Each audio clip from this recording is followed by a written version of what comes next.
Chapter 1 Brother. The madwoman sold second brother for meat. With a splitting headache, accompanied by the echoes of wailing, Tang Xiaoran slowly opened her eyes. What greeted her was a drafty house, its ceiling adorned with tattered spider webs swaying in the wind. She stiffly sat up from the bed. The cries abruptly ceased, only to be replaced by the sound of swallowing. Following the noise, Tang Xiaoran beheld a filthy little bundle before her. The child's face was ashen, her hair a chaotic nest, tears and snot streaming down her cheeks, and her round, glistening eyes fixated on her without blinking. How terrifying, how terrifying. The wicked woman has awakened. She sold second brother for meat and now intends to sell me too. Where's brother? I'm so scared. Tang Xiaoran halted her movements, lifting her gaze to scrutinize the little girl before her. The child appeared to be no more than 5 years old, clad in ragged clothing, and upon meeting Tang Xiaoran's eyes, she shrank back into the corner. She did not speak; those words were not her own. A chill crept up Tang Xiaoran's spine as she struggled to maintain her composure, but her mind felt like a muddled mess. Hadn't she signed up for an outdoor experience to unwind? How had she ended up in this desolate place? Everything felt profoundly strange. Child, where are the adults in your family? Tang Xiaoran had no desire to converse with a child. She rubbed her aching head and took a step forward, but the girl shrieked, covering her face and retreating to that moment. A trembling cry pierced through Tang Xiaoran's mind. No, no, don't come closer. Where's brother? I'm so scared. Second brother is dead. It's my turn next. Tang Xiaoran's expression shifted entirely. The girl before her was merely quaking in fear, not uttering a word.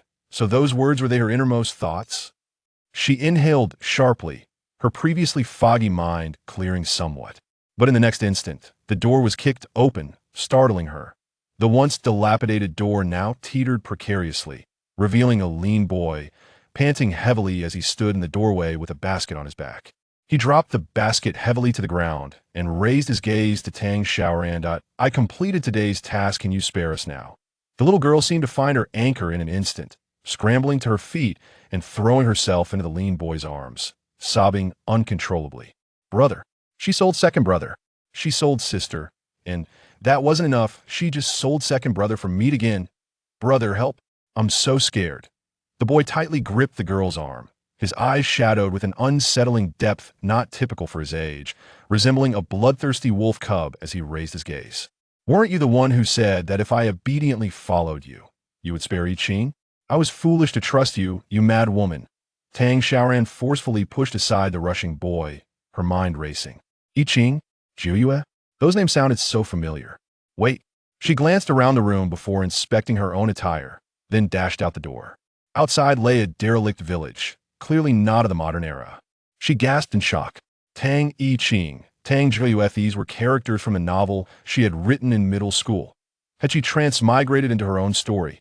Tang Xiaoran hurriedly dashed back into the house, where the boy sat helplessly on the ground, while Tang Jiuyue sobbed beside him. He had gone far too long without nourishment, and after carrying a heavy load of stones down from the mountain, the forceful shove from the woman had left him utterly drained of energy.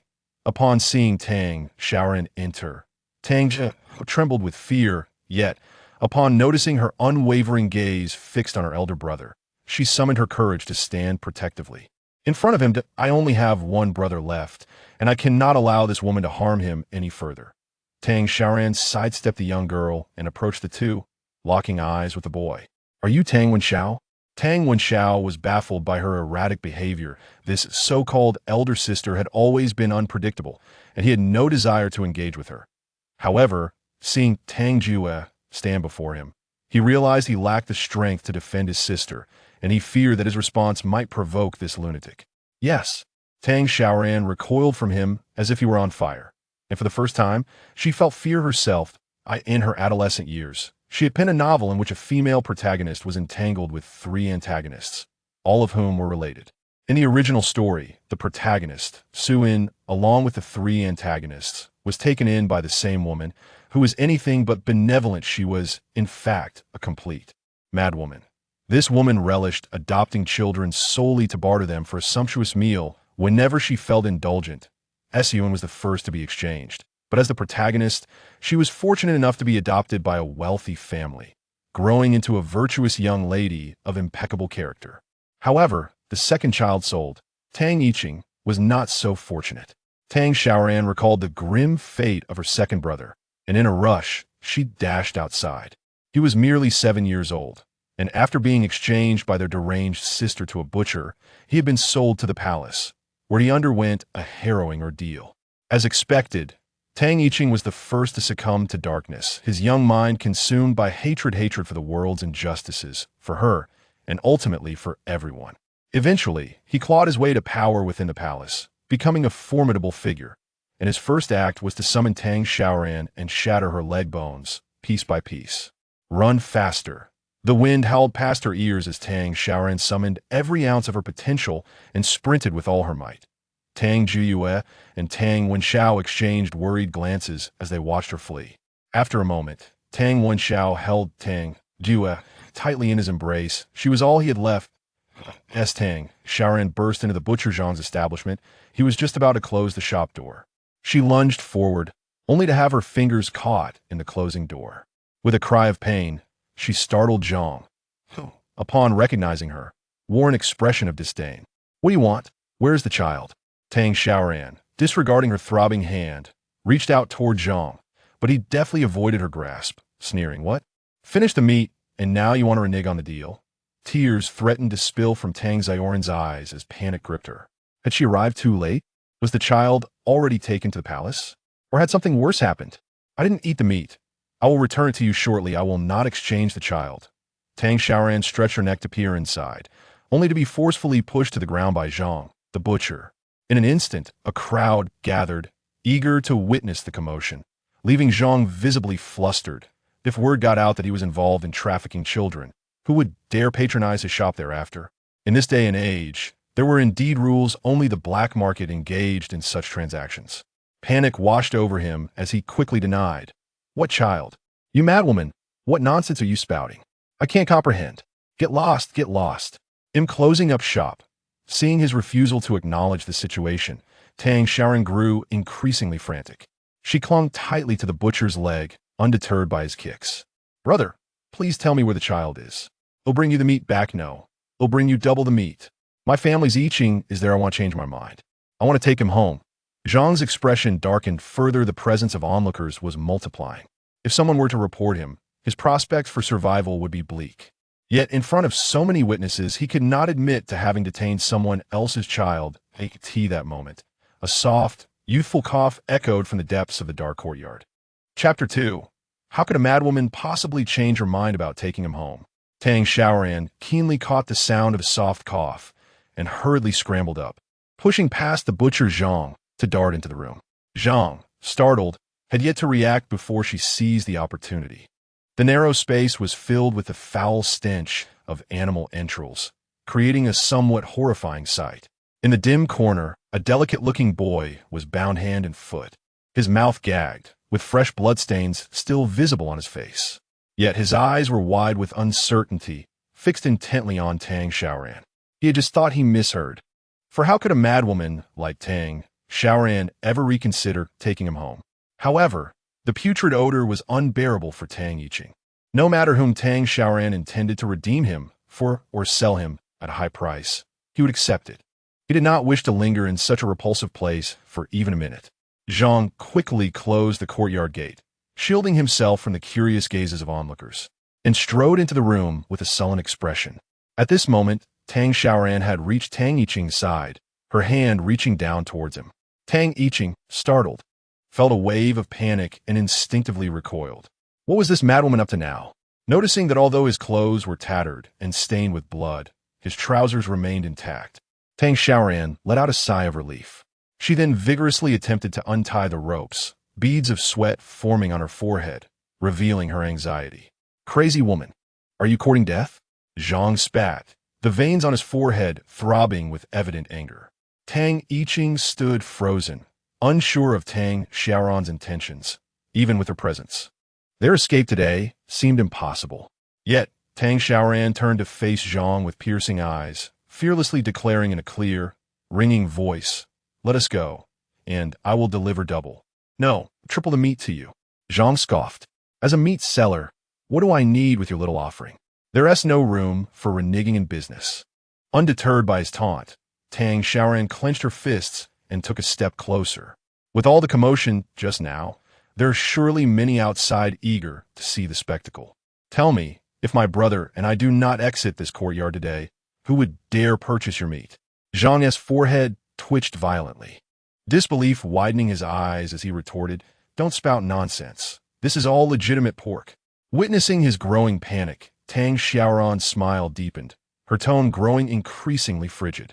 I have stated my terms. Release us, and you will not incur a loss. But if you refuse, you can forget about running your meat shop that you've operated for most of your life. Zhang, who had been defiant for decades, even having slain wild boars on the mountains, found himself intimidated for the first time by a woman. His lips parted and closed repeatedly, but he could not find his voice. Tang Yiqing observed the slender figure standing protectively in front of him, a subtle frown creasing his brow, his eyes reflecting unmasked confusion. What madness was this woman enacting? What rewards could her new employer have offered her to make her so fearless? After a prolonged silence, Zhang the butcher ultimately succumbed. He forcefully hurled the bloody knife onto the nearby chopping board and snarled, If the meat does not arrive in 3 days, do not expect to keep your family's lives. In the corner, Tang Yiqing remained a mere child, trembling in fear at Zhang's menacing tone. Tang Xiaoran yanked the knife from the board with determination, her expression grave as she approached Tang Yiqing. The gleaming blade reflected Tang Xiaoran's visage, causing Tang Yiqing to shudder involuntarily. Yet, in the next moment, the blade descended. Tang Yiqing felt an overwhelming sense of relief as the ropes binding him were severed. Cautiously, he removed the rag stuffed in his mouth, eyeing Tang Xiaoran with wariness. Tang Xiaoran grasped the bloodied Tang Yiqing, stumbling as they made their way home. In the distance, the rising smoke from their abode became visible, and a small figure emerged from the yard, carrying a wooden basin larger than herself. Seeing the steam billowing from the basin, Tang Xiaoran gasped in surprise. The child, unperturbed by the heat, hastily approached to take the basin from Tang Jia, pouring out the filthy hot water. Startled, Tang Jia looked up, her fear intensifying upon seeing Tang Xiaoran. That madman has returned, covered in blood. Oh, Jia is so frightened. Then, Tang Xiaoran paused, pondering if she could truly hear the girl's thoughts. This seemed like a fortuitous ability, considering Tang Jiyue would grow up to be a formidable antagonist. Possessing such a talent would at least ensure her survival against Tang Jiyue. However, her fleeting joy was abruptly shattered by a piercing scream in her mind. Second brother has returned. The girl cried out, momentarily forgetting her fear of Tang Xiaoran, her eyes alight with joy as she dashed forward and leapt into Tang Yiqing's embrace. Tang Yiqing grunted softly. Despite being only a head taller than Tang Jiyue, still a little sprout under a meter in height, he lifted his arms to comfort his sister. There, don't cry. I have returned, haven't I? Tang Jiyue's wails were far from quiet, and the sound of footsteps echoed from within the house, followed by Tang Wenxiao bursting out. He glared intently at Tang Xiaoran, holding the basin, but froze upon comprehending the situation. Dan Ziqing, Fling Dang Jiao, smiled at his elder brother, though his smile bore a hint of bitterness. Despite Tang Wenxiao's composure, he was merely an 8-year-old boy, his mouth dropping open as he gazed at his younger siblings, tears brimming in his eyes, fearing he would never see his second brother again. Observing the 3 small figures before her, Tang Xiaoran let out a sigh of relief. Thankfully, although the timing of her transmigration into this narrative was less than ideally occurring before the protagonist Su and was cast away, she had managed to save Tang Yiqing for now. Presently, the 3 antagonists remained as manageable as a mere finger could handle, leaving room for redemption. Hey, have you 3 finished crying yet? The commotion was causing her head to throb. Not only was Tang Jiyue emitting an extraordinary wail, but she was also chattering incessantly in Tang Xiaoran's mind. Dan Ziqing, having narrowly escaped disaster, sobbed softly, and even Tang Wenxiao's eyes were glistening with tears. Tang Xiaoran could no longer endure the weeping atmosphere and took the initiative to break the silence. However, the 3 little ones merely ceased their sobbing, clinging to one another with renewed fervor, their eyes fixed upon her unwaveringly. The two boys remained silent. Yet Tang Xiaoran's thoughts were quite lively. Did she not sell second brother? How has she managed to bring him back? Is she planning to package us all for sale? Her face is covered in blood. It's hard to discern whether she is happy or not. I have prepared the meal. She should not strike us again, right? Tang Xiaoran was momentarily taken aback. How twisted must the original owner have been to make a 5-year-old girl cook? She gazed at the trembling children and sighed as she made her way into the dimly lit kitchen. Lifting the pot lid, she discovered a small bowl of meat within. Chapter 3. Eldest brother, let her cook me first. I am terrified. Behind her, Tang Xiaoran's complexion turned ashen in an instant. He remembered Tang Xiaoran's words about returning the meat, and now that it had been cooked by his little sister, he bit his lip, desperately stifling the whimper that threatened to escape, his body trembling involuntarily. Tang Xiaoran frowned. It was not the return of the meat that troubled her, but rather the realization that only such a meager portion was meant to sustain 4 individuals. As she raised her eyes, she was momentarily stunned. Not far away, Tang Wenxiao had taken some wild grass from the backpack, gently distributing portions to his younger siblings, keeping the least for himself, and sat down in the corner to chew. Tang Xiaoran huddled close to her brother in the corner, and Tang Xiaoran could still hear her internal sigh. It smells so good. Jiayue has never tasted meat. Looking at the 3 siblings huddled in the corner, an involuntary shiver ran down her spine. She had never imagined that her casual writing would depict such a wretched existence for these children. The hardships she had glossed over in her youth had led to their current plight. Her eyes grew warm, and she felt an urge to slap herself. After all, she was the author, and these were her creations. How could she be so biased, granting the protagonists a glamorous life while subjecting these children to torment, ultimately pushing them toward villainy? She inhaled deeply, stepped forward, and tossed aside the wild grass from Tang Xiaoran's hands. The 3 children were startled by her actions. Tang Xiaoran looked up at her in confusion, then glanced at the discarded grass, pouting her lips, yet she did not dare to cry out. However, her thoughts were unfiltered. Oh, now we can't even eat wild grass. This wicked woman is going to starve me. Tang Xiaoran sighed and bent down, slowly extending her hand, only to be met with a swift slap from Tang Wenxiao. The child's eyes were filled with fear, yet he steadfastly shielded his sister. Seeing their intense wariness, Tang Xiaoran did not press the issue.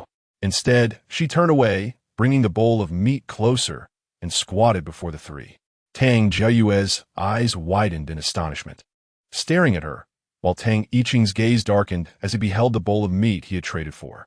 Tang Xiaoran picked up a piece of meat with her chopsticks and placed it in her mouth. The 3 children, unable to contain themselves, swallowed hard, and Tang Xiaoran's eyes brimmed with tears once more. How fragrant! This wicked woman truly did it on purpose. She discarded my meal and deliberately came before me to eat. Jiayue cannot cry, nor can she beg for mercy. That would be too spineless. But it smells so good, really so good. Tang Xiaoran was not there to tease the child. She lifted a pair of chopsticks and waved them in front of Tang Wenxiao, saying, "Look, little one, this meal was prepared by your sister. I just had some, and it's not poisoned." As she spoke, she swiftly shoved a piece of meat into the mouth of the 8-year-old boy, who was taken by surprise and instinctively wanted to spit it out, yet was enveloped by the rich flavor. He stared wide-eyed in disbelief at the woman before him, while the other 2 children watched him intently, as if fearing he might perish at any moment. Tang Xiaoran found it amusing and fed him another few pieces before turning to feed Tang Xiaoyu. The little girl licked her lips, being so young. She didn't require much persuasion from Tang Xiaoran and willingly accepted several pieces. Her dusty face was filled with astonishment, and her small voice echoed in Tang Xiaoran's mind, exclaiming, "Is this really meat? So fragrant, so tender. It's so delicious. Will my brother be angry? Why is this crazy woman giving us meat?" As she ate, tears streamed down her face, filled with despair, as she chewed fiercely. "I understand now. Grandpa Chun said that before criminals are executed, they are given a hearty meal." Tang Xiaoran paused in her feeding, taken aback by the child's peculiar reasoning.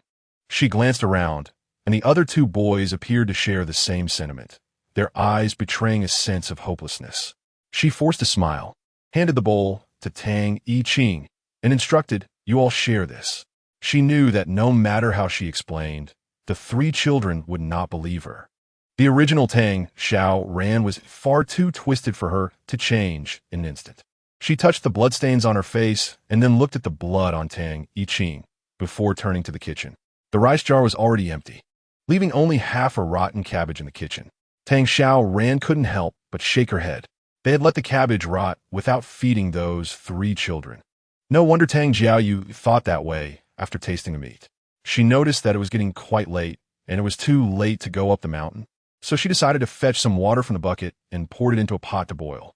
As she watched the smoke slowly rise from the kitchen, Tang Xiaoyu could no longer contain herself and cried out in her brother's embrace, "Brother, can you let her cook me first? I am scared." Tang Wenxiao trembled as well. He had imagined the worst, and this madwoman might actually boil them. He looked at his own and his siblings' emaciated legs.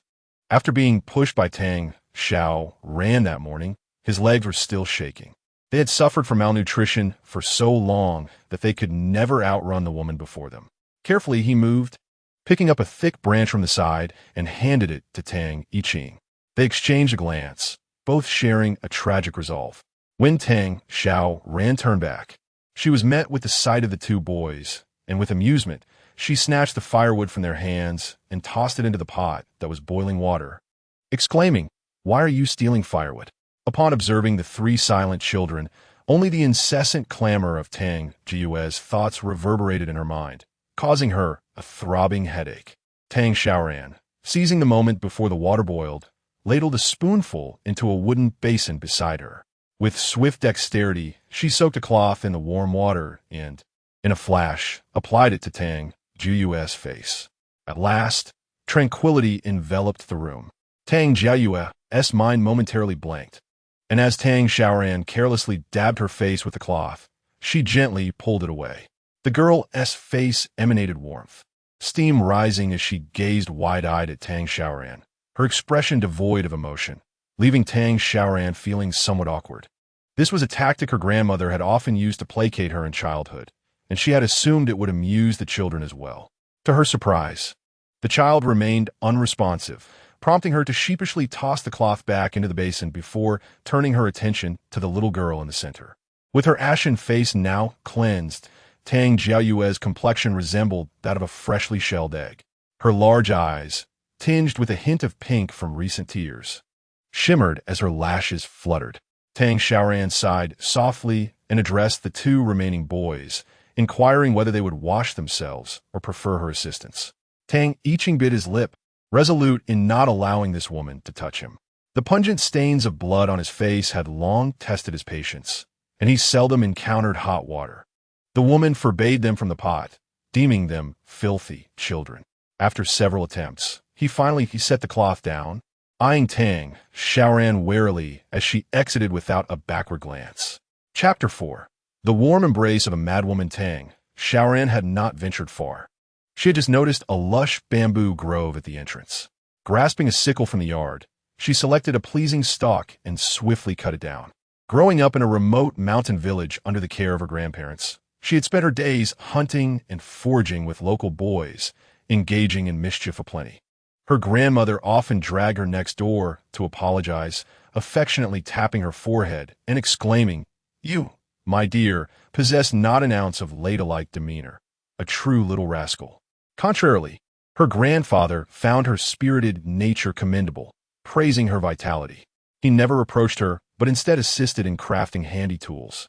Having been a carpenter in his youth with a deft hand for craftsmanship, Tang Xiaoran would often rest her chin in her hands, watching intently, and over time, she too would experiment with the tools, reminiscing about her beloved grandparents.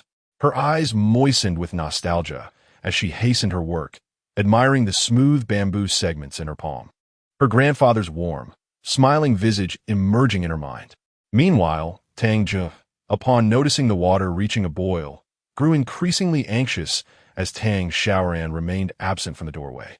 Normally, she would have been the one to boil water, and once it reached a boil, she would simply extinguish the flame. But today, with Tang Xiaoran taking the initiative, she pondered whether to intervene. If she extinguished the flame, Would Tang Xiaoran return and scold her? Yet if she did not, and the water boiled dry, would she not face punishment as well? Tang Jiayue felt tears welling up within her.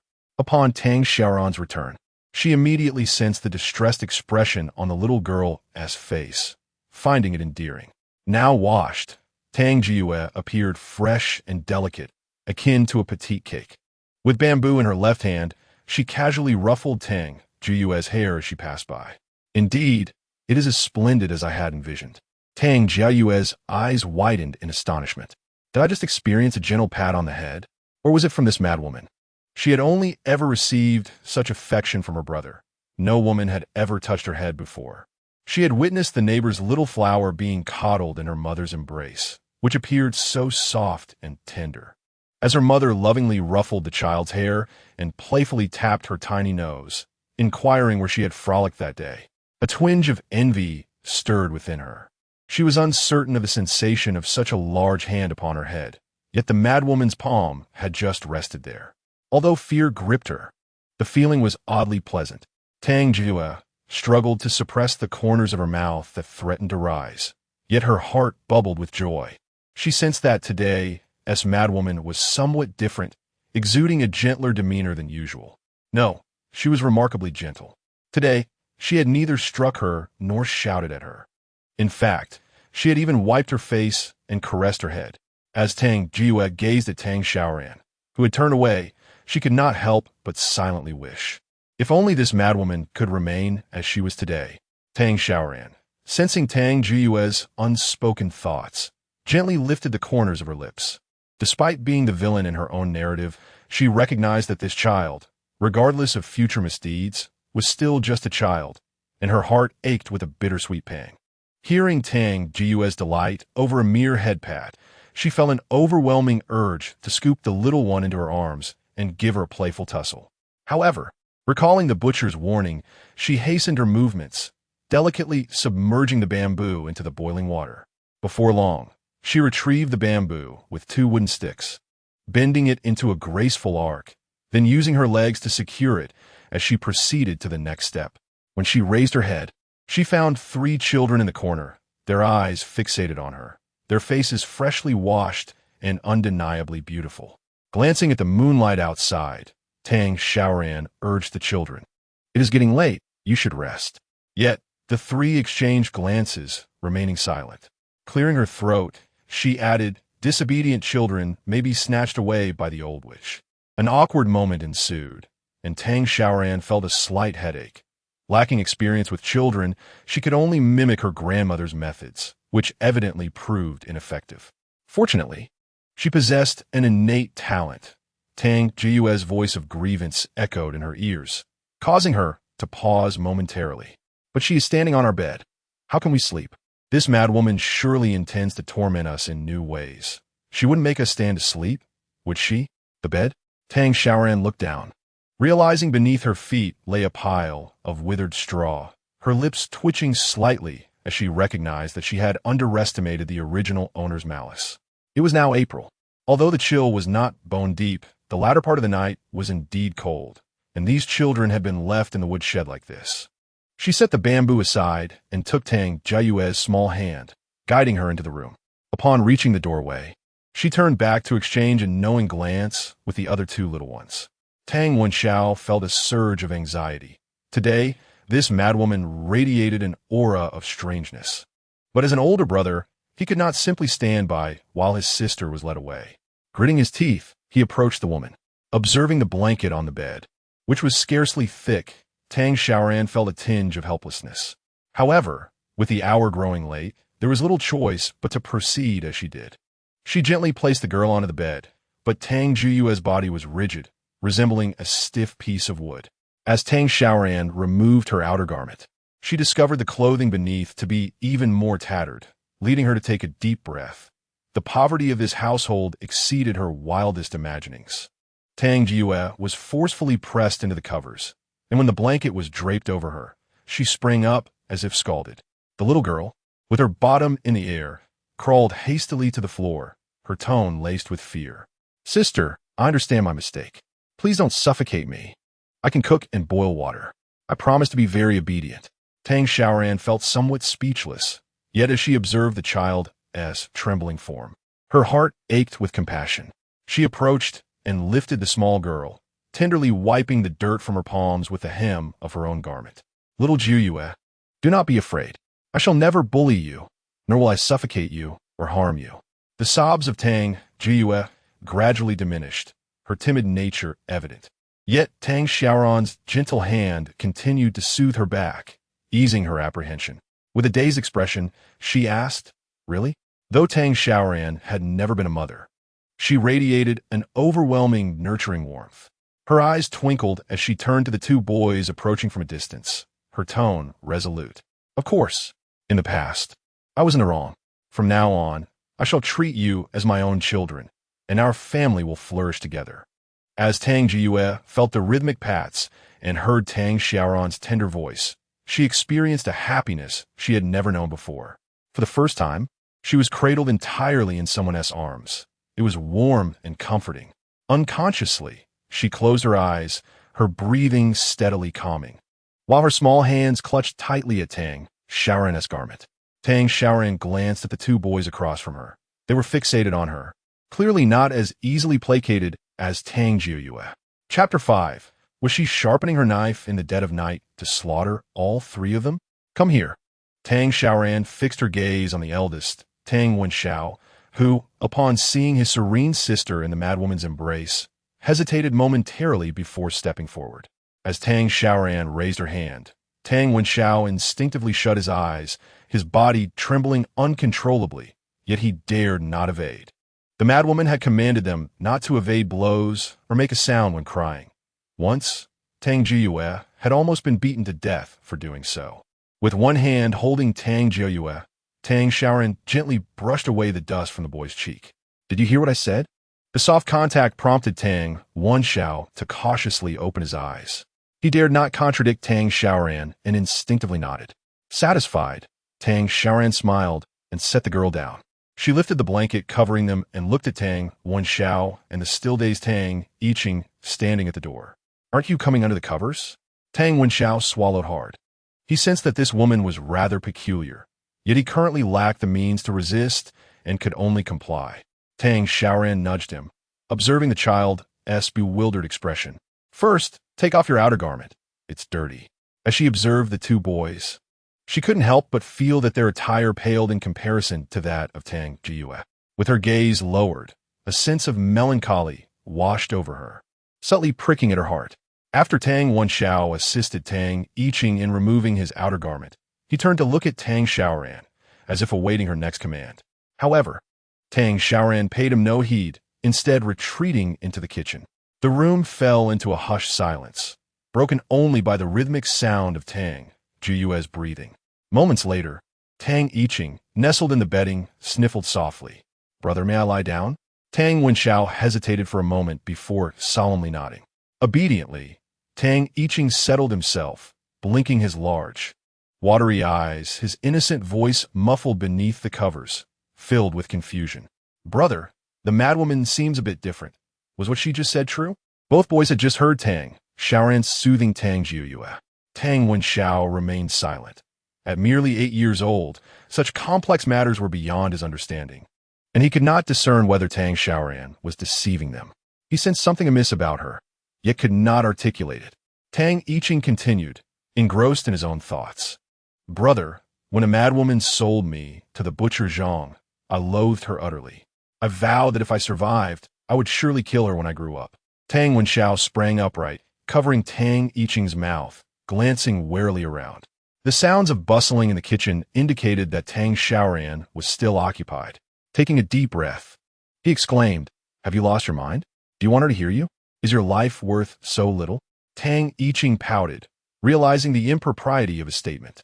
Yet he shrugged off Tang Wenxiao's hand, his gaze piercing as he looked at him, confusion evident in his eyes.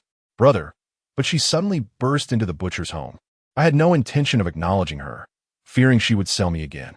I deliberately remained silent, thinking she would merely exchange a few words with Zhang and leave. Perhaps try to extort a piece of meat. But she told him she would take me home." At 7 years old, Tang Yiqing found tears welling in the corners of his eyes as he lay in bed, overwhelmed by the realization that he had no home. Since he could remember, he had been taken in by the madwoman Tang Xiaoran, sleeping alongside several other children with no blood ties in a woodshed. Under Tang Xiaoran's oppressive presence, they had come to regard that small woodshed as their home. The concept of home was a beautiful notion he had never dared to contemplate, which prompted him to make a sound instinctively. "Brother," when she rushed in, she embraced me tightly. Such a fastidious woman, yet she was unfazed by the blood-soaked floor. Tang Yiqing gazed around the dilapidated room, his voice laced with bewilderment. The butcher threatened her with a knife, and yet she offered to return us home, promising to give him double the meat. Tang Wenxiao's brow furrowed deeper with each passing moment. Double the meat? What nonsense is that madwoman spouting? He mused, knowing that if Tang Xiaoran could procure any meat at all, she would never consider trading Tang Yiqing for it. Unlike Tang Jiuyue, who was easily deceived, he was already an 8-year-old boy, convinced that Tang Xiaoran was concocting a far more sinister plot. As Tang Yiqing gradually succumbed to slumber, it marked the first time he lay beneath the covers. Though still cold, it was a significant improvement over the woodshed. Meanwhile, Tang Wenxiao found himself unable to sleep. Tang Xiaoran rubbed the bamboo pole in her hands, satisfied as she set it aside. She was crafting a bow and arrow. The surroundings were rudimentary, but she could manage to hunt a wild hare. The bow was complete, and she was eagerly preparing to make arrows when a voice behind her startled her. "What is this crazy woman doing up at night? Is she sharpening knives to slaughter us all?" As the eldest brother, Tang Wenxiao dared not sleep, fearing that if he dozed off, his younger siblings would become mere fodder. He cautiously climbed down from his bed and perched himself on the threshold, propping his chin on his hands as he quietly peered towards the kitchen. Suddenly, Tang Xiaoran turned around and spotted the sneaky Tang Wenxiao. Their eyes met, and the boy's wide, terrified gaze was as pale as a ghost. How could this happen? I was so quiet, yet I was discovered. Will she kill me? Should I run? But what about my younger siblings? They're still asleep. Tang Xiaoran was also momentarily taken aback. She swore she couldn't hear the boy's thoughts just a few hours ago. Confused, she pondered the situation. Had her abilities expanded? With that thought in mind, she raised her hand and beckoned him closer. The small child trembled even more, his face wearing an expression of noble sacrifice as he bravely approached Tang Xiaoran. "If my death could save my younger siblings." Tang Xiaoran found it amusing, observing the child's woeful expression alongside his inner thoughts, which struck her as rather entertaining. She was now convinced that she could indeed hear his thoughts. Tang Wenxiao hesitated, and Tang Xiaoran made no effort to rush him. It was only when he had no choice but to confront her that he took a deep breath and stood before her. However, the first question she posed left him speechless. "Why aren't you sleeping? Are you not accustomed to your bed?" The silvery moonlight poured into the kitchen through the window, casting gentle shadows that softened the contours of the woman's face. Under the flickering candlelight, Tang Wenxiao suddenly felt less fearful. Summoning his courage, he replied, I can't sleep." Tang Xiaoran scrutinized Tang Wenxiao in the candlelight. As one of the antagonists, his fate was not much better than Tang Yiqing's. After Tang Yiqing was taken to the palace, the household burdens fell entirely on him and Tang Jiuyue. Despite his young age, Tang Wenxiao understood the weight of responsibility for his sister. He took on all the dirty and exhausting tasks, often returning home late at night, only to be met with beatings and scorn, barely receiving a morsel of food. This situation persisted until Tang Wenxiao turned 15, when he could no longer endure it. With newfound resolve, the young boy decided to escape with Tang Jiuyue. Chapter 6. If you don't sleep, I will whip you with this bamboo stick. To make the villain's dark transformation seem more justified, Tang Xiaoran had written in her book, under the cover of a moonless night. He took his only bundle and fled with Tang Jiuyue from that wicked woman. But Tang Wenxiao was not so fortunate. They encountered a lecherous bachelor at the crossroads who discerned their intentions and blocked the path of the two young children. He pointed at the 12-year-old Tang Jiuyue, a greasy, sinister smile spreading across his face. "You little brat, try to leave the Tang family, are you? You allowed this young lady to accompany me into a small grove. And tonight, I shall pretend I have not seen you." Tang Jiuyue covered her mouth and retreated desperately, only to be seized by the ruffian's grip on her arm. Have you made your decision? I speak with conviction. Shall Tang Jue endure a night of indignity in exchange for their lifetime of freedom, or abandon the chance to flee? The grip of their intertwined hands slackened, just as the ruffian's arm reached for the collar of Tang Jue's garment. A piercing scream shattered the stillness of the night. Tang Wenxiao trembled, clutching the wooden stick tightly. He would not allow anyone to harm his family, even though he and Tang Jue shared no blood ties. The ruffian's anguished cry roused the dogs of several households at the village entrance, and soon, lights flickered on in every home. Tang Xiaoran, her teeth clenched in fury, approached and delivered a kick to Tang Wenxiao, exclaiming, "You ungrateful wretch," attempting to flee under the cover of night. Whether it was a matter of pride or mere irritation, she subjected Tang Wenxiao to 3 days and nights of torment. By the time he was released, he was barely alive, his left leg completely shattered. For Tang Xiaoran had declared this would prevent his escape. When he opened his eyes, the first face he beheld was that of the now disfigured Tang Jue. The original owner of his body claimed that Tang Jue, at such a tender age, had lured the old ruffian who had scarred her face with burning coals. The two children embraced, their hearts filled with an ocean of resentment. Yet, fate is not entirely devoid of mercy. During his frequent excursions to gather firewood, Tang Wenxiao often hid in the corner of the classroom to eavesdrop. He was clever. The teacher's teachings were easily absorbed, and the teacher, recognizing his plight, chose to overlook it, until word spread that someone could travel to the capital to take the imperial examination. He embarked on a second escape. Tang Wenxiao yearned to flee, to escape this cannibalistic place, to distance himself from that deranged woman. He succeeded. With his sharp intellect, Tang Wenxiao ascended to the pinnacle of success, becoming the top scholar. When the emperor appointed him, he shook his head at the sight of Tang Wenxiao's crippled leg. The light in Tang Wenxiao's eyes faded. He believed he would once again be forced to seek a new path. Yet, in an instant, he locked eyes with Tang Yiqing not far away. At that moment, his long-lost brother had risen to the esteemed position of a high-ranking official. Subsequently, leveraging Tang Yiqing's influence, Tang Wenxiao climbed higher and higher, ultimately reaching the position of prime minister. Tang Jue was also secured under his arrangements, yet his leg remained forever lame. Like all romantic novels, the male protagonists in Tang Xiaoran's narratives loved the female leads. Even the eunuch Tang Yiqing and Tang Wenxiao, who could not restrain their feelings upon reuniting with Suen, though both were flawed beings. The more exquisite the female lead, the more swiftly the antagonist succumbed to darkness. Their hatred for Tang Xiaoran deepened. Were it not for Tang Xiaoran, they would not be in such a wretched state. Compared to Tang Yiqing, who sought to break Tang Xiaoran's legs entirely, Tang Wenxiao was far more ruthless. He had endured greater torment at her hands and knew precisely how to inflict the most profound suffering upon her. He meticulously peeled away Tang Xiaoran's nails, only to tear them anew as they regrew, confining her with wild dogs and providing only 2 pieces of meat, forcing her to compete with them for sustenance. Though Tang Jue later became a disciple of the Medicine King with the assistance of her 2 brothers, her beauty was ultimately marred.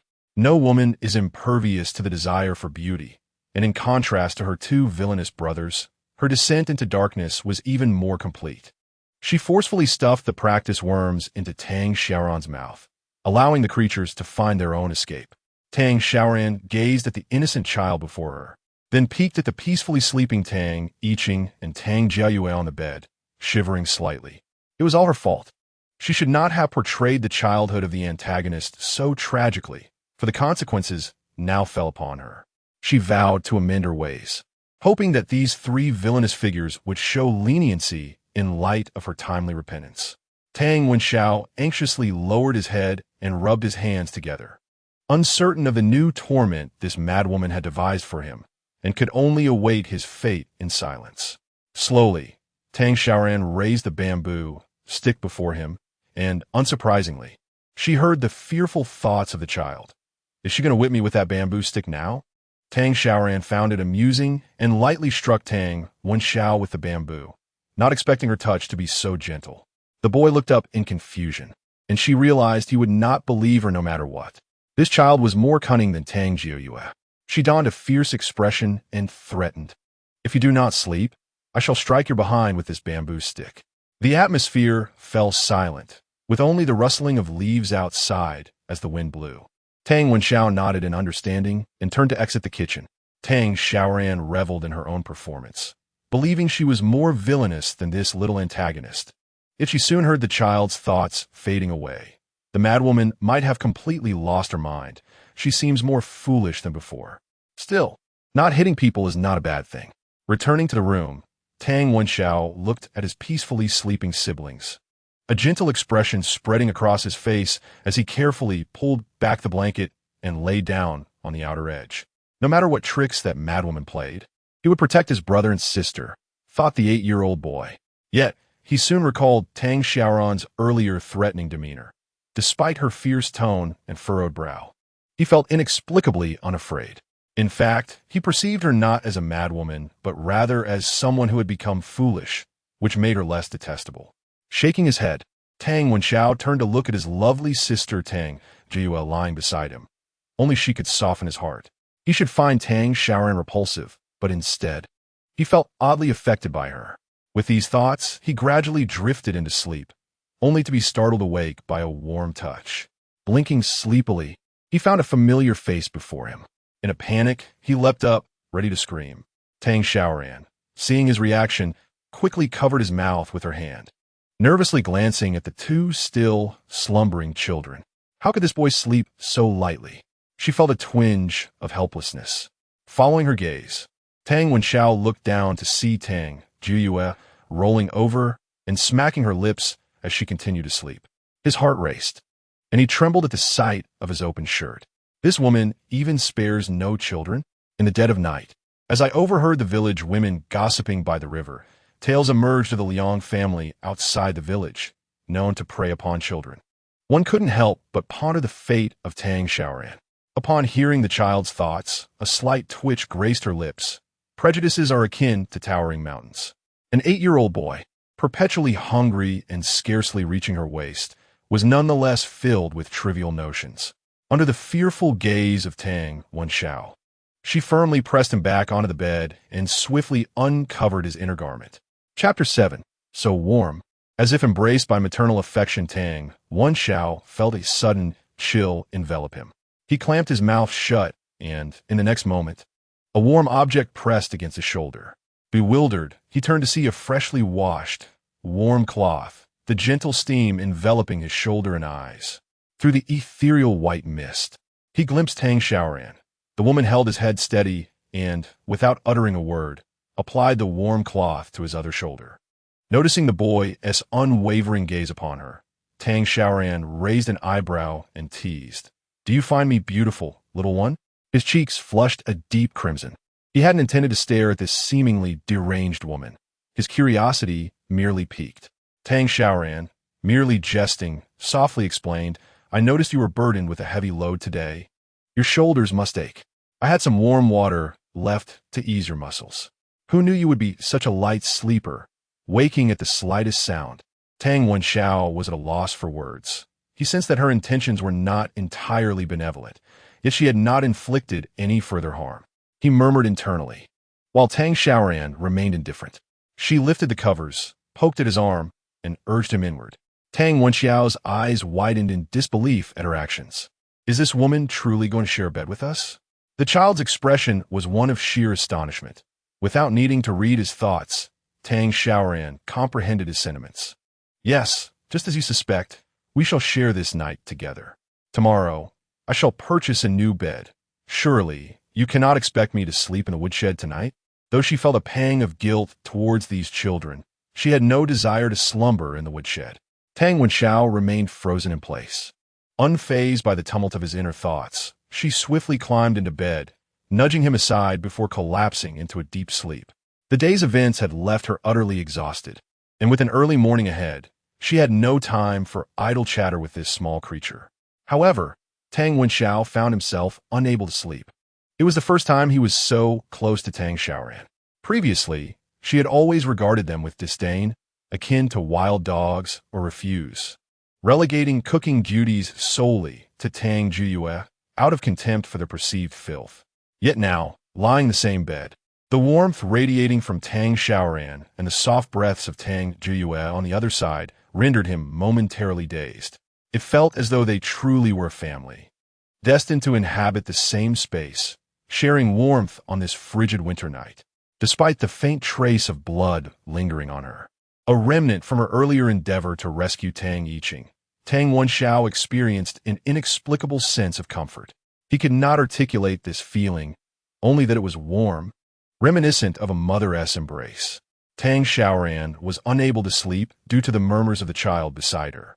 This little rascal appeared quiet yesterday, yet his mind seemed to be overflowing with thoughts, and she was on the verge of exhaustion. Tang Xiaoran, irritable from her lack of sleep, slapped Tang Wenxiao's face with a dismissive gesture, commanding him to hush and sleep. Startled, Tang Wenxiao, who had not uttered a word, found himself on the receiving end of a slap. Although it did not hurt, he felt an inexplicable sense of relief. Tang Xiaoran remained as capricious as ever. Gazing at the faint moonlight filtering through the window, she closed her eyes in solace. She was awakened by the sound of soft sobs and turned her head to look at Tang Xiaoyue, sleeping in the middle. The girl's lips were pursed, her eyes tightly shut, yet tears streamed down her cheeks as she reached out as if trying to grasp something elusive. Tang Xiaoran recognized that the child was having a nightmare. She had experienced such terrors in her own childhood. It seemed to be a common plight among children. Whenever she felt wrong during the day or faced her grandmother's reprimands for her mischief, she would find herself crying in her dreams, mimicking her grandmother's gentle embrace. She cradled the little girl in her arms, humming an unknown lullaby as she swayed softly, patting Tang Jia. In an instant, the monsters from Jiuyue's dreams vanished, and she felt her body lighten as she fell into a warm embrace. It was as if she were enveloped in a cocoon of warmth. Gradually, her furrowed brow relaxed, and her sobs diminished until her breathing became even. Only then did Tang Xiaoran gently set her down and walk to the door, glancing at the sky, which was just beginning to brighten, an opportune moment to venture outside. As she turned to retrieve her basket from the corner, she was startled to find two boys quietly seated on the bed, their eyes fixed on her, while only Tang Jue remained blissfully asleep. She was unaware of when these mischievous boys had awakened, having made no sound at all. Casting a reproachful glance at them, she rose to fetch the basket. Tang Wenxiao observed her actions with confusion. Is this madwoman planning to go up the mountain? He wondered. Tang Xiaoran secured the basket on her back and ruffled Tang Wenxiao's hair. Must you be so rude? Calling me a madwoman. I'm your elder sister. Remember to address me as such from now on. Tang Wenxiao blinked, still feeling the lingering sensation on his forehead. Did I just have my head rubbed? Yes. It was this madwoman who did it. Isn't that a sign of affection? Tang Yiqing, noticing Tang Xiaoran heading toward the kitchen, crawled over to inquire of Tang Wenxiao. What's she up to now? Tang Wenxiao was equally perplexed, as the dawn had only just begun to break. And Tang Xiaoran typically remained nestled in her blankets at this hour while he went to chop firewood. He cast a glance at the still sleeping Tang Jiuyue. He had awakened when Tang Xiaoran had cradled her, and now he instructed Tang Yiqing, keep an eye on our sister. I'm going to see what mischief she is planning. As Tang Xiaoran stuffed the last bamboo stick into her basket, she noticed Tang Wenxiao had followed her. Their eyes met, and with a hint of resignation, she asked, Do you wish to accompany me? Tang Wenxiao nodded slowly, extending his hand. Tang Xiaoran was momentarily taken aback. Was the child asking her for something? Perceiving Tang Xiaoran's confusion, Tang Wenxiao pressed his lips together and gestured towards the basket on her back. Allow me to carry this for you. His intentions were not entirely altruistic. Rather, he feared that if Tang Xiaoran became fatigued, her temper might flare, resulting in him receiving an unwarranted beating. After all, Tang Xiaoran was notoriously unpredictable.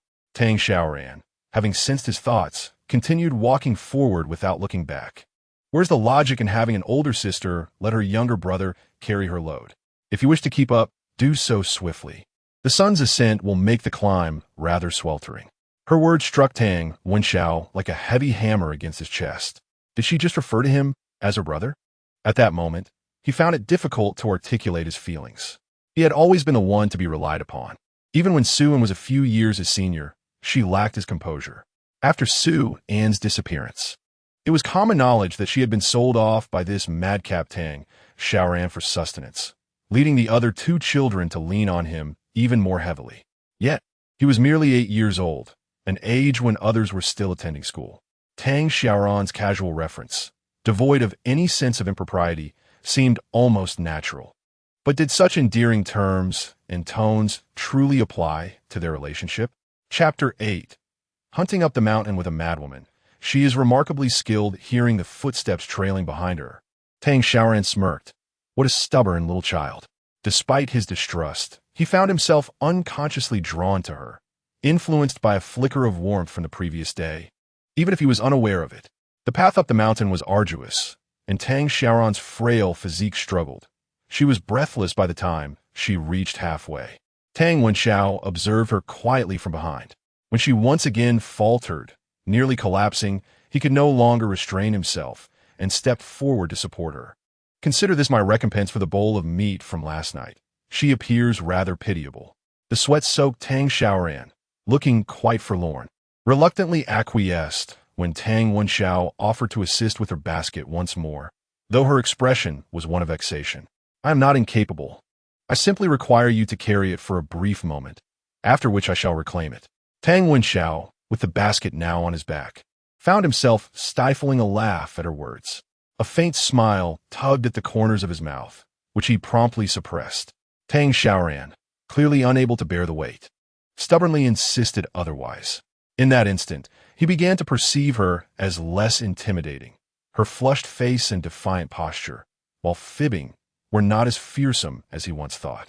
Tang Xiaoran, irked and grinding her teeth, lamented the peculiar predicament of hearing inner thoughts.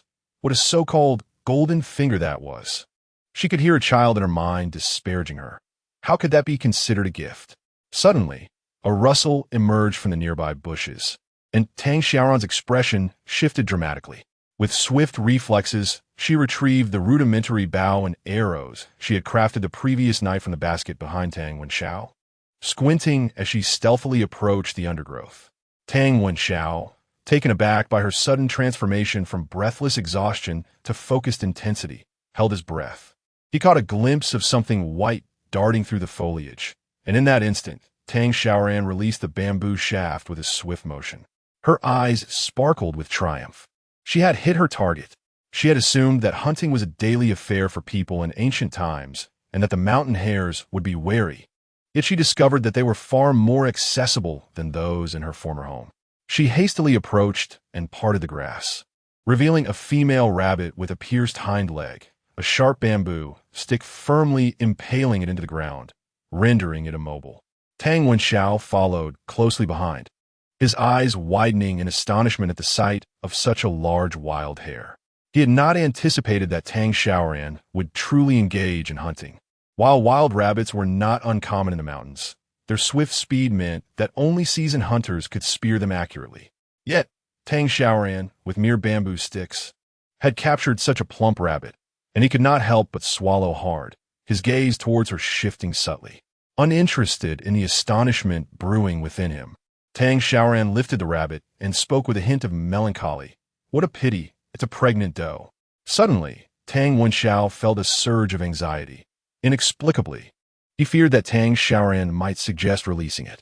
He was taken aback by his own thoughts, as just the day before, he had deemed Tang Xiaoran the most terrifying woman in existence. Yet today, he found himself worried that she might show mercy for a pregnant rabbit.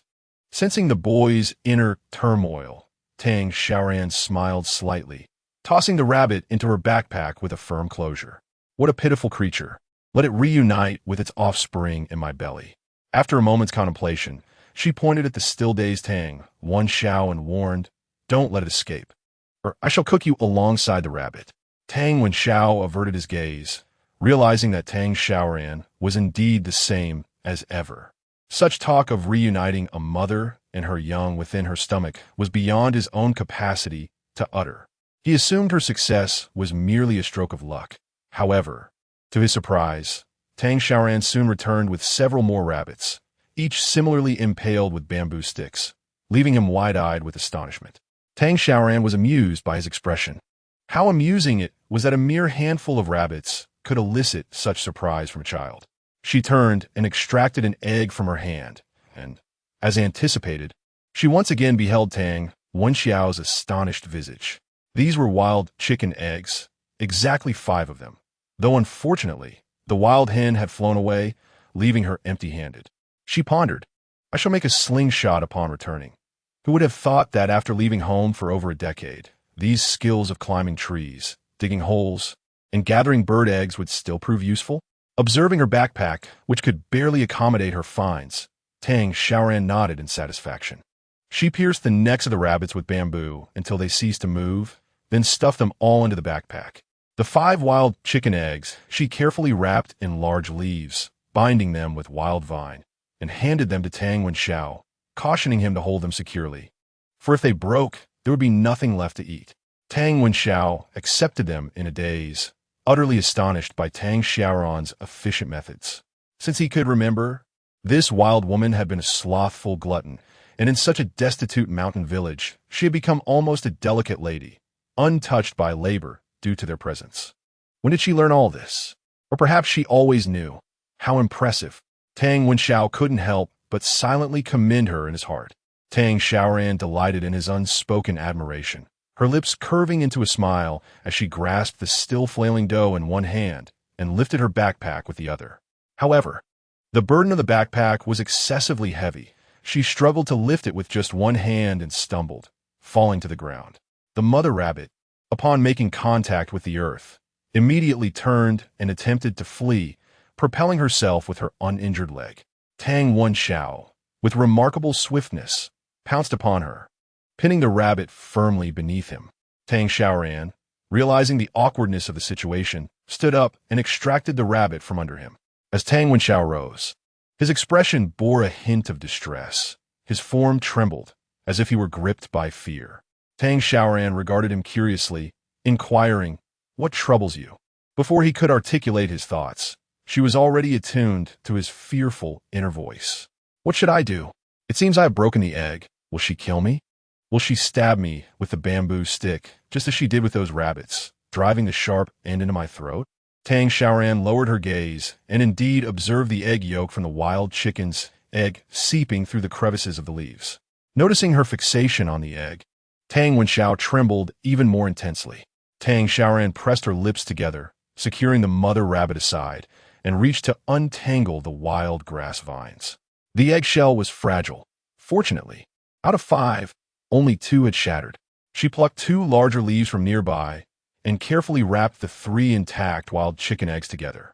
Turning to the visibly terrified boy, she handed the bundled eggs back to him, saying, "Thank you, Wenxiao, for helping me catch the rabbit. Otherwise, it would have escaped. Now, please continue to hold this." Tang Wenxiao gazed blankly at the woman before him. Her gentle smile was illuminated by the morning sun filtering through the leaves, casting a warm glow upon her.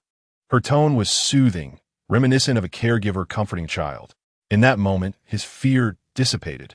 He accepted the wild chicken eggs, then pointed to the heavy backpack, suggesting, "Let's carry it home together."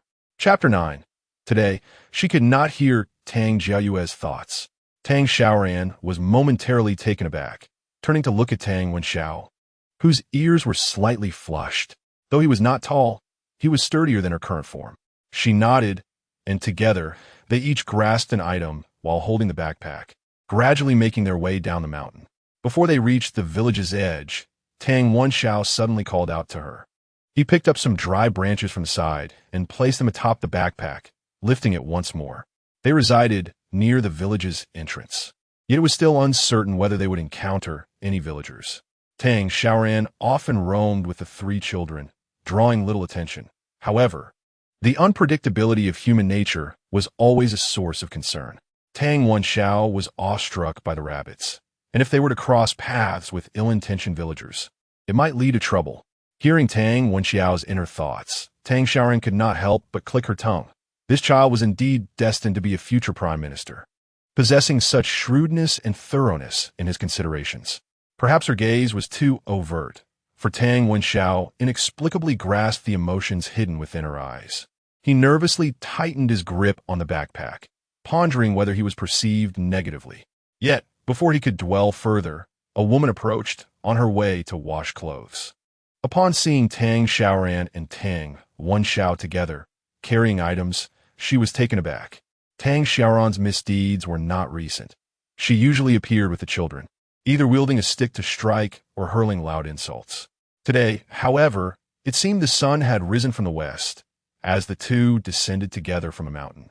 Tang Xiaoran even dared to venture up the hill? The woman found it peculiar. She had initially intended to pretend not to see, as the entire village was aware of Tang Xiaoran's eccentricity. However, her gaze abruptly fixated on the mother rabbit that Tang Xiaoran was holding in her left hand, nearly causing her to lose her grip on the wooden basin she was carrying. "Xiaoran, have you gone hunting in the mountains? To have caught such a plump rabbit." Observing the glimmer of excitement in the woman's eyes, Tang Xiaoran blinked without responding. The woman then craned her neck to peer into the basket behind her. But Tang Xiaoran subtly shifted to obstruct her view, smiling as she replied, "No, my brother has been unwell these past few days, so I accompanied him to gather firewood. Who would have thought we would unexpectedly encounter a rabbit that ran straight into a tree? It was quite fortuitous when Xiao managed to catch on the spot." She swayed the rabbit's legs, and, as the woman was mostly blocked from view, she let out a quiet sigh of relief upon seeing the dry twigs in the basket. She had imagined that Tang Xiaoran had the remarkable ability to catch a whole basket of rabbits. Watching the pair of siblings, one tall and one short, slowly walk away, she scoffed disdainfully, "Truly, the heavens are blind. A madwoman like her could stumble upon a blind rabbit. I must urge my husband to head up the mountain and see if he can find an even blinder rabbit." Listening to the woman's receding footsteps, Tang Xiaoran turned to commend Tang Wenxiao. "Little rascal, quite impressive. How did you guess that? Are you a reincarnation of Zhuge Liang?" Upon hearing the praise, Tang Wenxiao felt a flutter of joy, but when Tang Xiaoran mentioned reincarnation, a frown crossed his face. "Reincarnation of Zhuge? Are you insulting me? Why not say I'm Zhuge's little brother?" Tang Xiaoran was somewhat speechless. In this fantastical world, Zhuge Liang did not exist. The child thought she was reproaching him. Observing the boy's sulky expression, she kindly explained, "Not Zhuge, but Zhuge Liang, a very formidable strategist." Although Tang Wenxiao had not heard of Zhuge Liang, he sensed that Tang Xiaoran was elucidating something to him, and being a child, his mood instantly brightened. As they conversed, they carried their belongings into a modest courtyard. Upon entering, they were met with a sudden burst of crying. Tang Xiaoran's temples throbbed. Why was this little girl so prone to tears? Anticipating the emotional turmoil she would soon have to endure, she felt overwhelmed. The first to notice their arrival was Tang Yiqing, who was flustered as he attempted to console Tang Jiyue. He rushed out, his face lighting up upon seeing them. "Brother, you're back." Hearing his voice, Tang Jiyue opened her tiny arms and stumbled out of the house, throwing herself into Tang Wenxiao's embrace, her watery eyes brimming with tears. "Brother, I thought you." Before she could finish, Tang Yiqing swiftly covered her mouth, awkwardly smiling at Tang Xiaoran. Without him needing to say a word, Tang Xiaoran understood what Tang Jiyue had almost revealed. She feared that this madwoman had taken their elder brother to sell him off. It was only then that Tang Jiyue noticed the rabbit in Tang Xiaoran's hands, her eyes widening in astonishment as she stared. Tang Yiqing also gazed curiously at it. Seeing his younger sibling's naive expressions, Tang Wenxiao couldn't help but smile as he stepped forward and overturned the basket. A delicate layer of firewood was pressed beneath a full basket of rabbits, captivating the attention of two children. Tang Jiyue covered her mouth and exclaimed, "Brother, did you catch all of these?" Tang Wenxiao pursed his lips and pointed towards Tang Xiaoran, who was thoughtfully resting her chin on her hand, and replied, "Not me. It's her who caught them." Tang Xiaoran turned her gaze from Tang Jiyue's face, hands on her hips, and glared at Tang Wenxiao. "Have you no manners? I told you, I am your elder sister."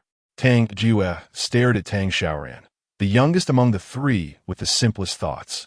Since yesterday, Tang Xiaoran had refrained from scolding them, and Tang Jiyue could even sense the sweet fragrance emanating from her, prompting a subconscious urge to draw closer. She was beginning to believe Tang Xiaoran's words from the previous day. With her eyes fixed on the rabbit in Tang Xiaoran's hands, she timidly asked, "Elder sister, may I touch this rabbit?" Tang Xiaoran regarded Tang Jiyue, who who resembled a delightful little cake with her soft, fair face, gazing up with wide eyes. Who could refuse such an innocent request? She gently pinched Tang Xiaoran's cheek, reflecting on how charmingly adorable the antagonist had been in her youth, only to grow into a formidable figure. It was hard to fathom how the original owner could have marred such a sweet face.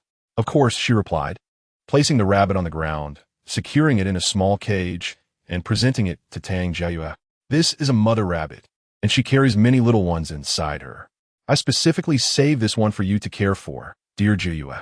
Will you take good care of them for me? Hearing the gentle tone of the woman before her, Tang Xiaoran's cheeks flushed with excitement. She had never touched a live rabbit before. She had only seen one at Xiao Hua's house, but Xiao Hua had not allowed her to pet it. Tang Wenxiao observed the woman, now squatting down with a tender expression. So, she left this pregnant rabbit to cheer up my sister?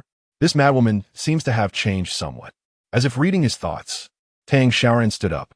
In truth, Tang Wenxiao was overthinking. She had not intentionally kept the rabbit to please Tang Xiaoran. She merely recognized that rabbits reproduce abundantly, and once they had offspring, they could be raised for a few months, allowing for a greater yield of rabbits. However, she was now more intrigued by a peculiar realization, since earlier, she had not been able to hear Tang Xiaoran's thoughts. In Chapter 10, The Butcher's Meat, Tang Xiaoran gazed intently at the mother rabbit, while Tang Xiaoran quietly observed her, forming a bold conjecture in her mind. Could it be that their thoughts were shared among the three of them, taking turns for Tang Xiaoran to hear? She lifted her eyes to Tang Yiqing, who, feeling her gaze, quickly diverted his own, leaving her to validate her hypothesis another day. She dusted herself off and asked Tang Wenxiao if the market would still be open in the afternoon. Tang Wenxiao looked at the scattered rabbits and shook his head, answering truthfully only in the morning. After a moment's thought, he added, "There's a shop at the east end of the market that buys rabbit meat." Tang Xiaoran nodded, glanced at the sun, and returned indoors to fetch a larger basket, filling it with rabbits before biting her lip and slinging it onto her back. Tang Wenxiao attempted to assist, but was gently pushed aside. "I will step out for a moment. Please boil those wild eggs. The two little ones likely haven't eaten. You can divide the food later." Upon hearing about the wild eggs, Tang Xiaoran, who had never tasted an egg before, shifted her gaze from the mother rabbit and focused intently on Tang Xiaoran's departing figure, swallowing hard. "Brother, it seems the madwoman is no longer mad." Tang Xiaoran had recently counted 8 rabbits, all varying in size. This body was indeed delicate. Although the small village was not far from the market, her journey felt prolonged.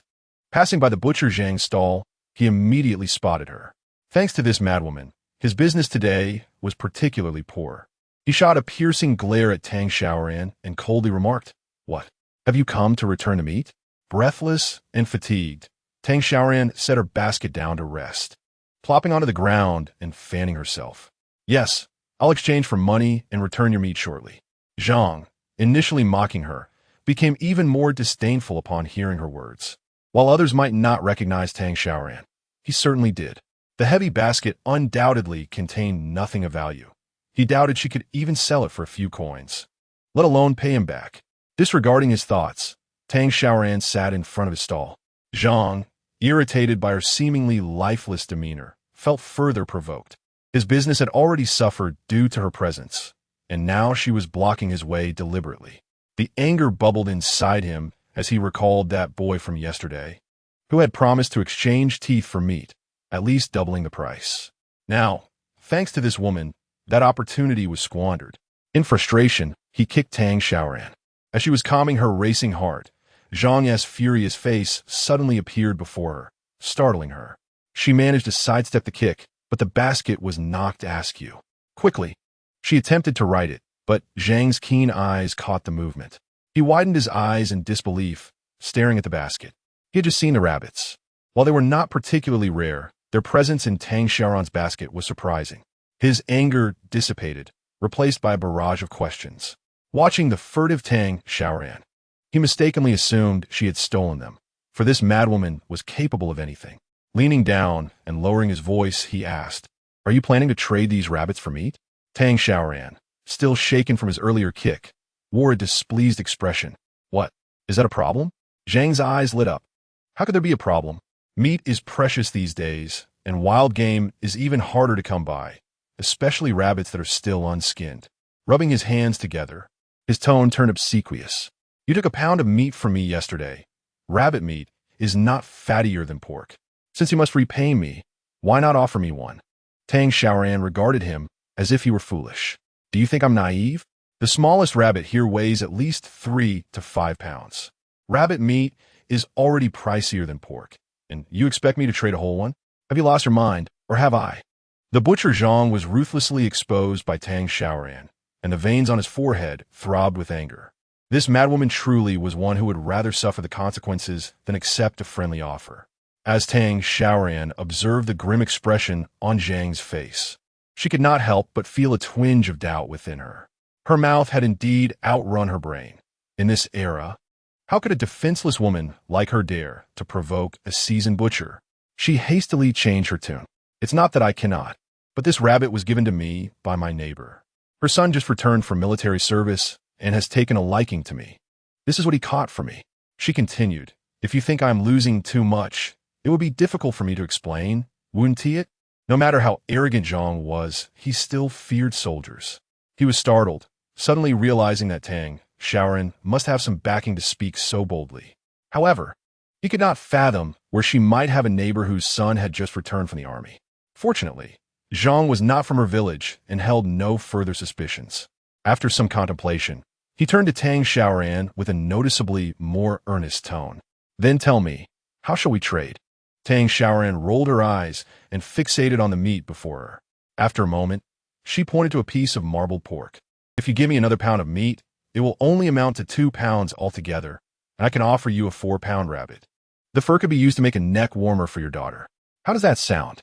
Initially reluctant, Zhang's interest piqued at the mention of a neck warmer for his daughter.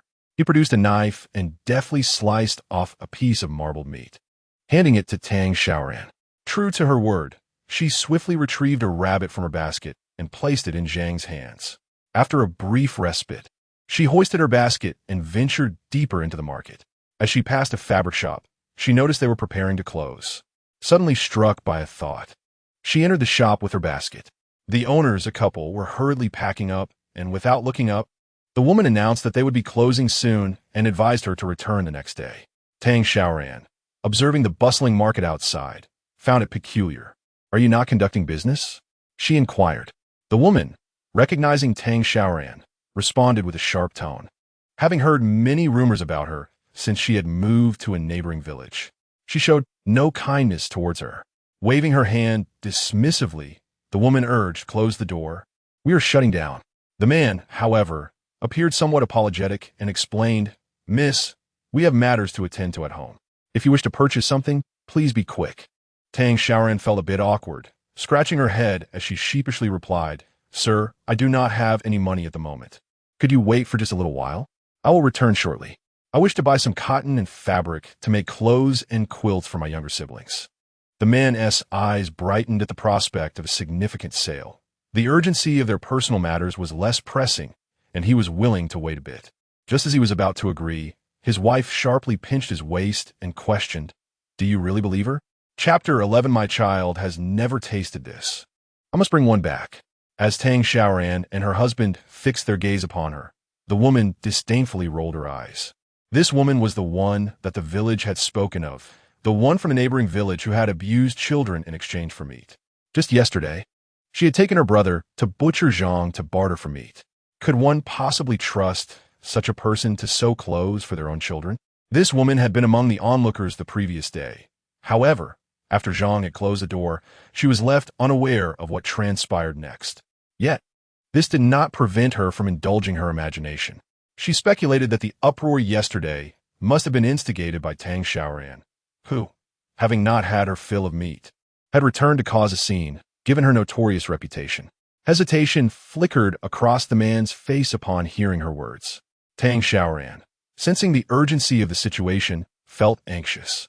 If there were another vendor selling fabrics and cotton at this market, she would not have wasted her time bickering with them. Observing the man's indecision, she began to walk away, her basket on her back, turning back to call out loudly to the male vendor, Wait for me. I shall return shortly to make a purchase. Before he could respond, She dashed off, breathless from carrying a pile of rabbits to the end of the market stall. She was relieved to find the vendor still present, despite being distracted by a game of cricket. With quickened steps, she approached, tossing her basket onto the stall. "Boss, let's settle this," she declared crisply. The vendor, a lean middle-aged man, was startled by her sudden arrival. He spat and stood up, cautiously lifting a corner of the basket, his eyes widening in astonishment. Having seen his fair share of game, be it rabbit, deer, or even tiger, he was nevertheless taken aback by the sheer number of rabbits this slender woman had carried alone. In this era, hunting and bartering meat were predominantly male endeavors, making her an unusual sight. He rummaged through the contents of the basket, counting carefully. 7 rabbits, some still warm, their wounds at the neck expertly inflicted, leaving minimal bloodshed. He lifted 1 rabbit, feigning disdain to negotiate a lower price, yet his eyes betrayed his delight. "These pelts are damaged. How about 81 per pound?" Tang Xiaoran did not even glance up, immediately countering, "Boss, are you trying to take advantage of my ignorance? It's 120. The vendor scratched his head, not angered. The pelts were indeed fairly intact, and he knew he could sell the fur for a decent price. Nodding in agreement, he began weighing the rabbits. As Tang Xiaoran watched him measure the last rabbit, a sudden vision of her younger siblings' faces danced before her eyes.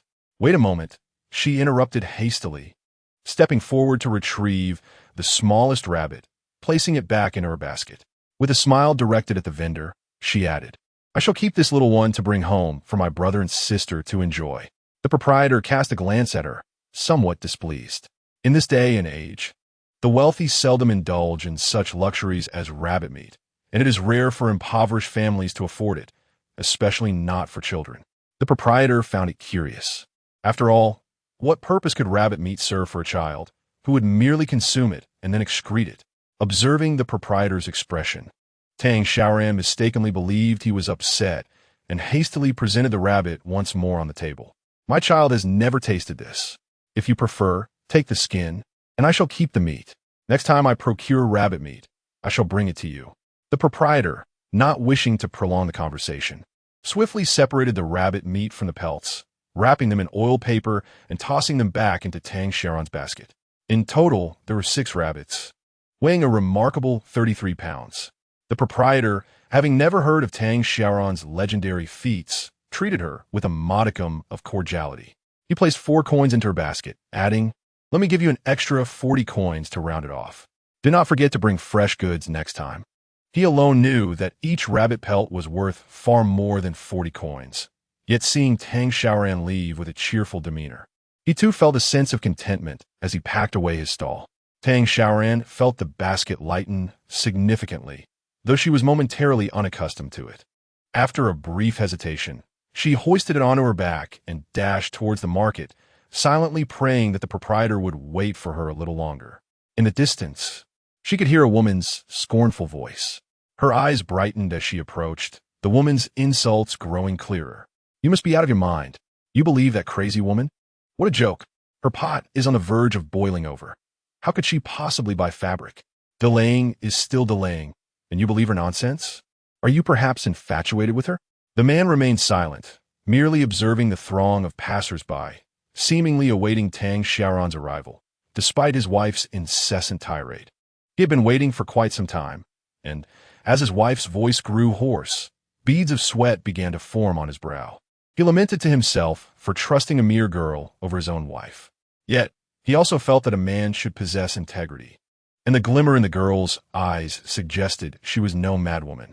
He gritted his teeth and resolved to wait another 15 minutes, if she did not arrive by then. "Boss!" He lifted his gaze to see Tang Xiaoran running towards him, a wave of relief washing over him. He turned back to his wife with a smile that radiated pride. The woman, noticing the commotion, changed her expression and then scoffed. "So what if she comes? Does she have the money to buy our goods?" As Tang Xiaoran arrived, she overheard the woman's words.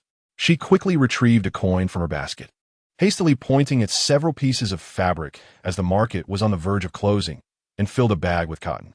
The couple stared in disbelief at the whirlwind that was Tang Xiaoran.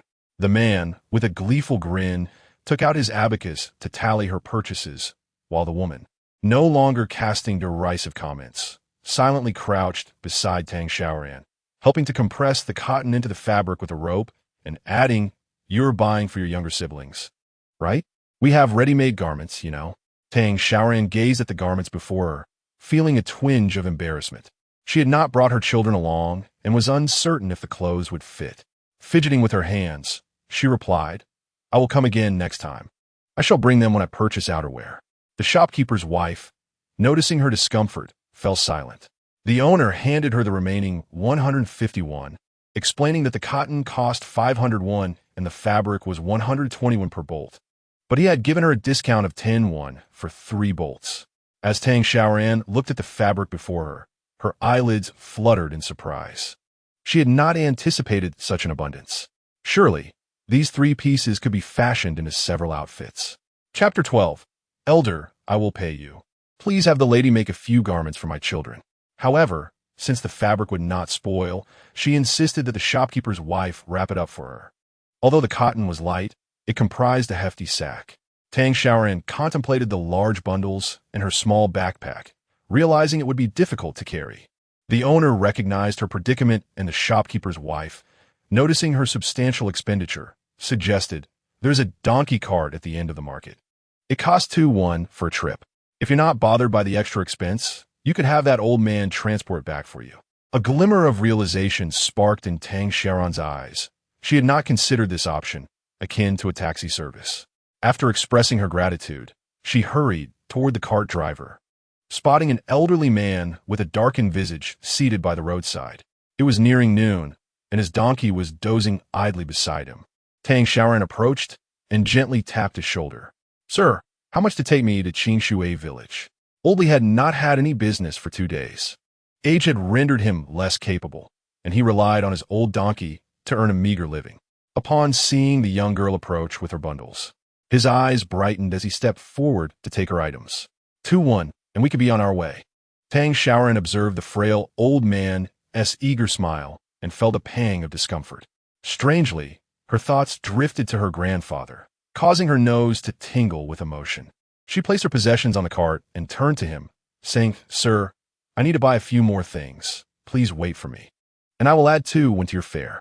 Old Li, upon hearing this, nodded vigorously, his eyes crinkling in delight. "You go ahead. I'll keep watch here. No need for extra pay." Tang Xiaoran said nothing further. It was now midday, and stall owners were gradually closing up. She still needed to purchase rice, flour, and oil. Having observed the meager provisions in the rudimentary kitchen, a scant handful of coarse rice, likely used by Tang Xiaoran to prepare meals for the original owner, she resolved that her 3 children would not endure hardship under her care. Given the current weather, rice and flour were unlikely to attract pests. Remembering that she had rented a donkey cart, Tang Xiaoran bought 20 jin each of fine rice and flour.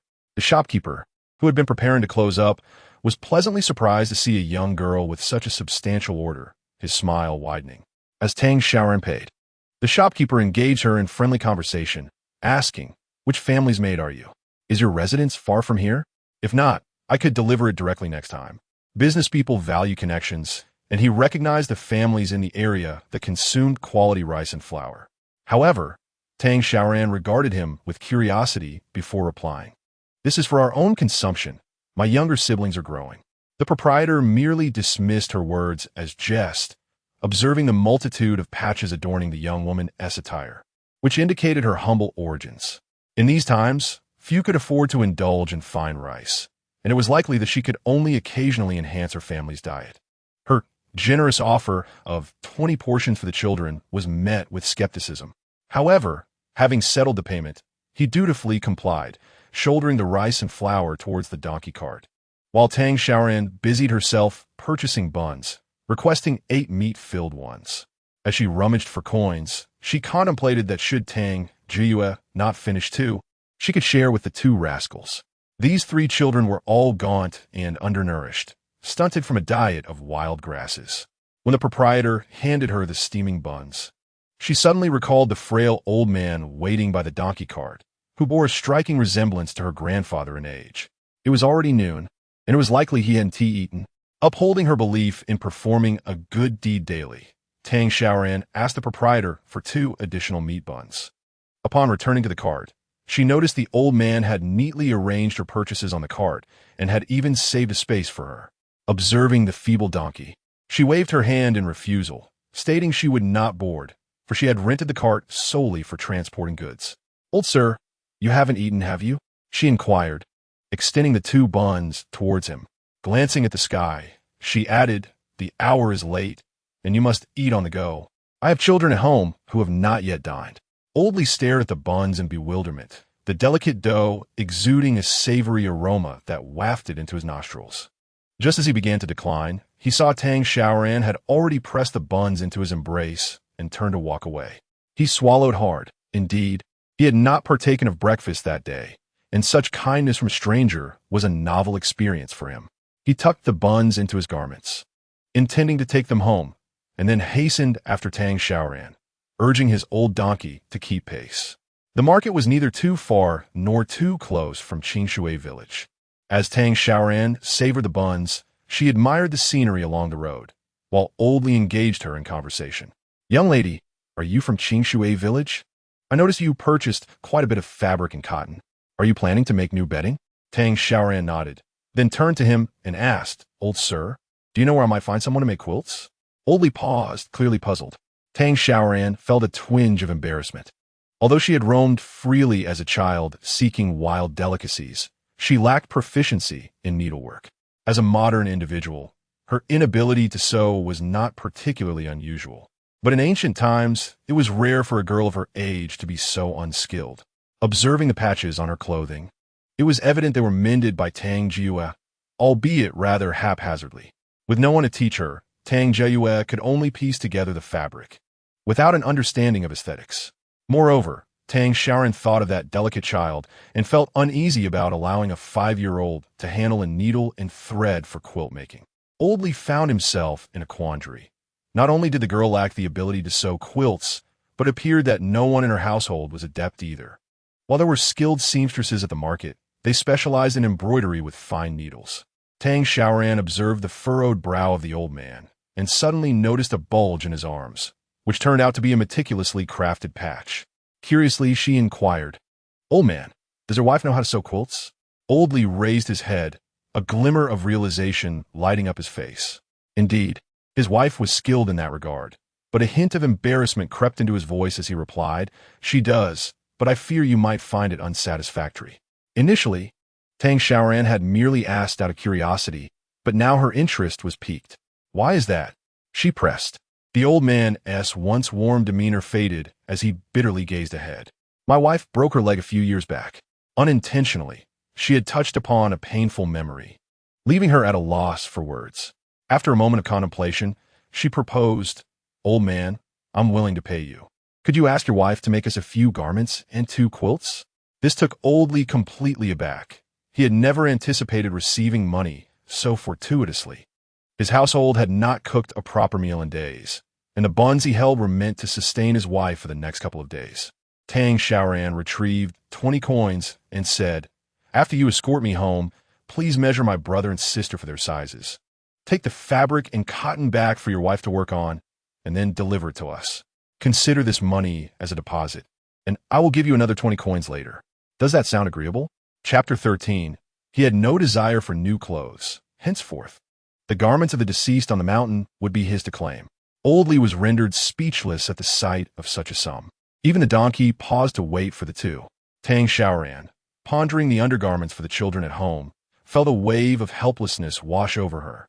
If this old man's wife was willing to assist her with quilts and clothing, she could hardly contain her joy. It had been a long time since Oldley had seen such a significant amount of money. Although 20 coins might seem trivial to others, for this ailing couple, it was akin to a lifeline. He wiped away tears, nearly kneeling in gratitude, realizing he had encountered a benefactor today. Tang Xiaoran, startled by his reaction, hurried to help him up, her heart heavy with empathy. In these times, the inability to earn a living often led to starvation. It seemed essential to seize every opportunity to generate income, especially with 3 hungry infants at home, worried that someone might see her burdened with packages and gossip. She had prepared a few excuses, yet remarkably, she did not encounter a single villager on her way back. As soon as she stepped into the courtyard, she heard her two children quarreling. Tang Xiaoran stood with her hands on her hips, declaring, "Sister, I only went to the market for a bit. Of course. I need to cook the rice for her, so we can eat when she returns." Tang Xiaoran scoffed from the side. "Tang Xiaoran, you're like a reed swaying in the wind. That madwoman gives you an egg, and you sing her praises. Have you forgotten how she treated you? If she returned late and found the rice pre-cooked, wouldn't she scold you severely?" Tang Xiaoran seemed struck by his words, her voice tinged with insecurity. Yet she stubbornly retorted, "But she gave you an egg too. You speak so harshly, second brother. If I'm a reed, then you're heartless." Tang Xiaoran was quite vexed by his younger sister, who was too naive to remember past grievances. He recalled how Tang Xiaoran had sold him off just 2 days prior. Tang Xiaoran, quick-witted as she was, turned to their elder brother, Tang Wenxiao, seeking his intervention. "Look at her." Tang Wenxiao gazed at his squabbling siblings, quarreling fiercely over a bowl of rice, feeling a twinge of headache. In the past, whenever Tang Xiaoran struck Tang Xiaoran, Tang Xiaoran would always shield his sister.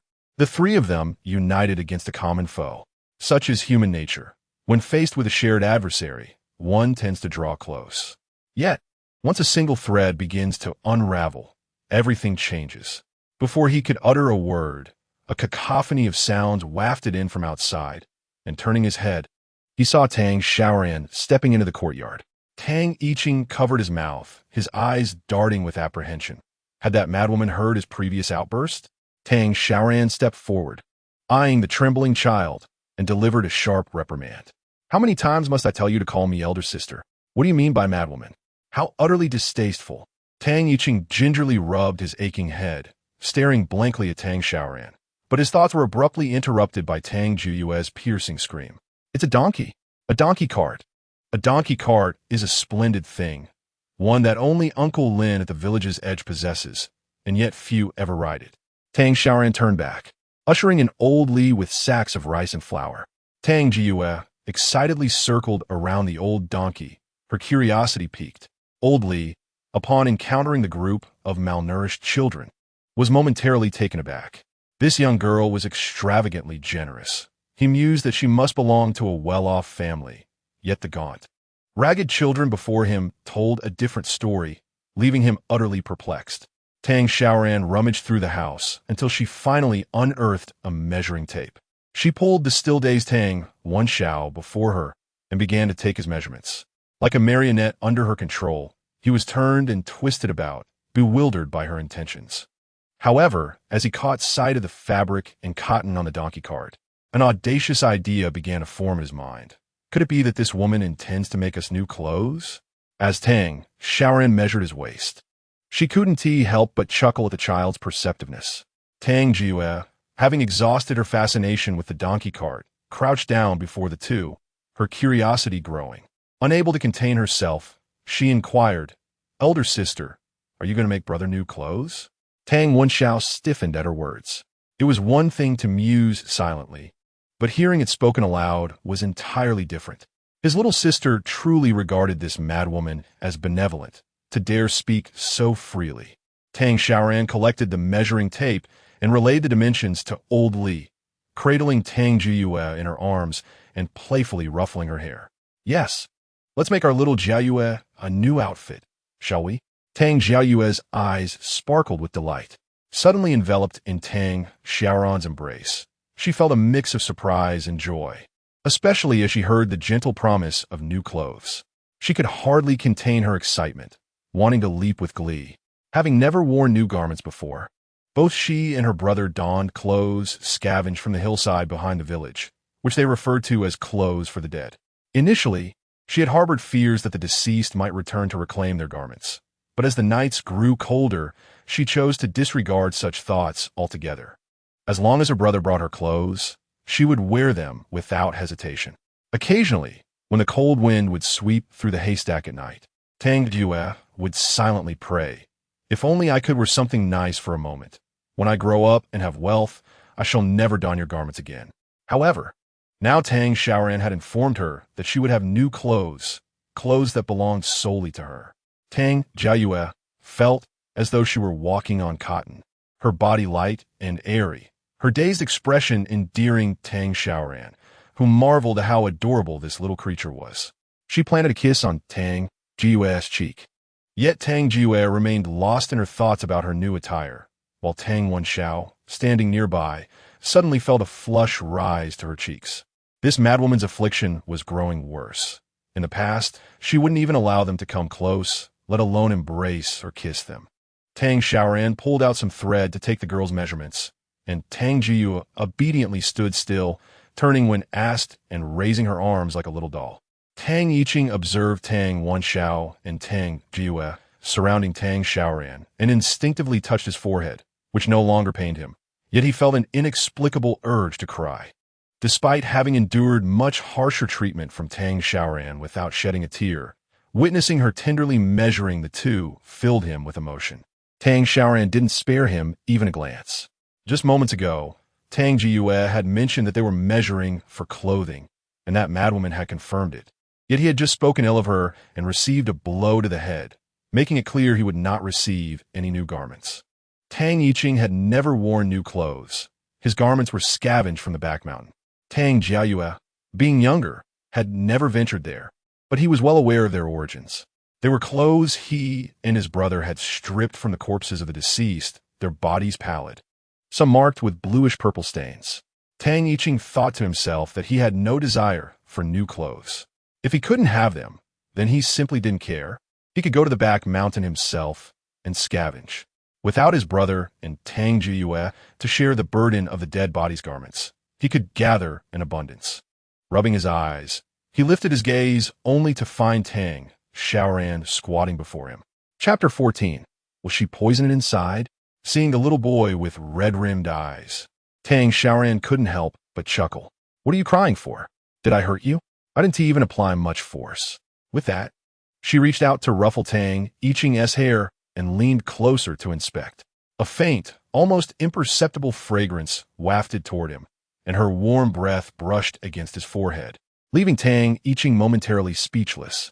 Observing the slight flush on his skin, Tang Xiaoran felt a twinge of regret. She had been a bit too forceful. Her intention was merely to playfully flick his forehead, unaware of how delicate a child's skin could be.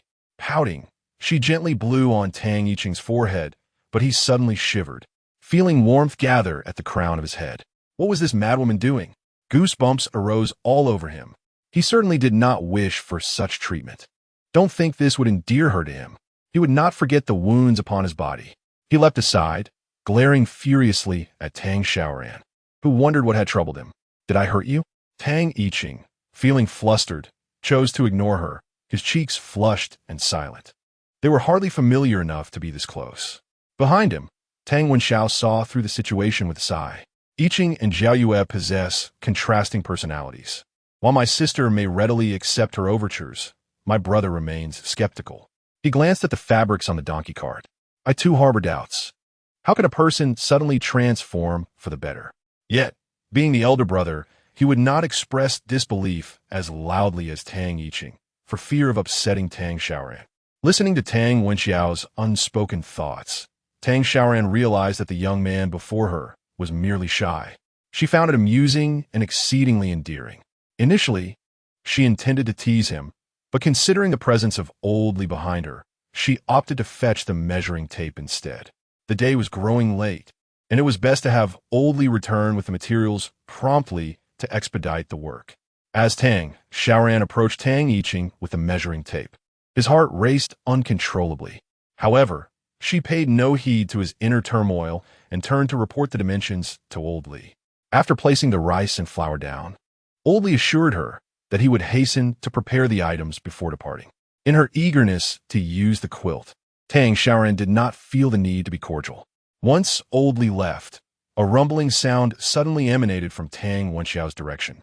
Looking down, Tang Xiaoran noticed that the noise came from him. He was clutching his stomach, biting his lip in a state of helplessness. She quickly retrieved some meat buns. You must be hungry. I didn't have time to cook for you at noon, so have these to tide you over.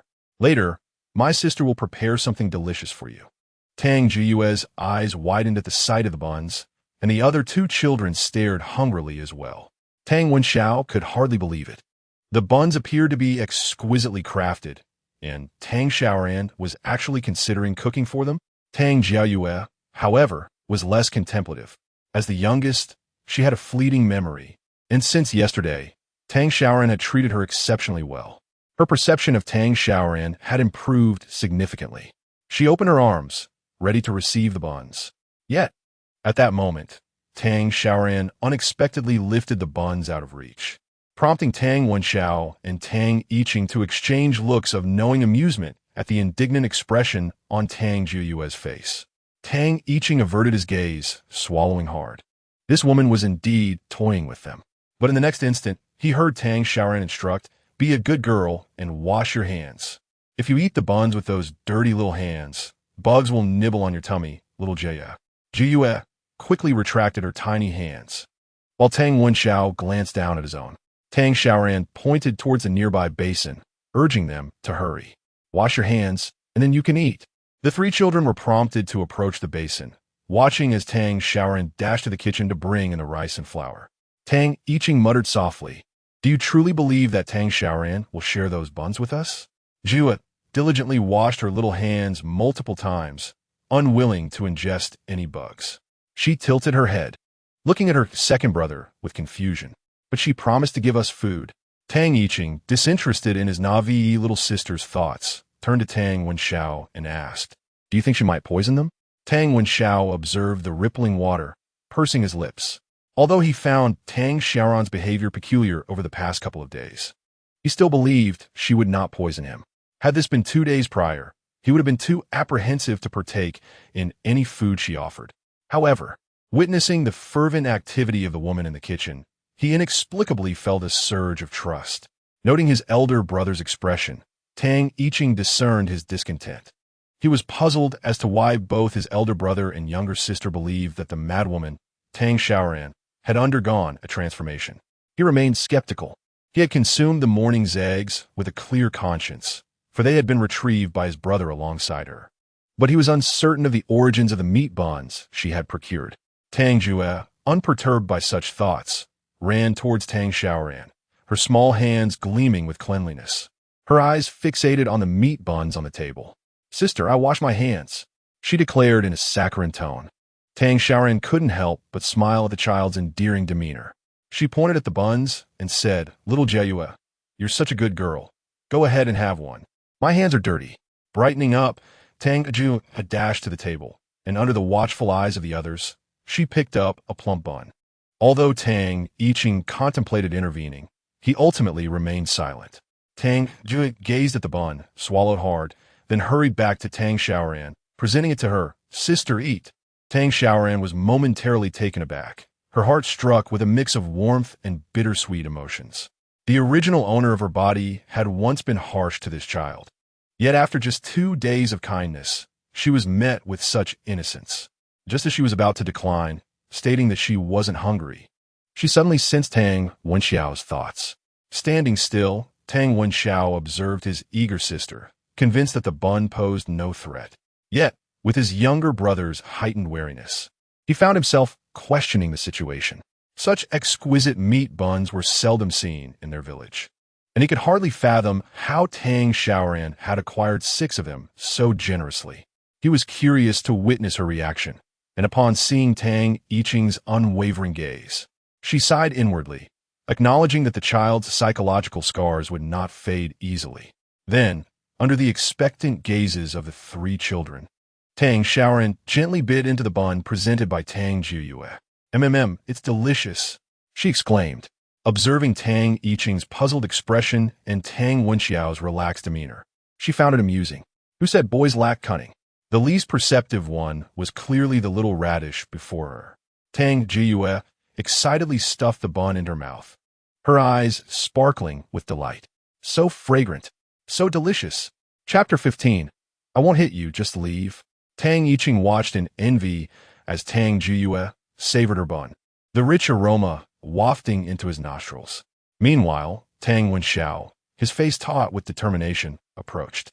Noticing Tang Xiaoran was unresponsive to him, he seized a bun, contemplated briefly, then picked up another before turning to face Tang Yiqing. The latter hesitated to take it, and Tang Wenxiao felt it was his duty as an elder brother to offer him an out. Tang Yiqing pressed his lips together as he accepted the bun handed to him by his elder brother. Hesitating, he brought it to his mouth. After all, both his brother and younger sister had already eaten. If they were to perish, they might as well do so together. With a resolute heart, he took a hearty bite. Tang Yiqing had never tasted a meat bun before, at least not in his recollection. In his memories, his stomach had only known the dryness of wild grass. This was the first time he had savored something so delicious. A burst of flavor surged through him, and before he could fully comprehend it, he had already stuffed a generous portion of the bun into his mouth. Cough, cough, cough. Tang Xiaoran turned around to see Tang Yiqing, his face flushed, having choked from eating too quickly. He waved his hands, his face bright red from the discomfort, but he still couldn't bring himself to discard the remaining half of the meat bun. Tang Xiaoran hurriedly fetched a bowl of cool water from inside, supporting Tang Yiqing's head as she helped him sip it. Watching him gulp down the water, she gently patted his back, chiding him, "Why eat so fast? No one is competing with you." Beside them, Tang Jiuyue snickered, finding her second brother quite embarrassing. As Tang Yiqing regained his composure, he suddenly heard Tang Jiuyue's mockery, and his face transformed from red to purple with shame. He felt as if he might burst into flames. Once Tang Xiaoran was assured he was fine, she returned to her tasks, leaving the three children to quietly munch on their buns in the yard. Amidst the sounds of chewing and swallowing, someone choked first, and by the time Tang Xiaoran emerged, she found tears glistening on all three children's faces. Startled, she hurried over, asking what happened. Tang Yiqing and Tang Wenxiao remained silent, while Tang Jiuyue pouted and said, "I feel so happy, big sister." Tang Xiaoran couldn't help but laugh and cry at the same time, realizing that Tang Wenxiao also felt an overwhelming sense of happiness, as if they were in a dream. She adjusted their little heads to face her, thinking, "You three silly kids, is this the mere taste of a meat bun that brings you such joy? Just wait. Big sister will ensure you live well. Would that mean you'll cry every day?" Tang Jiuyue sniffled, blinking her big eyes at Tang Xiaoran, completely won over by the two meat buns. Her lashes still held glistening tears, yet her eyes sparkled with an alarming brightness. "I believe in big sister. We will live a good life." Tang Yiqing wanted to mock her, but the fullness in his belly and the lingering flavor made him keep quiet. Tang Xiaoran thought of making a bed and turned to Tang Wenxiao, saying, "You're the older brother. You should know where the carpenter's house is in the village. Will you accompany big sister there?" Tang Jiuyue also wished to join, and seeing the eager expression on the little girl's face, Tang Xiaoran nodded in agreement. Tang Jiuyue waved her hands excitedly, dancing around, exclaiming, "Big sister is amazing. I really like big sister." Tang Yiqing looked down on this traitorous sibling who changed sides in a day. He watched as Tang Xiaoran took Tang Wenxiao by one side and held Tang Jiuyue with her other hand. He squatted back into the corner, thinking he didn't care about this at all. The firewood pile in the kitchen was unoccupied, so he could sleep there himself, which was actually more spacious. Tang Xiaoran found herself at a loss with this proud child and turned back to ask, "Yiqing, would you like to join us?" Tang Yiqing remained silent, while Tang Wenxiao stood numbly beside them, his demeanor typically reserved. If Tang Xiaoran were to strike Tang Yiqing, he would instinctively shield him, taking the blow instead. However, Tang Xiaoran had not caused any harm to Tang Yiqing. Whether Tang Yiqing was happy or upset was of no concern to her. Tang Jiuyue, on the other hand, was different. She tugged at Tang Xiaoran's arm, urging, "Come quickly, let's go and get a new bed." Tang Yiqing shot her a glare and stood up, following Tang Xiaoran at a distance. He was not interested in the new bed. Rather, he feared that this foolish girl, Tang Jiuyue, might be sold off by a madwoman. Not far from the carpenter's house, they arrived after a short walk. The door was opened by a plump middle-aged woman, whose initially cheerful expression faded upon recognizing the family-laden Tang Xiaoran. Unfazed, Tang Xiaoran was aware of the original owner's reputation in the village. There was plenty of time ahead. She gently inquired, "Excuse me, ma'am, is one the carpenter at home? I would like to commission a bed." The woman scrutinized her suspiciously several times before asking, "Xiaoran, we are from the same village. I won't beat around the bush. The cost of the bed is a full 41. Hearing this, Tang Xiaoran breathed a sigh of relief. She had been worried about not having enough money, but it seemed that labor costs in ancient times were indeed quite low.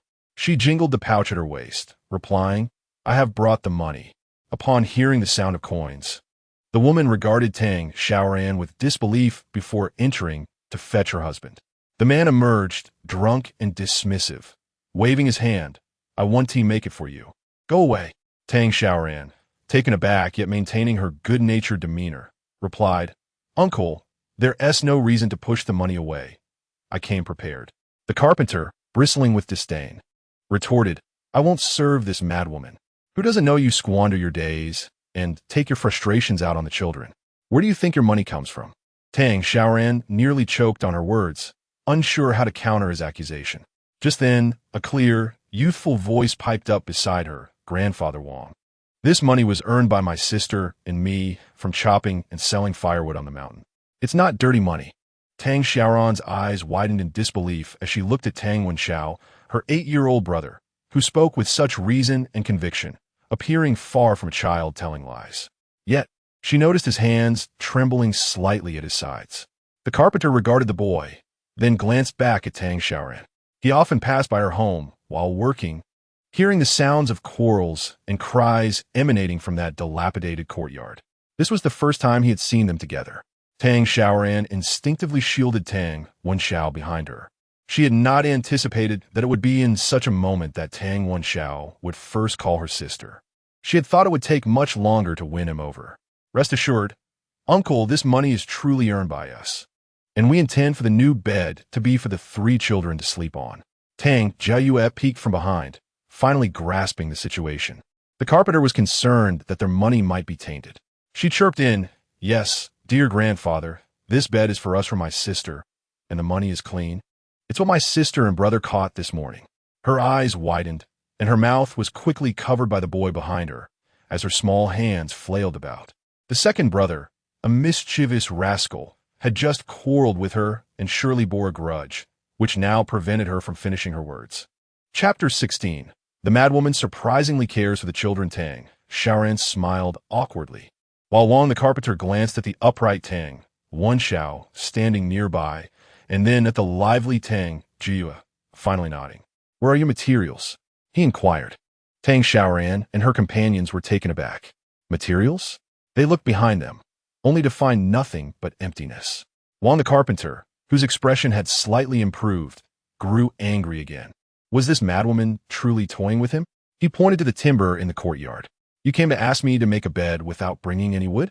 Tang Xiaoran felt a bit embarrassed. She had not considered this issue. The group stood in the courtyard, momentarily silent. Tang Wenxiao sighed. "Let us go up the mountain and chop some."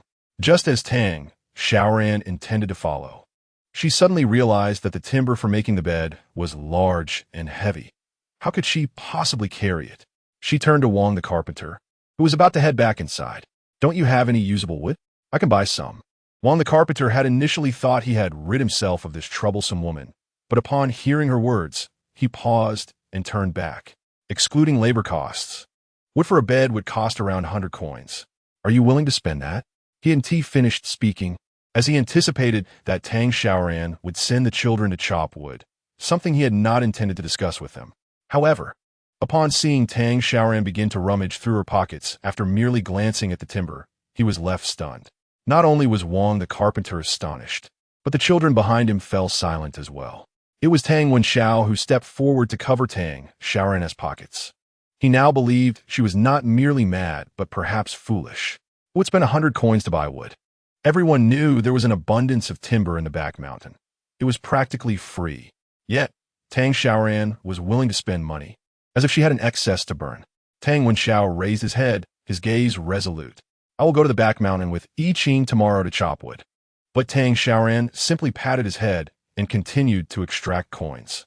"Money can be earned again, but you and I Ching are so small. How much wood can you carry back? Moreover, you are at a crucial growth stage. Carrying such heavy items could harm your spine. How will you marry a wife in the future?" Tang I Ching's face flushed red. What was this madwoman saying? He was only 7 years old, yet she spoke so openly. Observing Tang Wenxiao's lingering hesitation, Tang Xiaoran's tone softened further. "If you do not care for yourself, Your elder sister cares for you. It will take us ages to gather timber like ants moving their home. How much longer will you and your sister have to squeeze onto the same bed? Recalling the warm and reassuring feeling from last night, Tang Wenxiao nearly blurted out that sleeping together was not a problem. However, considering the difficulty Tang Xiaoran would face in turning over, he ultimately released his hold. Juan the carpenter looked at the four siblings with a mix of curiosity and surprise. How could this madwoman suddenly be so kind to the children, even displaying a sense of care? Yet being a businessman, he finally believed Tang Xiaoran's words when he saw her placing coins before him. It will only be ready by tomorrow afternoon. I will deliver it to you then, Wang the carpenter said, selecting the wood as he spoke to Tang Xiaoran. Tang Xiaoran was so exhilarated that she felt as if she might leap into the air, clapping her hands with unrestrained joy. Standing nearby, Tang Yiqing observed quietly, while only Tang Wenxiao wore a frown of concern. Tang Xiaoran led several children outside. She glanced at Tang Wenxiao, noting that he was a good child, thoughtful and composed, yet burdened by too many worries. At that moment, while his younger siblings reveled in the prospect of a new bed, Tang Wenxiao's thoughts were consumed by the notion that Tang Xiaoran was being extravagantly wasteful. Indeed, he felt deeply moved by her earlier words, but this did not diminish his belief that she was squandering their resources. This afternoon, crafting a bed had already cost them 141, although the younger ones hadn't seen.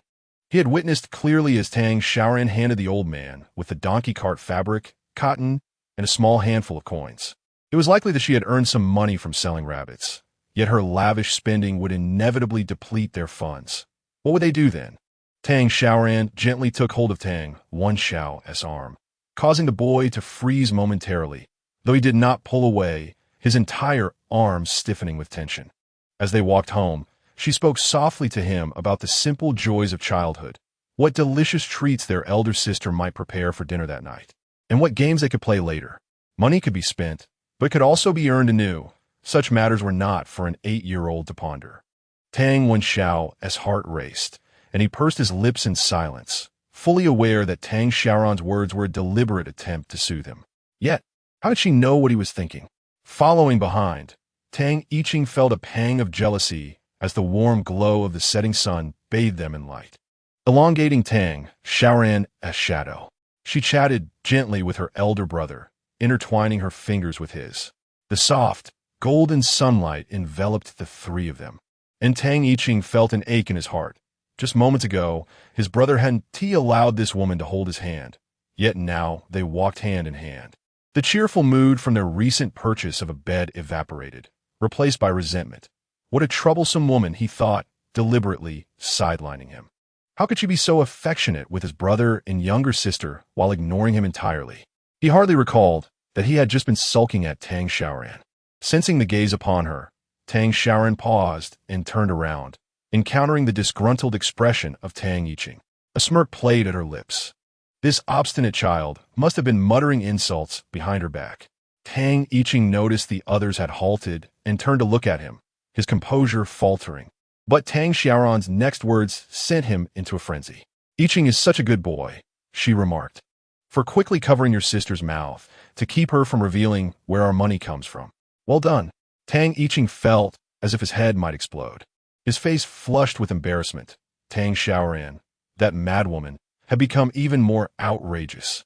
What was with her sudden affection? Good boy, he scoffed inwardly.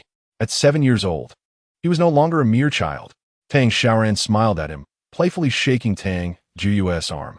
Quick-witted, Tang Zhiyue dashed forward to take hold of Tang Yiqing's hand. Urge, shall we go home together? Tang Yiqing's heart was once again struck by the word home. On the day when Tang Xiaoran came to rescue him, he felt nothing but mockery. How could that dilapidated place even be called a home? Where in the world do family members endure daily beatings and insults, or reside amidst piles of firewood while subsisting on wild grasses? Yet at that very moment, as he gazed at the warm glow of the setting sun casting its light on the path home, Tang Yiqing felt for the first time that the shabby little house with 3 rooms was indeed called home. Tang Xiaoran gently took his hand, leading him towards Tang Xiaoran. Their 4 shadows elongated by the sunset. Tang Xiaoran tilted her head and sweetly asked the children, How about I make you some noodles for dinner tonight? Chapter 17. Scorned by the children, Tang Xiaoran hopped with joy, holding Tang Yiching in her left hand and Tang Xiaoran in her right, feeling immensely happy in that moment. Is that so? Can my sister really make noodles? Tang Yiching tilted his head to look at her, filled mostly with skepticism. Tang Wenxiao remained silent, while Tang Xiaoran sensed the children's subtle mockery of her capabilities. After all, it was implied that she couldn't even start fire. Tang Wenxiao ignored her and suggested to Tang Xiaoyue that perhaps she should be the one to cook. Tang Xiaoran felt a sharp pang. Had she been scorned by these children? She had managed to live independently for many years, hadn't she? After being taken away by her so-called mother from the small mountain village, she was left to fend for herself upon entering high school. She had originally intended to return to the village to be with her grandparents, but those two stubborn elders refused to allow it, insisting that children must venture out to see the world. They threatened to break her legs if she returned, leaving Tang Xiaoran with no choice but to work diligently while continuing her studies. In the cramped rental apartment, she learned to prepare various dishes, thinking that once she graduated and earned enough money, she would return to show her grandparents just how remarkable their granddaughter had become. However, upon her eventual return, she found that her grandparents were no longer there. Tang Xiaoran sniffled and smiled, teasing, "What? Do you not believe in me?" Tang Wenxiao turned to glance at her, his eyes catching the redness around her eyelids, deepening his frown. Is it because I won't let Tang Xiaoran cook that she cried? Or is it because I don't trust her? Tang Xiaoran thought this child was too perceptive. He had captured her fleeting emotional turmoil in an instant. Yet, she chose to remain silent. Once they entered the courtyard, Tang Xiaoran busied herself in the kitchen, kneading the dough while glancing at the peeled rabbit meat nearby, momentarily stumped. Rabbit meat is quite gamey, and her initial plan was to stir-fry it with chili peppers. But she feared that the three children would end up in tears from the spice. After careful consideration, she decided to use less this time, allowing them to sample something new, saving the rabbit for future meals. Lost in thought, she suddenly noticed Tang Xiaoyue peeking in at the doorway. Amused by her adorable expression, Tang Xiaoran laughed while rolling out the dough and asked, "Why aren't you playing with your brothers in the courtyard?" Tang Xiaoyue, watching Tang Xiaoran's skilled hands as she flattened and kneaded the dough repeatedly, shyly replied, "I came in to help my sister with the fire." Tang Xiaoran initially intended to inform her that it was unnecessary for a child to assist. After all, what sense was there in having a small child lend a hand? However, Tang Xiaoyue had already squatted down, adeptly pouring water into the pot, covering it and igniting the fire. Watching Tang Xiaoyue, who was still shorter than the stove, scurry about made Tang Xiaoran's heart race with anxiety, fearing that she might accidentally topple into the pot. Yet, Tang Xiaoyue moved with remarkable agility, while Tang Xiaoran shaped the rice balls into several round, flat cakes, deftly slicing them into long, thin strips with a nearby knife. Having never witnessed Tang Xiaoran cooking, Tang Xiaoyue sneakily observed as she placed the noodles into the pot. Turning around, Tang Xiaoran bent down to lift Tang Xiaoyue onto her lap, taking over the task of tending to the fire. Seated on her elder sister's lap, Tang Xiaoyue watched the crackling flames, which flushed her little face a rosy hue. Cautiously, she wrapped her small hands around Tang Xiaoran's neck and slowly leaned her head closer. "Sister, may I sleep beside you tonight?" Tang Xiaoran, hearing Tang Xiaoyue's endearing request, continued to tend to the fire, her heart melting into a puddle of affection. Of course, does Xiaoyue enjoy sleeping close to her sister? Dan Xiao not that silly. And after a moment's contemplation, Tang Xiaoran added, "Once the new bed arrives tomorrow, it shall be for the two brothers to share, and Xiaoyue can sleep with her sister from now on." Tang Xiaoyue's eyes widened in surprise before joy illuminated her face. Tang Xiaoran could not help but laugh as the fluffy-haired child nuzzled against her. If only she could hear Tang Xiaoyue's inner thoughts, she would be shouting with delight. Once the noodles were cooked, Tang Xiaoran served 3 large bowls, preparing a slightly smaller one for Tang Xiaoyue, and then gently pushed her outside. She had plans to prepare rabbit meat, which required ample chili peppers, knowing that the little one might be overwhelmed by the spice. However, as she pushed Tang Xiaoyue out of the kitchen, she was startled by the sight before her. Two boys, covered in dirt, had filled a small corner of the yard with their collection. "Have you been gathering firewood?" "Tang Xiaoran in Guit, Tang Ziking not that." It was their first time seeing Tang Xiaoran cook, and the eldest brother insisted that they could not be idle while she was busy, directing Tang Jiyue to help with the fire while he took the initiative to gather firewood outside. With a sigh, Tang Xiaoran reflected on how overly sensible these children were, which, while admirable, often tugged at her heartstrings. She noticed a rabbit in the corner cage and called the three children over. "This rabbit hasn't eaten all day. Go find some grass nearby to feed it, but remember not to wander too far." After assigning them this trivial task, she turned back to the kitchen. Moments later, she emerged with the rabbit meat, having tasted it herself and found the flavors well masked, albeit a bit spicy. Tang Jiyue was squatting beside the mother rabbit, feeding it, and by the cage lay a generous assortment of grass. Amused, Tang Xiaoran watched as Tang Yiqing entered with another bundle of grass. "Are you trying to overfeed it?"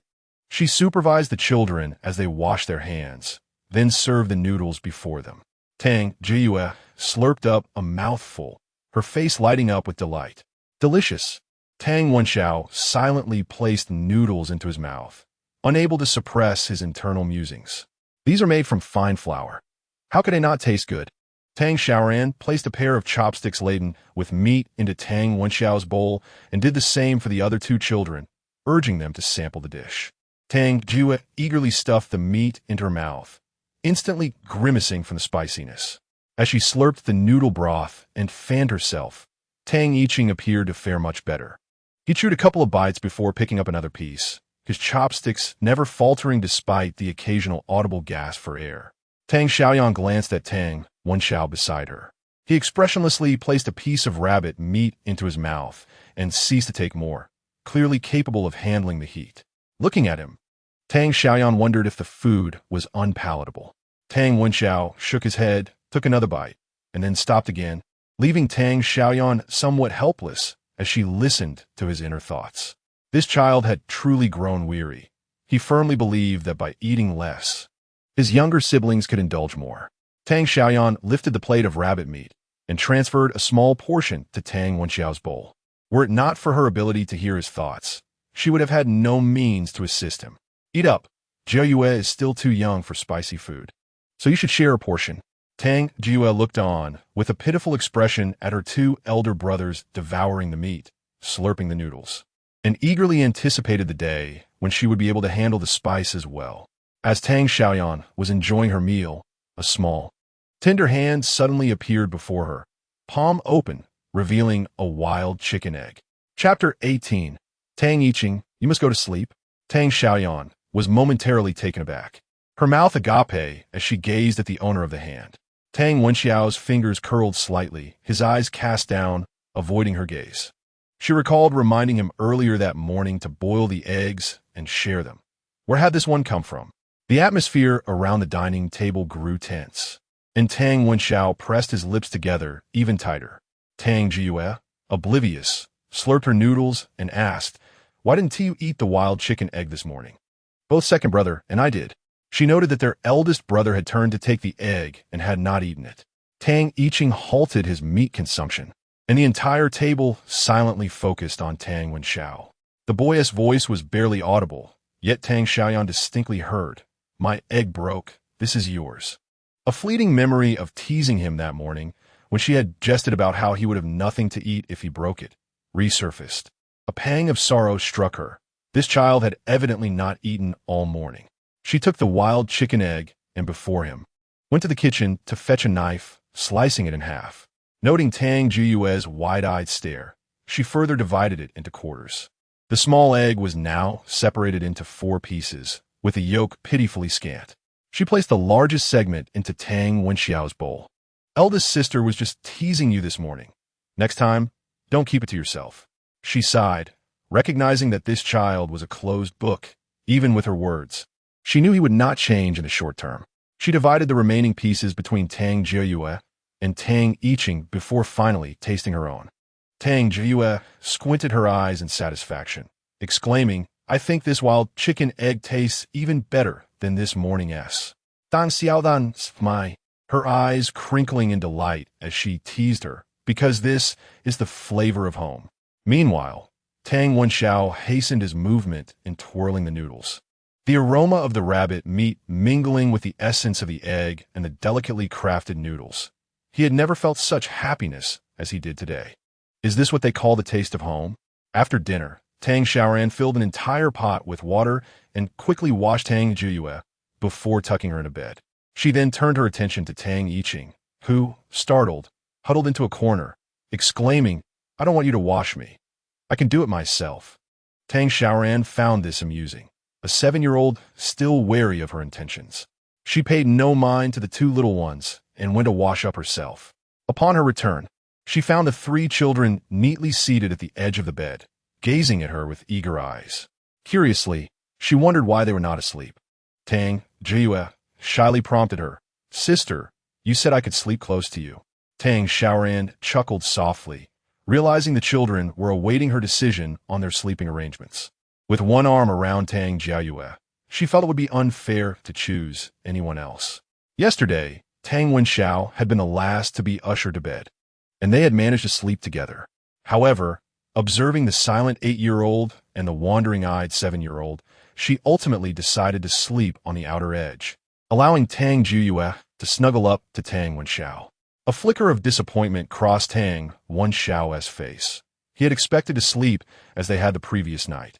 Meanwhile, Tang Yiqing had already fallen asleep. Unbeknownst to Tang Xiaoran, he was silently fuming, thinking, "Why did my elder brother and second sister get to sleep close to her while I did not? It's so unfair. But who really cares? That crazy woman might go mad in the middle of the night and strangle whoever is beside her. Not sleeping close to her is just fine." Tang Jiyue observed the slightly sullen expressions of Tang Wenxiao and Tang Yiqing. The melodic chirping of crickets outside filled the air, and she felt a long-lost sense of relaxation. Leaning against her sister's chest, she excitedly stiffened her body. "Sister, you're so soft, and you smell so nice after your bath. It feels warm, like Mother's embrace." Though Tang Jiyue had no concept of what a mother's scent was, she felt it now. Tang Xiaoran gently patted her back and began narrating the tale of Snow White. Time slipped away, and gradually, Tang Xiaoran's voice grew softer until Tang Jiyue fell asleep.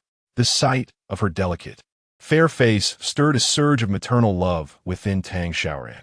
As she relaxed, preparing to drift off herself, a youthful voice suddenly broke through her thoughts. What happened after Snow White entered the dwarf's house? Why isn't this crazy woman finishing the story? Startled, she quickly recognized that it was Tang Yiqing's voice. The one sleeping at the edge. Tang Xiaoran realized that, despite the absence of clocks in this era, the crickets had ceased their song, indicating it must be midnight. At that moment, she understood that she had acquired a peculiar ability to hear their thoughts. If her intuition was correct, tomorrow this ability would shift to Tang Jiyue. After a long day, Tang Xiaoran accepted her newfound reality and decided not to dwell on it. She carefully extracted her arm from under Tang Jiyue's head, intending to resume her slumber. Yet, once more, Tang Yiqing's voice echoed in her mind. "Snow White is so foolish. When the queen sent someone to kill her, couldn't she just tell the king?" Tang Xiaoran felt a wave of exasperation wash over her, deciding to ignore the persistent child. However, Tang Yiqing seemed determined to disrupt her peace, murmuring just as she was on the brink of sleep. "Why does Tang Xiaoran know such intriguing stories? Is my little sister drooling in her sleep, enough to soak the crazy woman's neck? I felt disgusted when she drooled on me. Surely Tang Xiaoran finds it repulsive too. Will she scold my sister? She deserves it. Who told her not to let me sleep beside her? I wouldn't drool anyway. Forget it, I don't wish to share a bed with her." What became of Snow White in the end? Will the crazy woman narrate this story again tomorrow? Suddenly, Tang Xiaoran sat upright, while the little boy outside held his breath, his thoughts amplifying in his mind. That startled me. Why did this crazy woman sit up abruptly? Is she going to commit murder? Tang Xiaoran could no longer endure Tang Yiqing. "You better go to sleep." Tang Yiqing's small figure froze instantly. "How does she know I'm still awake?" He then pretended to be asleep, snoring softly, which nearly made Tang Xiaoran laugh in exasperation. The next morning, Tang Xiaoran rose with significant dark circles under her eyes, while Tang Yiqing appeared completely unaffected. The mental whispers from Tang Xiao had faded, and her earlier conjectures proved accurate. With a sigh, Tang Xiaoran headed to the kitchen to prepare noodles. The leftover noodles from yesterday were just right for breakfast. As she tidied up to leave, she spotted someone emerging from the thick fog in the distance. Upon recognizing the old man Li, who was pulling a donkey cart, she paused momentarily, her eyes widening at the sight behind him. What on earth is this? This old man is too dedicated. A quilt and 6 sets of clothing piled haphazardly on the cart. Tang Xiaoran, having never engaged in manual labor, knew it was impossible to complete such work in just one afternoon. She was dumbfounded, while old man Li scratched his head sheepishly. Miss, my old lady heard she still has some use. No matter how I persuaded her last night, she refused to sleep, claiming she couldn't.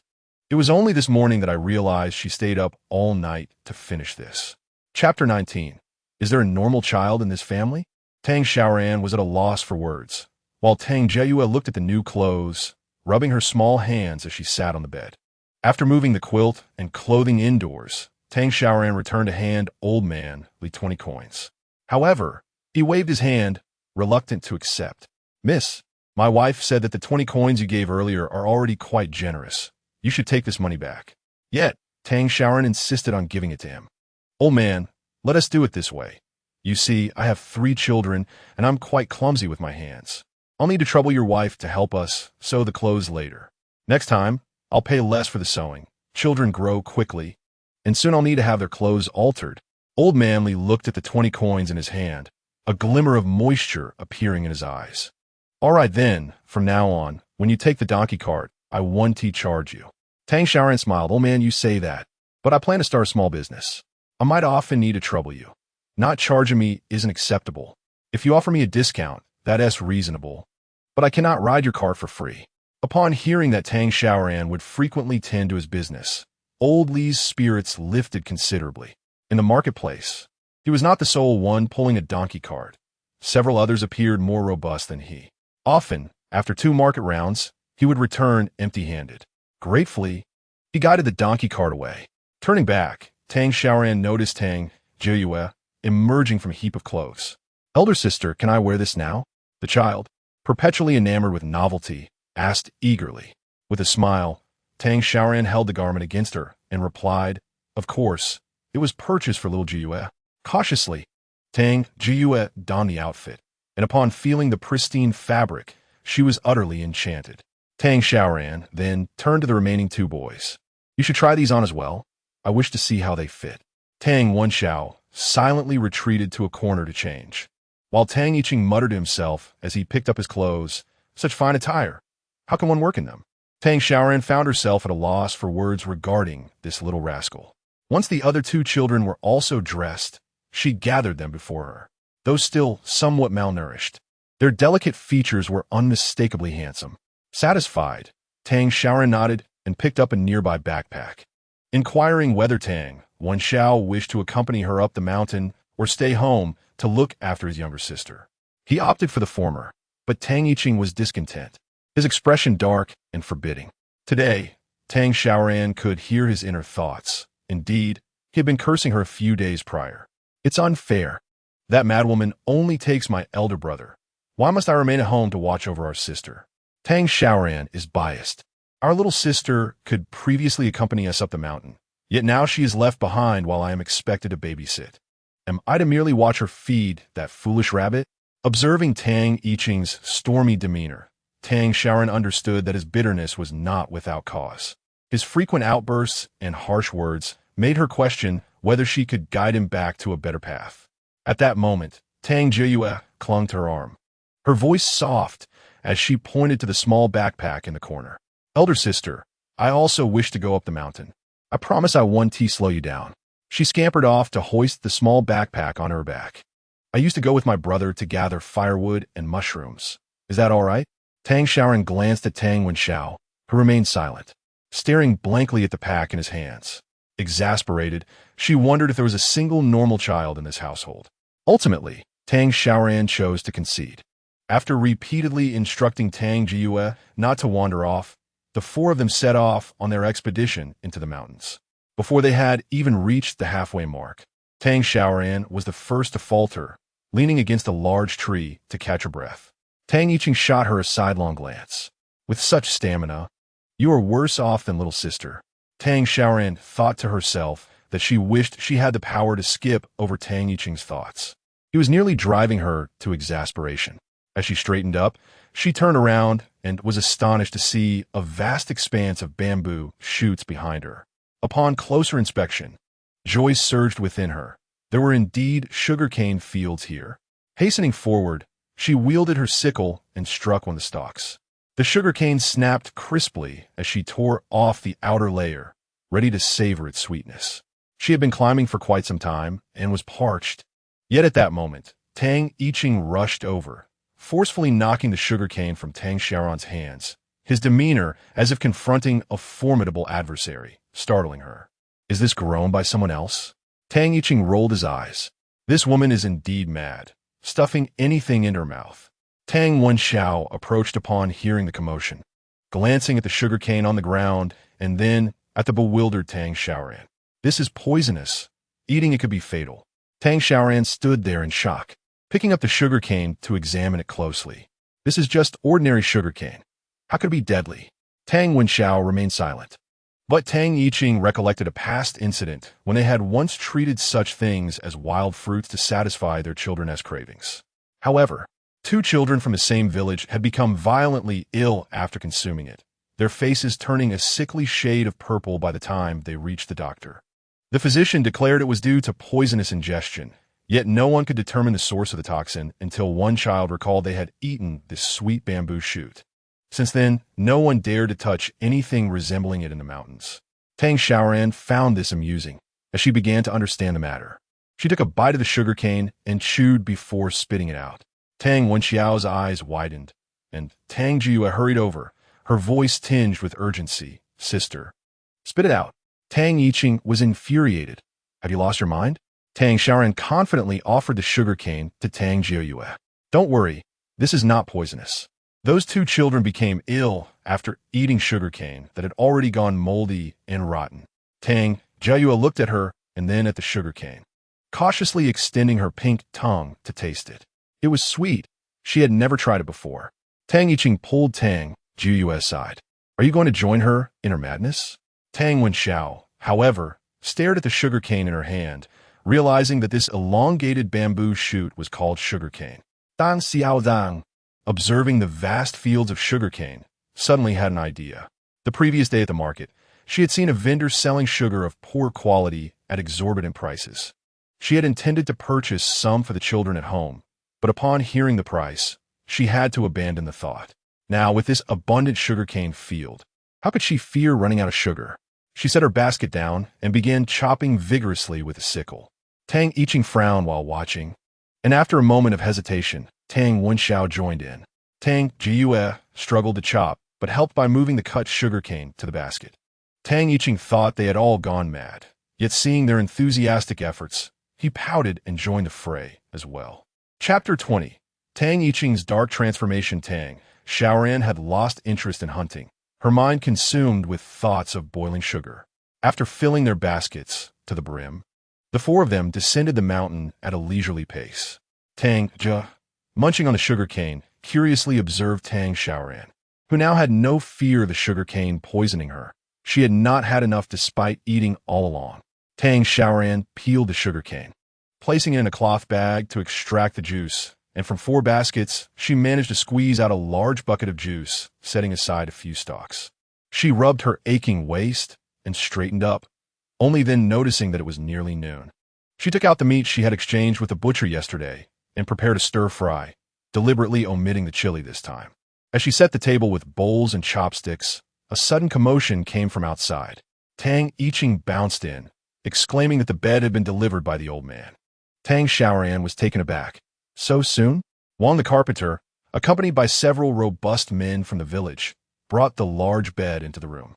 Upon seeing the meal on Tang Xiaoran's table, the men couldn't help but express their astonishment, asking if they were just now having lunch. Tang Xiaoran directed the placement of the bed and instructed Tang Xiao to let his younger siblings eat first, turning back to say, "Yes, we tend to cook late." Juan the carpenter had merely intended to engage in casual conversation, but one of his companions, inadvertently glancing at the food on the table, was taken aback. He discreetly tugged at Wang the carpenter's arm, and they all stared at the table.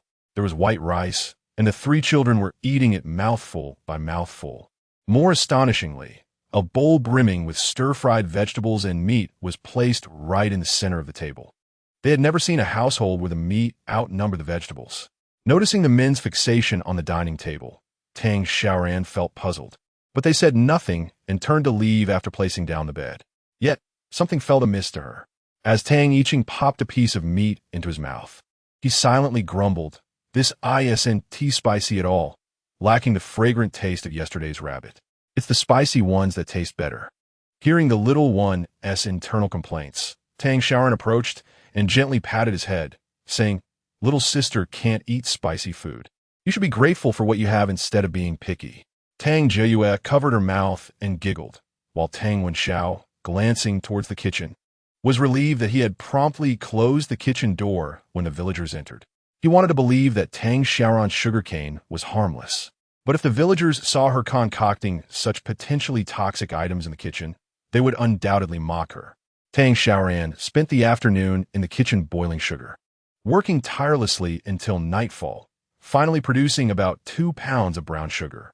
She sighed, realizing that throughout history, artisans have never had it easy.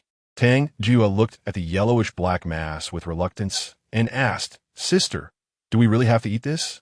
Tang Yiqing chuckled from the side. "Did you burn it?" Tang Xiaoran, holding the brown sugar, felt a surge of irritation. How could these two little rascals not appreciate such a fine creation? She had kindly offered them a taste, only to be ridiculed. After a long afternoon of listening to Tang Yiqing's thoughts, she was nearly driven to madness. Just then, Tang Wenxiao approached her. Tang Xiaoran stared in surprise at the tender little hand reaching out towards her, while Tang Wenxiao, with a serious expression, glanced at the brown sugar and asked, "Can I have a taste?" Tang Xiaoran was nearly moved to tears. Despite his few words, Tang Wenxiao was an absolute angel. She gently pinched a small amount of brown sugar and placed it in his hand. Without hesitation, he popped it into his mouth, initially intending to cheer Tang Xiaoran up. He had already decided he would not lie. If she asked, he would simply say it was okay. However, the sweetness that melted in his mouth caused his eyes to widen in surprise. Tang Xiaoran looked at him hopefully. "How is it?" "It's okay." Tang Yiqing erupted into laughter, only to be met with a sharp glare from Tang Jiayue, who hastily approached Tang Xiaoran. "Sister, I should not have doubted you. I want to try it too." Tang Yiqing interjected, "One big brother's contribution is sufficient. If you eat, you'll end up with an upset stomach later." Yet, Tang Jiayue insisted on tasting it. Tang Xiaoran obliged, placing a small piece in her mouth. The initially grimace on Tang Jiayue's face transformed into a radiant smile as she clung to Tang Xiaoran's arm. "Sister, this is delicious. Is this candy?" Tang Xiaoran playfully pinched her little nose. "What? Now you won't call me a failure at cooking?" Tang Yiqing observed the two brothers once again surrounding Tang Xiaoran, none of whom acknowledged him, which irked him slightly. It must be a scam. What kind of candy is this? Has Tang Jiayue ever had candy to boast about it? It looks so dark. How can it possibly taste good? "I don't want any," he grumbled. Tang Xiaoran raised an eyebrow at him, glancing at the corner where he stood. "Would you like a try?" Tentatively, Tang Yiqing stepped forward, only to be blocked by Tang Jiayue. "Sister, the second brother, just said he won't eat burnt stuff. Let me have it." Tang Yiqing, infuriated by Tang Jiayue's greed, gritted his teeth. "That greedy Tang Jiayue. That was meant for me." However, Tang Xiaoran had already placed another small piece of red sugar into Tang Jiayue's mouth.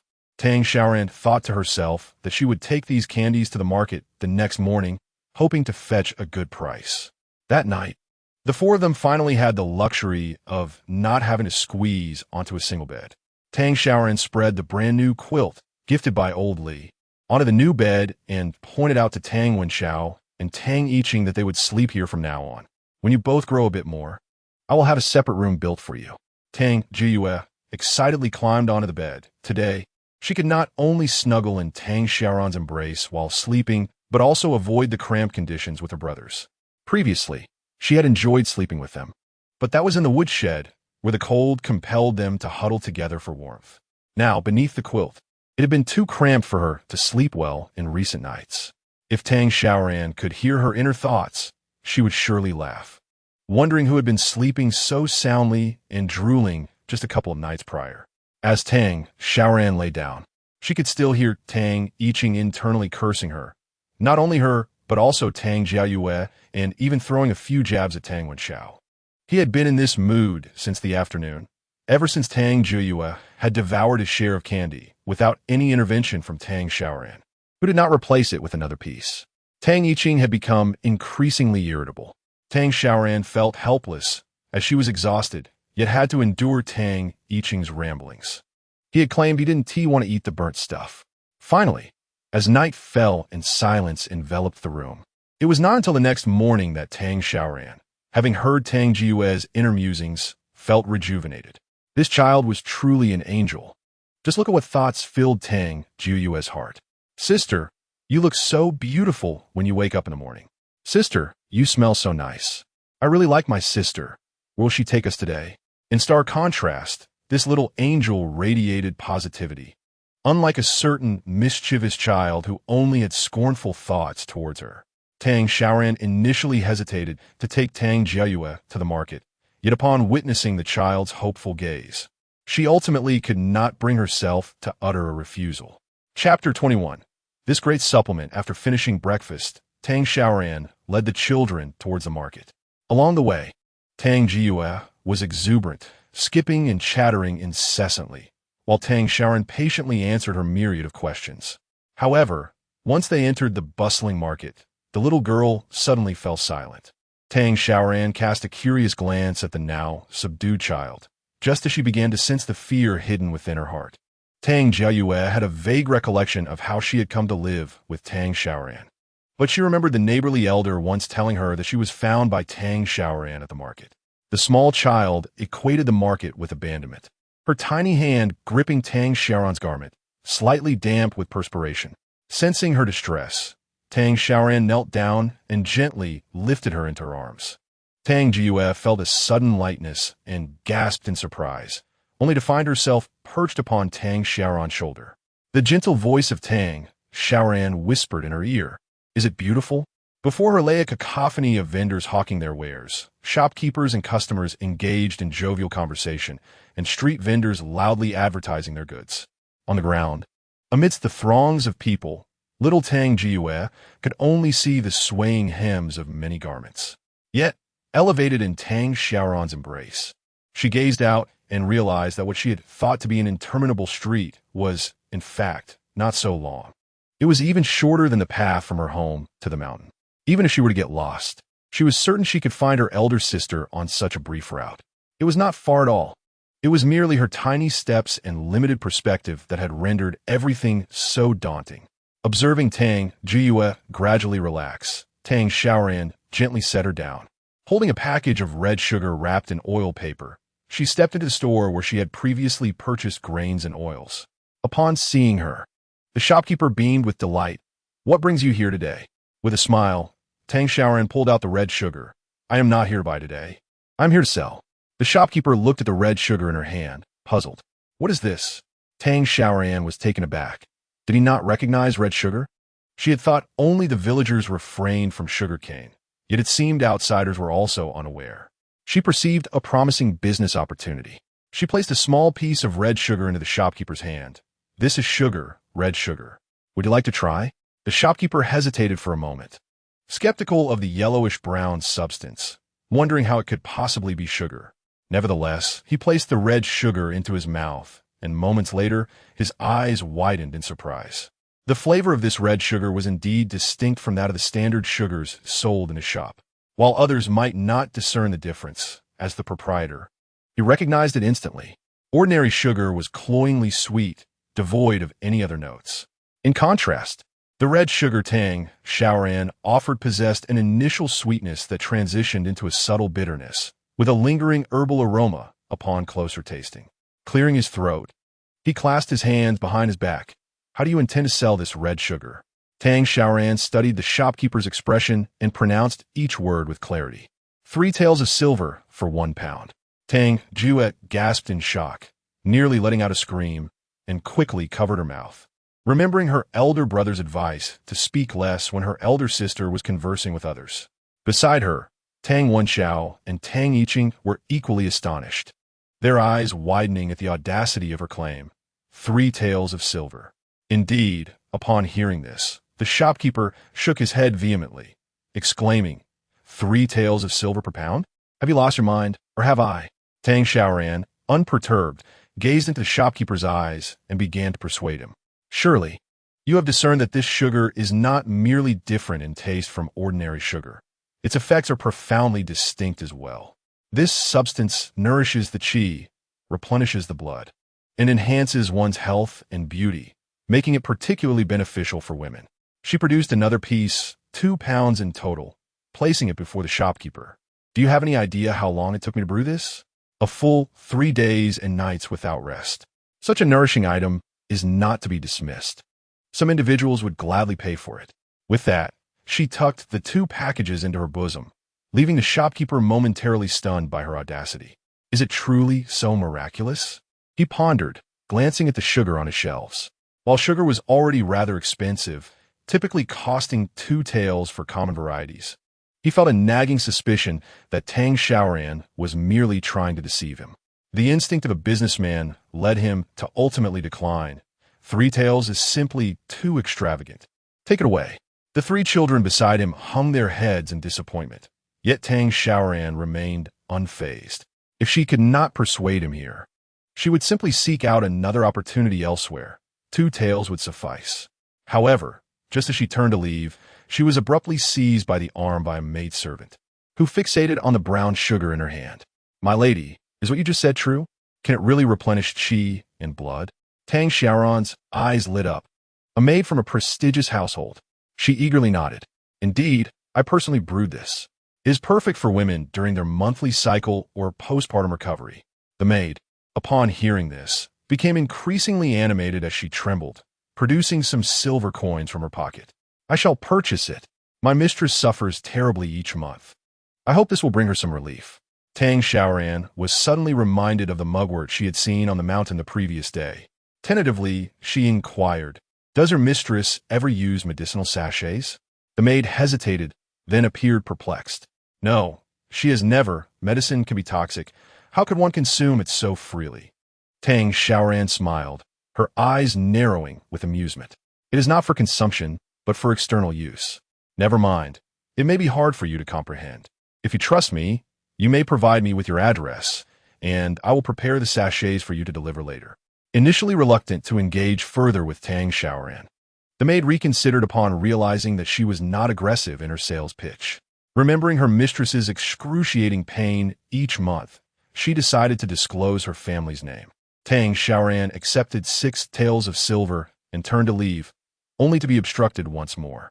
A man, appearing somewhat awkward, pointed toward the departing maid. Do you have any of that sugar left? Tang Xiaoran spread her hands in a gesture of helplessness. Alas, it is all gone. I spent considerable time preparing this batch. What do you seek? The man, visibly dejected, replied, My wife is about to give birth, and I hope to buy some for her postpartum care. Tang Xiaoran note that. Wishing she could assist with this matter, but she truly had no more brown sugar. The man left disappointed, and, as she prepared to depart with the children, yet another obstruction appeared in her path. Feeling exasperated, she had already announced the sugar was sold out, but upon lifting her gaze, she encountered the obsequious expression of the shopkeeper, prompting her to pause her departure. The proprietor had just been observing for quite some time, filled with regret as he realized the implications of the maid's decisive manner in procuring funds. He understood the financial equation at play. The young lady's price was indeed steep, yet not excessively so. Sugar was inherently scarce, and those who sought it were of affluent backgrounds, unconcerned with the minor fluctuations in cost. Moreover, this peculiar commodity was unfamiliar to him as well as to others. Curiosity is a natural human trait, especially among the wealthy, who bear a high cost of trial and error. Should they incur a loss, it would merely be deemed a waste. The proprietor surmised that he could negotiate a business deal with this young girl. Chapter 22. The elder sister is a cunning merchant. Tang Xiaoran, clutching a heavy purse of silver, spoke with an inscrutable expression. For taels. The proprietor was utterly taken aback, his face flushing with indignation. You little girl, how can you suddenly raise the price? We agreed on 3 taels just moments ago. Tang Xiaoran embraced a rogue demeanor, glancing towards Tang Wenxiao and then to Tang Jiuyue. Did I say that? Who mentioned it? I seem to have forgotten. Tang Jiuyue shook her head, while Tang Wenxiao began to speak nonsensically with an air of calm. You did say 4 taels just now. The proprietor, infuriated, huffed in disbelief, while Tang Xiaoran found herself stifling a laugh at Tang Wenxiao's earnest deceit. This child always exuded an aura of reliability, and thus, when he lied, no one questioned him. Even the proprietor began to doubt his own recollection. Tang Xiaoran wished to disengage from this exchange, as her wares had been sold, and she was eager to indulge herself. Yet, the more she sought to depart, the more the proprietor felt ensnared by her grip. He stepped forward, grasping her arm. For taels is fine. When can you bring more? Tang Xiaoran counted on her fingers. The day after tomorrow, I could deliver 3 pounds then, no more. The proprietor's face brightened at this, and he quickly agreed, even paying a deposit of 3 taels. Fearing Tang Xiaoran might sell her brown sugar to another vendor at the market. However, as he watched her and her companions depart, he couldn't shake the feeling that something was amiss, and even after he entered his shop, he was left pondering in confusion. Tang Yiqing, having exited the shop, could no longer contain her thoughts. How foolish! He believed such a crafty young lady, claiming it would take 3 days and nights to prepare. How could she possibly manage that by the day after tomorrow? Tang Xiaoran playfully pinched Tang Yiqing's mouth, reminiscent of handling a chick. Do not lead your sister astray. This is not deceit. It is the mind of a merchant. Tang Wenxiao nodded in agreement from his side, and Tang Xiaoran affectionately ruffled his hair. What shall we eat later? The elder sister will treat you. The 4 meandered leisurely through the streets, with Tang Xiaoran purchasing some snacks for the children as they wandered, until they came upon a vendor selling chickens at the corner. Children's growth is reliant on eggs and milk, while she could not afford a dairy cow. She could certainly purchase hens. She squatted down to observe the hens, and upon noticing her, the vendor greeted her warmly. Young lady, what are you looking for? Tang Xiaoran pointed to 2 hens that appeared particularly prolific. The vendor efficiently packaged the chickens for her and added, why not buy a rooster as well? You could hatch some chicks later. Tang Xiaoran was acutely aware that this was merely a marketing tactic. Not all roosters and hens could produce chicks together. Yet, upon hearing the mention of chicks, Tang Jiuyue became obstinate. She lifted her gaze, casting a pitiful look at Tang Xiaoran, who, in resignation, procured another rooster. Cradling the chicken, Tang Xiaoran glanced over at the nearby butcher shop, where a group of children stared longingly at the vibrant red meat, their silence palpable. Cautiously tugging at Tang Xiaoran's sleeve, Tang Jiuyue asked, Sister, do we really need to eat so lavishly? However, Tang Xiaoran paid her no mind, instead instructing the butcher to cut a pound of beef, her expression brimming with delight. As her eyes wandered, they landed on some beef tendons. Sir, would you sell me 2 pieces of beef tendon? The butcher initially intended to remark on the rarity of such a small purchase, but upon noticing the 3 wide-eyed children trailing behind Tang Xiaoran, his heart softened. With the market bustling and tendons not being particularly expensive, it was customary to toss in an extra piece or 2 for good measure. Thus, with a grand gesture, he gifted the tendons to Tang Xiaoran, whose joy was nearly overwhelming. She knew the beef tendons would prove immensely useful. At this moment, Tang Jiuyue perceived her sister as rather extravagant. Who buys such copious amounts of meat on a single market trip? Although she had seldom interacted with peers, she understood that families of lesser means could scarcely afford meat even once in a while. Tang Xiaoran, attuned to Tang Jiuyue's unspoken thoughts, felt exasperated at the children's incessant fixation on money. She placed the meat into Tang Jiuyue's arms, saying, You see, the brown sugar we just acquired replenishes energy and nourishes the blood. The 2 pounds of brown sugar combined are worth far less than a single bite of this beef. Tang Xiaoran's eyes widened in astonishment. At 31 per pound, how could she dare sell brown sugar at 3 taels? She felt her mind was inadequate. Her sister, a formidable figure, a true master of commerce.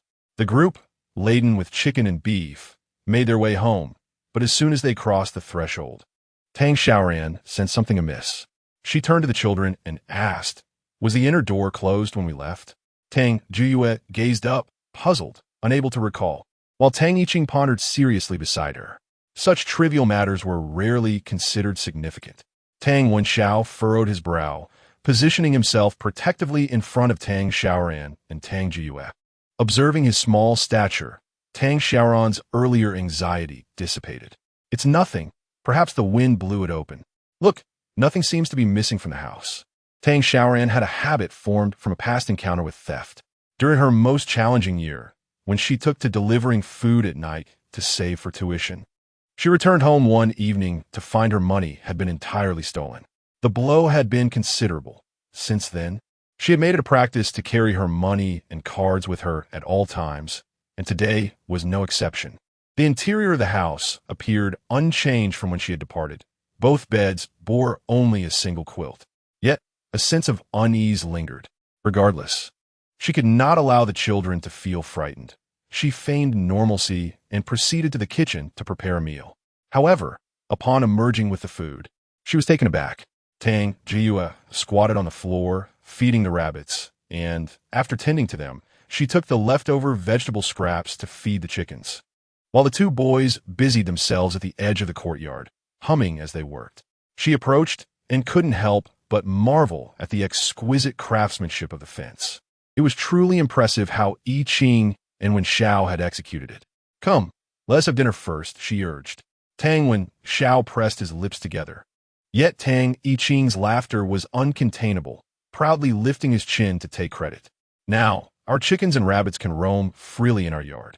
Tang Xiaoran was set to ascend the mountain to harvest sugarcane that afternoon, and Tang Xiaoyu expressed a desire to accompany her. This time, Tang Xiaoran did not refuse. For some reason, since her return today, she had been feeling a sense of unease. She felt compelled to keep the children close at hand for reassurance. Grabbing a twig, she began to meticulously carve it with a small knife until it was smooth and pleasing to the touch. Satisfied, she then heated the leather elastic gifted by the boss and affixed it to the crafted slingshot. While Tang Xiaoran busied herself, Tang Yiqing squatted nearby, his curiosity piqued by her activities. Previously, she had fashioned an oddly shaped bow and arrow from bamboo, returning with a basket full of rabbit meat. He had been at home then and had not witnessed how she had caught them. Yesterday, he had followed her up the mountain out of curiosity, only to spend the entire afternoon chopping sugarcane with her. Now, he eagerly awaited her next hunting expedition. Chapter 23. Oh no, something has happened to the children. Gazing at the slingshot in her palm, Tang Xiaoran excitedly whistled. Turning around, she found 3 children staring at her. What is the matter? They remained silent. But Tang Xiaoyu's innermost thoughts betrayed her. Tang Xiaoran forced a smile. Was it truly that blowing a whistle made her a rogue? She picked up a stone, stretched the slingshot, and aimed at a leaf that was protruding from outside the yard before letting it fly. Tang Yiqing only heard a sharp rush of wind whizzing past his ear, and a leaf fell silently to the ground, his eyes widening in shock. Tang Xiaoran, pleased with her performance, declared, "Let us go." The 4 of them set off up the mountain, and, as they reached the foothills, Tang Xiaoran discovered a nest of wild chicken eggs. Beaming with joy, she decided to collect them on their way back, as carrying them would be quite heavy. She relished the thrill of hunting in the mountains, each trip offering her a delightful surprise, akin to opening a mystery box. As Tang Xiaoyu gazed longingly at the wild chicken eggs, she reluctantly tore her gaze away, hoping they wouldn't be gone upon their return. "Don't worry," Tang Xiaoran reassured her, shaking her hand. "Sister has a great sense of direction." Tang Xiaoran filled her basket to the brim with sugarcane, collapsing beside it in exhaustion. She thought to herself that she needed to switch businesses, as the process of making brown sugar was far too labor-intensive. She feared that even with her early mornings and late nights, she would only manage to scrape by. Taking out her water flask from the basket, She offered it to Tang Xiaoyu when suddenly she heard Tang Wenxiao's voice drop to a whisper. "It's a deer." Tang Xiaoran froze, her heart racing as she looked up to see a young spotted deer standing not far away in the thicket, surrounded by lush grass. Its round eyes sparkled, and its coat gleamed with a glossy sheen, radiating beauty. At that moment, it was munching on the grass voraciously. Tang Xiaoran's heart raced. Such a creature was a protected species in modern times, and in ancient times, it was akin to walking currency. Today was indeed her lucky day. Carefully, she extracted the rudimentary bow and arrow from her basket, bending low as she crept forward. Tang Yiqing's eyes widened in anticipation, fixated on Tang Xiaoran's every movement. Afraid to miss a single detail, Tang Xiaoran inhaled deeply, aiming her bow and arrow at the neck of the deer. With a sound that sliced through the tranquility, the young deer seemed to sense the danger and turned its gaze in her direction. In the next instant, the bamboo arrow grazed its neck. "Oh no!" Tang Xiaoran furrowed her brow. Deer are inherently timid creatures, and one failed attempt would likely result in her returning empty-handed. Sure enough, the startled deer took off like a rocket, propelled by its powerful legs. Quick on her feet, Tang Xiaoran swiftly drew another bamboo arrow and aimed at the fleeing deer. Her heart leaping with joy as she struck true. There was still hope. She turned to instruct the children to remain in place, then hastened after the deer. Bow in hand, the creature, struck in the thigh, stumbled as it ran. Yet the instinct to survive propelled it to exert every ounce of strength. As Tang Xiaoran sprinted, she tightened her grip on the bow, preparing for another shot. The deer experienced intense pain in its hind legs, faltering as it knelt on the ground. Tang Xiaoran felt a rush of exhilaration, but the deer quickly regained its footing and darted into the underbrush.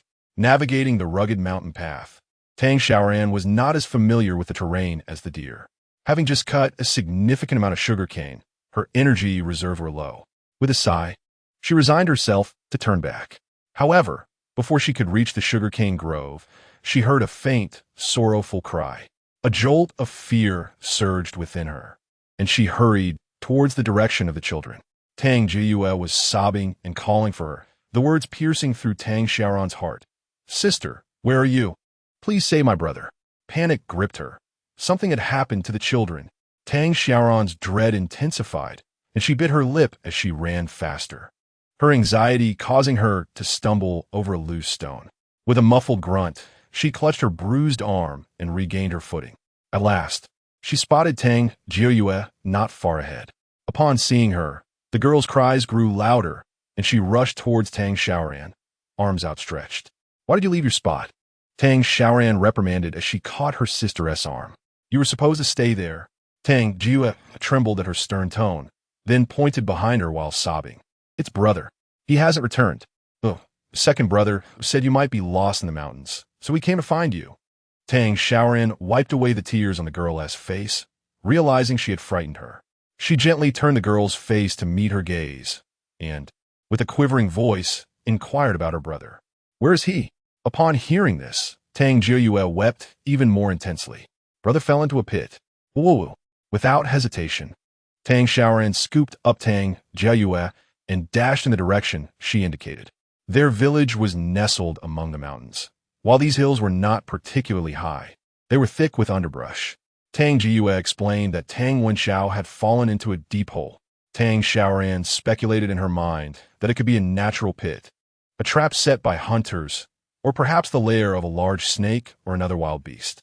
Just 2 nights prior, she had heard the howls of wolves emanating from the mountain, and after questioning Tang Wenxiao, she knew that the mountain harbored more than just wolves.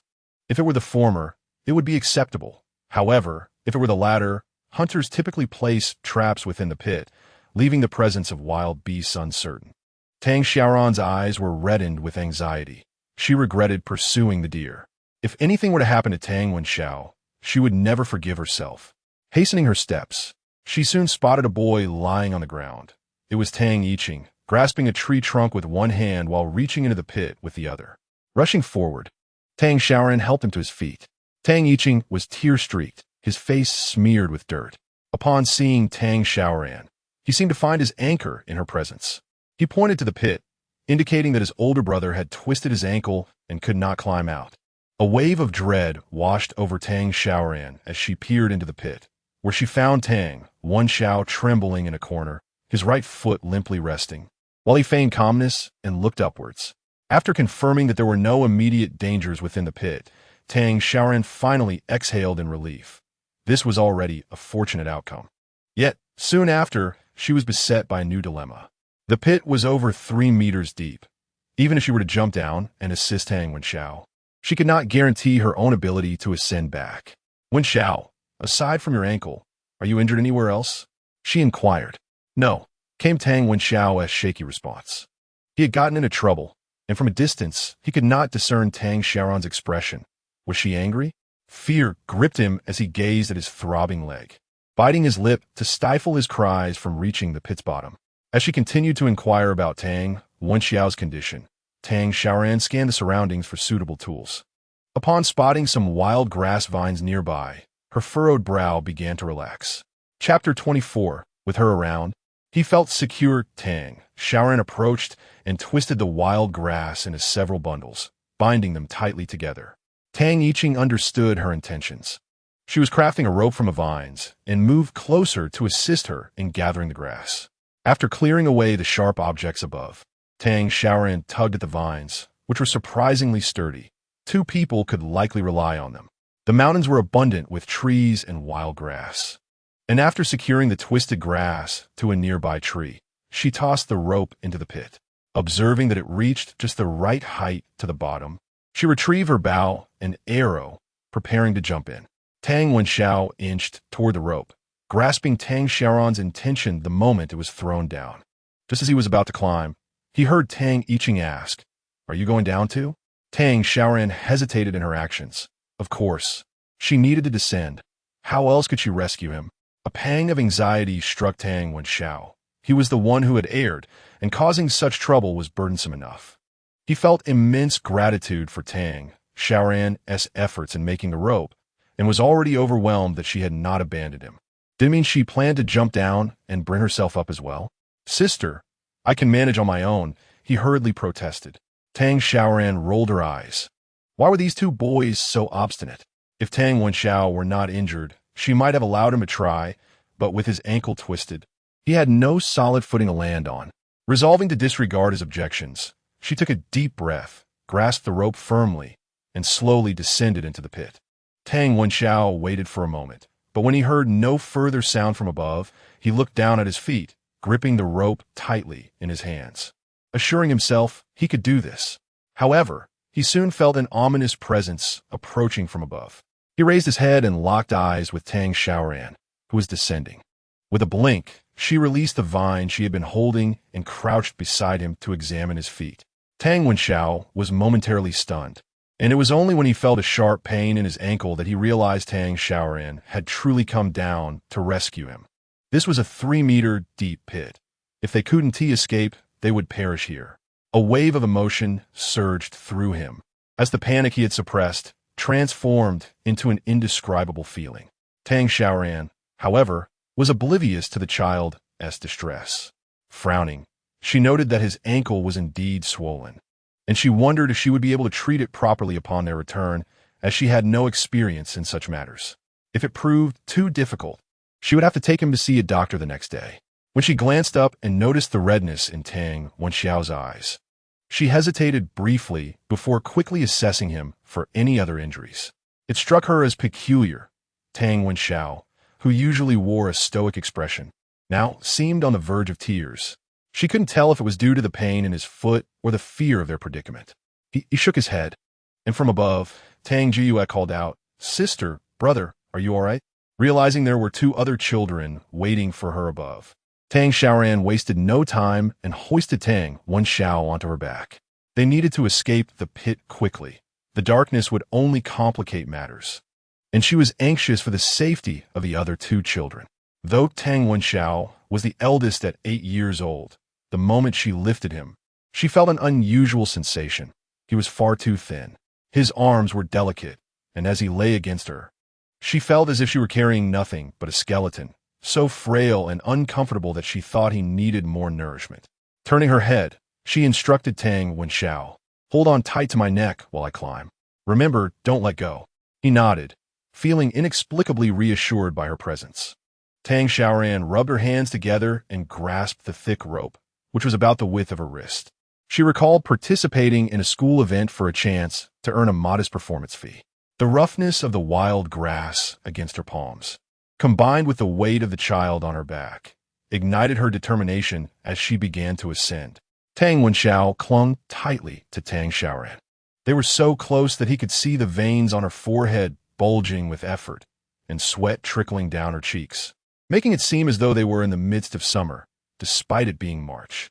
He felt a pang of resentment toward his own childhood, wishing he could be stronger so that his sister wouldn't have to struggle so. His heart felt as if it were being tightly squeezed, a blend of sorrow, bitterness, and warmth flooding through him, striking his nostrils as he fought back tears. He had never imagined anyone would go to such lengths for him. Tang Wenxiao was aware of his abandonment. Unlike his siblings, Tang Yiqing and Tang Jiyue, who seemed oblivious, he distinctly remembered being left in the snow by his parents. On that fateful day, they fed the last morsel of bread to his younger brother, who wept from hunger and instinctively reached out to snatch it, only to have his hand smacked away by their mother. That night, he heard her weeping again, lamenting that their household was on the brink of starvation. I don't care about the Liu family. I will not let my son perish from hunger. Their father sighed deeply, reflecting on the fact that this was the last surviving child left by his elder brother. What face will I have to meet him after 100 years if we let him suffer? Their mother cried bitterly, and in his dreams, he was cradled in her arms for the first time, a warmth he longed for. But soon, a bone-chilling cold enveloped him as he watched his parents' retreating figures, fleeing with such swiftness that he could not catch up. Tang Wenxiao was engulfed by fear. He cried and chased after them, the icy wind freezing the tears at the corners of his eyes. His heart-wrenching cries ultimately failed to soften their resolve. Collapsing in the snow, he realized he had erred and vowed never to fight over food with his siblings again, promising to care for them and refrain from throwing tantrums. His mother must have been angry, perhaps for him eating too much, or for his loud cries, or even for his demeanor, as she had scolded him before, saying that their family was in such dire straits, yet he could still laugh without a care. Tang Wenxiao felt solely responsible for their plight and resolved to amend his ways. But amidst the swirling snow, his parents had vanished without a trace.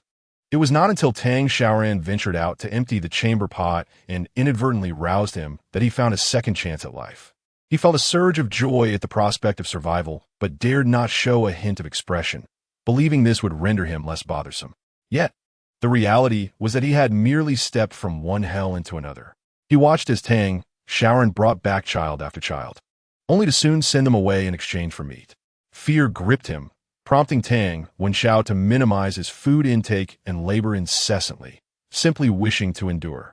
He thought that even if he escaped Tang Xiaoran's wrath, he would surely succumb to exhaustion. But suddenly, Tang Xiaoran seemed to change. At this moment, she ascended with determination. Her palms blistered and bloodied, yet she persevered. Chapter 25. A deer.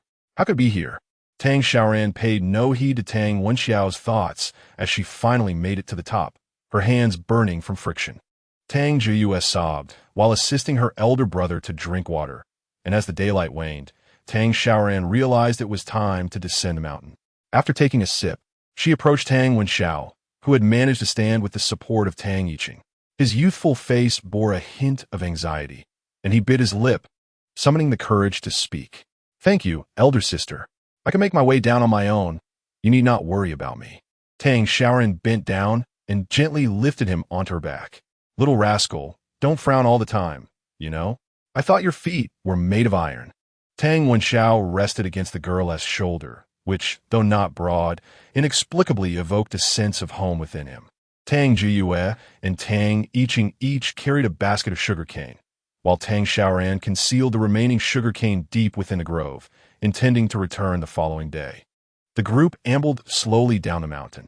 Tang Wenxiao cautiously observed Tang Xiaoran's demeanor. She had remained silent, trudging along with deliberate steps, her back turned to him. He could not discern her expression. Was it one of disdain, disgust, or perhaps a resigned helplessness? His gaze lingered on the tendrils of her damp hair, clinging to her forehead from perspiration. As dusk descended, they neared the foot of the mountain. Yet had it not been for him, they could have returned home swiftly. His younger sister's stomach had rumbled thrice, causing him a pang of guilt. It was all his fault. Surely, Tang Xiaoran regretted not abandoning him on the mountain. His mind raced with tumultuous thoughts. In truth, Tang Xiaoran was merely fatigued and reluctant to speak. Her thoughts were consumed with the urgency of descending before the sun vanished entirely. Alone, with 3 children in tow, one of whom was physically impaired, she felt vulnerable to the lurking dangers of the wilderness. Tang Yiqing occasionally cast glances at her from his position on her left, acutely aware of her sweat-soaked brow. He mused that if she continued to persevere, he would care for her well once he matured. As they approached the base of the mountain, Tang Jua suddenly exclaimed, "Elder sister, there are wild chicken eggs." Tang Yiqing shot her a disapproving glance. How could she think of eggs when Tang Xiaoran was on the verge of exhaustion? Tang Wenxiao frowned at Tang Jiyue. After all, she was merely a 5-year-old child, her thoughts unencumbered by the weight of fatigue. Upon hearing Tang Jiyue's words, Tang Xiaoran hesitated for a brief moment before turning towards the direction of the wild chicken nest they had passed. She was pondering dinner options, and realizing the potential for a meal, Tang Jiyue, having caught on after being scolded by her brothers, rushed to Tang Xiaoran's side. "Elder sister, you and the elder brother stay here. I and the second brother will fetch them." Tang Xiaoran glanced towards the thicket not far off, convinced the nest lay within sight, as twilight had not yet fully enveloped the sky. Collecting a few wild chicken eggs seemed a manageable risk. Exhausted, she set Tang Wenxiao down and gestured to the 2 children, "Go on, and when you return, I will prepare scrambled eggs with green peppers for you. Be careful on your way." Tang Jiyue cheerfully acknowledged her, taking hold of Tang Yiqing's arm as they dashed towards the thicket, while Tang Wenxiao sat aside, lost in thought. He felt dejected, as though he were a burden to the family. Would his foot heal by tomorrow, and the day after? If he remained incapacitated, what purpose would he serve in this household? As he spiraled into despair, a pair of warm hands gently grasped his face. Tang Xiaoran playfully kneaded his cheeks like dough, and with a sigh, inquired, "What troubles your mind?" "Nothing." Tang Wenxiao averted his gaze, returning to his contemplation of his feet. Even if today Tang Xiaoran understood the sentiments of Tang Jiyue, she could still read the unspoken thoughts etched upon Tang Wenxiao's countenance. A few days ago, she discerned that although the child appeared outwardly tranquil, a tempest of emotions brewed within, revealing a remarkable sensitivity. "It is not your fault. I should be the one to apologize." Tang Xiaoran gently tapped his swollen foot, causing Tang Wenxiao to catch his breath in surprise. How could that be? It was clearly his own misstep that led him to fall into the pit. Yet, as if reading his thoughts, Tang Xiaoran continued, "I should not have abandoned you to pursue that deer. I did not consider the consequences at the time. You came looking for me out of concern, did you not? Therefore, I ought to express my gratitude, especially since it was my actions that led to your predicament. I owe you an apology."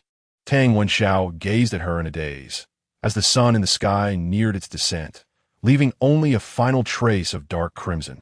The surrounding chorus of insects accompanied by a gentle breeze left him at a loss for words.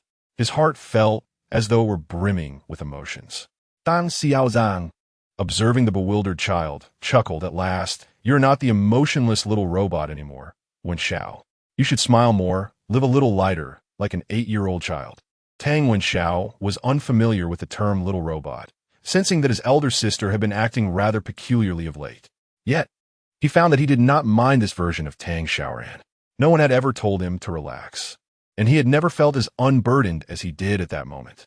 He attempted to curve his lips into a smile, but the unfamiliarity of the action rendered it somewhat comical. Tang Xiaoran couldn't help but giggle, causing Tang Wenxiao to feel embarrassed, his ears flushing as he lowered his head. "Sister." Tang Xiaoran's laughter was abruptly interrupted by a shrill scream. Instinctively, she stood up, hurriedly glancing towards Tang Jiyue's direction. She had already been startled by these 3 children several times today and could hardly endure any more commotion. Tang Jiyue and Tang Yiqing stood at the foot of the slope, partially concealed by dense grass and scattered stones. The scream had emanated from Tang Xiaoran. It's a deer. How could it be here? Tang Xiaoran paused in her tracks, as Tang Xiaoran's thoughts resonated clearly in her ears, leaving her wondering if she had misheard. Tang Yiqing instructed Tang Xiaoran to stay put while he sprinted towards her, his face flushed, whether from excitement or exhaustion. She could not tell. Breathing heavily, his eyes sparkled with intensity, he exclaimed, "The deer you shot is over there in the grass." Tang Xiaoran gasped in astonishment, quickly hoisting Tang Wenxiao on her back and following Tang Yiqing towards that direction. As they parted the grass, she inhaled sharply. The deer was ensnared in the weeds. Its neck twisted in a grotesque manner, barely clinging to life, and its watery eyes mirrored despair. Tang Xiaoran lowered her gaze to its legs, confirming that both were riddled with gaping wounds, one of her arrows still embedded within. She lifted her head to observe the steep cliff above, which bore traces of blood. This deer must have fallen from the heights, she speculated, having panicked and stumbled into the underbrush. Chapter 26. Her younger sister seems to be in Nangong Wanya. Tang Xiaoran had not anticipated such fortuity. As she touched the still warm legs of the fawn, she found herself at a loss. Though this deer appeared tender and juvenile, it was nearing maturity.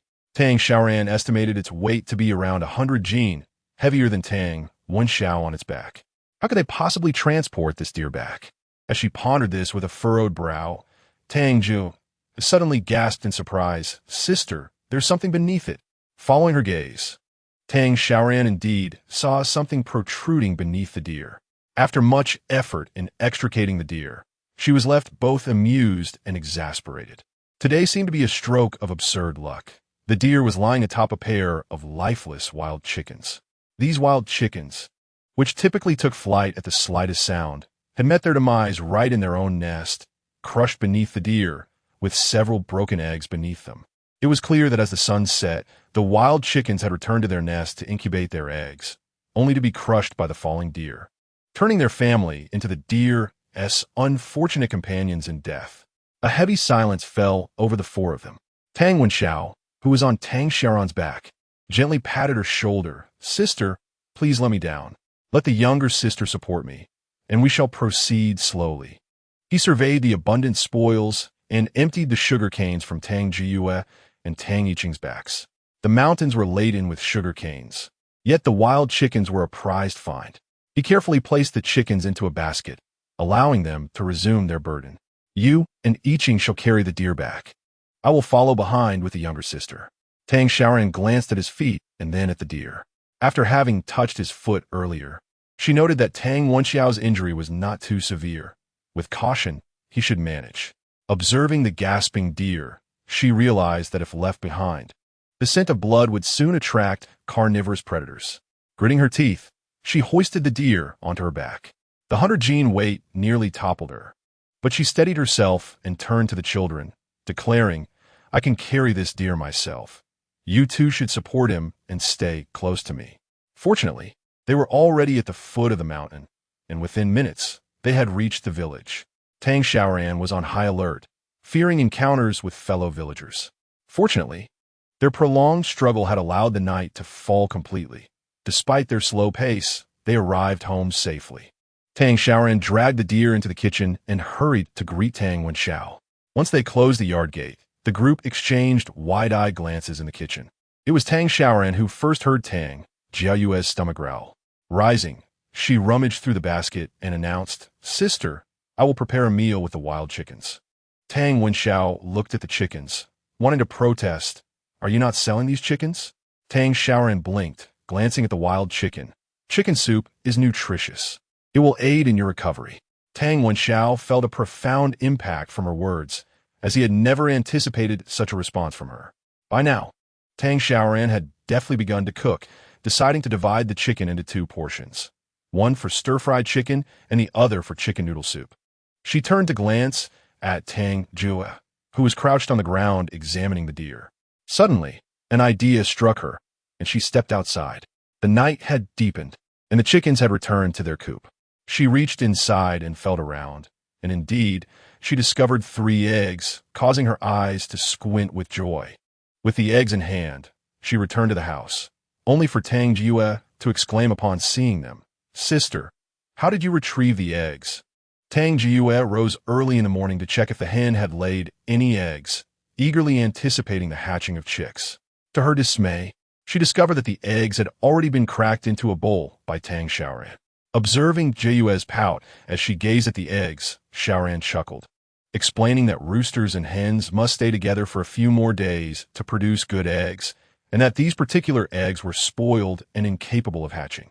At just 5 years old, Jiue had quickly come to trust Xiaoran wholeheartedly over the past few days. She tilted her head, questioning whether Xiaoran had truly smashed the eggs. Tang Yiqing wished to laugh, yet refrained from doing so when met with a stern glance from Tang Wenxiao. Xiaoran gently patted Jiue's head, assuring her that they would indeed make scrambled eggs from the bad eggs, just as promised earlier that day. She then gestured towards the rabbit in the yard, which, under Jiue's care, had returned with scabbed legs after a late outing. Jiue had yet to feed the rabbit and was urged to do so promptly. Instantly captivated, Jiue remembered that although the chicks were nowhere to be seen, the rabbit was pregnant, and she ought to prioritize feeding it. Xiaoran gazed at the deer for a long moment before finally picking up a knife and advancing towards it. Tang Wenxiao and Tang Yiqing observed quietly, unable to suppress their curiosity about her intentions. Xiaoran gestured towards the deer's body, contemplating where to begin skinning it. Wenxiao discerned her thoughts and looked down at the deer, which, despite having been jostled during transport, was still alive, albeit not expected to survive the night. Upon returning from feeding the rabbit, Jiue clutched 2 leaves of greens in her hands. Startled by the sight of Xiaoran's knife, she exclaimed, "Elder sister, are you going to kill it?" Xiaoran felt conflicted. Although she was accustomed to hunting birds and slaughtering chickens, she had never killed such a large animal before. She recalled witnessing her grandfather's butchering of pigs, where even a securely tied pig would struggle desperately in its final moments. She could not guarantee her ability to end the deer's life swiftly, fearing it might thrash about and cause chaos in the kitchen. However, freshly killed deer are the easiest to skin, and she worried that by morning it would be too late. Xiaoran found herself in a quandary when suddenly, Wenxiao gave Jiue a gentle push. Stumbling forward, Jiue fell right beside the fawn, which, captivated by the greens in her hands, surprisingly lifted its head and began to nibble. Startled, Jiue quickly retreated, diving into Xiaoran's embrace. Unable to look again. Internally, Xiaoran was overwhelmed with incredulity. The deer she had seen had its neck completely dislocated. Logically, a broken neck would preclude any desire to eat, and its survival until now was nothing short of miraculous. Yet as she looked at Jiu nestled in her arms, then at the locked-up rabbit outside, and finally at the eggs in the bowl, a realization dawned upon her. Xiaoran pondered whether her thoughts were too audacious. After all, if she could traverse into the pages of a book and hear the voices of these children, what else was impossible? It dawned on her that Jiue retained the abilities from the original narrative. In the tale, after Jiue's appearance was marred, she fled with her brother Tang Wenxiao, who sought a renowned teacher to instruct her in medicine. Yet, her heart had twisted into a fascination with sinister creatures. Xiaoran vividly recalled her descriptions of Jiue from the story. She seemed to be a favored child of the heavens, a divine being born to nurture life. No matter the type of insect she handled, she could concoct it successfully.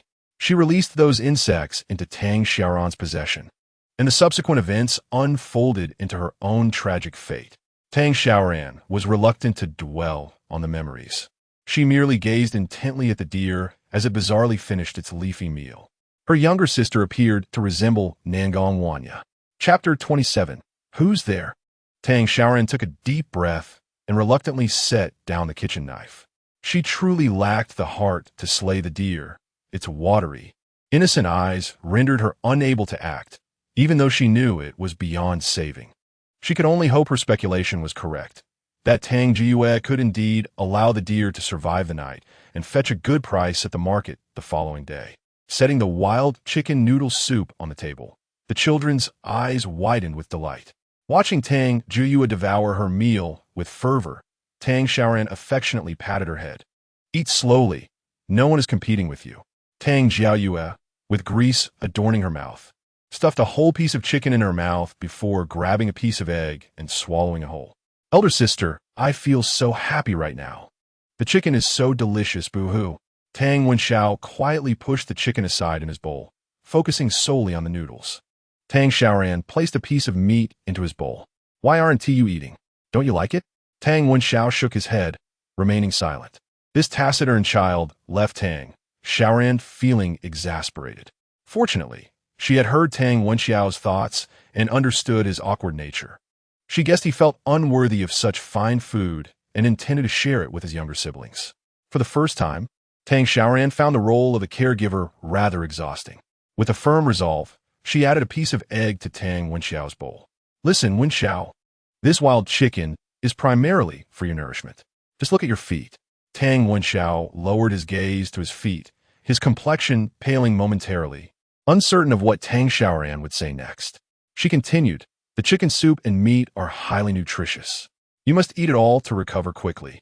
Each additional bite brings you one day closer to being well enough to help out at home. Don't you wish to contribute more to the family? As she observed Tang Wenxiao's countenance gradually brighten, she sighed in resignation. Had she known she would be reborn into this narrative, perhaps she should have pursued a qualification in early childhood education in her previous life. Tang Wenxiao inserted a piece of chicken into his mouth. The flavor was an exquisite delight he had never experienced before. He inhaled deeply, recalling Tang Xiaoran's words, and began to eat heartily. In his mind, he envisioned Tang Xiaoran dragging the deer forward, with him trailing behind. Even without injuries, his current strength was insufficient to assist. He resolved to eat well, grow taller, and eventually shoulder the burden of that deer that Tang Xiaoran had carried. Slow down, Wenxiao, Tang Xiaoran cautioned. You might choke. After dinner, Tang Xiaoran prepared some hot water. After a long, exhausting day filled with sweat mingled with the scent of decaying leaves from the mountains, everyone deserved a good wash. Several children had finished washing up and lay down on the bed. Tang Xiaoran glanced down at Tang Wenxiao's feet. Tang Wenxiao's face flushed, and he made an effort to curl deeper into the covers, but Tang Xiaoran swiftly pulled him back. Earlier, when he had twisted his ankle, Tang Xiaoran had also touched it, but that had been through his pants. Now his ankle rested in the palm of her hand, causing him to tense up entirely. Did she not find herself dirty? Observing the small, swollen ankle, Tang Xiaoran gently pinched it, asking if that movement caused pain. How about this? Tang Wenxiao gritted his teeth to suppress a cry. The warm, soft sensation at his ankle made him realize that this woman truly regarded him as family. She genuinely cared for him. Tang Jiuyue stifled a laugh nearby. Big brother is shy. His face is all red. Tang Xiaoran found this amusing and asked again, prompting Tang Wenxiao to lift his head in response. No, it doesn't hurt much. Tang Xiaoran sighed deeply and covered them with a blanket once more. Tomorrow morning, I will take Wenxiao to the market to see a doctor. You two stay home obediently until I return. With that, she turned to leave, but suddenly felt a tug on her hand. Surprised, she looked back and found Tang Wenxiao staring intently at her. What is wrong? I don't need to see a doctor.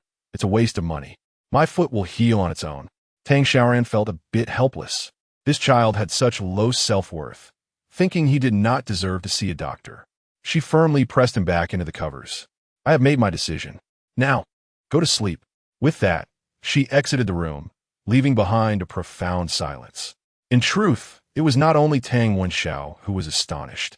Even Tang Jiuyue and Tang Yiqing were speechless, having thought that Tang Xiaoran had already been sufficiently kind to them. While chickens and eggs are free, but medical treatment is costly. Yet still, Tang Xiaoran insisted on taking Tang Wenxiao to see a doctor. Tang Jiuyue was the first to speak. Big brother, big sister is truly good to us. Second brother, you must not anger her anymore. Tang Yiqing, who had been nodding in agreement, suddenly felt a surge of anger. Who said she was bad? When have I ever angered her? Tang Jiuyue shook her head. Then why do both big brother and I call her big sister? But you refuse? You even call her crazy woman. If you do that again, I will let Tang Tang bite you. Tang Tang was the name of the female rabbit that Tang Jiuyue had named just yesterday. Tang Yiqing was momentarily taken aback, turning to look at Tang Wenxiao, who was quietly gazing back at him, his eyes seeming to express both reproach and inquiry. Tang Yiqing turned away, choosing to ignore the two. What could he say? That he felt embarrassed? Tang Xiaoran stepped outside and poured hot water into the bathtub. Although the original owner was a bit mad, she was also a woman who cherished beauty. She would not allow her home to be messy or dirty, which is why Tang Jiyue was always busy, ensuring that they bathed and washed up daily. Thus, they had a large wooden tub in their small bathing area. Tang Xiaoran picked up her soiled clothes and sniffed them, grimacing at the strong scent of blood. The deer had bled profusely along the bumpy journey, covering her neck, and she was eager to wash it all away. As her body submerged into the water, she released a long sigh. From a distance, the faint voices of several children echoed from the house, though they were too far to be discerned clearly. In the yard, a rabbit nibbled contentedly on the fresh grass that Tang Jiyue had provided, while the occasional soft groan emerged from the kitchen where the deer resided. The silvery moonlight streamed through the crack of the door into the shower room, enveloping the quiet village in a serene stillness. After thoroughly washing herself, Tang Xiaoran immersed her entire being in the water, savoring the tranquility of the moment. In the swirling mist of steam, she squinted and leaned against the wooden tub when suddenly her gaze fell upon the crack of the door. Tang Xiaoran's breath hitched. Her mind went blank, and a shiver raced down her spine as the hairs on her body stood on end. She swallowed hard, her heart seemingly ready to leap from her chest, yet she endeavored to maintain a facade of calmness. Slowly, her hand reached for a clean garment beside her, while her eyes remained fixated on the narrow gap of the door. At last, in the span of another breath, Tang Xiaoran confirmed her suspicion. There was indeed a pair of eyes watching her from the crack. Hastily, she snatched the clothing before wrapping herself up and shouted fiercely towards the outside. Who is there? Chapter 28.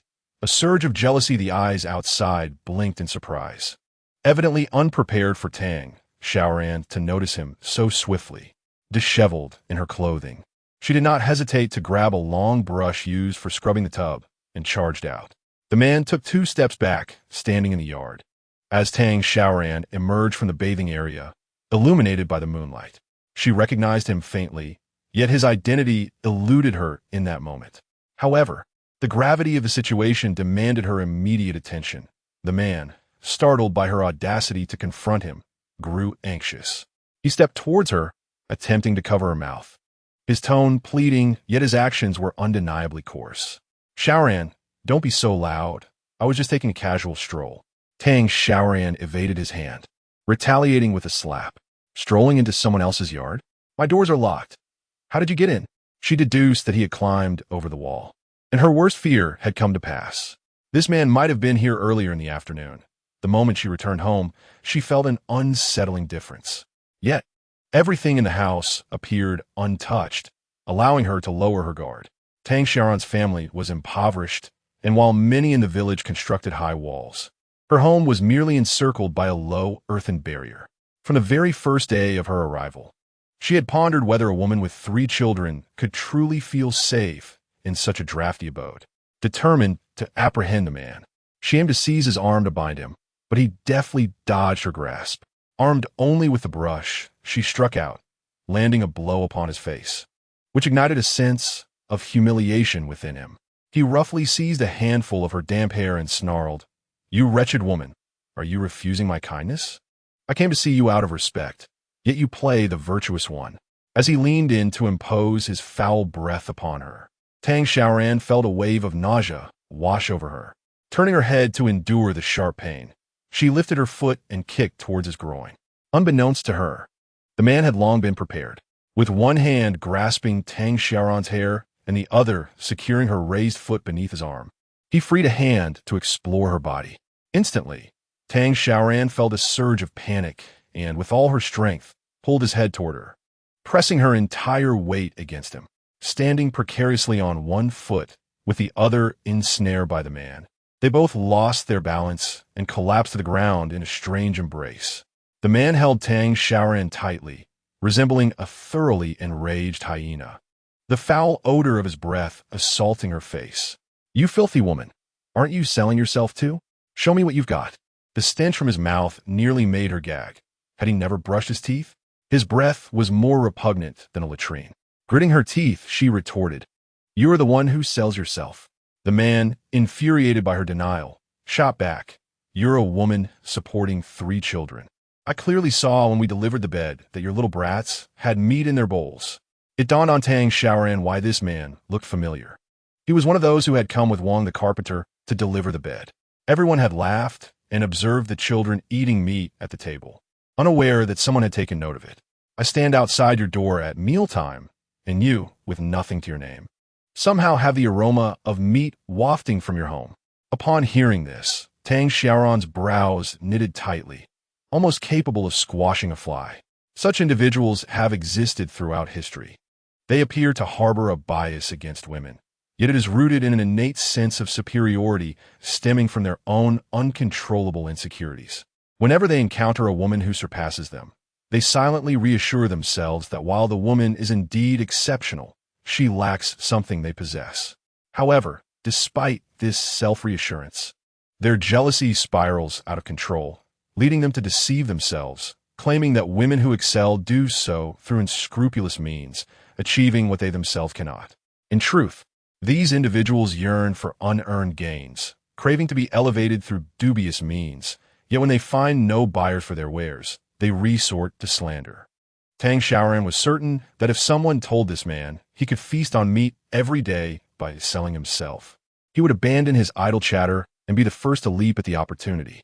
The more she pondered, the more repulsed she became, and she spat directly at the man's face. "You speak without thinking, using your mouth to defecate. You only stare at my home for its meat, and Haven Tea notice me working hard in the mountains, with those 2 eggs hanging beneath your brows. You can blink but not see."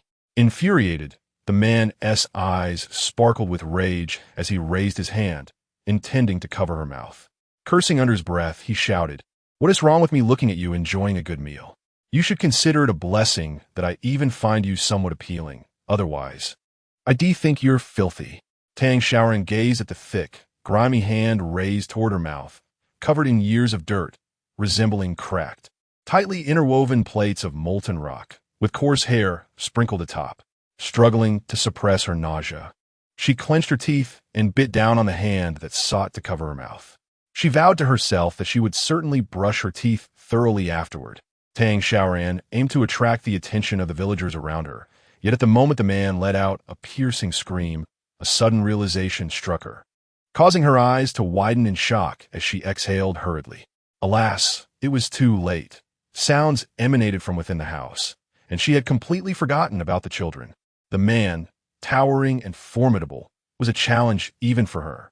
Beads of perspiration formed on her forehead as the man, in agony, forcefully shoved her aside and glared at her with fury.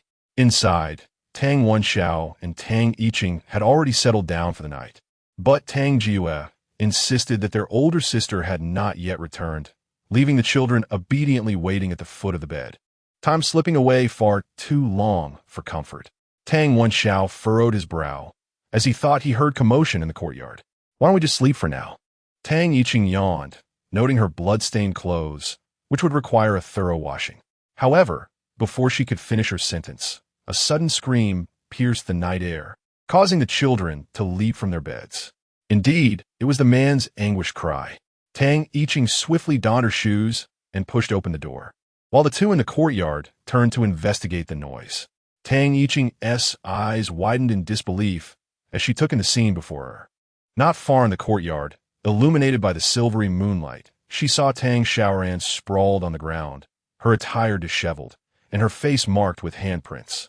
The man beside her glared intensely in her direction. Upon seeing Tang Yiqing emerge, Tang Xiaoran's heart felt as though it were being tightly clenched, and she shouted urgently, "Yiqing, go back." Trembling, Tang Yiqing was engulfed by a mix of rage and fear, feeling as though her entire body was ablaze. It was only when someone patted her shoulder that she snapped back to reality. Chapter 29. United against the villain, Tang Yiqing gazed at Tang Wenxiao, whose forehead glistened with sweat as his eyes remained fixed on the man not far away. His foot was injured, yet he handed a wooden stick that was propped against the door to Tang Yiqing.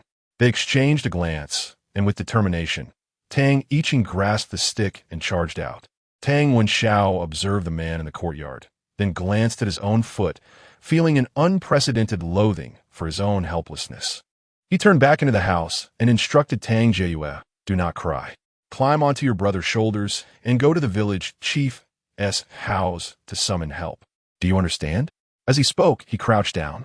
Tang Xiaoran, her mouth covered as tears streamed down her cheeks, climbed onto her brother's neck. Trembling, Tang Wenxiao stood up, bracing himself against the wall as he made his way to the window behind him. The window was rather high, but Tang Xiaoran used both hands and feet to ascend. Glancing back at her brother, now drenched in sweat, hearing the startled cries of her older brother and sister nearby, she gritted her teeth, closed her eyes, and leaped down. She recalled that outside the window at the back of the house lay a pile of hay. As she landed with a muffled grunt, her delicate hands and face were scratched by the hay, yet she paid no mind to the pain. Quickly rising to her feet and sprinting towards the village chief's home without looking back, listening to the receding footsteps behind the house, Tang Wenxiao gritted his teeth and changed direction. His injured foot throbbed 100 times worse than before, but as the elder brother, he could not falter while his family fought against the encroaching threats. He eyed the items placed on the table not far away, mustering his strength to move towards them. Tang Xiaoran was momentarily paralyzed with shock as she witnessed Tang Yiqing emerge, brandishing a wooden stick. For an instant, her mind went blank. Tang Yiqing fiercely struck the man's shoulder with a raised stick, but in the next moment, she watched helplessly as the man stood up and effortlessly knocked the stick from her grasp, causing Tang Yiqing to fall alongside it. A 7-year-old boy and a woman stood before a burly man, utterly defenseless. The man kicked Tang Yiqing's hand, releasing his grip. "You dare strike me with a stick, you little brat? I could crush you with a single hand." Regaining her senses, Tang Xiaoran lunged forward and threw herself onto Tang Yiqing, shielding him from the brutal kick. Tang Yiqing gazed at her, his eyes instantly reddening. However, Tang Xiaoran had no time for sentimentality. She was acutely aware that such a small child could suffer grievously if struck with such force. Gritting her teeth in pain, she swiftly pulled Tang Yiqing up and retaliated with a kick to the man's leg. The man, taken aback by her quick response, stepped forward and seized her hair once more.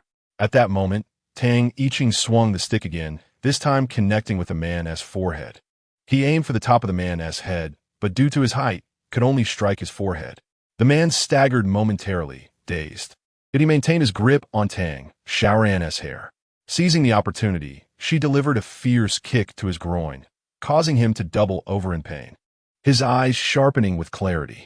The agony transformed into a primal rage, and he glared furiously at the two of them, seething, "You insolent brats. I had intended for a bit of fun today, but now you shall not survive." The pain rendered the man utterly irrational. He raised his arm high and delivered a resounding slap to Tang Xiaoran's face with all his might. She emitted a muffled groan, feeling blood trickle from the corner of her mouth. After a couple of buzzing sounds in her ears, her consciousness faded into darkness.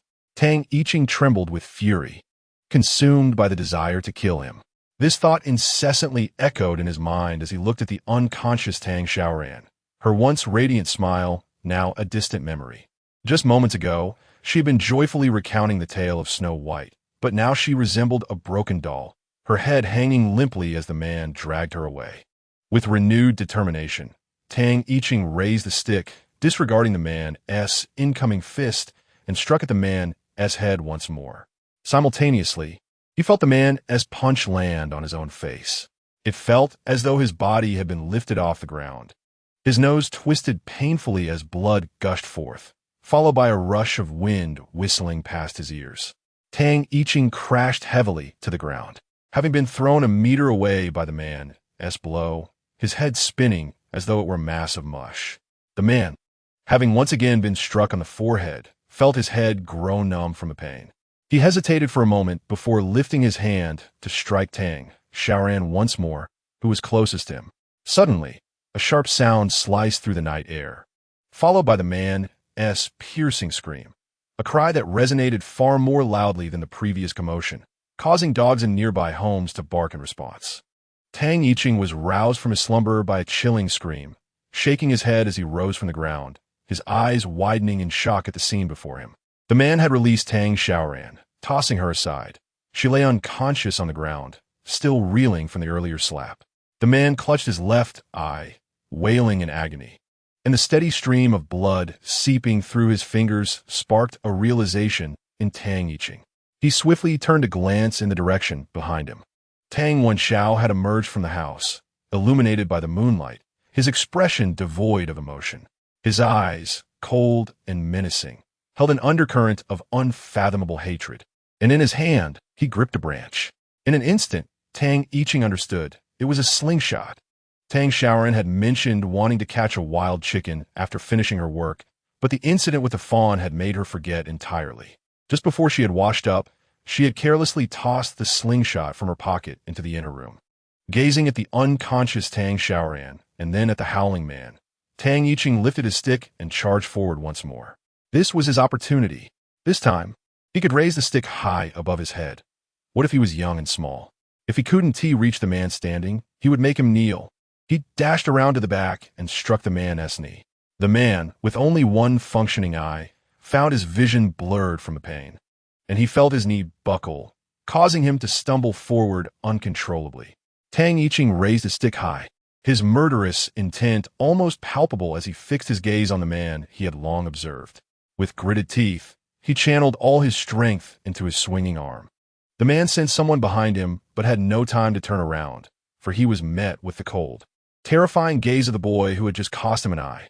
The boy regarded him as one would a mere insect, and he lifted his arm once more, drawing the slingshot back to aim at the man's other eye.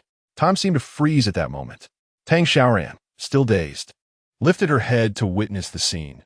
Tang Yiqing leaping behind the man, and Tang Wenxiao poised in front of him, fully drawn back and aiming the slingshot. Wait! Her voice intertwined with the man's heart-wrenching scream, and her heart raced in alarm. Chapter 30. At least leave him one eye. Still dazed from her recent unconsciousness, Tang Xiaoran was oblivious to the events that had unfolded, but upon seeing Tang Wenxiao not far away, everything fell into place. The boy stood expressionless, the gentle breeze lifting his clothing, and though his height barely reached her waist, he exuded the presence of a mature adult. Tang Xiaoran found it difficult to articulate the shock that surged within her. She had never encountered anyone with such a commanding aura, especially not an 8-year-old child. The man let out a horrific scream as blood erupted from his other eye, the pain driving him to the brink of madness, engulfing his vision in darkness. Before he could utter another cry, a dull thud echoed above him, followed by the sound of his skull fracturing. He could no longer scream, collapsing to the ground with his hands over his eyes. Tang Xiaoran hurriedly rose, gently placing her hand beneath the man's nose, and instantly exhaled a sigh of relief. However, upon catching sight of the man's exposed white eyeballs, she could not help but turn away, covering Tang Yiqing's eyes and retching beside him. Before she could utter another word, a cacophony of footsteps echoed from outside the door, and she lifted her head to see Tang Xiaoran rushing in. Tang Xiaoran's heart raced. She understood that her siblings' lives depended on her, aware that intruders had invaded their courtyard and that her brother and sister were fighting for their lives. She was nonetheless taken aback by Tang Xiaoran's condition. Tang Xiaoran's cheeks were grotesquely swollen, with blood staining the corners of her mouth, leaving only her eyes capable of discerning her surroundings. In her arms, Tang Yiqing's eyes were covered, and the blood trickling from beneath his nose was particularly jarring. Among the few standing in the courtyard, Tang Wenxiao appeared to be the most composed. Seeing Tang Xiaoran in such a pitiful state, Tang Xiaoran cried out and collapsed into her embrace, sobbing, "Elder sister, I have come too late." Tang Xiaoran, filled with compassion, held her close, wiping her tears while incoherently comforting her. "You have done remarkably well." The village head, who had already retired for the night, was suddenly stirred by the noise at his courtyard gate, accompanied by the sound of a girl's weeping. Tang Xiaoran grasped his arm, her words clear despite her tears. "Village head, thieves have broken into our home. They wish to kill us." The village head recognized the young girl, recalling her as the one Tang Xiaoran had rescued, who had reportedly not fared well in the care of the seemingly deranged Tang Xiaoran. Although the village head harbored no fondness for Tang Xiaoran's family due to the gossip circulating among the women, he could not dismiss the fact that this young girl had come to him in the dead of night. Upon hearing that the intruder intended to commit murder, he felt a twinge of fear and decided to gather a few strong men to accompany him. As they proceeded, they encountered villagers roused by the commotion, culminating in a sizable group of over a dozen. One man had initially intended to mock the village head for believing the words of a mere girl, causing a ruckus in the middle of the night. Yet upon entering, the group collectively gasped in horror at the grim scene before them. The tragic plight of Tang Xiaoran's family was evident. The man sprawled on the ground was bleeding profusely from his eyes, which were utterly mutilated. Dark crimson blood streamed from the back of his head, creating a gruesome sight. Several women screamed and sought refuge behind their husbands, while the village head suppressed his shock and advanced with a furrowed brow. Upon recognizing the man's face, he began to piece together the circumstances. Isn't this the bachelor from the village? What on earth brings him here at such an hour? One woman murmured, exchanging gossip with another nearby. What else could he be after? Burglary and lewdness, no doubt, seeing as he targets defenseless children and frail women, another replied. Tang Xiaoran paused momentarily, then gazed at the trembling Tang Xiaoyue in her arms. She recalled a pivotal moment in the original storyline when Tang Xiaoyue and Tang Wenxiao had tried to escape, only to be accosted by this very bachelor who had nearly brought harm upon them. Clearing his throat, the village head addressed Tang Xiaoran. How could you inflict such violence upon him? At least leave him with one eye. How can he possibly survive like this? Tang Xiaoran fixed her gaze upon the village head, furrowing her brow as she retorted, how can I allow him to live? If it weren't for my 2 children supporting me, my entire family would not have survived this night. The village chief choked momentarily as Tang Wenxiao unexpectedly appeared before him. The child's voice carried a gravitas uncommon for one of his tender age. The eyes of my elder sister are gone because of you. Do not question me. Had he still possessed his sight, he would undoubtedly return to exact vengeance upon our family. This time we have narrowly escaped. But what of the next? The village chief, pressed for answers, felt a cold sweat bead upon his brow, while the onlookers murmured amongst themselves, their gazes toward Tang Wenxiao tinged with trepidation. Tang Xiaoran surveyed the crowd, her eyes landing on the visibly strained Tang Wenxiao, a mere child yet regarded by the others as a veritable monster. After all, how many 8-year-olds could blind others without a flicker of emotion? The boy's fierce demeanor sent shivers down the spines of those present. Tang Xiaoran swiftly pulled Tang Wenxiao behind her, positioning herself protectively in front of the 3 children, her glare fixed firmly upon the village chief. Since you dare to commit such an atrocity in my home today, she declared, what guarantees do you have that you can protect every household in the village? Are you certain that all the men will be home? When the time comes, it will not merely be a matter of blindness. That man just threatened to kill our family. If a life is lost, will you take responsibility? Her voice rang out with strength as she gestured to her own cheek, bearing the marks of his assault. He tried to violate me, and only through desperate resistance did I escape such a fate. If not for my brother, we would not have evaded his grasp. And you, as the village chief, dare to advocate for the perpetrator? Is his life more valuable than ours? Some women, whose husbands labored far from home, felt a wave of panic wash over them. What do you mean, village chief? Lushan came to our home to commit violence. If it were a household with a man present, we would be fortunate to escape with our lives. And you still defend him? Many women turned their gazes toward the 3 children huddled together, trembling in their undergarments, the middle child with blood streaming from his nose. Thoughts of their own children sleeping peacefully in their beds overwhelmed them with sorrow. Indeed, they too were merely children, and the man had perpetrated wrongs against them, now merely facing the consequences of his actions. One woman stepped forward, draping her outer garment over Tang Yiqing, her eyes filled with compassion. You're frightened, aren't you, child? Tang Yiqing opened her mouth, yet words eluded her. Tang Wenxiao nudged Tang Xiaoyue, who then burst into tears. I'm so scared, Inyo. I almost lost my brother and sister, almost lost my home. In the stillness of the night, with the chilling winds slicing through the dilapidated courtyard, the plight of the children echoed with profound sorrow, prompting several sympathetic women to turn away, unable to bear the sight. A man comforted his wife in his arms and stepped forward. These two lads are something else, not cowards at all. If anyone were to wreak havoc in my home and harm my family thus, let alone take an eye, I would render him utterly powerless. As the crowd exchanged words, their gazes toward Tang, one Xiao softened considerably. Tang Xiaoran exhaled a sigh of relief. Their family needed to survive in the village, and given her already tarnished reputation, if Tang Wenxiao were to be ostracized following this night's events, they would lose the villagers' protection altogether. Isolated by the group, she, an adult, could endure it, but the hearts of young children would suffer immense trauma. The village head felt somewhat awkward. He initially regarded Tang Xiaoran as a madwoman, disliking her treatment of the children. However, he did not expect that this woman had endured injury to protect the children, indicating that they were quite reliant on her.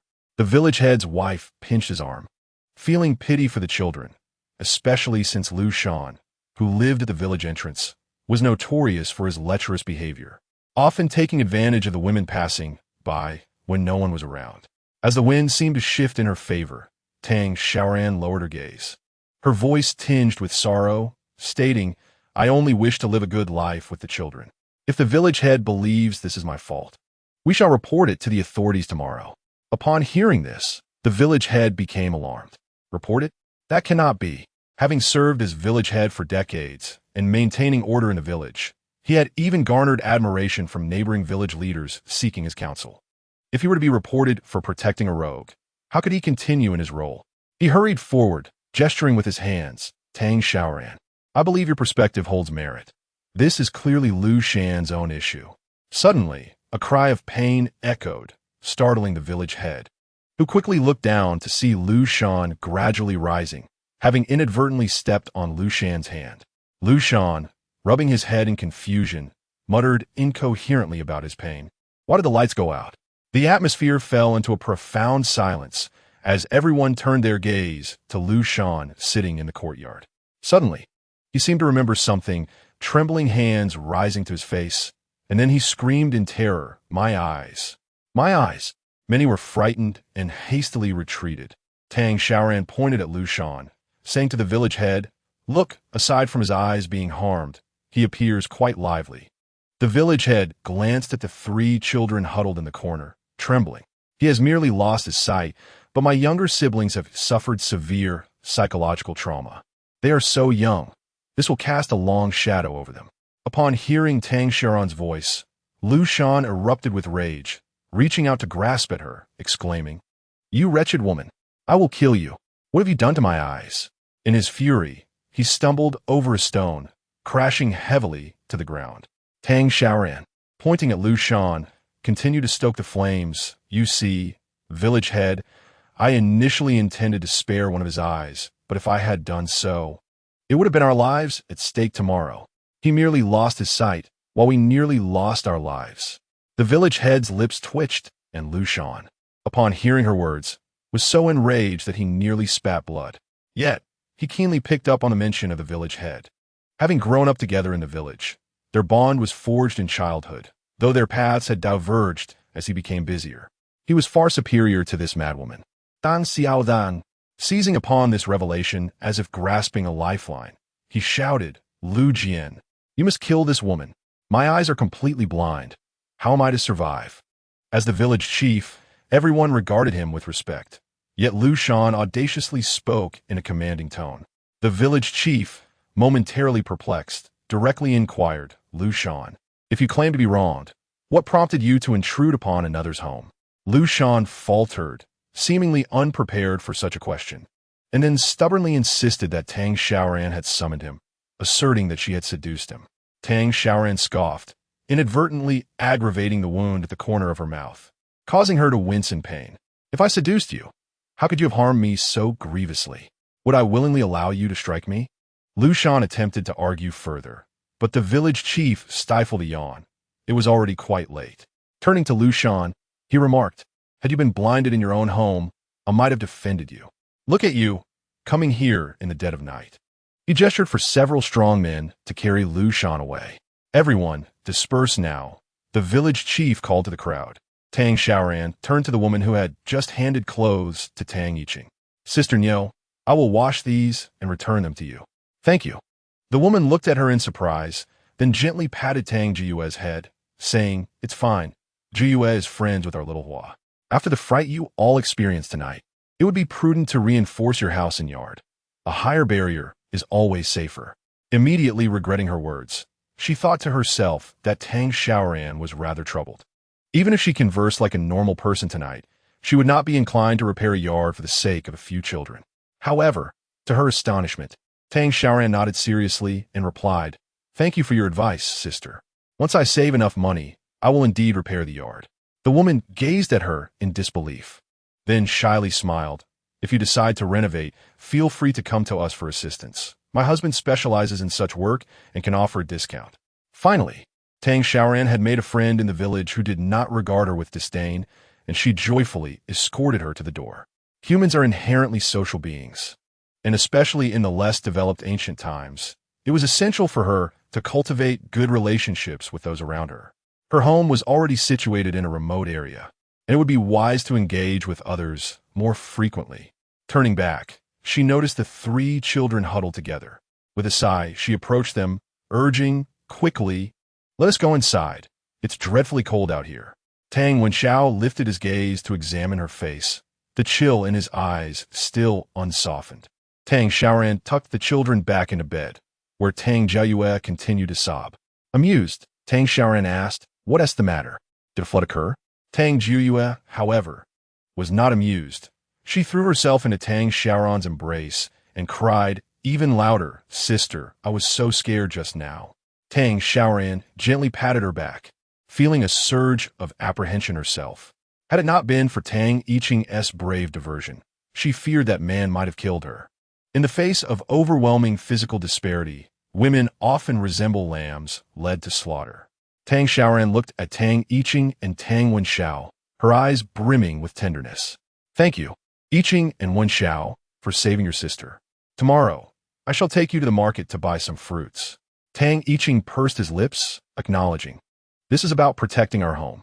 A warmth enveloped Tang Xiaoran's heart as she embraced all 3 children together. Yes, you have done wonderfully. You have protected our home. Tang Wenxiao gently raised his hand and touched Tang Xiaoran's face, causing her to involuntarily gasp in surprise. Does it hurt? He inquired, to which Tang Xiaoran smiled and shook her head. No. Are you worried about your sister? She teased. You're lying, Tang Wenxiao replied, his eyes slightly reddening as he sniffled and nodded. Indeed, sister, I am concerned for you. Chapter 32. Sister, may I sleep with you tonight? Tang Xiaoran looked at him in astonishment. This boy, who resembled a little machine, displayed a maturity beyond his years. She reached out and ruffled Tang Wenxiao's hair, causing his ears to flush a rosy hue. All right, it's getting late. Let us let the 3 little warriors sleep. You all did wonderfully. She lifted Tang Jiue and turned towards their bed, only to suddenly feel a tug. Turning back, she noticed that Tang Yiqing's nose had stopped bleeding, and he had already cleaned himself up. He gazed up at her with a flushed face. Tang Xiaoran, puzzled, leaned down to examine his face. What is wrong, Yiqing? Are you feeling unwell? The ancient times were inconvenient, lacking even basic medical facilities. She pondered how badly that ruffian had hurt Tang Yiqing while she was unconscious.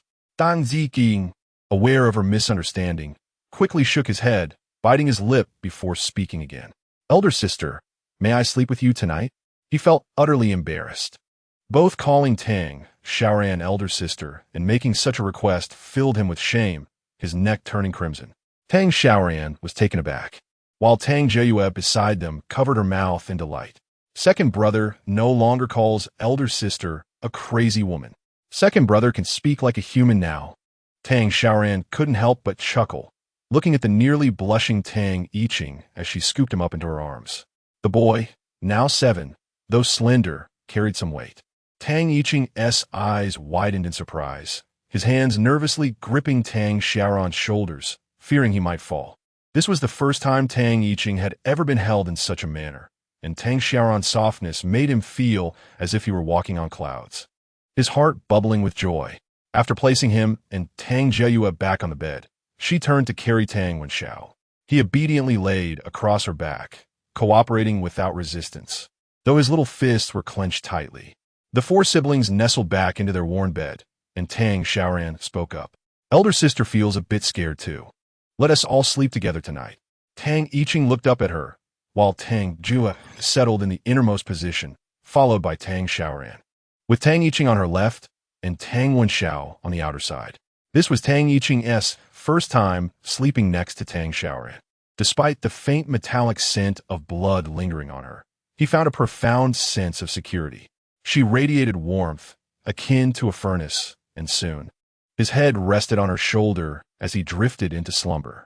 However, Tang Xiaoran found herself unable to sleep, her eyes wide open as she stared at the ceiling, listening to the rhythmic breaths of the children around her. The events of this evening served as a clarion call for her. She must fortify herself swiftly, at the very least, to earn enough to renovate the house, ensuring that such a situation never recurs.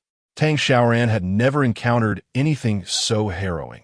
She was a law-abiding modern citizen, untouched by the struggles of life and death, always cheerful in her demeanor. What was it, after all, but tending to children and hunting the occasional hare? Yet it was only today that she grasped the harshness of the world, far exceeding her previous imaginings.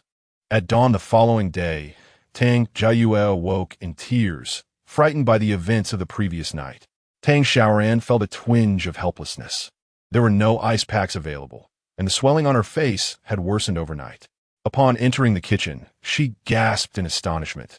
The deer was still alive. A remnant of cabbage, tossed aside by Tang Jiayue the night before, lay near its mouth. Its head hung low, appearing in an even more dire state than before. Yet clung to life.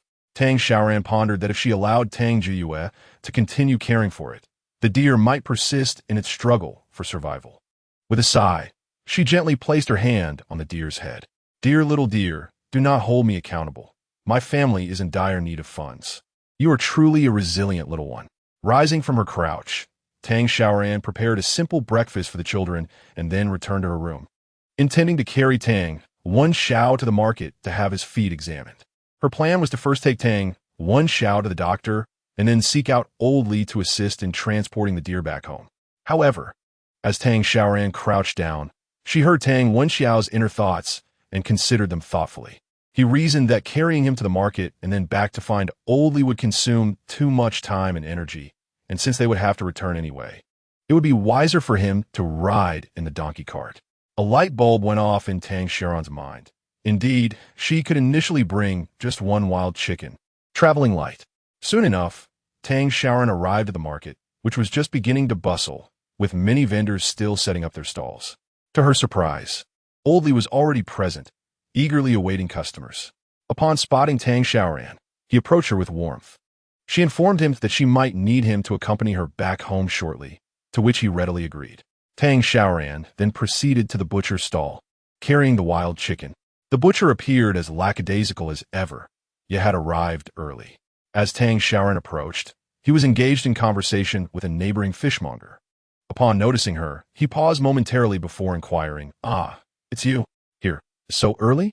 Do you have wild rabbits today?" Shaking her head, Tang Xiaoran placed the wild chicken on the table.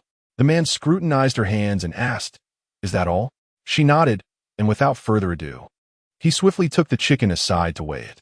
2 pounds, he announced, placing the corresponding coins into Tang Xiaoran's palm. However, she remained rooted in place, waiting for him to move a little further away, but he continued chatting with the fishmonger. Feeling somewhat exasperated, she finally spoke up, "Is something the matter?" The butcher glanced at his fish-selling companion and comprehended Tang Xiaoran's unspoken wish. He waved his hand dismissively. "If you have something to say, just say it." He is not a stranger. With that encouragement, Tang Xiaoran directly inquired, "Boss, do you purchase deer?" The conversation between the two men abruptly halted as the boss lifted his head, his brow furrowed in concern as he regarded her. Tang Xiaoran began to ponder whether this era also recognized deer as protected animals. Before she could contemplate further, the boss inquired, "What deer? How heavy?" Tang Xiaoran gestured with her hands before extending a single finger. "It should be a Sika deer, approximately 100 pounds, still alive, barely hanging on." The man inhaled sharply, while the fishmonger chuckled, remarking, This young lady certainly knows how to spin a tale. Are you here to amuse us? Taken aback, Tang Xiaoran dismissed the fishmonger's comment and replied, I'm at home. If you're willing to buy, I'll bring it. If not, I'll ask someone else. The fishmonger looked at the butcher in astonishment. Do you truly believe her? It's been ages since we've seen a hunter manage to catch a deer, let alone 100-pound sika. Just consider whether she can even carry it. The boss shook his head, recalling that the last wild rabbit delivered to the drunken pavilion had been obtained from her. Chapter 33. Rest assured, sister has money. The fishmonger widened his eyes, scrutinizing Tang Xiaoran before continuing, and what of it? A rabbit is not comparable to a deer. The boss gestured with his fingers, indicating 6 or 7. The fishmonger fell silent. Tang Xiaoran then asked if the deer is still alive. It should be easy to skin, and deer hides can fetch a good price, right? The boss regarded her thoughtfully. If you truly manage to bring that deer, I'll offer you 300 won per pound and 5 taels for the hide. Does that sound fair?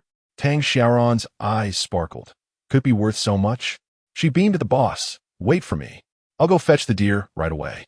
The fishmonger shook his head, looking at them as if they were fools. When was the last time you encountered someone who could catch a deer? You actually believe that little girl will bring it to you? Tang Xiaoran chose to ignore him, skipping off to the market to find Old Li. The two soon returned home with the donkey cart. Upon seeing the nearly lifeless deer on the kitchen floor, Old Li was taken aback. He had never heard of any hunters in their village capturing a deer. Tang Xiaoran and Old Li hoisted the deer onto the cart, and then placed Tang Wenxiao at the front of the cart. After a moment's thought, they decided to seat all 3 children there.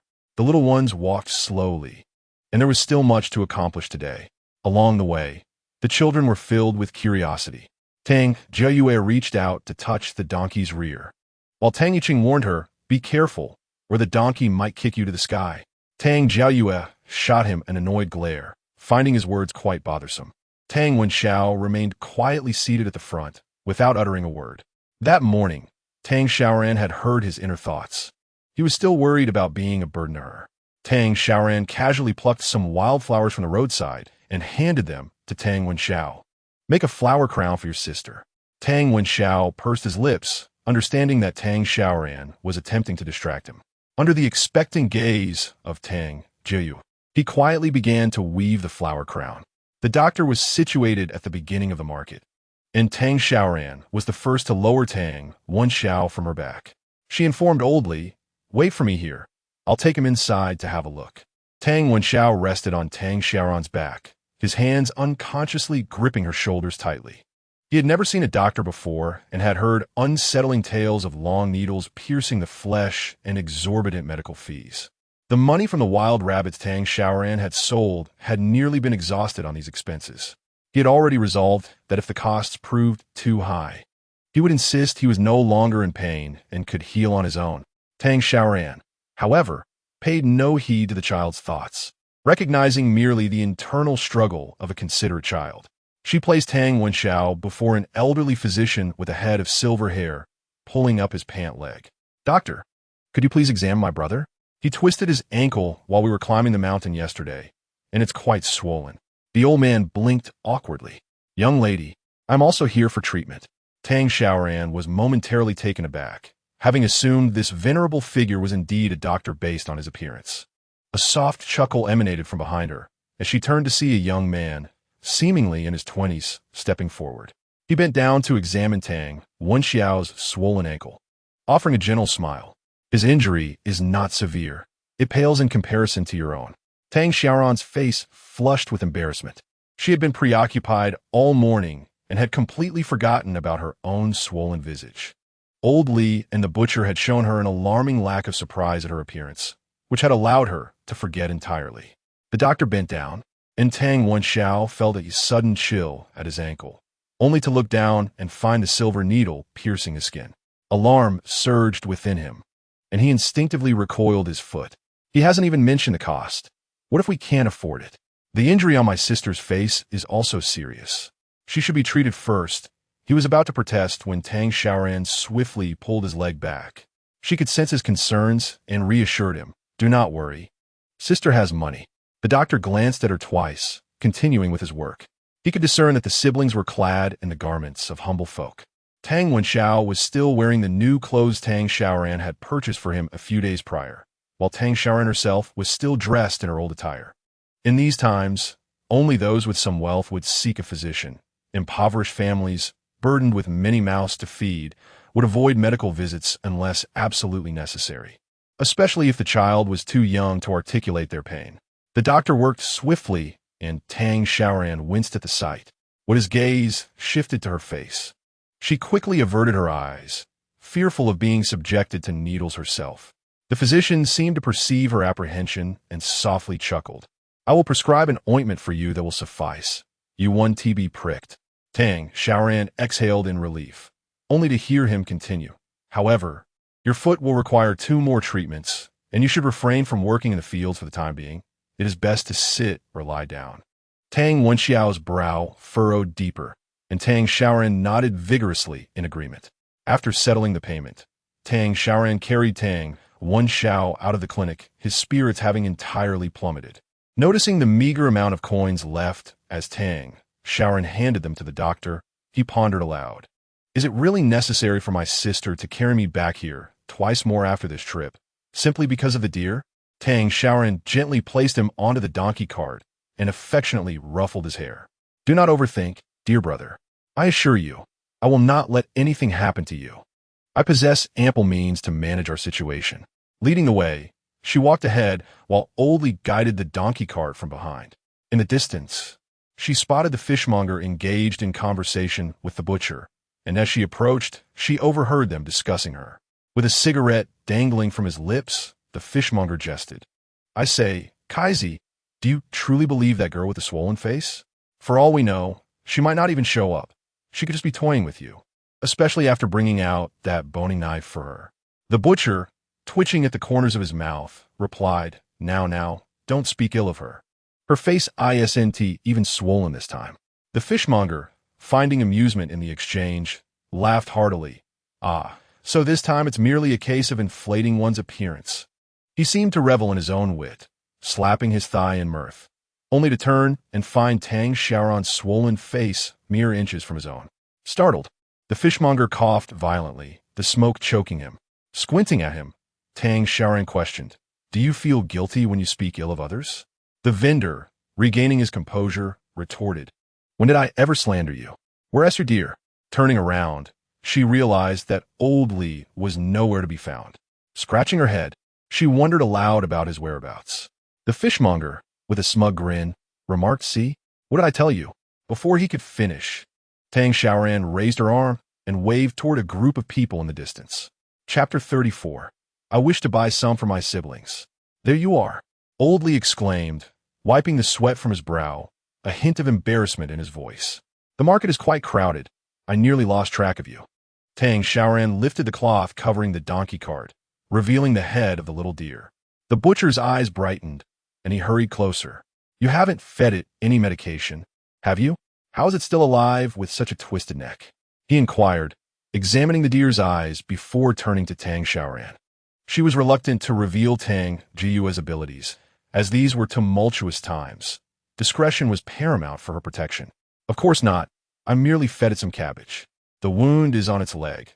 I had to wrestle with it, and it kicked me in the face, causing me to tumble down a cliff like this," she explained, pointing to her own face.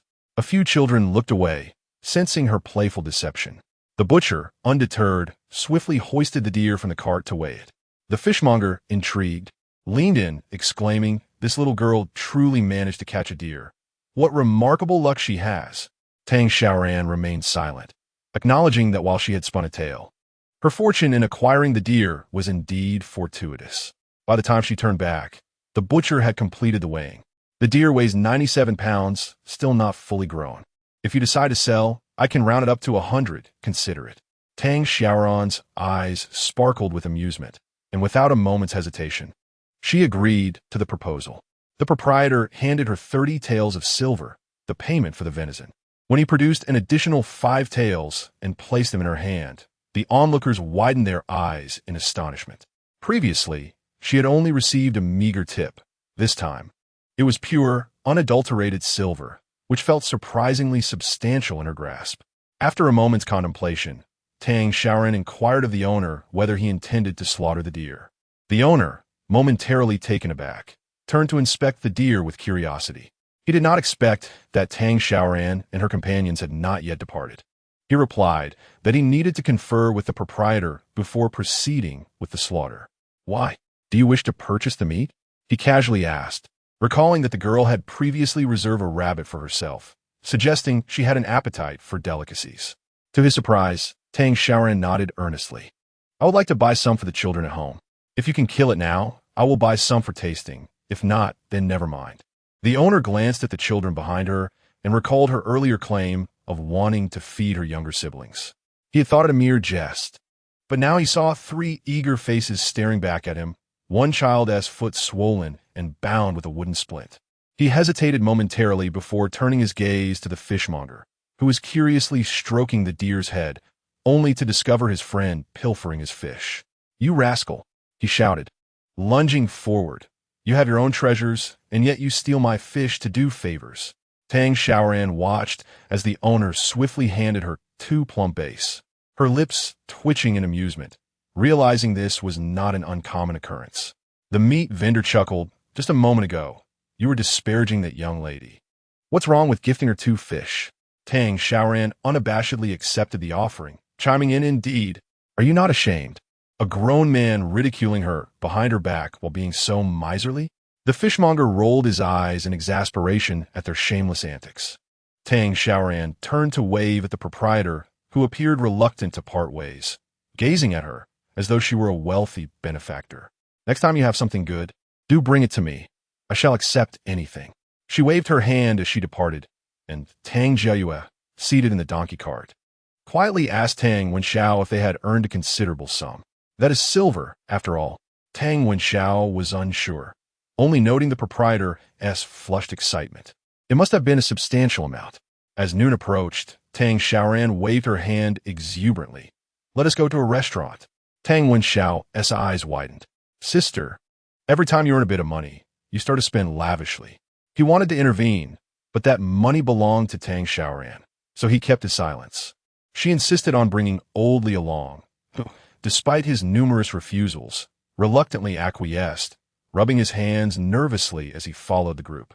This was his first time entering a restaurant, and indeed, it was a first for all of them, including Tang Xiaoran.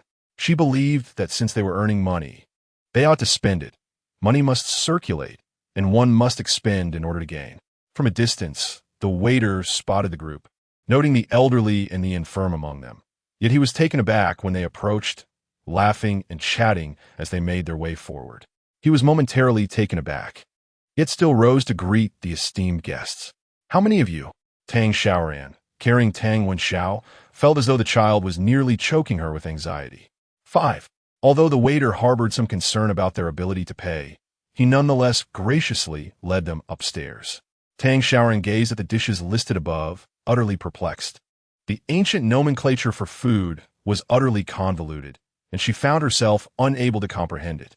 However, her furrowed brow led others to perceive her as discerning, causing the waiter's demeanor to cool slightly as he inquired if the esteemed guest had made her decision. Before he could finish his sentence, a derisive snicker emanated from the front. Tang Xiaoran lifted her gaze to the man seated across from them, who possessed a handsome countenance and wore a simple green robe, languidly observing them from his table. She did not recall this individual from the original owner's memories. He appeared to be merely an ordinary person. Tang Xiaoran handed the menu to the waiter. "Since this is our first visit to your establishment, why not serve us a few of your signature dishes?" Tang Yiqing felt his cheeks flush with embarrassment. Since their entrance, they had attracted numerous curious glances. None among the diners were clad in plain cotton or linen like they were. All were adorned in splendid attire. The frankness with which Tang Xiaoran articulated her inexperience in such settings took the waiter by surprise. But his smile soon turned more genuine as he inclined his head and promised to relay her request to the kitchen. Tang Xiaoran lifted her gaze to the several reserved individuals around her, amusement dancing in her eyes. "What are you all looking at?" She was cognizant of their thoughts, and she could even hear Tang Wenxiao's inner voice. Observing their discomfort, she poured herself a cup of tea. "You need not feel uneasy. We are here to spend money as consumers. Regardless of our current financial standing, even if we could only afford a bowl of noodles, we deserve the respect that accompanies our patronage.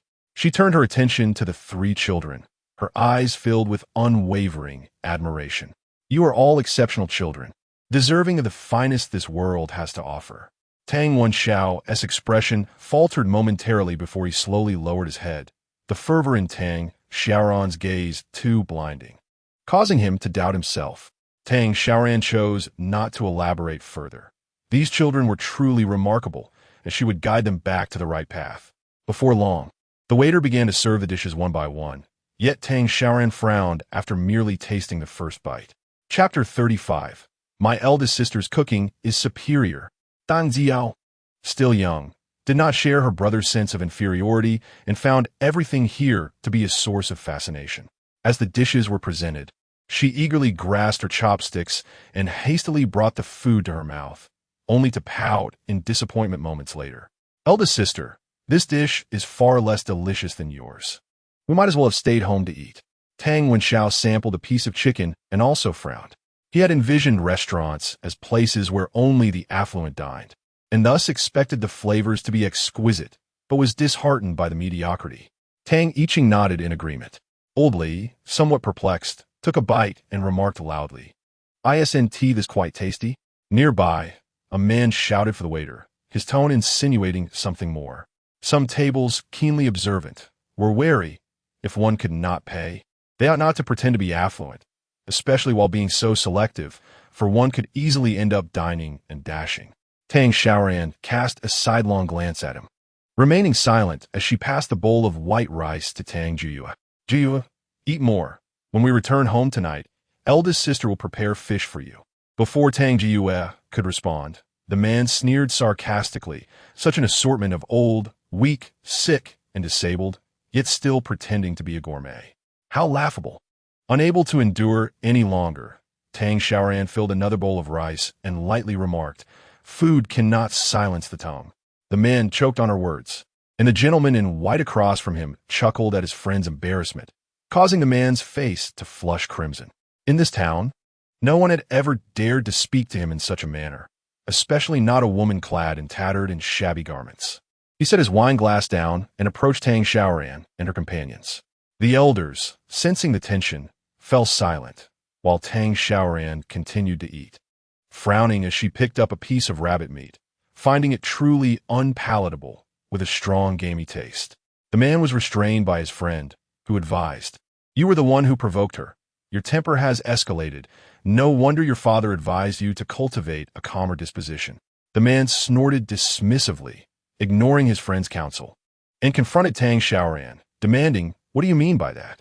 Tang Xiaoran met his gaze with unwavering composure, retorting, "Is the young master so lacking that he must come here to snatch our food?" The man's forehead pulsed with anger as he glared at her. "Do you know who I am?" While Tang Xiaoran did not know his identity, she felt compelled to demonstrate to her younger siblings that one should not bow to tyranny, especially since she had already discerned that he was nothing more than a pompous young master, not a violent thug.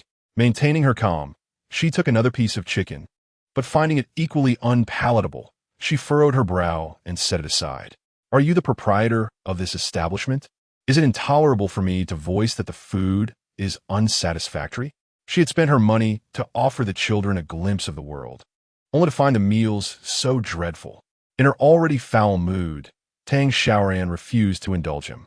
The waiter, sensing a brewing conflict, rushed forward to intervene, but was shoved aside by the man.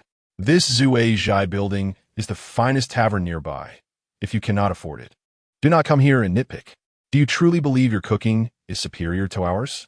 Initially terrified, Tang Jiyue grew indignant at the man's relentless hostility toward her sister and defiantly tossed the meat aside. "If it's poorly made, why can't we voice our opinion? We paid for our meal. What is wrong with saying my sister's cooking is better than yours?" The man scoffed derisively. "What a foolish family you are. Little girl, do you even know what kind of meat you just discarded? That was rabbit meat. I doubt you impoverished folk have ever tasted such a delicacy. If wild boars can't digest fine grains, do not presume to judge here." Tang Xiaoran, who had just been instilling in her siblings the worthiness of all things, felt her indignation rise as someone trampled their dignity. Young master, have you eaten your fill and found yourself overly complacent? Or is this Zhuai Zhai building your establishment? We are not raising our voices, merely expressing our thoughts. The man was perplexed by his own surging anger that day. Observing the disheveled appearance of a few patrons who dared to squander their time at the Zhuai Zhai Lu, he found his irritation intensifying. With a stubbornness that bordered on petulance, he declared, "I simply cannot bear to hear my favorite restaurant being disparaged. You insist that your cooking is exquisite, yet I suspect you have never even tasted meat." Seeing that he could not pacify the group, the waiter hastily summoned the manager. The manager, upon arrival, immediately bowed and addressed the irate gentleman. "Dear Sir Li, please temper your anger. We are immensely grateful for your patronage of Zhuai Zhai Lu, yet we acknowledge that taste is subjective. In light of your support, allow me to prepare a few additional dishes from the kitchen as a gesture of appreciation." He spoke with utmost respect, beads of perspiration trickling down his forehead, anxious about the altercation involving the young master of the Li family. Tang Xiaoran observed the respectful demeanor of the manager and surmised correctly that he was dealing with an entitled heir of a wealthy family. The manager, being astute, skillfully navigated the conversation. "Today, we have just received a deer. I shall have the kitchen prepare a bowl of deer blood soup for you shortly to help soothe your temper." Tang Xiaoran's eyes brightened at the mention of the deer. The manager then turned his attention to her table, displaying no trace of disdain despite their humble attire. "I apologize for interrupting your meal. Should you require any adjustments, please feel free to share your suggestions. We are eager to improve." Tang Xiaoran regarded him with admiration before candidly critiquing. "The chicken is too tough. The rabbit lacks sufficient spice. The fish soup has an unpleasant odor." The manager's smile faltered, while the irritable man, having finally calmed down, rolled his eyes at Tang Xiaoran's unabashed remarks. "You should be grateful for the courtesy extended to you. Yet here you are, making unfounded criticisms. The kitchen staff here nearly as skilled as those in the imperial kitchen. Who are you to dictate our craft?" Raising an eyebrow, Tang Xiaoran was oblivious to the peculiarities of the ancient imperial kitchen's reputation. As she remained silent, the man grew even more arrogant, presuming her reticence was due to fear. He taunted, "Do you truly believe that a mere village girl like yourself can surpass the imperial kitchen's culinary prowess?" With a smile that belied her earlier irritation, Tang Xiaoran met his gaze. She had been incensed by his earlier insolence, but now recognized an opportunity. This volatile man, born into wealth yet lacking intellect, was precisely the type to be easily deceived. Indeed, his growing frustration only intensified when he saw her playful demeanor. "Are you insane? We are arguing, and yet you find amusement in this." Tang Xiaoran understood that her calmness only fueled his fury, and she continued to smile mischievously, her voice laced with provocation. "What if I were to claim that my cooking is indeed superior to that of Zhuai Zhai Lu? Shall we wager on it?" Chapter 36. Could this manager be a plant? The man referred to as Li Xiao was momentarily taken aback, finding Tang Xiaoran's smile increasingly irksome, as though he were striking a fist into a pile of cotton, fruitless and ineffective. Tang Xiao, glancing up at him, chimed in with his youthful voice, "Big sister, he looks like someone just seeking trouble. He wouldn't dare to bet with you." Tang Xiaoran's eyes sparkled with deeper amusement. For Tang Xiao was indeed a scholar who had ascended to great heights in his previous life, exhibiting teamwork skills at such a tender age. As anticipated, the man erupted in a fit of rage. How could he be mocked by a mere child? Such an affront, such humiliation. He slammed his hand down heavily on the table, his eyes bulging as if they might pop out. "What are we betting on?" he demanded. Tang Xiaoran observed the fine fabric adorning him and nonchalantly replied, "Let us wager money." The man paused momentarily, then furrowed his brow, asking, "How much do you propose?" Tang Xiaoran produced the silver she had just acquired, placing 10 taels before him. "I have no more money. Let us bet 10 taels." The man was rendered speechless by her audacity. He had never encountered anyone so unapologetically destitute. He pulled out the coins from his pocket, tossing 20 taels in front of Tang Xiaoran, and looked at her dismissively. "I don't have change. How shall we proceed with the wager?" Turning her gaze toward the innkeeper, who was thoroughly enjoying his melon seeds, she calmly inquired, "May I use the kitchen?" The innkeeper initially intended to refuse, as the kitchen was a sacred space not to be trespassed by outsiders. However, Tang Xiaoran had just ruthlessly critiqued his prideful dishes, leaving him somewhat perturbed. The dishes the servant had presented were their signature offerings, yet this woman had deemed them inadequate. He was curious to see what she was capable of. Tang Xiaoran possessed culinary skills that were above average. Were she to compete with a new Oriental chef in the present day, she would undoubtedly hesitate. However, the dishes she had just tasted were clearly in need of improvement. For instance, the overcooked chicken could have been paired with tender mushrooms for a delightful chicken and mushroom stew. The stir-fried rabbit with green peppers could have benefited from the addition of spicier chili peppers. And as for the fish, the wine that had just been spilled could have effectively reduced its fishy odor. As she was led into the kitchen by the owner, old Li's brow furrowed deeply. He recognized that this young girl possessed considerable skill, yet the fierce man before them raised concerns. What if he refused to honor the bet? Li Mingda noticed old Li's gaze fixated upon him and shot him a glare. "What are you staring at, old man?" Tang Wenxiao brought over old Li's bowl and filled it with rice, offering it to him. "Grandpa, do eat some more. My sister will win." Li Mingda scuffali. These little brats were quite bothersome. That woman appeared clever, yet she was burdened by such encumbrances. The kitchen staff had already been alerted by the innkeeper and were not surprised to see Tang Xiaoran. They merely regarded her as an overconfident jester, having once served as head chefs in the households of officials and dignitaries. How could this young girl possibly surpass them? Tang Xiaoran moved about with agility, and the chefs who had been watching her surreptitiously furrowed their brows. "How can you put sugar in stir-fried dishes?" They murmured.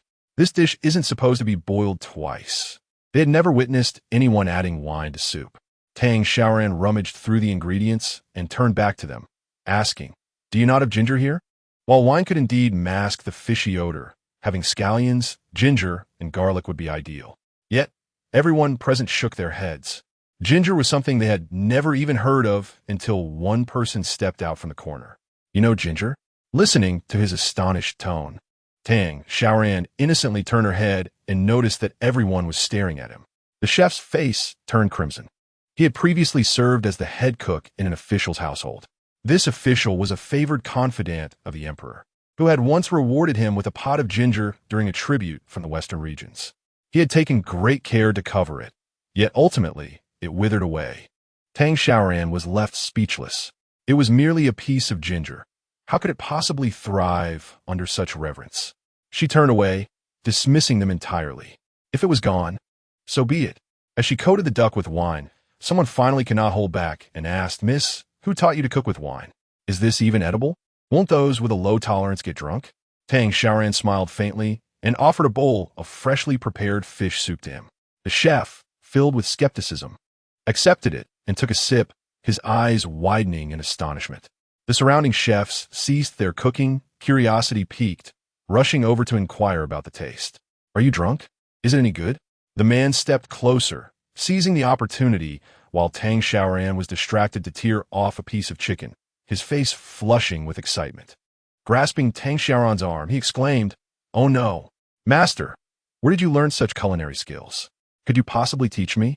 Tang Xiaoran's hand, which was busy cooking, was held tightly, prompting her to urgently pat his arm. Let go, let go. It's going to burn." Little did he know, this was merely a simple home-cooked meal. They simply had yet to uncover its optimal culinary approach.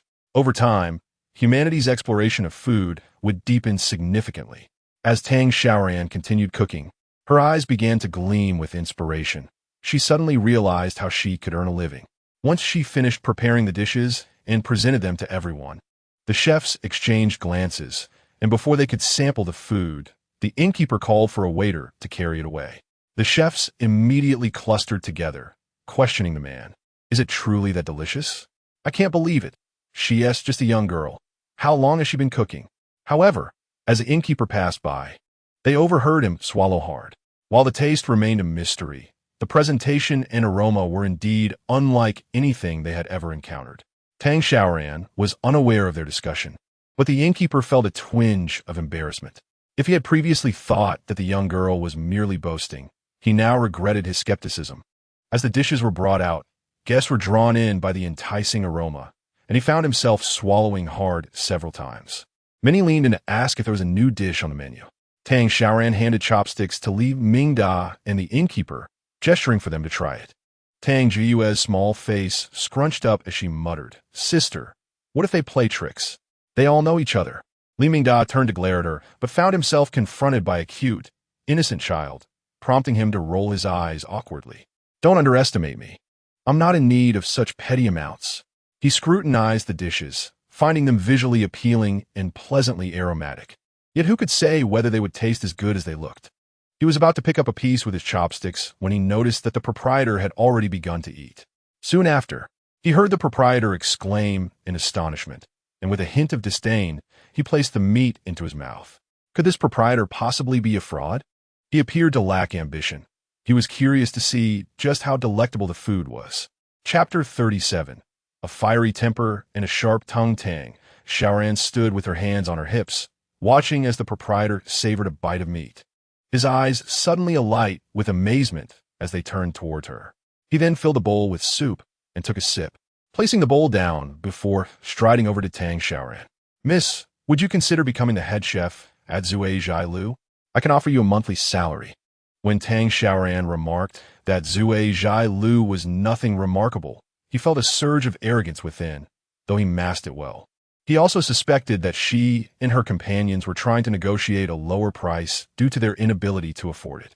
However, overwhelmed by the rich flavors, he was determined to keep this golden goose. Grasping Tang Xiaoran's hand, he had never anticipated that the fish and meat could be so tender without any fishy taste. After just one bite of the rabbit meat, beads of sweat appeared on his forehead, yet the unpleasant odor was completely absent. Tang Xiaoran ignored him, quietly observing Li Mingda, whose expression was inscrutable. Unfazed, he reached for several other dishes with his chopsticks, and without uttering a word, tossed the 20 taels onto Tang Xiaoran's lap.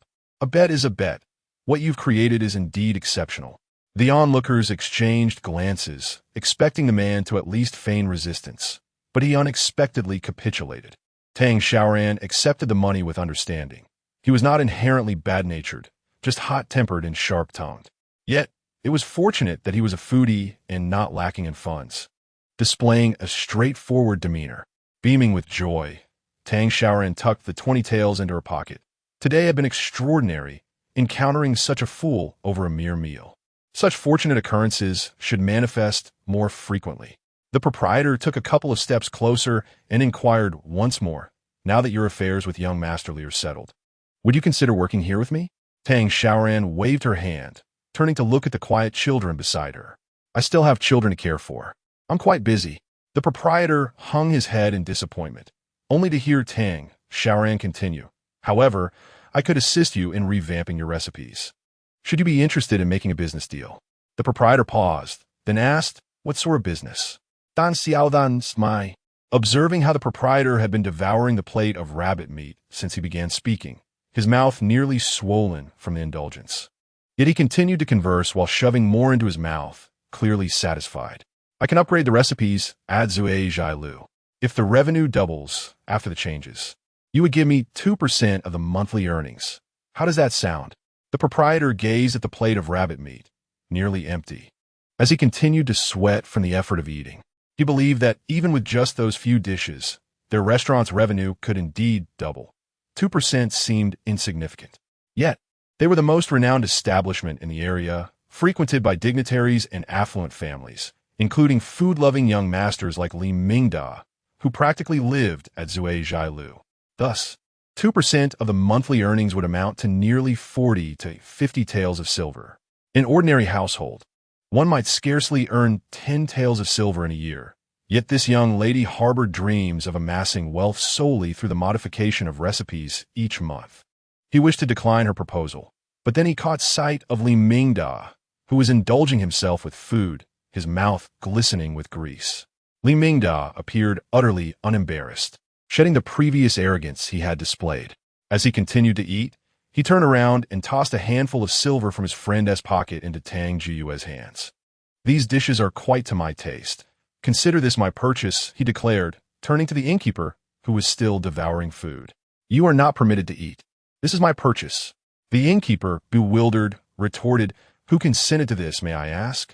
After all, those dishes belong to my establishment."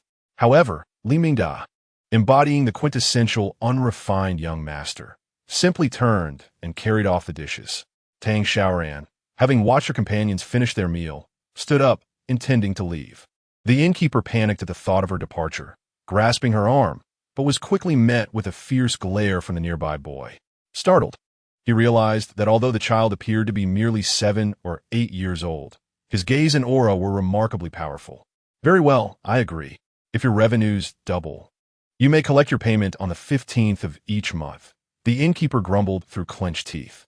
This young girl, so astute at such a tender age, had initially seemed a good candidate to employ, as she not only could work, but also invigorate the business. A top chef at Drunken Pavilion earned merely 20 taels a month. He thought he could offer her 5 extra, but it seemed she had no intention of laboring under such conditions. Tang Xiaoran beamed with joy, instructing the children to wait. Before turning towards the back kitchen of Drunken Pavilion, she pulled out the menu and began to fervently revise the recipes, while a group of burly men followed closely behind, nodding in agreement, anxious not to miss any details of the new recipes that might lead to progress. The innkeeper hastily drafted a contract, and without hesitation, Tang Xiaoran signed it. As Tang Xiaoran exited Drunken Pavilion, the market had already emptied. Old Li drove a donkey cart, returning the group home, his mouth smeared with grease as he looked at Tang Xiaoran with admiration. "This little girl truly possesses remarkable talent. I must boast about her to my wife when I return."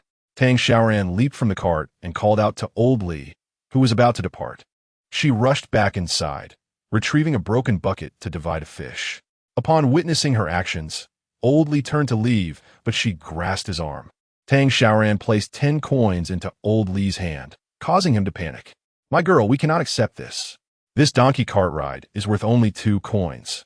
You have treated me to such a feast, and now you wish to return 10 coins and give me fish?" Tang Xiaoran smiled brightly. "Old sir, you could have made several trips this morning, but I delayed you until the afternoon. Your family must be waiting for a meal, so of course, I must compensate you more. As for this fish, you know it costs nothing. I shall seek you again when I require your cart." Old Li felt a pang of emotion in his nose, yet he consented, knowing Tang Xiaoran's kindness. He ultimately accepted the items and hurried off with his donkey cart. Tang Jia, linking arms with Tang Xiaoran, swayed and exclaimed, "Sister, how can you be so kind?" Tang Xiaoran lifted her up and playfully jostled her. In just a few days, the little girl's face had become tender and fair, and she noticeably felt heavier. "You must treat your elder sister well in the future. Do you understand?" She suppressed the complex emotions swirling within her. She did not seek any form of repayment from these children. She merely hoped they would not follow the dark path of the original storyline, filling their mouths with worms. Tang Yiqing, having eaten his fill, looked at Tang Jiayue and said, "Get down, you're too heavy for someone to carry." Tang Jiayue pouted and slid down from Tang Xiaoran's embrace.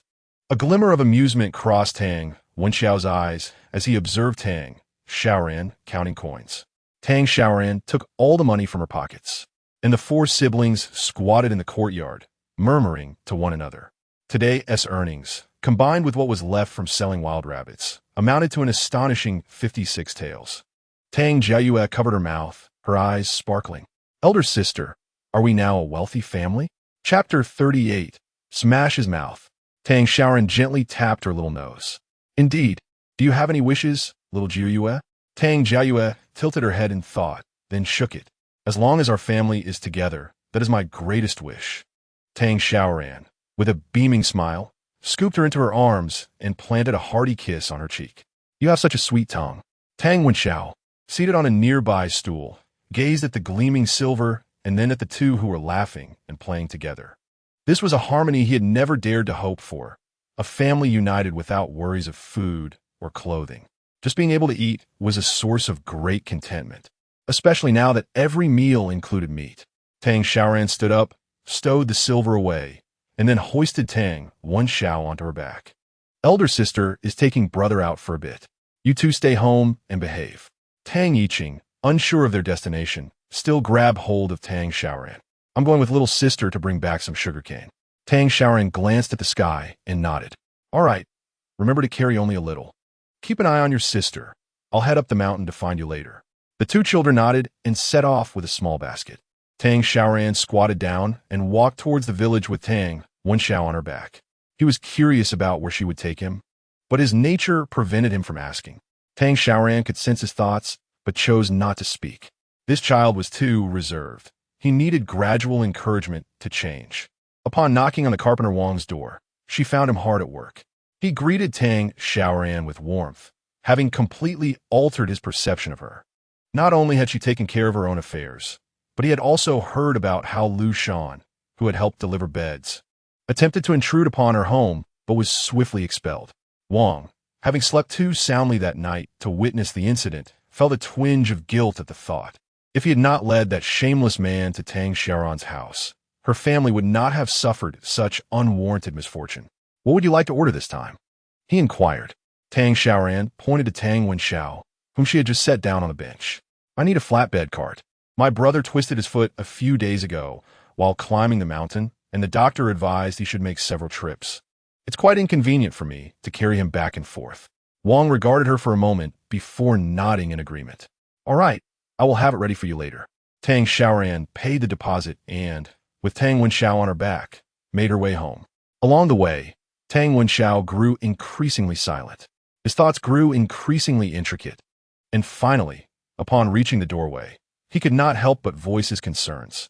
Elder sister, I feel like a burden to the family. You should not have taken me to see the doctor or to Wang the carpenter. Tang Xiaoran's lips curled slightly. The boy had held back for an entire day, but had ultimately voiced his feelings.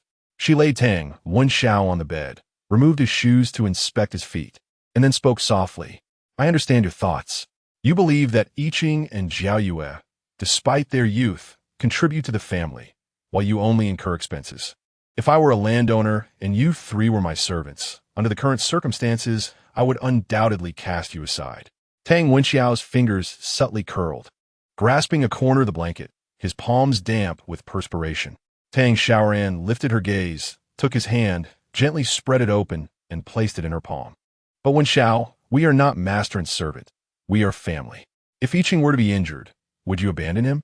Tang Wenxiao looked at his hand in confusion and shook his head. He would not. Tang Xiaoran pressed him. Then why would you not cast him aside?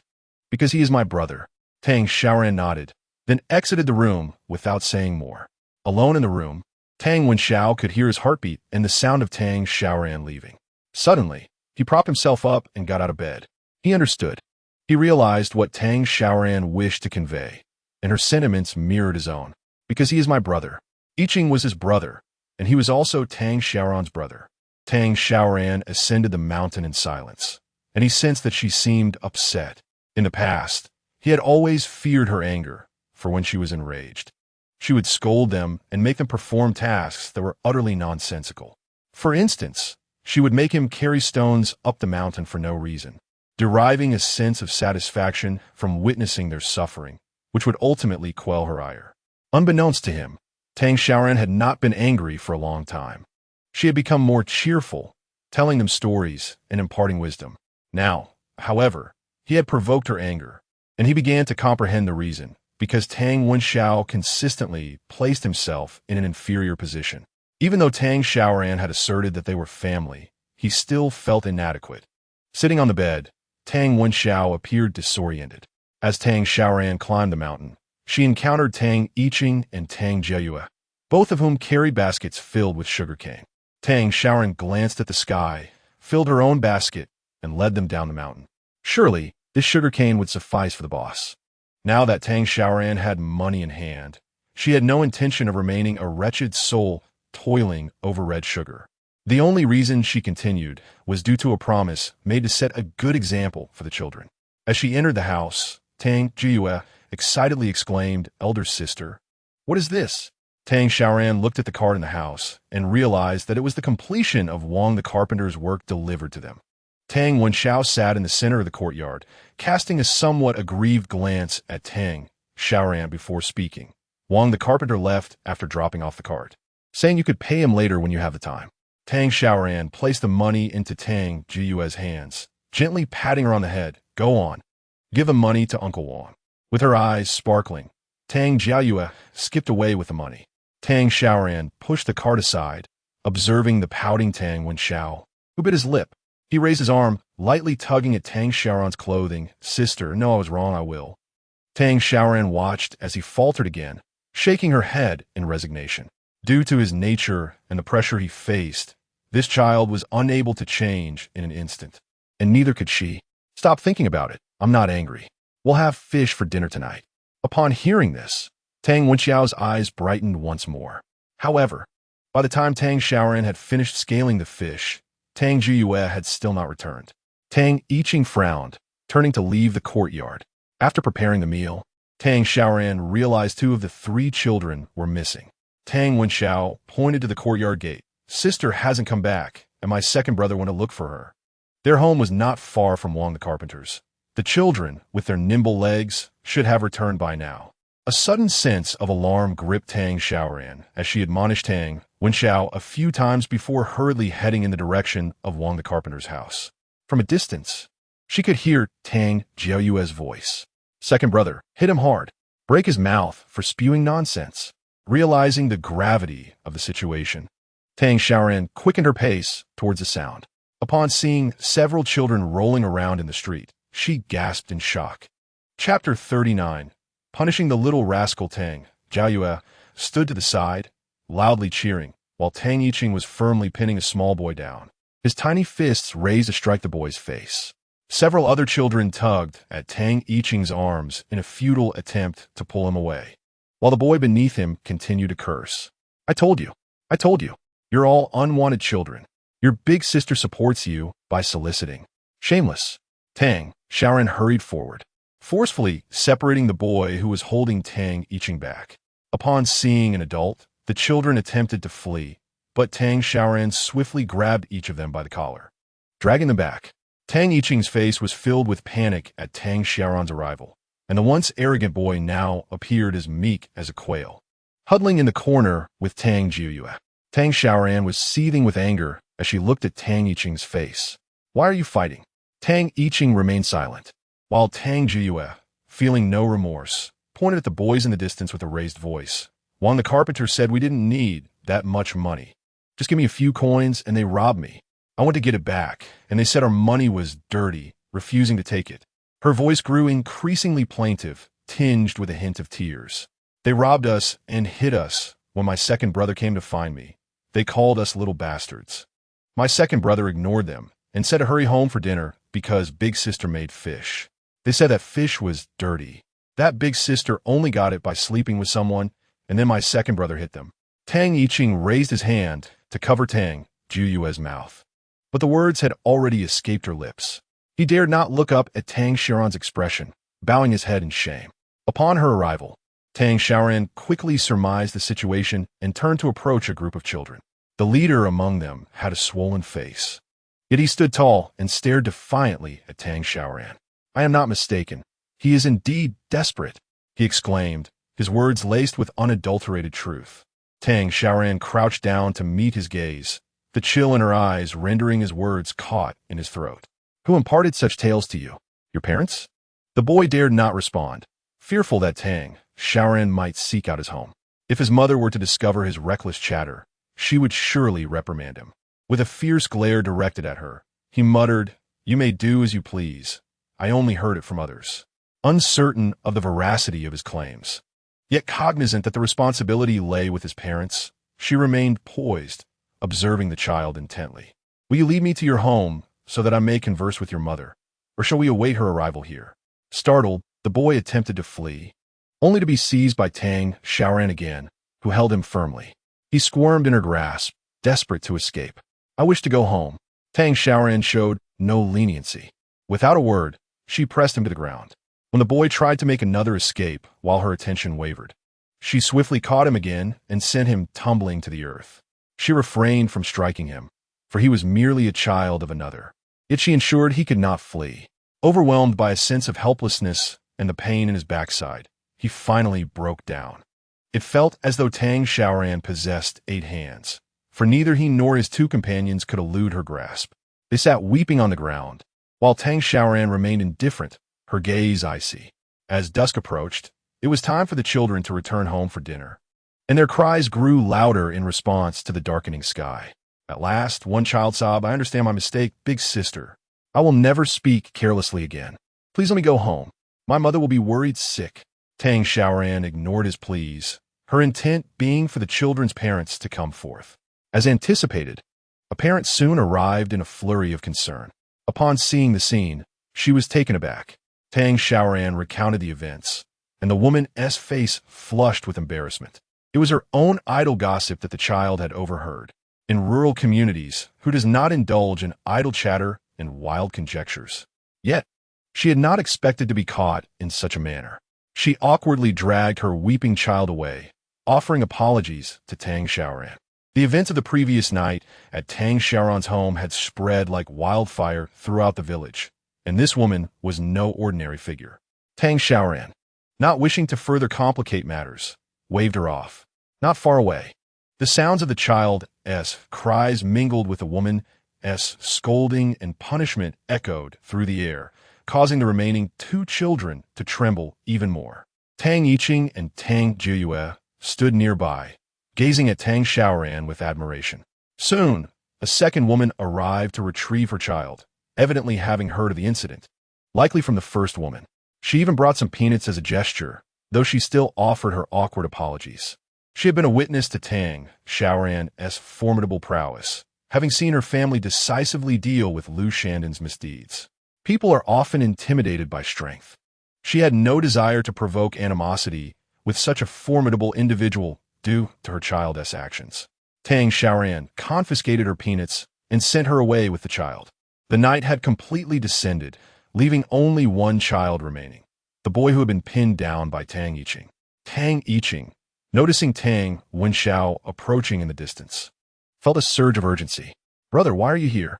Tang Wenxiao, filled with concern, wondered why both had ventured out and not returned.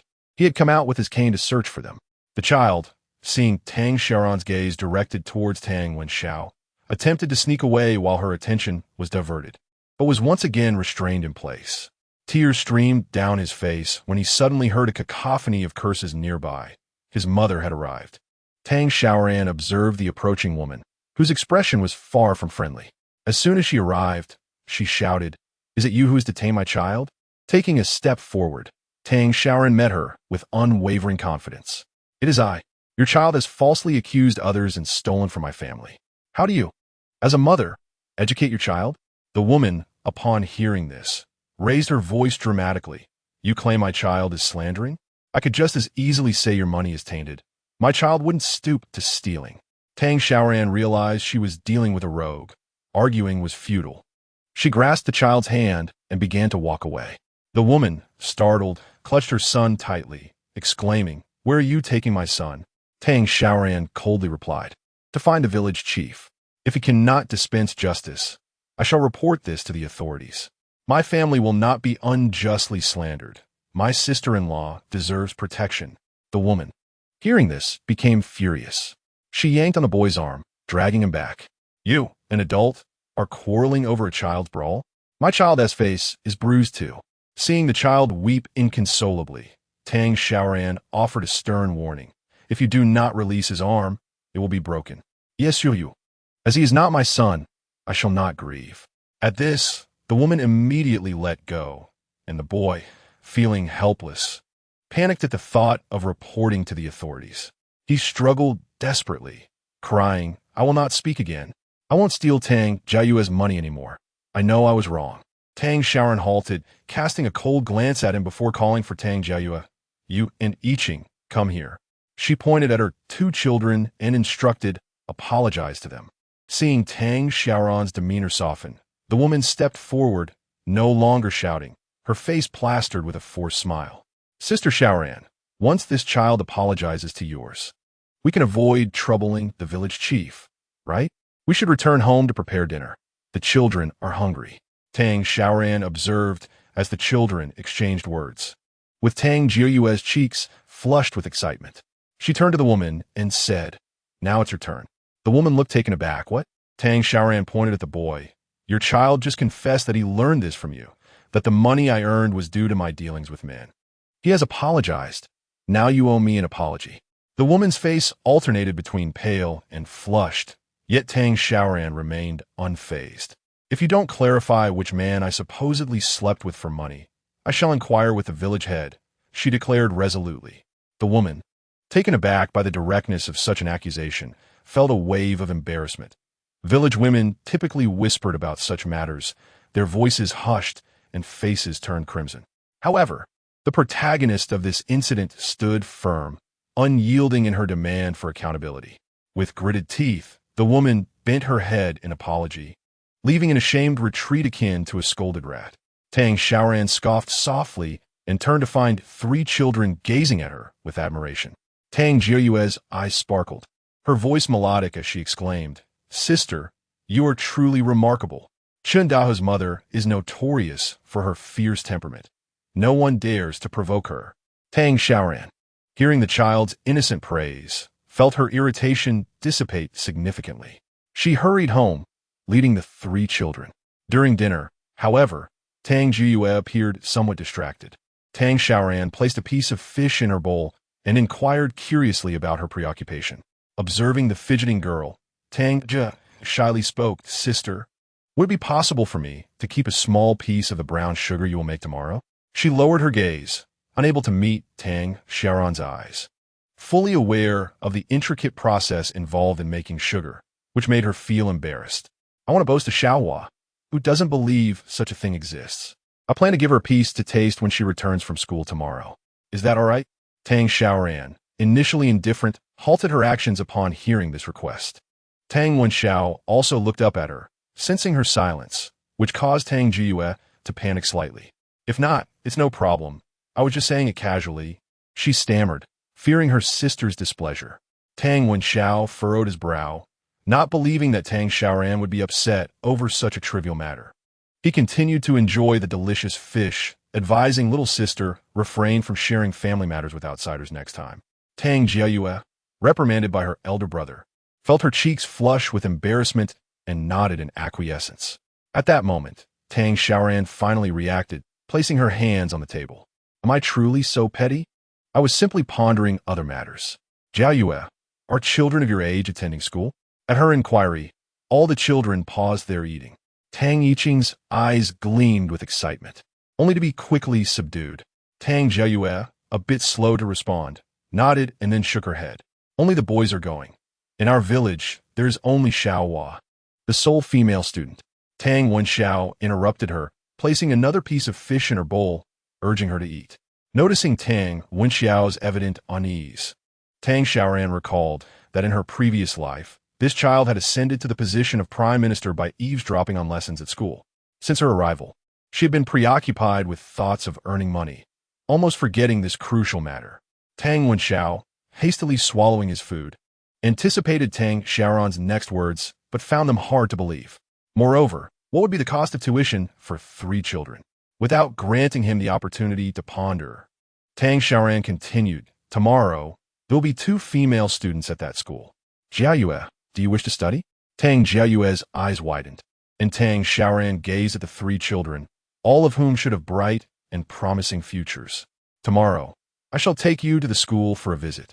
Tang Wenxiao wished to interrupt her, but, recalling that Tang Xiaoran was still upset with him from the afternoon, he hesitated and fell silent. He had heard that a student required 5 taels of silver each year, amounting to 15 taels for the 3 of them, which was already the annual income for an average family. Furthermore, there were expenses for writing books and ink. His brow furrowed deeply, and suddenly he felt a slight ache at the crown of his head. Why was he worrying about such things at mealtime? He covered his head, feeling somewhat dejected as he looked at Tang Xiaoran. How did she know what he was thinking? Observing the animated expression on Tang Wenxiao's face lightened Tang Xiaoran's mood considerably, and she smiled, her eyes curving with delight. "I just know." Early the next day, Tang Xiaoran placed Tang Wenxiao on the cart, and Tang Jiyue curiously touched everything around her. She decided to have them all sit atop it, but upon arriving at the school, Tang Xiaoran realized they were late. Although dawn had only just broken, a multitude of students were already seated inside, murmuring as they recited their lessons. Leaning forward to catch a glimpse, she spotted a man dressed in white standing with his back to them. Tang Jia, held up by Tang Xiaoran, eagerly peered out the window, waiting for the class to end until her close friend Xiaohua saw her, and they instantly became animated. Before Tang Xiaoran could intervene, the teacher had noticed the commotion and slowly turned around, causing Tang Xiaoran's gaze to fixate upon him. Goodness, in this small mountain village, there existed such striking beauty. The man's coldly handsome brows slightly furrowed as he reminded them to focus on their studies and then approach their direction.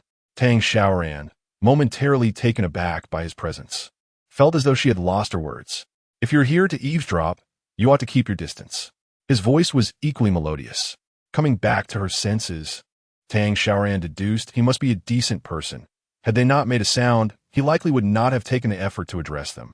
For in her past life, Tang Wenxiao had eavesdropped for several years without interruption.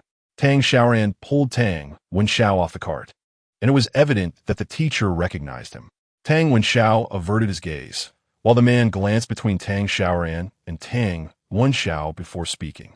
This child merely comes occasionally for the excitement. It should not interfere with his studies. If you are here to create trouble, I will ensure he does not listen in again. Tang Xiaoran was momentarily stunned, then found herself bemused, realizing the man perceived her as a troublesome woman. Before she could respond, Tang Ge proudly chimed in, "Sir, my elder sister is not here to cause trouble. She has brought us to school." The man paused, somewhat taken aback, for 3 children attending school together was no small expense, especially when accompanied by a young girl. He nodded and inquired, "And where are your parents?" His intention was to ascertain if there was an adult in charge at home, but he was unprepared for the once proud girl to wilt like a frostbitten eggplant. Carefully observing Tang Xiaoran, unsure of how to respond, Tang Xiaoran stepped forward with a gentle smile and said, "I am the elder of their family. It was I who proposed the matter of attending school. Is it true that you no longer accept students?" The man, suppressing his astonishment, pointed toward a nearby building and replied, "We do accept students. Follow me." Tang Xiaoran paid the fee and turned to him, saying, "My younger brother injured his ankle while climbing the mountain a few days ago. We shall return in a few days." The teacher nodded slightly, his demeanor no longer as cold as before, though still somewhat aloof. "I am their future instructor, Chun Li. You may call me Mr. Chun." A jolt of recognition shot through Tang Xiaoran at the name. It sounded eerily familiar. She lifted her gaze to scrutinize Chun Li, and in that moment, everything seemed to fall into place. A sense of clarity washed over her as she realized that she was not unfamiliar with the name Chun Li. After all, it was a character from a book she had written, and she remembered every detail vividly. The female protagonist was Su En, a well-educated and sensible heiress, while the male lead was Jiang Xian, a prince wielding immense power.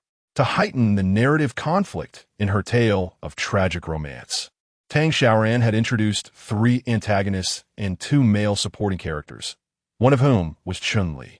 He served as the prince's tutor and was, at this moment, being sold out of the palace due to the prince's disgrace.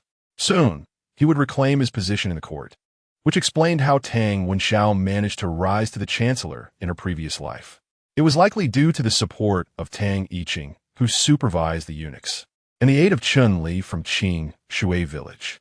Tang Xiaoran initially intended to inquire if there were other teachers available, as she did not wish for these 3 children to be ensnared in such chaotic times. Previously, they had no choice but to strive for survival. However, with her arrival, Tang Xiaoran yearned for them to grow up joyfully and healthily, like ordinary children. As she lowered her head, she unexpectedly locked eyes with Tang Wenxiao. The boy's dark, penetrating gaze seemed to scrutinize her, and despite being only 8 years old, he appeared remarkably mature. She then glanced at Tang Yiqing and Tang Jiaoyue. If she were to forcibly alter the plot to prevent them from crossing paths with the protagonists, would she not be influencing their destinies as well? It did not seem fair to them. With a sigh, she signed the names of the 3 children and accepted the booklets handed to her by Chun Li. "Thank you, Mr. Chun." As Tang Xiaoran pushed the cart back home, the children remained silent. It was only upon stepping through the door that Tang Yiqing gently tugged at her sleeve and asked, "Elder sister, are you not happy?" Surprised by her own evident emotions, Tang Xiaoran hesitated before shaking her head. She was at a loss for how to explain the situation to the children when she suddenly noticed someone standing at the entrance. Startled, she nearly screamed. The man disdainfully surveyed the dilapidated house and, seemingly unconcerned, stepped inside. "What kind of wretched place do you live in?" Realizing who it was, Tang Xiaoran's anger flared. "What is wrong with you? Haven't you caused enough trouble a few days ago? Did you come here specifically to bother me today?" The man was none other than Li Mingda, whom she had encountered at Zui Zhai, and he was accompanied by a manservant-like individual. He glanced at the chairs in the yard with a frown of disdain, yet still plopped himself down. "I thought you were so bold that day when you wagered with me that your family had some money. Is this all you have?" Tang Xiaoran coldly regarded his overly familiar demeanor. "What exactly do you want?" Li Mingda felt somewhat awkward, glancing around the table and the benches, expressing disdain for this and that, yet failing to get to the point. It was the young servant behind him who, unable to bear the silence any longer, spoke up. "Miss, my young master wishes to invite you to our residence as the head chef. We can offer you double the salary of Zui Zhai additionally. These young gentlemen and ladies may also be brought to the estate." Tang Xiaoran observed the blushing yet attentively Mingda and finally realized, "You came here solely for food?" She was at a loss for words. She had only heard the term foodie in modern times and had thought it exaggerated. She never imagined there were indeed individuals who prioritized their appetites above all else. Li Mingda's eyes widened, feeling embarrassed as this woman bluntly stated what he was thinking. "I'm not refusing to pay," he retorted. "Zui Zhai has only a few dishes. Eating there for a couple of days would become tiresome. I doubt there is anything worth clinging to in this shabby place, so why not just come with me to my estate?" His intention was merely to recruit her as a cook, but Li Mingda's mind raced ahead of him, and by the time he realized his words had become ambiguous, he was already startled by the 3 children across from him. He merely spoke without thinking, and did it warrant such fierce glares from them? Particularly from the 2 boys, who were not even up to his waist, their gazes more intimidating than their father's. Tang Xiaoran waved her hand, firmly declining his offer. Had it been yesterday, she might have hesitated for a moment, but now that she had already paid for her schooling, there was no reason to consider it. Li Mingda was taken aback that despite his generous terms, Tang Xiaoran still turned him down. He sprang to his feet, nearly jumping up in disbelief. "Why do you insist on living in this dilapidated house? My estate provides food, lodging, and even childcare. Can't you at least think about it?" Tang Xiaoran chose to ignore him, picking up a sugarcane beside her and resolutely continuing her work. She thought he would leave on his own soon, but he remained squatting nearby, persistently urging her to reconsider. "Think it over. The servants at my estate are treated well. What are you even doing here? Is that food? With so many liquids, don't you need to strain it?" Tang Xiaoran remained unresponsive.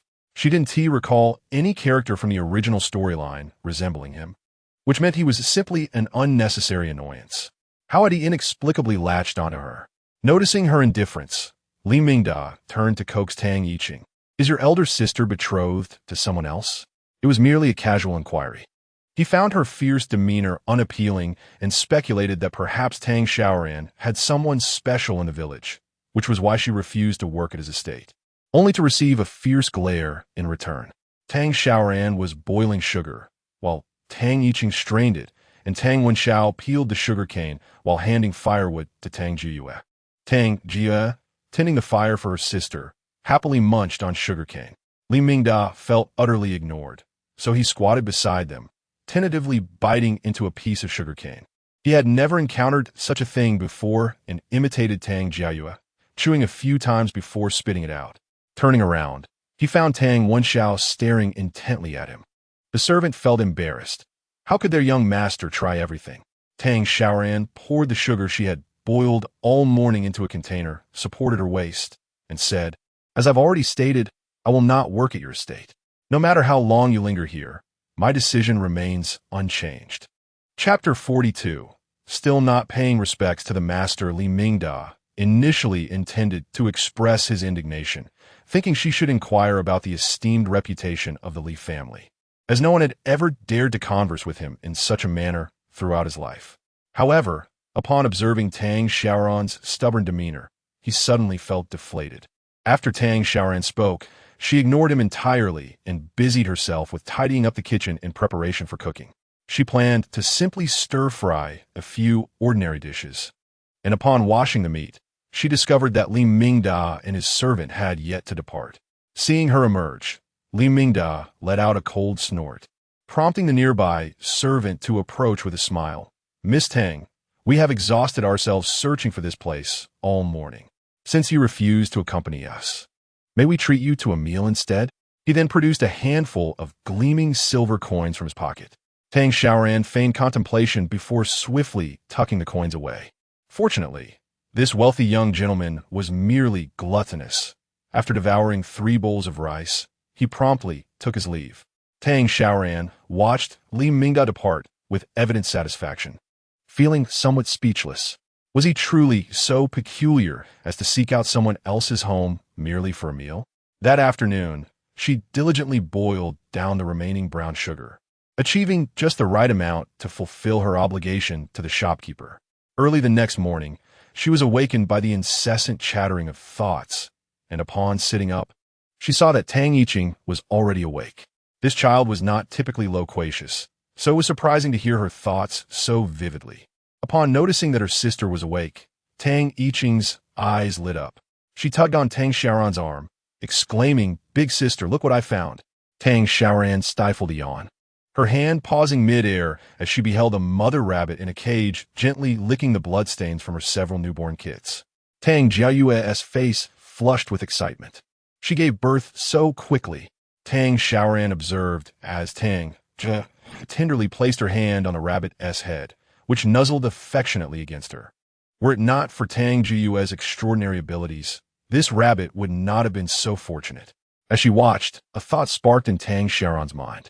She quickly changed into a fresh outfit, reminding Tang Wenxiao that she would be heading to the medical clinic shortly, and turned to Tang Jiayue, saying, "Big sister will take you to the market soon."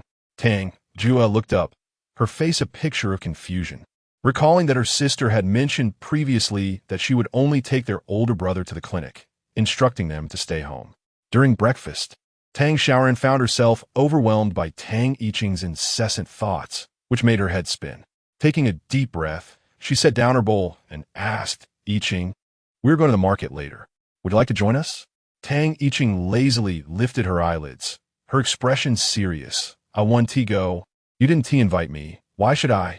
Tang Xiaoran remained silent, for she had grasped Tang Yiqing's thoughts completely. "Now you remember to call me? Why bring them and not me? Children certainly bring about a multitude of troubles." She forced a smile, saying, "Big sister is now inviting you. Come along, Yiqing. You can help push the cart." The corners of Tang Yiqing's mouth began to curl up, her smile nearly breaking through, yet she still maintained a facade of indifference. "It's just a market. What's so special about it? You truly leave me no choice." Tang Xiaoran's lips twitched in response to the child's arrogance. After the meal, she summoned the cart, placing the brown sugar and Tang Wenxiao atop it, and set off towards the market with the children in tow, their excitement palpable. After handing over the brown sugar to the proprietor, Tang Xiaoran stepped into the medical hall. The place was relatively empty today, and the physician, clad in a vibrant green robe, was turned away from them, preparing medicine.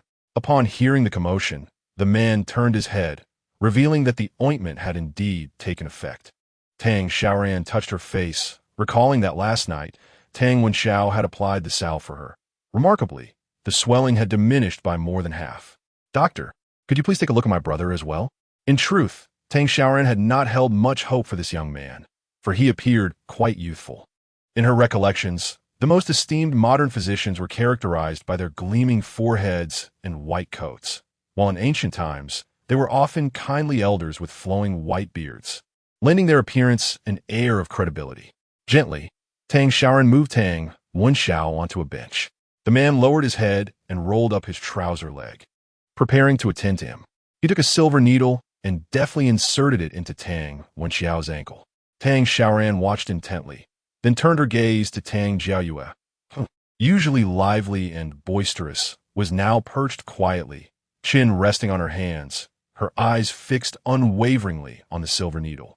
Before long, the acupuncture concluded, and after handing the treatment fee to the man, She produced a hefty ingot of silver. Dr. Lin, may I inquire if you have any intentions of taking on apprentices? Dr. Lin paused momentarily, then glanced at the little girl, who was shyly pushed forward by Tang Xiaoran. The girl, around 5 years old, blinked her large eyes, looking up at him with innocence. Miss Tang, to be candid, I have no such plans, he replied. Upon hearing this, disappointment flickered in Tang Xiaoran's eyes, but he continued.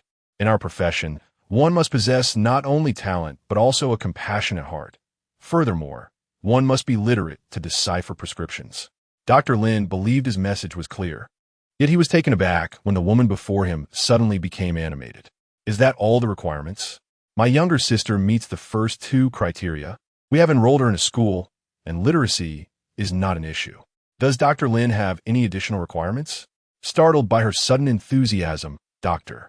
Lin was astonished that the girl had indeed attended school. He was taken aback, as it was rare for children from rural families to receive an education, let alone such a young girl. Gazing into the big, watery eyes of both women, he found himself at a loss for words. Tang Xiaoran seized a moment and urged Tang Jiayue, quick, bow to your master. The 3 Tang children looked bewildered, entirely unaware of what was transpiring.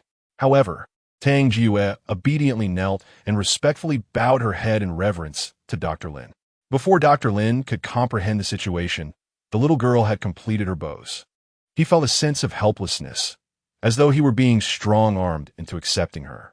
Tang Xiaoran was utterly impressed by her own cleverness.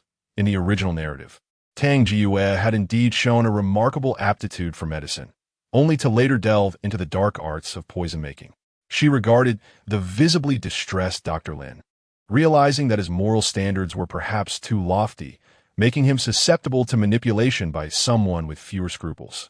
Ultimately, Dr. Lin did not voice any further refusals, stating only that during the school holidays, she could come to observe, and her progress would depend on Tang Jia's own destiny. Tang Xiaoran felt a profound sense of contentment. Her current abilities confined her to the county town, and she had no desire to venture beyond.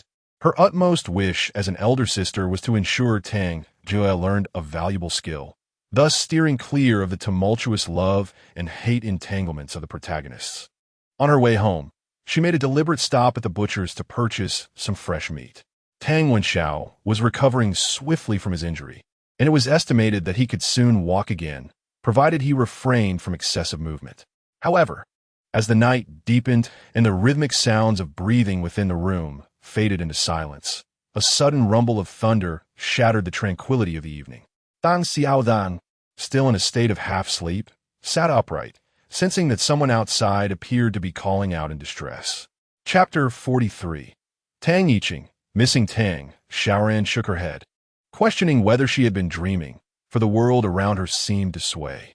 Panic surged within her as she scrambled out of bed, urgently shaking Tang Jiayue awake. Jiayue, get up. There's an earthquake. Rubbing her sleepy eyes, Jiayue slowly opened them, still disoriented, when she noticed Tang Xiaoran had already leapt from the bed and was hastening towards Tang Wenxiao and Tang Yiqing. Without hesitation, Tang Xiaoran hoisted the still dreaming Tang Wenxiao on her back and reached out to rouse Tang Yiqing. Yiqing, wake up. Don't sleep any longer. Tang Yiqing reacted swiftly. Though uncertain of the situation, he immediately jumped out of bed, slipped on his shoes, and dashed towards the courtyard. Observing Jiayue still putting on her shoes, Tang Xiaoran anxiously shouted, Hurry, don't bother with your shoes. Jiayue, we must go outside first. At this moment, Tang Wenxiao had fully awakened. The entire room trembled violently.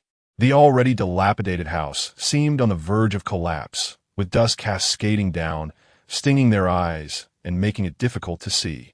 As the earth shook, Tang Xiaoran, struggling to maintain her balance while carrying Tang Wenxiao, nearly stumbled. Attempting to run down from the bed, fell to the ground, tears streaming down her face as she cried out, Elder sister. Tang Wenxiao, bracing himself, attempted to rise from Tang Xiaoran's back. Elder sister, you all go ahead. I will manage slowly. Yet, Tang Xiaoran paid him no heed, determinedly making her way toward Jiayue. She supported Jiayue to her feet, but in that instant, the rickety bed collapsed entirely. With her young age, Jiyue was unable to stand, escalating her panic into tears. Just then, Tang Yiqing rushed over, swiftly pulling Jiyue from the ground and guiding her towards the door, while Tang Xiaoran hurriedly steadied herself against the crumbling wall as they made their escape. Upon reaching the cart parked at the entrance, she exhaled in relief, realizing that Tang Yiqing had gone to push it. She concentrated on maintaining her balance as they stumbled toward the cart, hastily fleeing into the courtyard, only to find the entire world shaking around them. Outside, the piercing screams of women, the roars of men, and the wails of infants filled the air, mingling with the dreadful sounds of collapsing buildings. As the sky assumed an eerie shade of blood red, Tang Xiaoran pushed the cart forward, ready to burst through the door, only to discover that Tang Yiqing was missing. She turned back, her voice hoarse amidst the dust as she called out, "Yiqing! Yiqing!" As the house suddenly crumbled around them, Jiyue's cries grew louder. Tang Wenxiao sat on the cart, his nails digging deep into his flesh, feeling utterly powerless. The thick dust made it difficult for Tang Xiaoran to keep her eyes open, and her heart felt as though it were being mercilessly squeezed. Tang Yiqing was nowhere to be found. Anxiety gripped her heart. Yet as she gazed at the precariously leaning kitchen and courtyard to her left, she gritted her teeth and pushed the cart out the door, determined to ensure the survival of the two children first. The wind howled in her ears, accompanied by mournful cries, and tears streamed uncontrollably down Tang Xiaoran's face. After hastily guiding the two children to a safe area, she turned and sprinted back. Just as she reached the courtyard entrance, another deafening crash echoed. Tang Xiaoran watched in despair as her home crumbled into ruins, and the tremors caused her legs to buckle, sending her crashing to the ground. Large tears rolled down her cheeks. How could Tang Yiqing, the antagonist yet also a protagonist, have perished so easily? She forced herself to rise. Yet, as she lifted her gaze, she saw Tang Yiqing emerging barefoot from the debris. His face was covered in dust, his entire figure cloaked in gray. Yet he held aloft something in each hand, beaming with a broad smile. "Sister, look," he exclaimed. Tang Jiyue cheered, "It's my rabbit." Tang Yiqing stumbled forward, his left hand gripping a rabbit cage and his right hand clutching a chicken coop, the weight of 3 chickens and 1 rabbit nearly immobilizing him. Furious, Tang Xiaoran approached and smacked his backside. "What are you doing at a time like this? You scare me half to death." Tang Yiqing's face flushed red. Although Tang Xiaoran had scolded him numerous times before, each time she raised her hand, he would inwardly wish for her immediate demise. Yet this time, when her palm struck him, a sweet sensation filled his heart. He looked at Tang Xiaoran, whose face was streaked with tears and trembling with fear. It seemed she genuinely cared for him, not merely pretending. Tang Yiqing realized that Tang Xiaoran often paid more attention to their older brother and younger sister, as the latter would pester affectionately, while their elder brother remained aloof. He had always believed that among the 3, he was the least regarded by her. Yet now, he felt an inexplicable joy, despite the slight sting in his rear. As he dodged and pleaded for mercy, he raised the rabbit high. "I understand I was wrong. Please don't hit me again. It's about to shake again." Startled, Tang Xiaoran recalled the possibility of aftershocks and shot a fierce glare at Tang Yiqing before swiftly moving to load the chicken and rabbit onto the cart. The homes of Tang Xiaoran and the other villagers were not closely situated, and they rarely encountered one another. Yet now, the once tall and short houses lay in ruins, with many people standing outside. She heard the village chief bellowing for the residents of Qing Shui village to gather. "Come here. I need to take a head count." Exchanging a glance with Tang Yiqing, Tang Xiaoran pushed the cart towards the chief's voice. Upon reaching a clearing, she discovered a significant crowd had already gathered. Many people, bloodied and distraught, were seated on the ground weeping, while others clung desperately to the village chief's arm, pleading for assistance for their trapped husbands. Before the village chief could respond, another tremor shook the earth, prompting gasps from the crowd as they instinctively crouched down. Moments later, calm returned to the world. The village chief stood up, his eyes filled with sorrow. "Our Qing Shui village is surrounded by mountains that have sustained us for generations, yet they may also consume us. The last upheaval I experienced was in my childhood, and here we are, years later." He sighed, then, with resolute determination, declared, "But as long as we are alive." In Qingshui village, the women kept a watchful eye over the elderly and the young, while the able-bodied men follow me to check for anyone who might still be trapped beneath the rubble. The crowd moved eagerly, and as Tang Xiaoran observed the village chief's reddened eyes, a wave of melancholy washed over her. In the face of natural disasters, humanity has always been a diminutive existence throughout history. She quickened her pace to catch up with the village chief, gesturing towards the cart beneath Tang Wenxiao's feet, suggesting that it might provide some assistance. The village chief paused, recognizing Tang Xiaoran with a moment of surprise, and then his gaze followed hers, lighting up instantaneously. In such dire circumstances, it was remarkable that anyone could escape, yet Tang Xiaoran's family had somehow managed to bring the cart out. The village chief's face flushed with excitement. He beckoned others to push the cart over and turned to Tang Xiaoran, expressing his gratitude. "You have truly been a tremendous help this time." Tang Xiaoran smiled softly, wishing she could contribute more to the relief efforts, but with 3 children still in her care, she could only offer her modest support. As she turned back, she noticed Tang Xiaoran eyeing a boy before her with a vigilant expression. Chapter 44. The orphans have never seen good things. Tang Xiaoran focused her gaze and was instantly amused. Wasn't this little rascal the one who had fought with Tang Yiqing just a couple of days ago? Chendahu? The chubby boy's face was smeared with dirt, yet his eyes were fixated on the rabbit cradled in Tang Xiaoran's arms. His gaze was so unreserved that Tang Xiaoran instinctively recoiled, only to hear Chendahu exclaim, "Tang Xiaoran, where did you get this rabbit? It can even have little ones." Tang Xiaoran proudly replied, "My elder sister caught it for me in the mountains." Chendahu licked his lips and turned to his mother, wailing, "I want a rabbit too. I want one." The feisty woman from that day was now lamenting, pulling a robust man by the arm, pleading, "You must rescue your elder brother."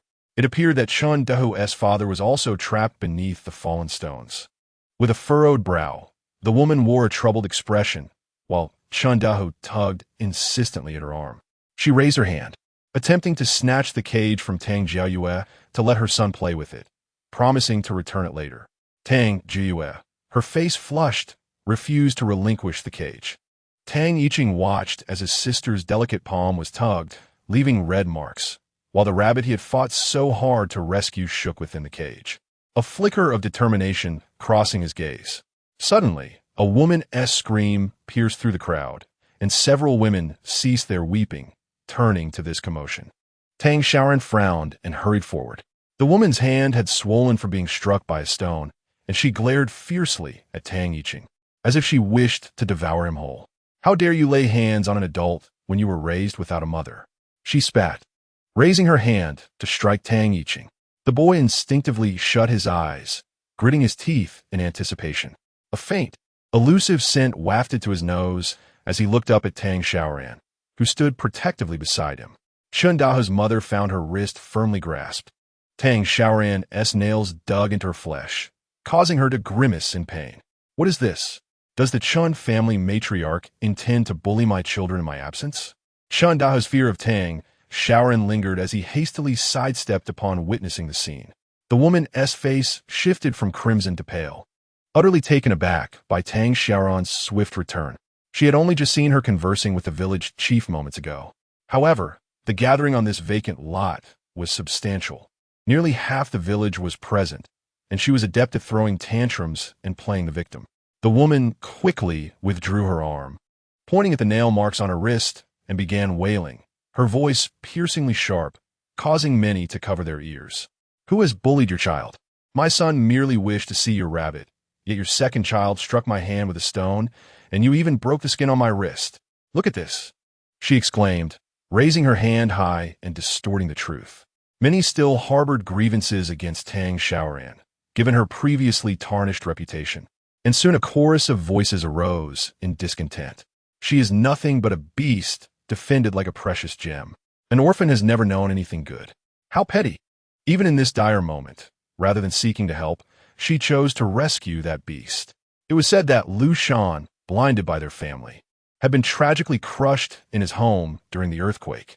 Tang Xiaoran's eyes suddenly welled with tears. She should have hidden the rabbit better, for otherwise, Her sister would not face such scorn for protecting her. Tang Yicheng clenched his teeth, his fists gradually tightening. He too felt remorse. I regret not throwing the stone directly at that woman's head or mouth. Then she wouldn't be spewing such filth.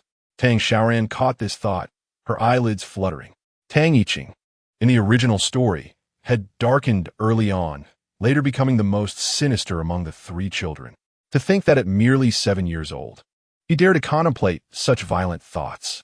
The woman was taken aback by Tang Yicheng's gaze. His eyes were dark and foreboding, akin to a venomous snake poised to strike. Tang Xiaoran gently placed her hand over Tang Yicheng's face, her warm palm obscuring his fierce expression. Tang Wenxiao, propped against a nearby stone, stood up. The boy's frail figure appeared particularly desolate under the dim moonlight. He cleared his throat softly, his voice resonating clearly for all to hear. "Auntie, your husband's fate remains uncertain. Yet you stand here cursing my sister-in-law and attempting to seize what little we orphans possess. Aren't you afraid of retribution?" The murmurs abruptly ceased, and a group of gossiping women exchanged glances, too intimidated to utter another word. In these times, who does not believe in cause and effect? They criticized others for lacking parental guidance, all the while risking their own misfortunes. Tang Xiaoran cast a fleeting glance at Tang Wenxiao, and before she could speak, shouts echoed from afar. The villagers looked up to see the village chief and several others pushing a cart towards them. "Quickly disperse. Quickly."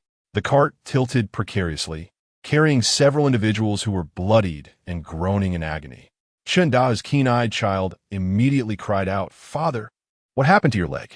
Upon hearing her husband's voice, Chen Da's wife initially felt elated, but upon realizing the truth, she gazed and let out a wail, nearly fainting from shock. A man lay upon a cart, his body drenched in perspiration, gritting his teeth to withstand the pain that threatened to overwhelm him.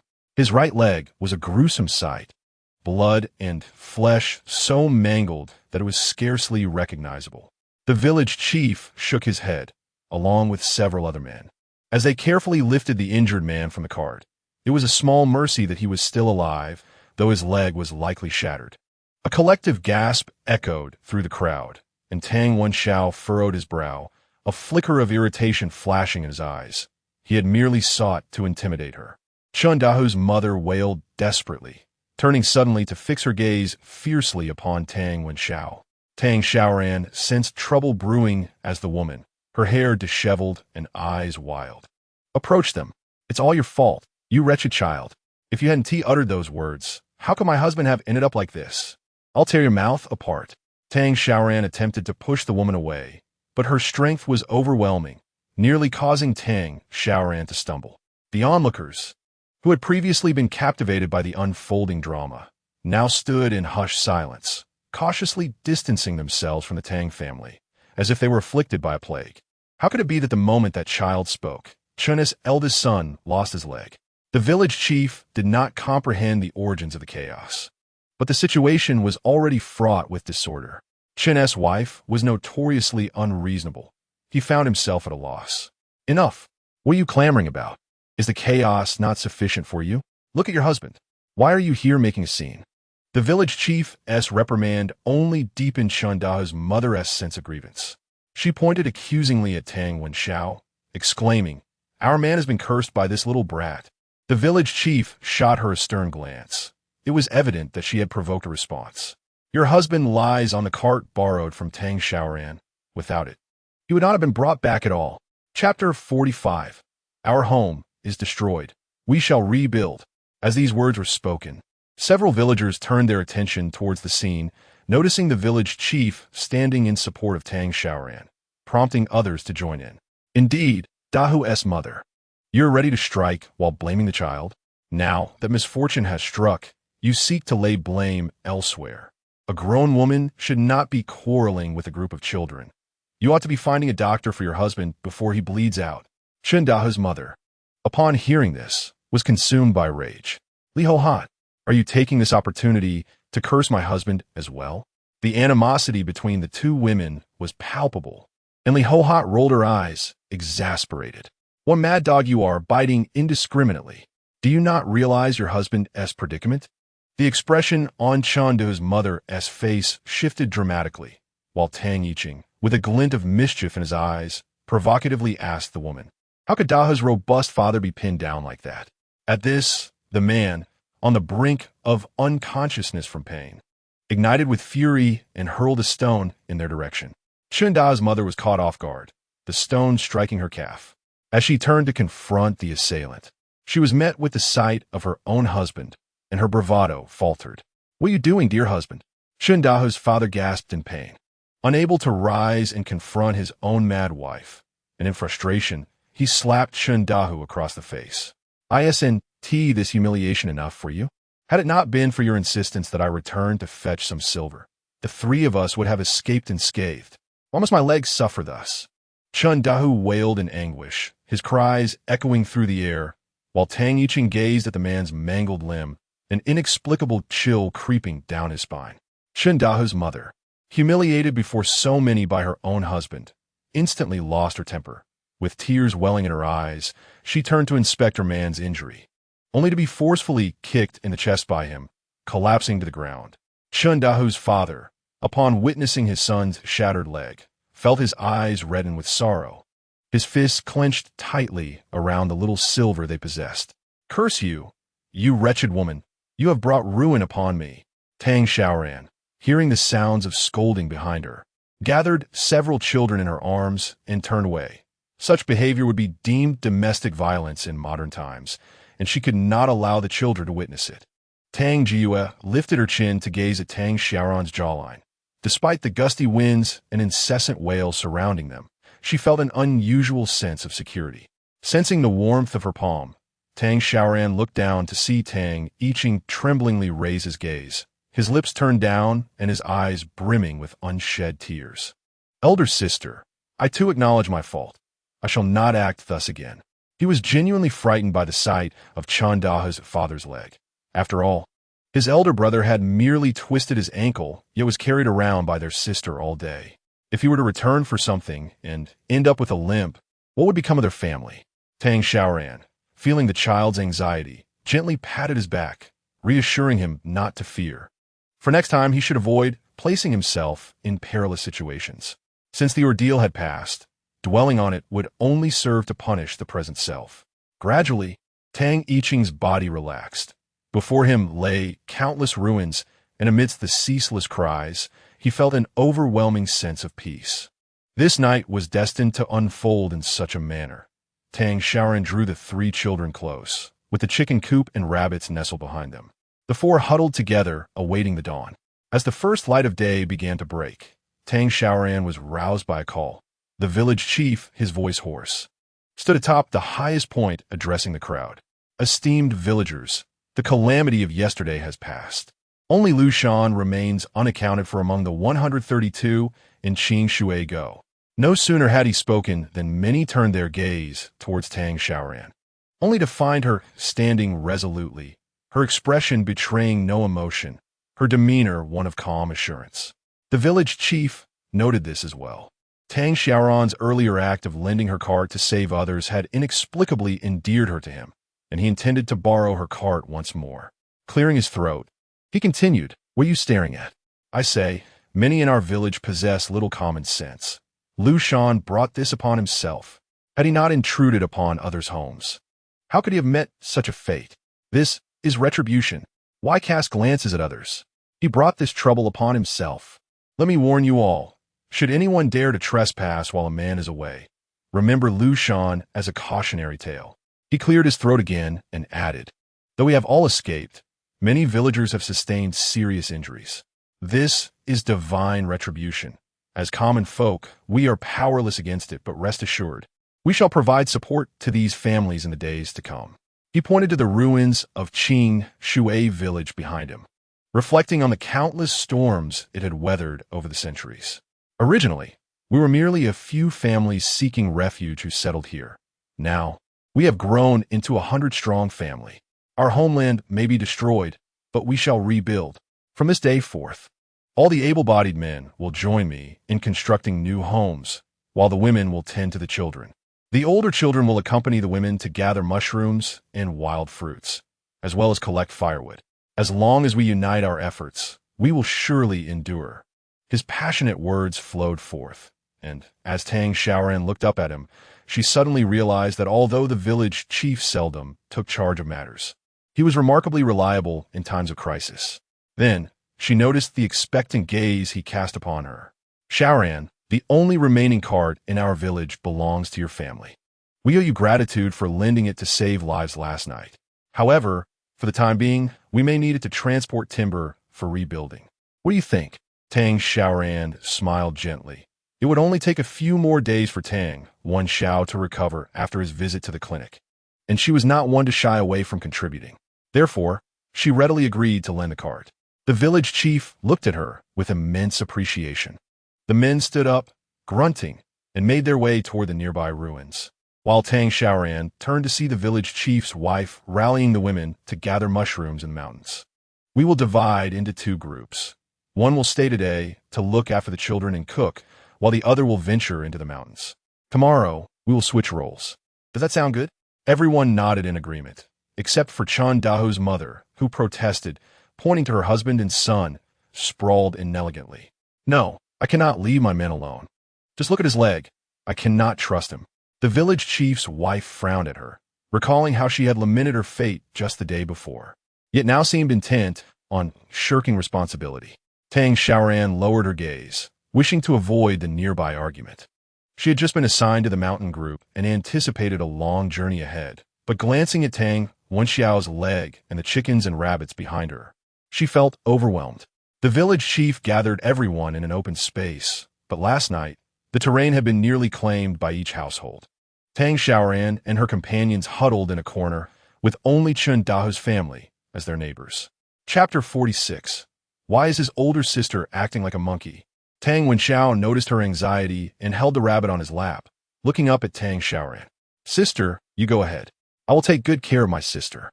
For some reason, this child reassured Tang Xiaoran, and she gently patted his head before taking Tang Yiqing with her to join the larger group heading up the mountain. A group of women chattered animatedly as Tang Xiaoran followed behind. The village chief's wife led them to an open area and pointed to some mushrooms in the distance. Today, we will collect mushrooms to make some soup. You too, come with me to dig for some wild vegetables. Tang Xiaoran crouched down, gathering mushrooms alongside the others. She had never explored this side of the mountain and was surprised by the abundance of mushrooms. As she continued to collect, she inadvertently blocked someone else's path, and the woman, with a huff, bumped her aside. Tang Xiaoran furrowed her brow and lifted her head, only to behold a stout woman who rolled her eyes and continued foraging for mushrooms. Tang Xiaoran was perplexed as to why some villagers harbored such animosity towards her. So she resolutely took a couple of steps forward to a different spot to gather mushrooms. However, the woman staggered over and bumped into her, causing the veins on Tang Xiaoran's temple to throb. She sidestepped to the outer circle, yet the woman clung to her like a stubborn adhesive. Tang Yiqing frowned and whispered beside her, I've seen this fatty at Lu Shan's place. Tang Xiaoran was taken aback and turned to look at him, wondering what this little brat had witnessed. Tang Yiqing smirked slightly. I saw Lu Shan carrying this pig while munching on it. Tang Xiaoran nearly dropped the mushroom she held. This mischievous child had such a sharp tongue that she feared he might one day get himself into trouble. It dawned on Tang Xiaoran that the woman was likely Lu Shan's mistress. As she scrutinized the woman, she received a fierce glare in return. Tang Xiaoran stood up and ventured deeper into the woods, thinking that if she couldn't confront her, she could at least avoid her. Her reputation in the village was not stellar. Although she was not one to shy away from trouble, she couldn't afford to stir up more conflict, especially after quarreling with Chun Dahua's mother the previous night. It was not the time to engage in further disputes. Given the current circumstances, with everyone reverting to a primitive communal way of living, she had to prioritize safeguarding her own children. Seeing Tang Xiaoran's discretion, the woman let out a disdainful huff and resumed her mushroom gathering. Tang Xiaoran and Tang Yiqing squatted at a somewhat distant spot, and Tang Xiaoran was surprised to find the mushrooms before her thriving more robustly than those elsewhere. Why not pick mushrooms here? She mused. Tang Yiqing, eager to move forward, noticed Tang Xiaoran squatting and warned, Sister, let's keep going. These mushrooms are poisonous. Tang Xiaoran frowned, perplexed, for they appeared to be the most ordinary mushrooms. How could they be toxic? She spent her days in the mountains and surely possessed some discernment. Yet, Tang Yicheng shook his head. I don't know. But everyone says they're poisonous. They never pick these kinds. Tang Xiaoran examined the mushroom closely, deciding to break it open. At a glance, she discerned the difference. Yicheng, those with white flesh are safe, while the earthy gray ones are likely toxic. Though she couldn't explain why. She had never encountered that particular gray hue in the modern world. However, upon breaking it, she observed the juice turn pitch black instantly, which was indicative of toxicity. It seemed that these scattered mushrooms grew closely together, leading to the accidental gathering of the poisonous ones. Tang Yicheng frowned, still hesitant as he looked at the mushrooms that could only be distinguished by their inner flesh. Sister, I heard that family who ate these mushrooms couldn't get out of bed for 3 days. His eyes widened in alarm as he urgently tugged at Tang Xiaoran's arm. Why did she suddenly put the mushroom in her mouth? Tang Xiaoran calmly nodded, confident that she could identify the non-toxic mushrooms. Tang Yicheng's eyes were red with anxiety as Tang Xiaoran leisurely spat out the remaining half of the mushroom. What is there to fear? I grew up in these mountains. As she spoke, she suddenly choked, but fortunately, it was Tang Yicheng accompanying her today, instead of Tang Wenxiao. His thoughts were not as intricate, and he did not contemplate how Tang Xiaoran, with her lazy disposition, managed to ascend the mountain. Tang Xiaoran, feeling utterly bored, was foraging for mushrooms. Upon glancing down, her eyes sparkled with excitement as she yanked Tang Yicheng's pocket. You brought this with you? Tang Yicheng was momentarily taken aback, finally noticing what Tang Xiaoran held in her hand. It was a piece of rubber band. Tang Xiaoran had previously crafted a slingshot, feeling immensely satisfied, and had given the remaining rubber band to Tang Jiyue. She tied the ends together and, under the dim candlelight, taught the 3 children how to play with string games, casually tossing it to one of them before bedtime. To her surprise, Tang Yicheng had brought along. Tang Xiaoran was overjoyed. She had been pondering how to prepare a meal for Tang Wenxiao. Initially, she had considered slaughtering a chicken, but given the current harsh conditions and the necessity for the chickens to lay eggs, it would be impractical to kill such a large rooster. She had not expected to find this rubber band. Gazing at the cooing birds in the nearby trees, a smile crept onto her lips. Yicheng, how about we have mushroom and pigeon soup tonight? Tang Yicheng followed Tang Xiaoran's gaze, feeling skeptical. At such a distance, could she truly hit her target? Sensing his doubt, she ruffled his hair. Go on and gather your mushrooms. Do you not believe in me?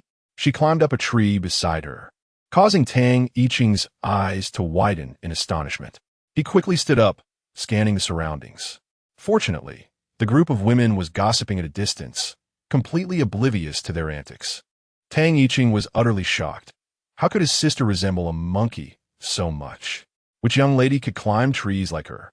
Although country women lacked the grace and tranquility of city girls, they certainly would not engage in such coarse and undignified behavior. If others were to discover his sister's lack of decorum and her ungraceful climbing, who would still be willing to court her? Tang Yicheng hurriedly kept watch for Tang Xiaoran, but she was not as concerned as he was. She simply saw the tree's branches as ideal for crafting a slingshot handle. Tang Xiaoran examined the rudimentary slingshot in her hands, satisfied before leaping down from the tree. What a pity! Our home is destroyed. Otherwise, I could have polished the bark for a smoother feel. Tang Yicheng decided to ignore her. He was still startled by her earlier antics. And now she had carelessly crushed the mushrooms he had just gathered. He had no inclination to engage with Tang Xiaoran. Noticing his expression, Tang Xiaoran felt a bit embarrassed as she scratched her head, raising the slingshot to aim at a pigeon perched on a nearby tree, watching the commotion. Yicheng, do not be upset. Let me get you a pigeon. Tang Yicheng gradually halted his actions, focusing intently on Tang Xiaoran's hand as she pulled back the slingshot. What are you doing? Chapter 47. Do not harbor too much malice. Whoosh! A gust of wind swept through, startling several birds into flight. Watching the panicking pigeons flee, a flicker of irritation crossed Tang Xiaoran's eyes. Slowly, she turned around and found a plump woman standing in front of Tang Yicheng. She took the already mangled mushroom from Tang Yicheng's hands and laughed derisively. Tang Xiaoran, Do you know what this mushroom is? Her words trailed off, as if she suddenly recalled something amusing, and she couldn't help but stifle a laugh. She raised her hand and patted Tang Yiqing's back. You siblings should gather more of these. They're the tastiest mushrooms. Collect a few more. With that, she swiftly turned away before her laughter could escape fully. Observing the woman's back, which radiated a sense of malicious glee, Tang Xiaoran clicked her tongue, thinking how akin to a toad she was, repulsive yet harmless. This woman was unlike Chen Dahu's mother. She did not argue, but instead fanned the flames of mockery with a subtle smile. As she watched the pigeons returning, Tang Xiaoran's spirits lifted somewhat. Tang Yiqing, glancing at her, was about to inquire when he noticed the woman raising her hand towards the horizon. In the next moment, a plump, gray object plummeted straight down. Tang Yiqing widened his eyes as he saw her step forward within moments to retrieve the pigeon. A stone had pierced through its chest. It was still alive, flapping its wings, but Tang Xiaoran coldly twisted its neck without a hint of hesitation. How terrifying. Let's just gather mushrooms, Tang Yiqing suggested. After a brief period of mushroom hunting, the flock of birds returned, and Tang Xiaoran seized her slingshot to shoot one down. Before long, 5 pigeons lay before them. She clapped her hands, surveying the mushrooms. Not bad. It's a bountiful harvest today. Tang Yiqing pointed to the birds in the trees, asking, Aren't you going to shoot a few more? I haven't seen enough. You're amazing, sister. The moment you raise your hand, that bird fell. You hit the mark perfectly. Tang Xiaoran stuffed one pigeon into the makeshift backpack made from grass rope that he had crafted. Yiqing, when it comes to killing, one should not be too ruthless. Always leave a thread for future encounters, even with animals. Tang Yiqing nodded, and then he heard Tang Xiaoran continue, We kill them to eat. If we wipe them out completely, will we eat later? We must allow them time to breed, ensuring an endless supply of pigeons. The corners of Tang Yiqing's mouth twitched. He thought to himself that Tang Xiaoran was indeed a demon. The way she expertly twisted the pigeon's neck was frightening to behold. As he watched Tang Yiqing hang his head, Tang Xiaoran felt a sense of satisfaction and patted her hands. She was determined to guide this child onto the right path, for he harbored the most bloodthirsty instincts and the darkest temperament among the 3 children. Who, pray tell, is the one with the most bloodlust? Say that again. Tang Yiqing retorted. Tang Xiaoran placed the mushrooms into the backpack as the village chief's wife called everyone nearby. Hastily, she pulled Tang Yiqing along and quickened her pace. Upon arriving at the base, they overheard Chen Dao's mother scolding others, saying, It's just a chicken. When nothing goes wrong at home, who doesn't have one? The village chief's wife frowned, setting the mushrooms on the ground and turning back to say indifferently, Those who haven tea gone up the mountain to work. Come over and help with cooking. Chen Dao's mother was a bully who preyed on the weak. Upon seeing Tang Xiaoran return and hearing the village chief's wife's command, she turned without a word and walked toward the fire.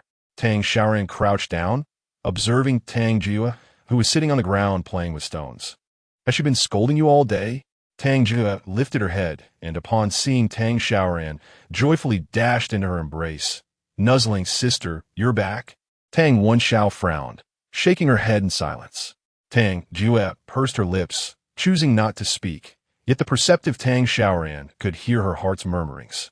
With a sigh, she reflected on how remarkable Chen Dahu's mother was, chattering incessantly at the 2 children throughout the day. She intended to offer some comforting words, but the village chief's wife beckoned, announcing that they had brought the mushrooms gathered from the mountains today. Tang Xiaoran and Tang Yiqing approached, carrying their baskets and dumping out the mushrooms. The stout woman subtly nudged Chen Dahu's mother with her elbow, turning to see who had been so thoughtless. Chen Dahu's mother was taken aback by the sight of the spilled mushrooms. Standing before the pot with a large spoon, her shrill voice pierced the air. Oh my goodness! Tang Xiaoran, are you blind? Or do you lack common sense? Don't you know these mushrooms are poisonous? With the crowd watching, she took a few steps forward and kicked the basket belonging to Tang Xiaoran and Tang Wenxiao, crushing several mushrooms beneath her hefty foot, causing Tang Yiqing to frown in distress. Those were the fruits of their labor from a day of foraging. As the basket toppled, a pigeon rolled out, leaving everyone momentarily stunned. Chen Dahu's mother, closest to the scene, immediately squatted down, aiming to snatch the pigeon, but was met with a sharp slap from Tang Xiaoran. Where did you get this pigeon? She demanded, realizing she could not overpower her. Tang Xiaoran rubbed her sore hand, thinking how thick-skinned this woman was. I hunted it myself, she replied. The surrounding villagers gathered, with the village chief's wife exclaiming, Sister Xiaoran, how impressive! You managed to catch a pigeon. As the tide of admiration shifted towards Tang Xiaoran, the stout woman's eyes flashed with coldness. Indeed, capturing a pigeon was commendable. But why bring back poisonous mushrooms to endanger everyone? Originally pushed to the outskirts of the crowd, Chengdu's mother, now annoyed, stood up with hands on her hips, demanding, do you realize you almost harmed everyone? If you lack common sense, why not inquire with others? The village chief's wife furrowed her brow, glancing at the mushrooms in the basket. Sister Xiaoran, you don't often venture into the mountains, so you might not know that these mushrooms are inedible. I should have kept a closer eye on you instead of running off to gather firewood, allowing you to waste your efforts all day. Hearing the village chief's wife speak this way, Chengdu's mother's eyes brightened with opportunistic glee. So, your entire day amounted to nothing? That means your family of 4 will have to eat less tonight. She fixated greedily on the pigeon at Tang Xiaoran's feet, her eyes glimmering with desire. The stout woman shot her a glare, thinking her to be a glutton who only craved food. Raising her voice again, she insisted, Tang Xiaoran is not ignorant. I warned her when she first picked these mushrooms that they were toxic, but she and her brother completely ignored me. Tang Xiaoran was nearly amused to the point of laughter, realizing that the woman had been waiting for her to ask. She remarked on how this woman appeared so jovial at that moment, skillfully sowing discord with her subtle manipulations. Indeed, a figure of some significance, far superior to Chengdu's mother, who was nothing but a fool. Upon hearing such words, the latter, heedless of whether she was being used as a pawn, immediately shrieked, Tang Xiaoran, you madwoman, you truly are a lunatic. How could you be so ruthless as to wish harm upon us all? Chapter 48, Truly No Poison. Tang Xiaoran, disinterested in their antics, approached the village chief's wife, holding up a mushroom. Auntie, this is harmless. I tested it this morning. Before the village chief's wife could respond, with a swift motion, the mushroom was knocked from Tang Xiaoran's hand. Observing the red marks on her skin ignited her anger. Who doesn't know that Tang Xiaoran is mentally unstable? Not long ago, she sold her child for meat, and now she seeks to poison us with wild mushrooms. Chengdu's mother's voice was shrill as she triumphantly regarded the reddening skin on Tang Xiaoran's hand.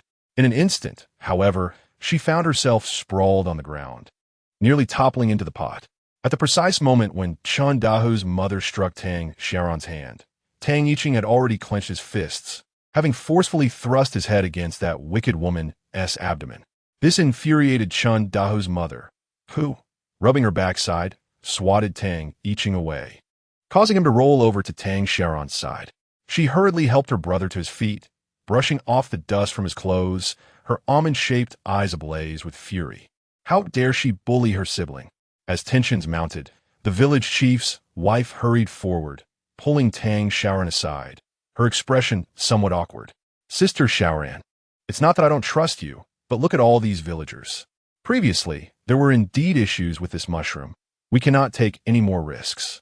Tang Xiaoran inhaled deeply, regaining her composure, and nodded in understanding. She should have anticipated that not everyone would trust her as wholeheartedly as Tang Yiqing did. Yet, the thought of discarding the mushrooms she had gathered all afternoon pained her. Glancing at the dilapidated tin box beside the large pot, she tugged at the village chief's wife's sleeve. Auntie, then we shall cook separately. The village chief's wife frowned, wishing to persuade her to join the others and avoid the toxic mushrooms. But upon seeing Tang Xiaoran's resolute gaze, she refrained from speaking further and gestured her consent. Tang Xiaoran began to collect the mushrooms one by one, oblivious to the surrounding whispers. A plump woman was gossiping with others, pointing at Tang Xiaoran while tapping her head, attempting to say something more, but upon noticing the second son of the Tang family glaring at her, her hand froze, slowly lowering as she turned away, unwilling to face him further. The offspring of that madwoman was clearly not normal either. Just days prior, he had been sold by her for meat, and now he was ready to confront anyone who dared to harm Tang Xiaoran. She had no desire to be toppled by that boy. After collecting the mushrooms, Tang Xiaoran bent down to retrieve the fallen dead pigeon, only to be abruptly interrupted. She noticed someone firmly gripping the other wing of the pigeon and furrowing her brow. She looked up. Tang Xiaoran had nearly exhausted her patience. Her good temper was not to be trifled with. However, Chen Dahua's mother exhibited no remorse whatsoever. Her gaze greedily fixated on the pigeon in her hands as she spoke. The mushrooms are poisonous. You can take them back for yourself, but you must leave the pigeon behind. You did nothing today while hunting in the mountains, and we have been watching your children all day. She pointed at Tang Jiyue and Tang Wenxiao in the distance, one a crybaby, the other a cripple. Consider this pigeon our reward. We shall all share it, don't you think? Yet, her words were so shameless that no one echoed her sentiment. Tang Xiaoran coldly regarded her, forcefully stuffing the pigeon into her backpack alongside the mushrooms, turning it twice. What? The mushrooms are toxic, but the pigeon will lose its poison after being with them for an afternoon? Chen Dahua glared at Tang Xiaoran with disgust as the pigeon became stained with the mushroom's juice. Get lost. Go want your stuff. A few measly pigeons are hardly treasures. Tang Xiaoran could not be bothered to respond further, turning away with Tang itching to head back. She washed the small pot thoroughly, borrowed some simple seasonings from the village head's wife, and began to cook the pigeon. A group of villagers gathered around the large pot, eagerly awaiting the mushroom soup. They soon caught a whiff of the savory aroma from the meat. The village head and several men hurried over, receiving the mushroom soup handed to them by his wife, frowning as he glanced in Tang Xiaoran's direction. Why aren't they coming for their share? The village head's wife sighed and recounted the day's events to him. The man furrowed his brow, filling a bowl with soup and handing it to his wife. After all, they were from the same village. Could they really allow them to consume something toxic? Tang Xiaoran is quite stubborn. Just take a bowl to them to tide them over. The village head's wife accepted the bowl and approached Tang Xiaoran, who was excitedly distributing the pigeon to her siblings. She was startled when she looked up. Auntie, she said, a mix of laughter and tears in her voice. After all, they still did not trust her. Nevertheless, she accepted the goodwill and took the soup. The village head's wife wished to chat with Tang Xiaoran, but the tempting scent of the meat wafted in her nostrils, causing her to involuntarily swallow. Tang Ziao, closest to her, noticed and looked up with her large, watery eyes at the kind-faced woman. Does Annie the village head want to eat meat too? Upon hearing Tang Jiyue's innocent thoughts, Tang Xiaoran paused slightly. As she observed the village head's wife rising to leave, she hurriedly called out, If you don't mind, I could serve you a bowl of pigeon soup. As she spoke, Tang Xiaoran poured the mushroom soup brought by the village head's wife in her own pot, using that bowl to serve an entire pigeon and hand it over. The village head's wife hesitated to accept it, setting aside her fear of the potentially poisonous mushrooms. She felt unworthy of taking such a large pigeon without justification. Sensing her reluctance, Tang Xiaoran pressed the bowl into her hands. Auntie, doesn't your daughter-in-law still need a nurse? Pigeon soup is excellent for milk production. If you're worried, you can wait until we finish before having some. The village head's wife stared at Tang Xiaoran in astonishment. Somehow, as she gazed at the girl's rosy cheeks and determined eyes, an inexplicable sense of calm washed over her. Perhaps Tang Xiaoran's mushrooms are indeed non-toxic. This young girl may possess greater skills than they had presumed. Her husband and son have yet to procure pigeons to nourish their daughter-in-law. She pursed her lips and ultimately carried the bowl of concoction back. Not far away, the others finished their meals and returned to their respective places. Tang Xiaoran handed a steaming bowl of pigeon soup to Tang Wenxiao, urging him to consume more meat for the sake of his recovery. Just as Tang Wenxiao extended his hand to accept it, he witnessed Tang Xiaoran's arm jolt as she was jostled, causing her already swollen hand to be scalded once more. With a soft hiss of pain, she glared up in anger, certain that the woman had acted with intent. Chen Dao's mother proudly cradled the mushroom soup in her hands, utterly ignoring Tang Xiaoran. So what if she had done it on purpose? Tang Wenxiao's gaze darkened as he extended his sleeve to wipe the liquid from Tang Xiaoran's hand before taking the soup. Chen Dao had been lingering beside his father since the beginning, his appetite piqued by the sight of Tang Xiaoran and the others preparing meat. He had assumed that every household would share in the bounty of pigeon meat, only to find his mother bringing him a bowl of mushroom broth, which caused the chubby boy to erupt into a fit of tears. Chapter 49. There's a snake.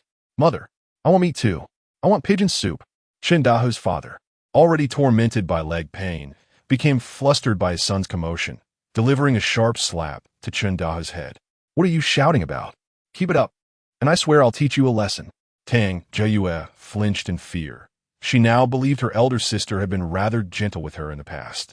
Clearly, her sister had not struck with full force, for if it were like Dahu's father's blows, she would have surely met a more dire fate. Given the size of that hand, Tang Xiaoran found herself at a loss for words. The young girl was quite adept at self-advocacy. Dahu was the only child in his family, and upon seeing her son being reprimanded, his mother rushed to console him. We won't eat that. It's poisonous. If we do, we might die. Her voice was unabashed, growing increasingly venomous with each word. Let us keep our distance if we die in the night. We don't want to attract any wolves. How unlucky that would be. As Tang Xiaoran sipped her soup, she observed the woman soothing her child. Dahu, with his substantial frame, was amusingly reminiscent of a hefty piglet. As Dahu began to calm, his cries softened, and Tang Xiaoran tore off a piece of pigeon meat, slowly savoring it while smacking her lips. Dahu's eyes widened in disbelief, fixated on her until she audibly swallowed the morsel, prompting him to unleash an even sharper wail. Mother, I want to eat. It won't kill me. Even that girl, Tang Xiaoran, who was raised without a mother, has eaten it. Before he could finish, he saw Tang Xiaoran raise her fist and wave it at him. The shadow of that day lingered, and Dahu sheepishly closed his mouth. The village chief's family occupied the central position, slightly shielded by tattered sheets, considering they had a nursing woman among them. The village chief's wife kept glancing at Tang Xiaoran's table, observing as her family finished their meal, washed their dishes, and cradled their 3 children like treasures while sharing stories. A picture of familial bliss. After a long wait, she finally relaxed her mind. The village chief furrowed his brows as he gazed at the bowl of pigeon soup. What are you thinking? You brought it back, but are too afraid to let her drink it. The village chief's wife shot her husband a glare. This is a valuable item. You managed to acquire an entire pigeon, so why treat it like a treasure? Unable to procure it himself, the village chief fell silent, only to see his wife take a sip. Hey, what are you doing? The village chief's wife wiped her mouth, savoring the taste. Delicious. Tang Xiaoran's family was still lively and well, which should have been reassuring, yet she remained uneasy. Lying on the ground, her daughter-in-law suddenly felt tears welling up. Her mother-in-law was testing the waters, and she held her swaddled child tightly, sniffing back her emotions. As the moonlight dimmed, Tang Xiaoran gently patted the children in her arms and covered them with some grass, finally settling down. As night fell, the surroundings quieted, leaving only the distant sounds of men snoring and crickets chirping. In a drowsy haze, Tang Xiaoran suddenly heard a rustling noise. She gently opened her eyes to see a figure before her. Rolling her eyes, she thought, this Dahu's mother is relentless. What does she want? The woman quickly demonstrated her intentions by stealthily approaching the chicken coop, slowly reaching out to steal the eggs. Tang Xiaoran realized that the woman had spotted the eggs beneath the hen while she was away during the day. Tang Xiaoran cherished those 2 eggs dearly, insisting on hatching chicks. If they were stolen, she would surely cry. Frowning, Tang Xiaoran was about to seize the woman's hand when she heard a familiar voice. I finally caught you. Startled, Tang Xiaoran turned her head slightly to see Tang Wenxiao's half-open eyes. Tang Wenxiao had not noticed that she was awake. He was intently watching the sneaky woman in the moonlight. Just as she extracted the eggs, he slowly pulled out a dusty jar from behind him. Then, Tang Xiaoran watched as he opened the jar, filled with wild grass, and used a stick to throw its contents at the woman's feet. A chill washed over her, and it felt as if her blood had stopped. The jar contained a snake. Before she could react, the woman's scream shattered the night. The only advantage of everyone gathering was the ability to rush forward to help. Within half a minute, a group of villagers arrived with torches.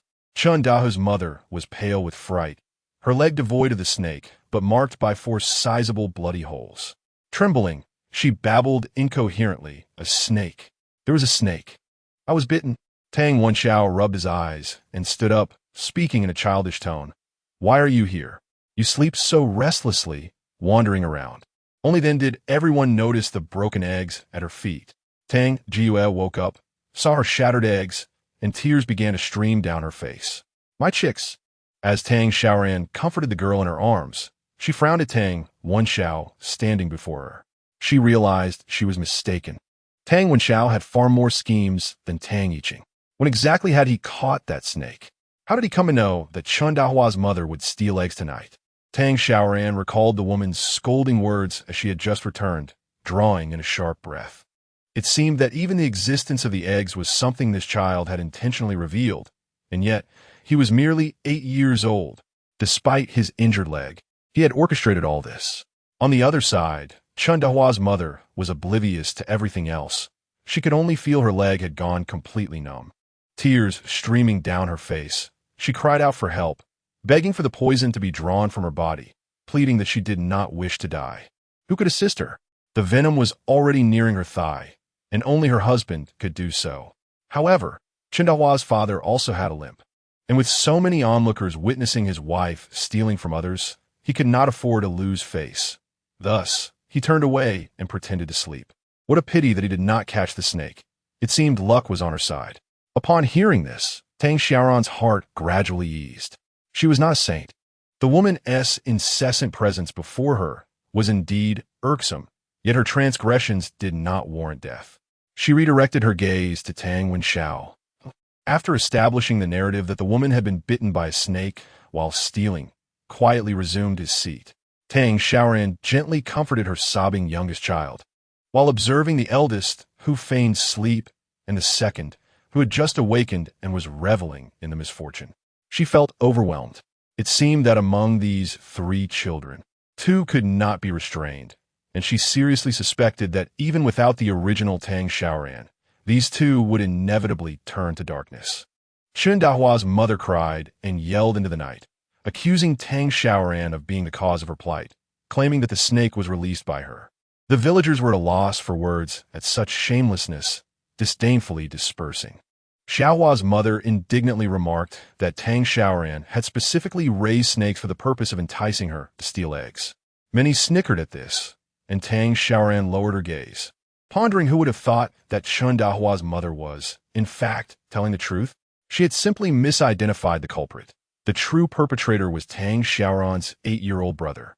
Chapter 50. Will he be considered a monster? As the crowd dispersed, Chen Dahua's mother became utterly frantic. Her leg had lost all sensation. Were these indifferent people merely waiting to watch her die? She began hurling a torrent of curses at Tang Xiaoran, the village head's wife, her own husband, and even many others in the village. Tang Xiaoran furrowed her brow, watching in silence before lying back down. Eventually, the woman grew weary from her tirade and fell asleep in a heap on the ground. The next morning, Tang Xiaoran set off towards the village head's wife, intending to take Tang Wenxiao to the town's medical clinic to examine his foot. Upon hearing her plans, the village head's wife eagerly consented, assuring her that many women in the village would be watching over things. Then, as an afterthought, she pulled Tang Xiaoran aside and pressed something into her hand. Tang Xiaoran was taken aback as she looked at the wild chicken egg in her palm. The village head's wife, shyly tucking a stray hair behind her ear, explained, "I came across this yesterday while on the mountain. There was only one, and I hadn't intended to share it with everyone. I had planned to bring it back to nourish my daughter-in-law, but I must thank you." She gazed at her daughter-in-law, resting on the couch not far away, who had just completed her confinement. The night before, she had been wailing incessantly, undoubtedly in considerable pain. Every woman comprehends this plight, and her heart ached for her. "This egg is hardly a trifle. Take it back and soothe your little sister, for I have noticed that she has been shedding tears since last night. Whose mother possesses a malicious disposition. If you place the child and the belongings before me today, I assure you, you shall return with peace of mind." Tang Xiaoran, touched, accepted the small wild chicken egg, as since yesterday, Tang Xiaoran had been despondent, having cared for the chick for so long. With gratitude, Tang Xiaoran thanked the village chief's wife and, as if performing a magic trick, presented the wild chicken egg before Tang Xiaoran, causing the little girl to exclaim in delight and nearly leap with joy. Nearby, Chinda, whose mother woke with a start, immediately cursing. "What are you making such a racket for so early?" Tang Xiaoran swiftly approached, kicking up dust as he passed the woman, saying, "Little sister, allow me to assist you in placing this in the henhouse." Tang Xiaoran observed the foul-mouthed woman with a hint of exasperation, for all the children were ever so vindictive. Tang Jiue carefully placed the wild chicken egg beneath the hen, and to her surprise, the mother hen accepted it calmly and began to incubate it. Watching Tang Xiaoran carry the chicken and rabbit cage alongside Tang Jiue toward the village chief's wife, Tang Xiaoran gradually crouched down. "Come up. Let's examine your foot." Tang Wenxiao pursed his lips and slowly leaned against his elder sister's back. The cart was still in use by the village chief and others. The ruins had been cleared, and now a group of young men were diligently loading wood onto the cart. Consequently, Tang Xiaoran decided against retrieving it. Due to frequent mountain excursions in recent days, Tang Xiaoran's stamina had improved considerably, yet carrying a half-grown child still proved somewhat strenuous. Therefore, she sought to divert her attention. "Wenxiao, from where did you capture that snake?" Upon hearing this, the boy's breath seemed to halt abruptly. Tang Wenxiao, previously lamenting his own inadequacy, contemplated how to express his desire to be set down, but was suddenly startled by her question. "How does elder sister know that the snake was caught by me? Could it be that she saw it last night?" Tang Xiaoran nodded, affirming, "I saw it." Tang Wenxiao became increasingly flustered, his previously calm demeanor transforming into a whirlwind of anxiety, unsure of how to respond. "I must surely be regarded as a monster. Will elder sister think me too wicked? At such a tender age, to possess such deep scheming. She must be disappointed in me. I should have hidden it better. I was careless." Tang Xiaoran sighed, bemused by the young boy's panicked thoughts. "Wenxiao, I harbor no resentment towards you. After all, it was Chundahu's mother who first overstepped her bounds." Tang Wenxiao paused in surprise, listening as she continued. "But this is a matter for adults. For instance, if Xiaoran were to fight Chundahu, I would not intervene unless he was spewing foul language. Chundahu's mother is unreasonable. She would raise a ruckus until the dead of night without evidence to accuse you. If she truly caught you, she would surely flay you alive." Tang Xiaoran believed that if anyone insulted her, she would respond with a slap. If they struck her, she would retaliate with two. Chundahua's mother, though wicked and bothersome, did not warrant a death sentence. A lesson was all that was needed. She neither feared trouble nor sought it, wishing instead to prevent these children from developing a tyrannical disposition of, "If someone insults me, I shall wish them dead." However, it seemed that their characters were beyond her influence. Tang Wenxiao slowly clenched his palm, listening to Tang Xiaoran's incessant chatter, a warmth blossoming within him, and he found himself unconsciously smiling. His elder sister was indeed concerned for him. Tang Xiaoran, carrying the little brat on her back, was left utterly speechless. She had intended to impart some wisdom, yet it appeared she had derived a perverse pleasure from it instead. Never mind, never mind. The market was notably desolate today, and when she knocked on Lin Yu's clinic, she found him resting his head on his hand, half asleep. Upon seeing Tang Xiaoran, his eyes lit up. "You're still alive?" Tang Xiaoran frowned. "Does Dr. Lin say such auspicious things to every patient?" Tang Wenxiao could not help but chuckle, causing Lin Yu to feel a bit embarrassed. "I heard about the landslide in Qingshuigu. A few days ago, we had some minor tremors that startled me into checking if the mountain had collapsed, only to learn the next day that it was from your side. The news is spread throughout the market. I've heard there were many casualties. When you hadn't come for several days, I thought." Tang Xiaoran smiled reassuringly. "It's all right. We were already on the outskirts. Otherwise, we wouldn't have escaped." He craned his neck to inquire about his little apprentice's absence. Tang Xiaoran found it amusing. The doctor had previously appeared as though he had been coerced into taking on an apprentice, yet now he was displaying a different demeanor entirely. She set Tang Wenxiao down and, lifting her pant legs, mentioned that she would bring him back in a few days once things stabilized. Lin Yu also crouched down, examining Tang Wenxiao's foot closely. After a while, he produced a needle. "After today, you shouldn't need to return with 2 days of rest. You should be able to walk again." Tang Wenxiao's eyes brightened. He could hardly remember the last time he had walked, and he could no longer feel any pain. However, Tang Xiaoran was exceedingly anxious, fearing that if he wasn't fully healed, it would only exacerbate the situation.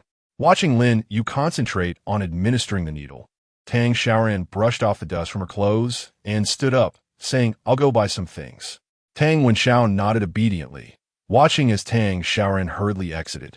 With a considerable amount of silver in her possession, she had initially intended to save it for building a house. However, before coming today, she had noticed that the village head and others had already begun reconstructing the villagers' homes. Now, with everyone sleeping in a communal dormitory, it was impossible to purchase fine rice or flour. The human heart could be quite dreadful. Tang Xiaoran understood the importance of keeping one's wealth hidden. She casually purchased 2 small bags of coarse grain, intending to return, but as she turned around, she unexpectedly bumped into someone. She offered a brief apology and attempted to leave, only to have her collar seized and be forcibly taken away. Tang Xiaoran's heart raced. Had she offended someone? The only individuals from the village who held disdain for her were the plump women and Chen Dahua's mother, but they likely lacked the means to do this. Could it be human traffickers? Yet, would such nefarious individuals be so brazen as to abduct someone in broad daylight amid a bustling market? Just as Tang Xiaoran's mind raced with these thoughts, a familiar, nonchalant voice pierced her contemplation. "Miss Tang, it's been a while. I'm truly glad to see that you're still alive." Chapter 51, Another Bully? Tang Xiaoran lifted her head, a surge of anger coursing through her as she faced none other than the gluttonous Li Mingda. "Do not look at me with such fierce eyes, Miss Tang. I have specifically invited you here. With your home in ruins, why not come to my place and serve as my cook?" Tang Xiaoran rolled her eyes. He truly was insufferably idle. However, upon seeing Li Mingda, her heart finally eased. She had no desire to engage in further trivialities with this fool. So she turned to leave, but Li Mingda immediately followed, his earlier bravado evaporating in an instant. "At least show me some respect. I contributed a significant amount of timber to your village, eagerly anticipating the chance to dine at your home." Tang Xiaoran was rendered speechless. He was indeed motivated by his appetite. Just as she contemplated how to rid herself of this nuisance, she noticed a throng of people gathered around a nearby cart. As she approached, she overheard a boisterous male voice hurling insults at an elderly man. "At your age, why are you still pulling a cart? Have you gone blind and bumped into me? Look, your filthy donkey hooves have sullied my trousers." Furrowing her brow, Tang Xiaoran discerned that at the center of the commotion stood a man clad in a dark blue robe, aggressively pointing at his trousers while yanking on the old man's hair. "If you do not clean this up for me today, do not expect to survive in this market." The crowd murmured softly, recognizing that this was a clear act of bullying. Yet the man at the forefront was a notorious local tyrant whom no one dared to confront. Though Tang Xiaoran typically preferred to remain uninvolved, her compassion was stirred. In this era, she felt as insignificant as a speck of dust. She had her own family to care for, including several children. The thought of standing up for others seemed far-fetched. However, the old man's pleas for mercy halted her in her tracks. "Wait a moment," Tang Xiaoran exclaimed, her eyes widening. Upon recognizing the old man's face, an inexplicable fury surged within her. It was none other than old Li, who had tirelessly assisted her with his cart. Seeing the terrified, emaciated figure of the old man, she rushed forward and forcefully pushed the bully's hand away. "What are you doing pulling his hair?" The man was taken aback, unprepared for someone to defend the elderly gentleman. Upon realizing it was merely a young girl, his disdain grew. "Who do you think you are? This old man dirted my clothes. What concern is it of yours?" Tang Xiaoran gritted her teeth and pulled out money from her pocket. "How much do you want? I will pay you." Old Li, seeing the girl standing before him, quickly reached out to stop her. "I did not touch him. Do not give him any money." Old Li was still too naive. This bully did not care about the truth. He was merely looking to vent his frustrations. With a derisive snort, the man said, a little girl playing the hero. Fine, if you want to pay for him, then 1,000 taels will suffice, and I will let you both go." Otherwise, gasps of shock rippled through the crowd. This was clearly an attempt to humiliate someone. 1,000 taels for some clothing? The man relished the reaction of the onlookers. And as he gazed at Tang Xiaoran's darkening expression, he continued with a smirk, "Otherwise, you and this old man will both have to clean my shoes, 1 foot each." Tang Xiaoran's chest heaved violently. her eyes glaring at the road before her, her teeth gritted in indignation. "Are you trying to bully me? What will you do if I refuse?" Surrounding them, a number of onlookers urged her, "Young lady, do not be a hero. This man roams these streets without fear of retribution. He is a relative of the county magistrate. You should apologize, and perhaps he will let you both go." The man seemed to revel in his notoriety, his smile broadening as he taunted. "Did you hear that? If you refuse, I have plenty of ways to deal with you." Tang Xiaoran felt a bead of sweat forming in her palm as the crowd encircled them, yet not a single soul stepped forth to defend them. This era, unlike the modern day, allowed those in power to trample upon the weak with impunity. "I do not know which relative of the magistrate you are, to behave so brazenly," she retorted, her voice steady despite the tension. Just then, another fearless individual appeared, prompting the bully to lazily lift his head. Upon seeing the newcomer's face, his expression shifted abruptly. Tang Xiaoran turned to see Li Mingda trailing behind her, his brow furrowed in deep contemplation as he scrutinized the man before him. When the man lowered his gaze, Li Mingda stepped forward, using his fan to lift the man's chin and reveal his face once more. "I do not recall having encountered you before." The bully was drenched in cold sweat, for while Li Mingda had not recognized him, he certainly recognized Li Mingda. 3 years prior, he had been unwittingly brought to a banquet hosted by the county magistrate, where he learned that his family was distantly related to the Li family. At that time, his father had humbly expressed hope for the magistrate's future favor. It was during this banquet that the man had brazenly swept away all the delectable treats before departing with a flourish. The magistrate's face had turned a myriad of colors, forced to awkwardly laugh off the incident by calling the child somewhat gluttonous. Li Mingda, whenever he visited this market street, would only frequent the drunken pavilion. Had he not come today to confront Tang Xiaoran, he would have remained oblivious to the villain who abused his family's name. He lightly tapped the man's face with his fan as he spoke, and the man collapsed to his knees, his face drained of color, trembling uncontrollably, utterly stripped of his earlier bravado. "Young Master Li, I was merely speaking in jest. How could I truly oppose an elder?" he stammered, beads of sweat trickling down his forehead. Tang Xiaoran watched in astonishment, realizing that Li Mingda was not merely a wealthy fool, but someone of considerable standing.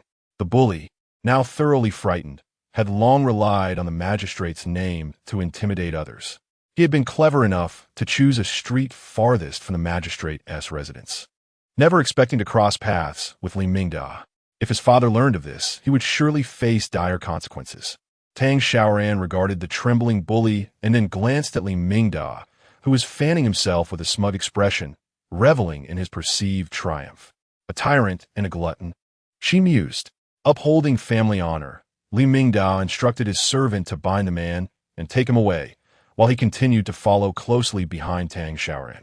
Tang Xiaoran helped the elderly Mr. Li to his feet, gently brushing the dust from his clothing. "It is all right now," she reassured him. The old man, tears streaming down his face, was about to kneel before Tang Xiaoran in gratitude. The young woman is truly his benefactor, rescuing him from peril time and again. Tang Xiaoran was startled, hastily pulling her uncle up. "Please don't do that. I was just looking for you. I would like to ask for your help shortly." Old Li readily nodded in agreement. Just as Tang Xiaoran was about to speak, she felt a pat on her shoulder. "Tang Xiaoran, I saved you. Shouldn't you show some gratitude?" Upon hearing this, Old Li immediately raised his eyebrows, scrutinizing the young man before him. Another bully, perhaps. Li Mingda, caught in the glare, appeared somewhat innocent. He merely wished for Tang Xiaoran to prepare a meal for him. The old man's gaze felt excessively fierce. Chapter 52. Truly observe our benefactor Tang Xiaoran sighed. Although this person seemed rather carefree, he had indeed saved both her and Old Li. After a moment of contemplation, she spoke. "Once the new house is completed, I can treat you to a month of free meals."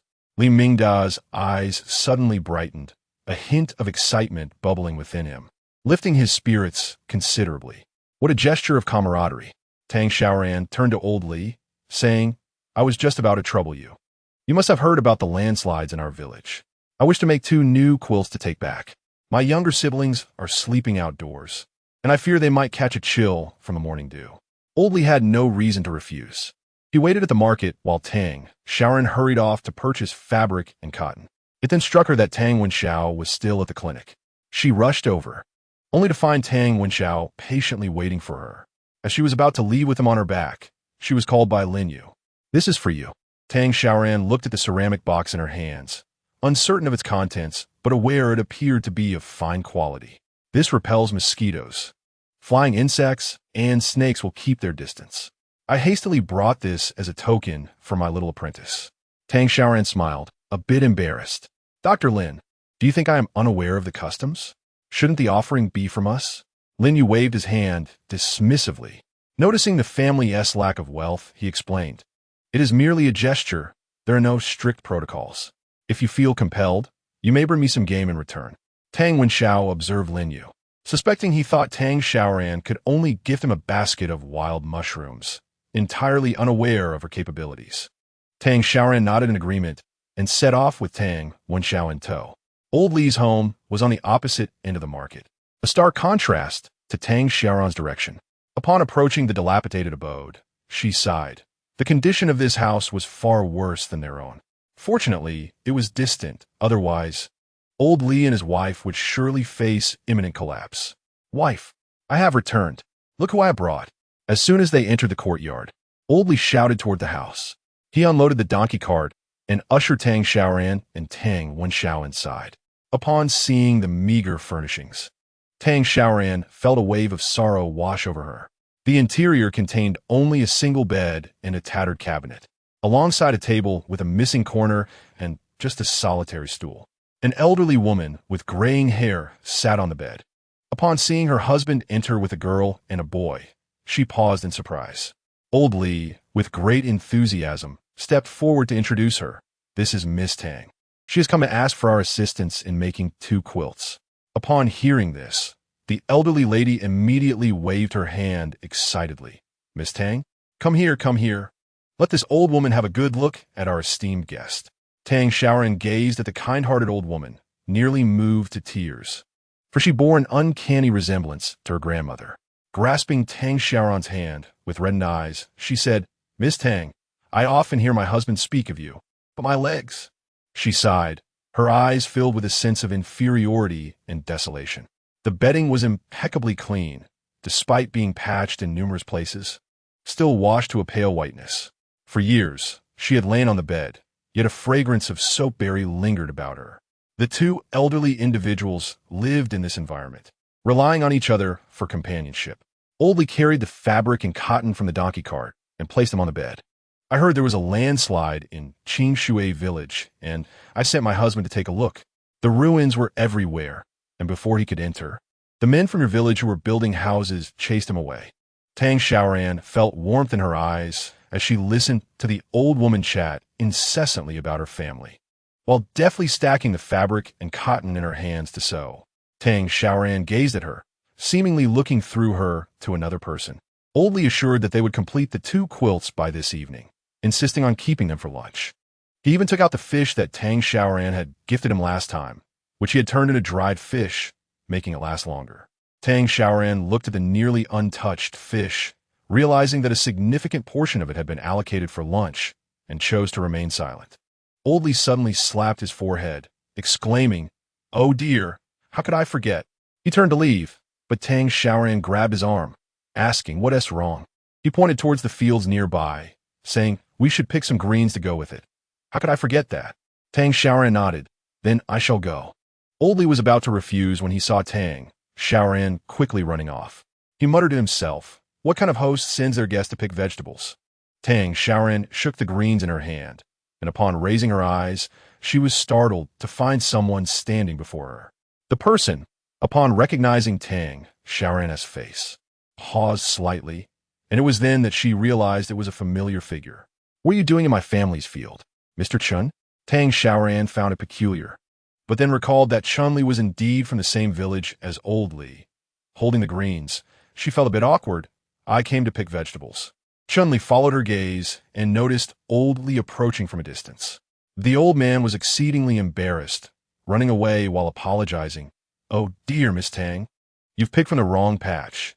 That little garden over there belongs to me." Tang Xiaoran glanced at the small patch of land and then at the greens in her hand, her face instantly turning crimson. I'm so sorry, so sorry.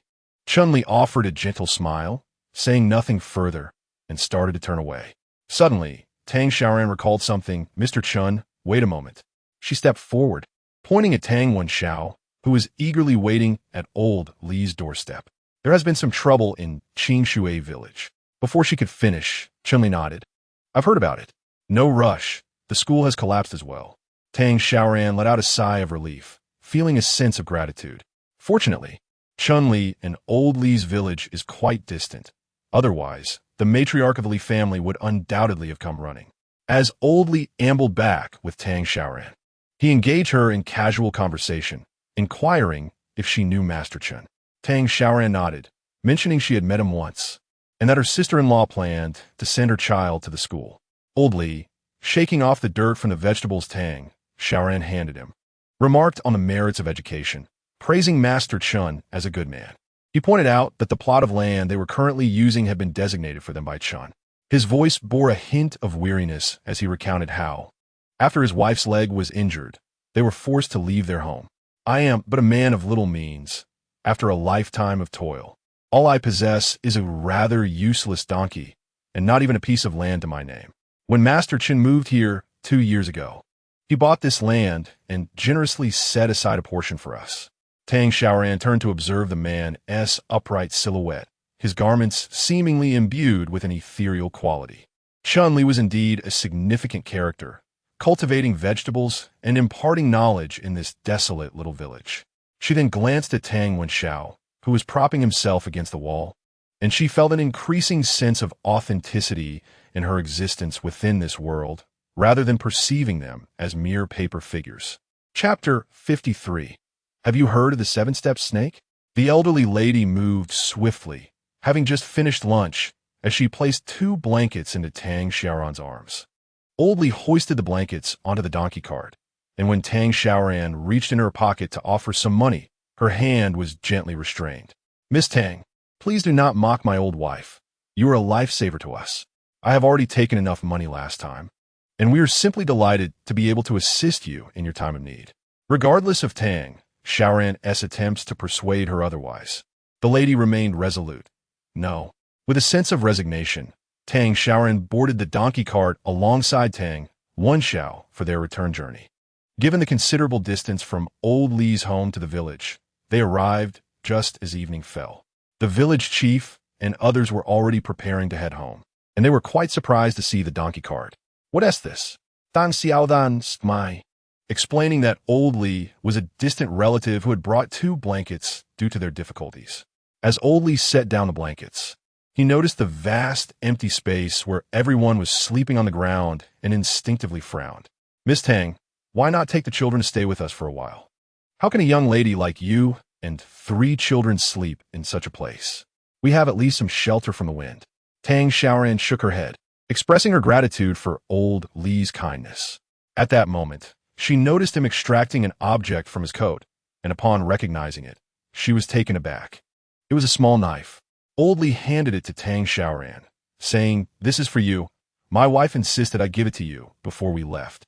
She said you, as a young lady, should take care." Tang Xiaoran thanked the elderly couple for their thoughtfulness, recalling her intention to purchase a knife at the market.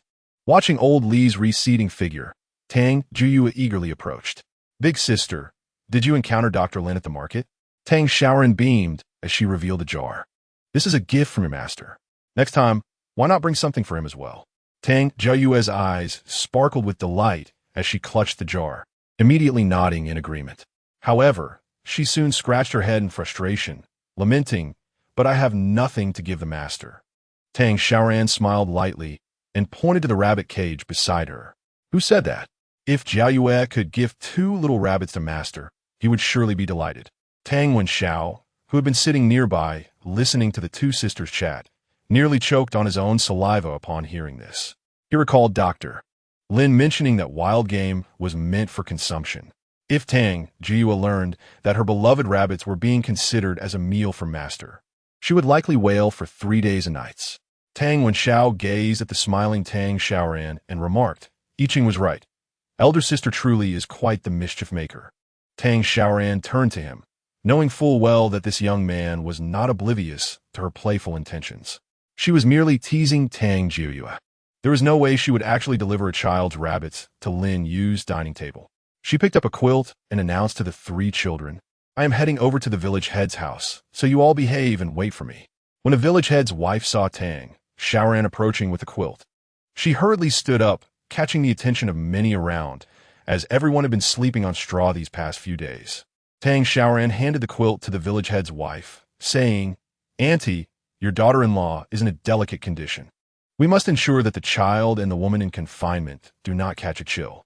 The village head's wife initially intended to refuse, but upon hearing this, embraced the quilt, which was soft and warm, even better than what they had at home.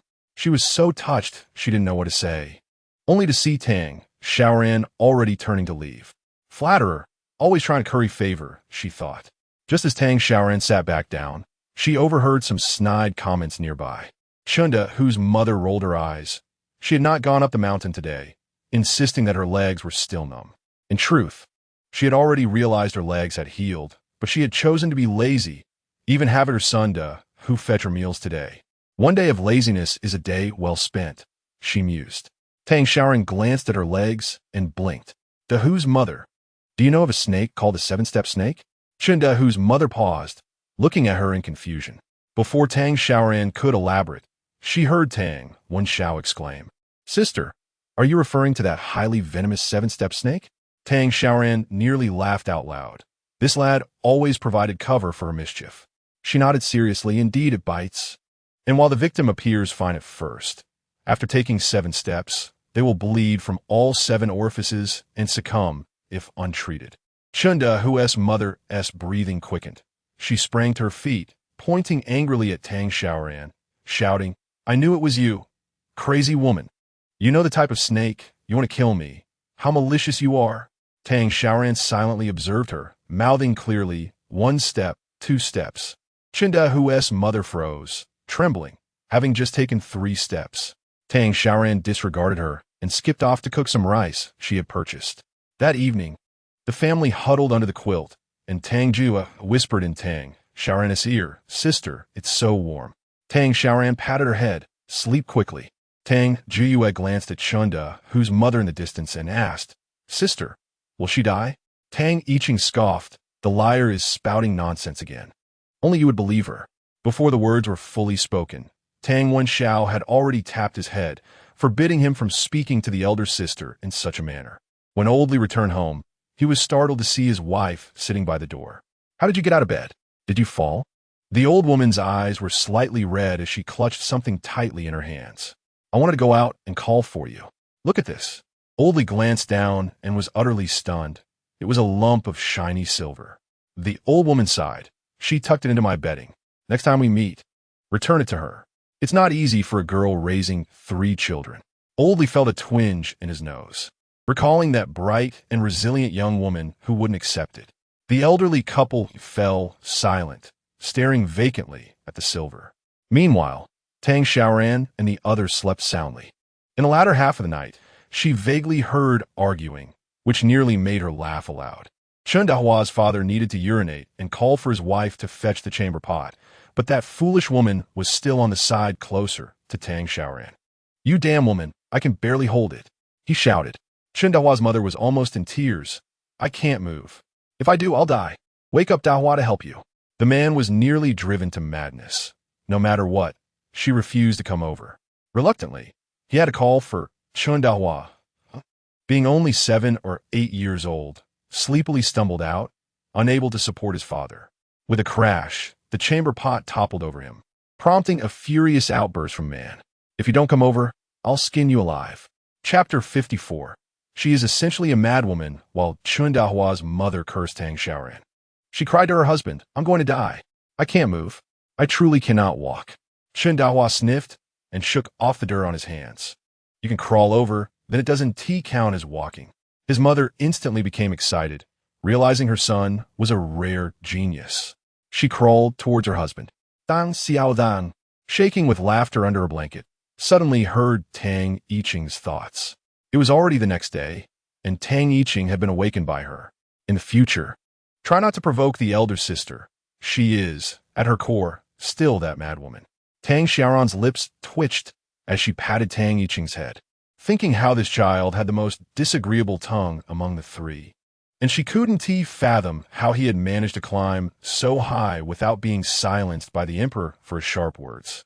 Chen Dahua's father was furious at his foolish wife. He suppressed his anger as he waited for her to change his clothes.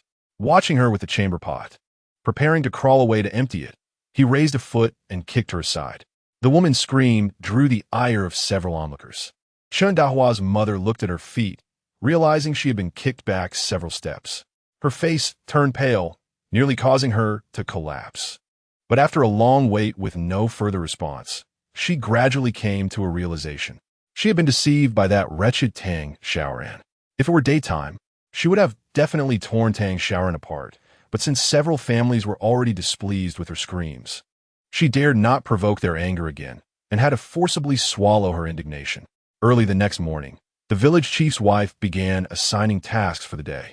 Tang Xiaoran stood nearby. She was supposed to watch the children at the base yesterday. Thus today, she would still be heading up the mountain. The village chief's wife, with an air of mystery, pulled her aside. "Xiaoran, do you know how to hunt?"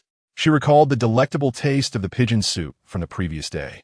Tang Xiaoran paused for a moment before nodding slowly. The village chief's wife looked at her with surprise. There were few hunters in the village, and they were predominantly men. "Then you need not accompany us to the mountain to gather mushrooms today. Instead, venture around and see if you can procure any wild birds or similar game. We've been consuming mushroom soup daily, which lacks substance, while the women manage. The men, working hard, require some meat to sustain their strength." She sighed. "Even a little would suffice. But if you fail to catch anything, it is of no consequence." Tang Xiaoran pondered for a moment. With such a throng of people on the mountain, it was likely that creatures like wild rabbits would be hiding. Suddenly, she recalled the salted fish at Old Li's home. "Is there a river nearby?" She inquired of the village chief's wife. The woman was taken aback, then quickly comprehended her intent. "Are you planning to fish?" Tang Xiaoran nodded, then shook her head. She couldn't fish, as she was quite the mischievous child and never could sit still. However, she was adept at catching fish. The village chief's wife frowned, noticing that she had no fishing rod, but she did not press further and quickly pointed out a direction. "It's a bit far from our village, but I've heard that quite a few fish have been caught over there." Tang Xiaoran nodded, taking her brother Tang Yiqing by the hand as they turned to walk in that direction. Tang Yiqing looked at his sister, who had empty hands. "We don't have a fishing rod." As they walked, Tang Xiaoran ruffled his hair. "Who told you that catching fish requires a rod?" Tang Yiqing pursed his lips.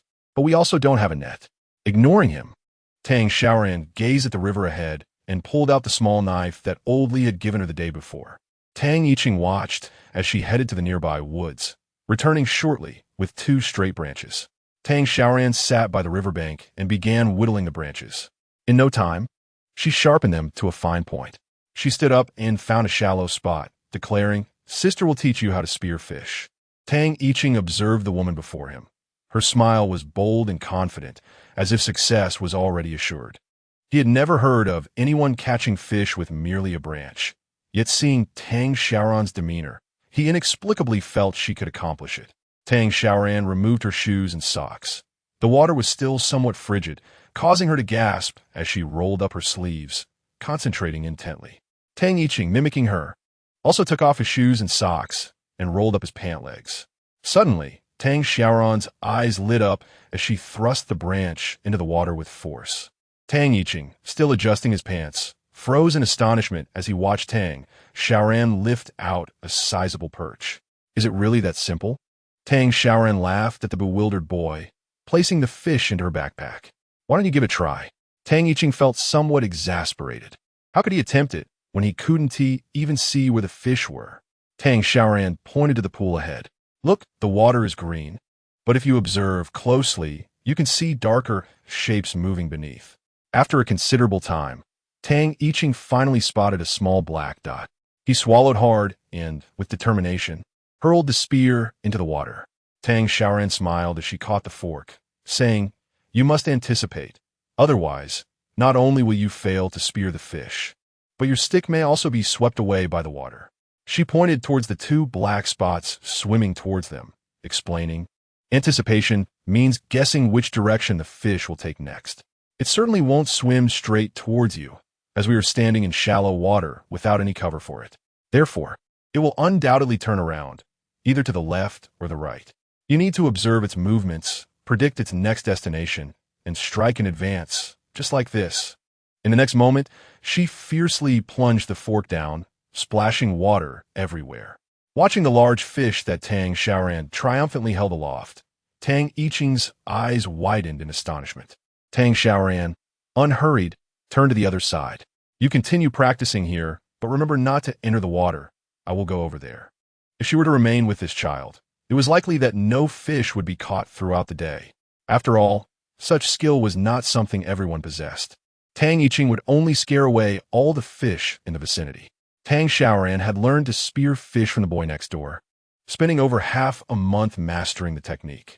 Seeing Tang Xiaoran effortlessly placing fish in her basket not far away, a thin sheen of sweat formed on Tang Yiqing's back.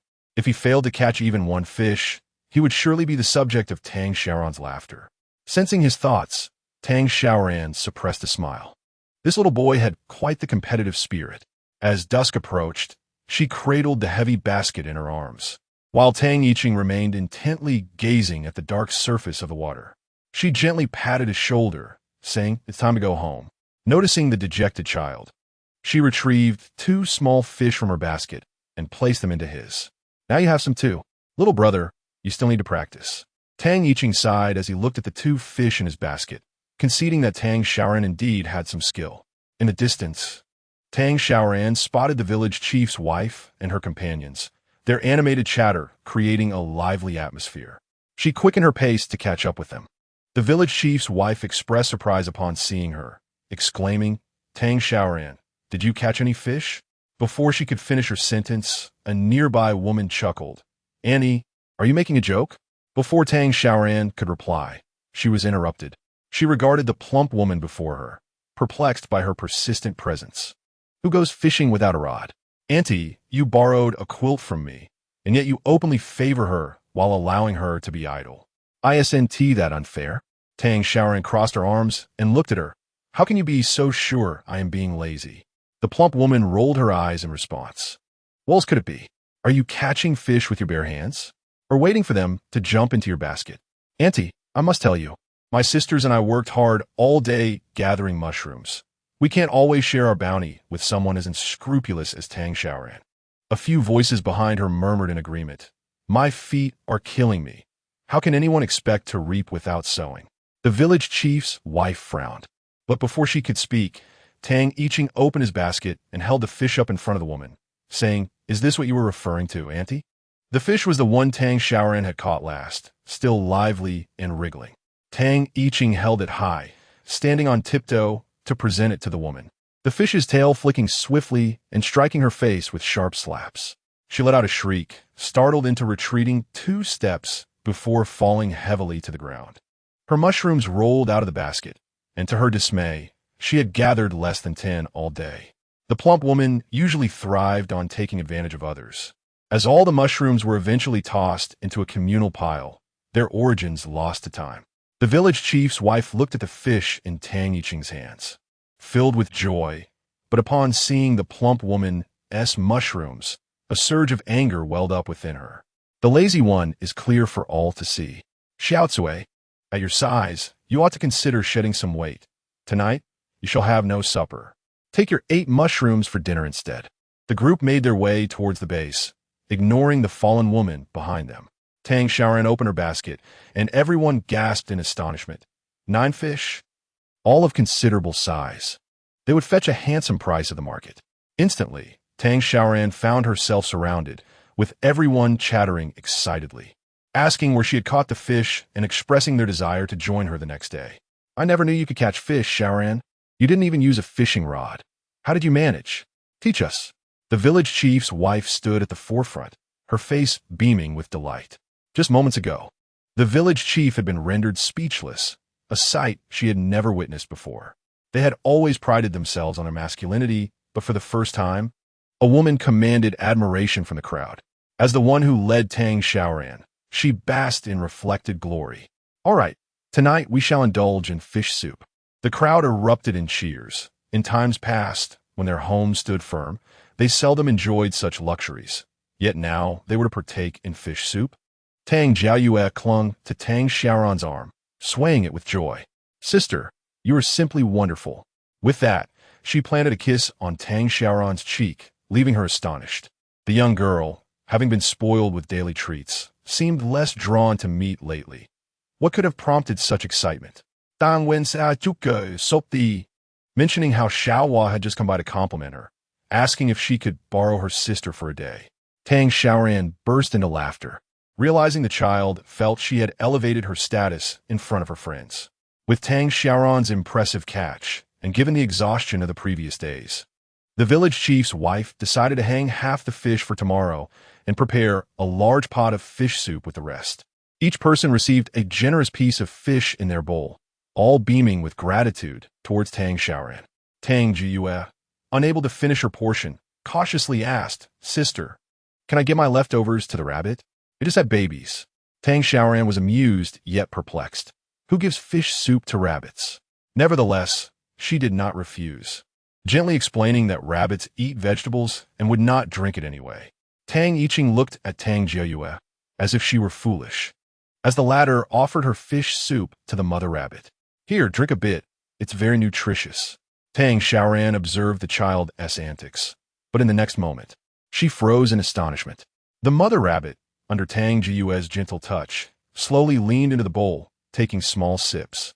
Even the most composed Tang Wenxiao was momentarily taken aback, while Tang Xiaoran gazed in a daze, finding her sister's behavior rather peculiar. However, she quickly regained her composure. After all, rabbits are omnivorous creatures. So what was so strange about drinking fish soup?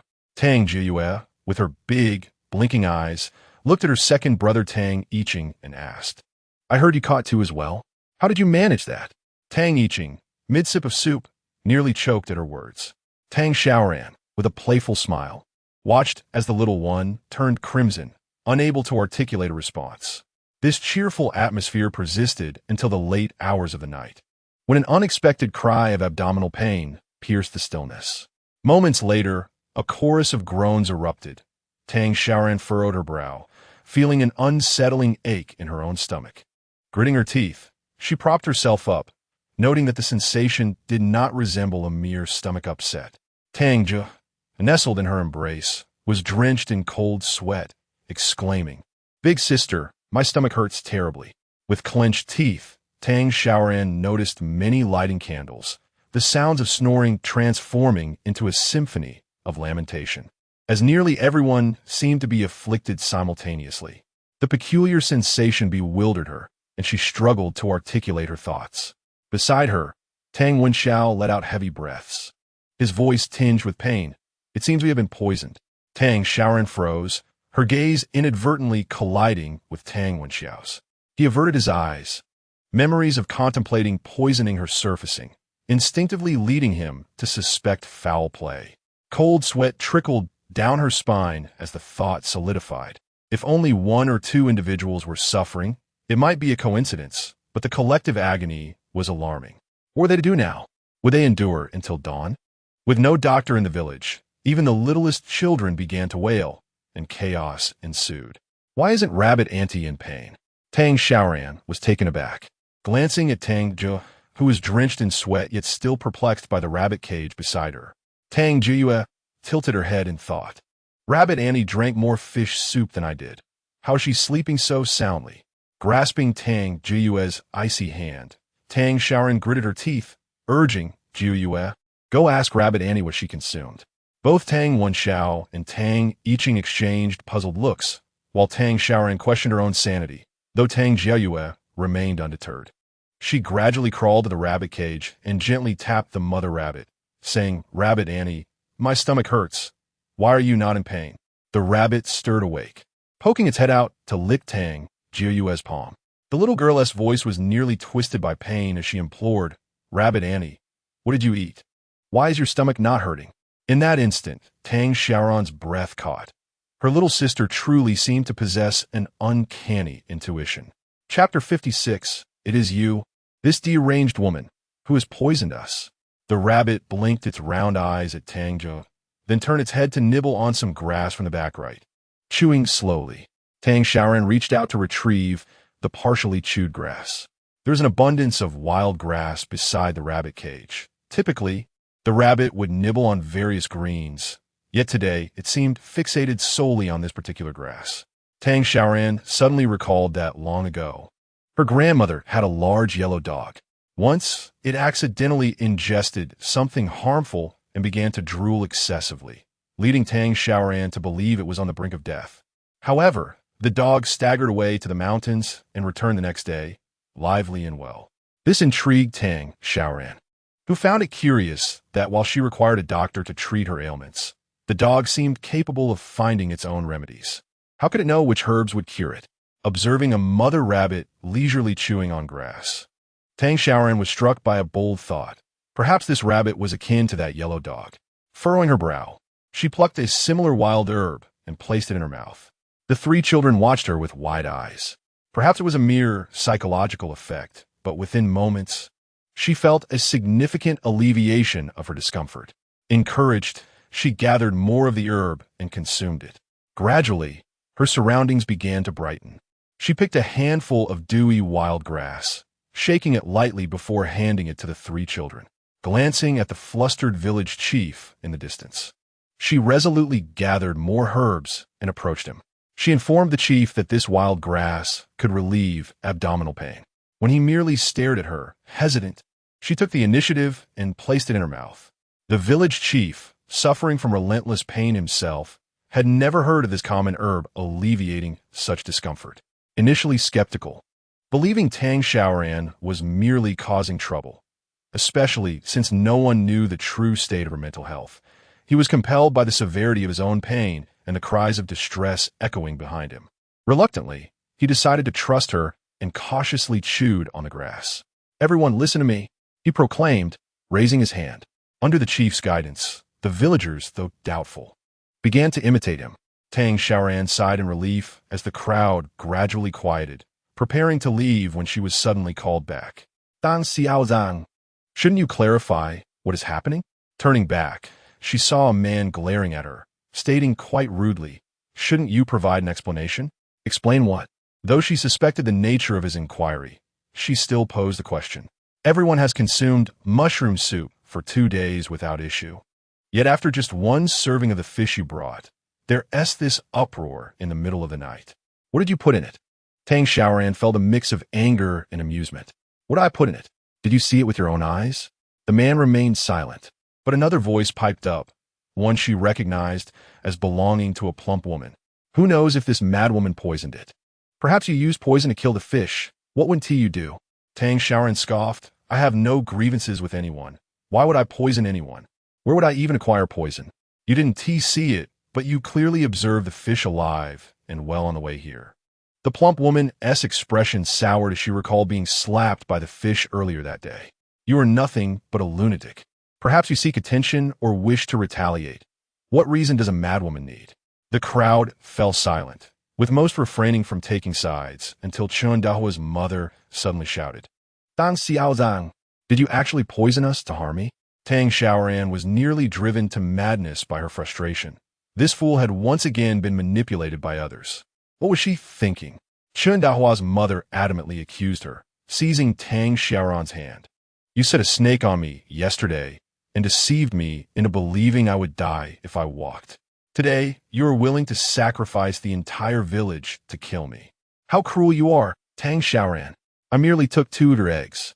Tang Xiaoran, filled with disdain, forcefully shook off her grip. "Being too close to a fool is contagious. If I truly wanted you dead, why would I poison myself? What purpose would it serve for me to come and inform you about the antidote? If you lack sense, perhaps you should discard it." The crowd began to murmur among themselves, realizing the implications. Indeed, she had consumed the same poison. Xiao Hua's mother, who had also gone mushroom picking that day, cleared her throat. "When I saw Sister Xiaoran today, the fish in her basket were still lively. Her 3 children all drank a generous bowl, and I do not believe she would resort to poisoning. Tang Xiaoran cast a grateful glance her way. Once someone testified, the other women stepped forward, affirming their observations. The village chief rubbed his temples and gestured for them to disperse. All right, you may return. With a sense of indignation swelling within her, Tang Xiaoran turned to leave. She had a hunch about the culprit, but lacked the evidence to confront them. The crowd began to recline once more, preparing to rest. Hey, Aunt Fat, what's that white bottle? A clear, youthful voice drew everyone's attention. Fat Xiaocui, arms crossed, was among the onlookers, and upon hearing the question, she quickly turned around. Behind her stood two children, one of whom, Tang Yiqing, tilted his head and pointed at the patch of grass where she had just lain. There, unmistakably, lay a white porcelain bottle. Tang Jia, holding a rabbit, stood behind, her eyes darting between them. Fat Xiaocui panicked. She thought she had discarded that bottle long ago. How did it end up here? In her haste to conceal it, she realized the crowd was now staring at her, prompting her to change her strategy and adamantly deny any knowledge. How would I know what this is? Why are you here, child? Is this some ploy from your sister to frame me? Tang Xiaoran furrowed her brow. They were merely children, not yet 8. Could they really lie? Then, upon hearing Tang Jiuyue's thoughts, her voice grew faint. This bottle had indeed been placed there by Tang Yiqing, that wily child. Yet Tang Yiqing stood unrepentant. His chest puffed out as he held the rabbit up proudly. Of course, it was our rabbit that sniffed it out. My sister fed the rabbit fish soup, and it helped us find the antidote. My elder sister went to inform the village chief, and I let the rabbit smell the soup to see what it contained.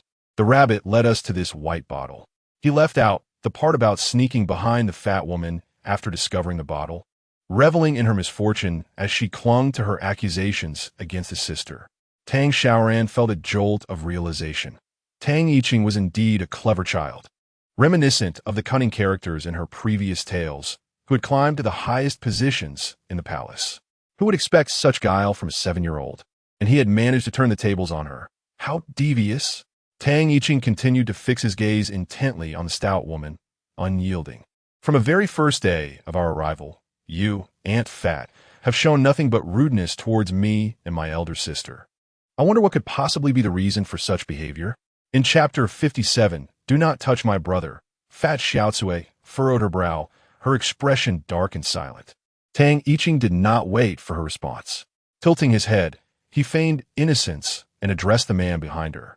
Uncle, if Aunt Fat marries you, can she still kiss others? Isn't it said that once two people are wed, they cannot share kisses with anyone else? Tang Jiuyue felt a bit speechless.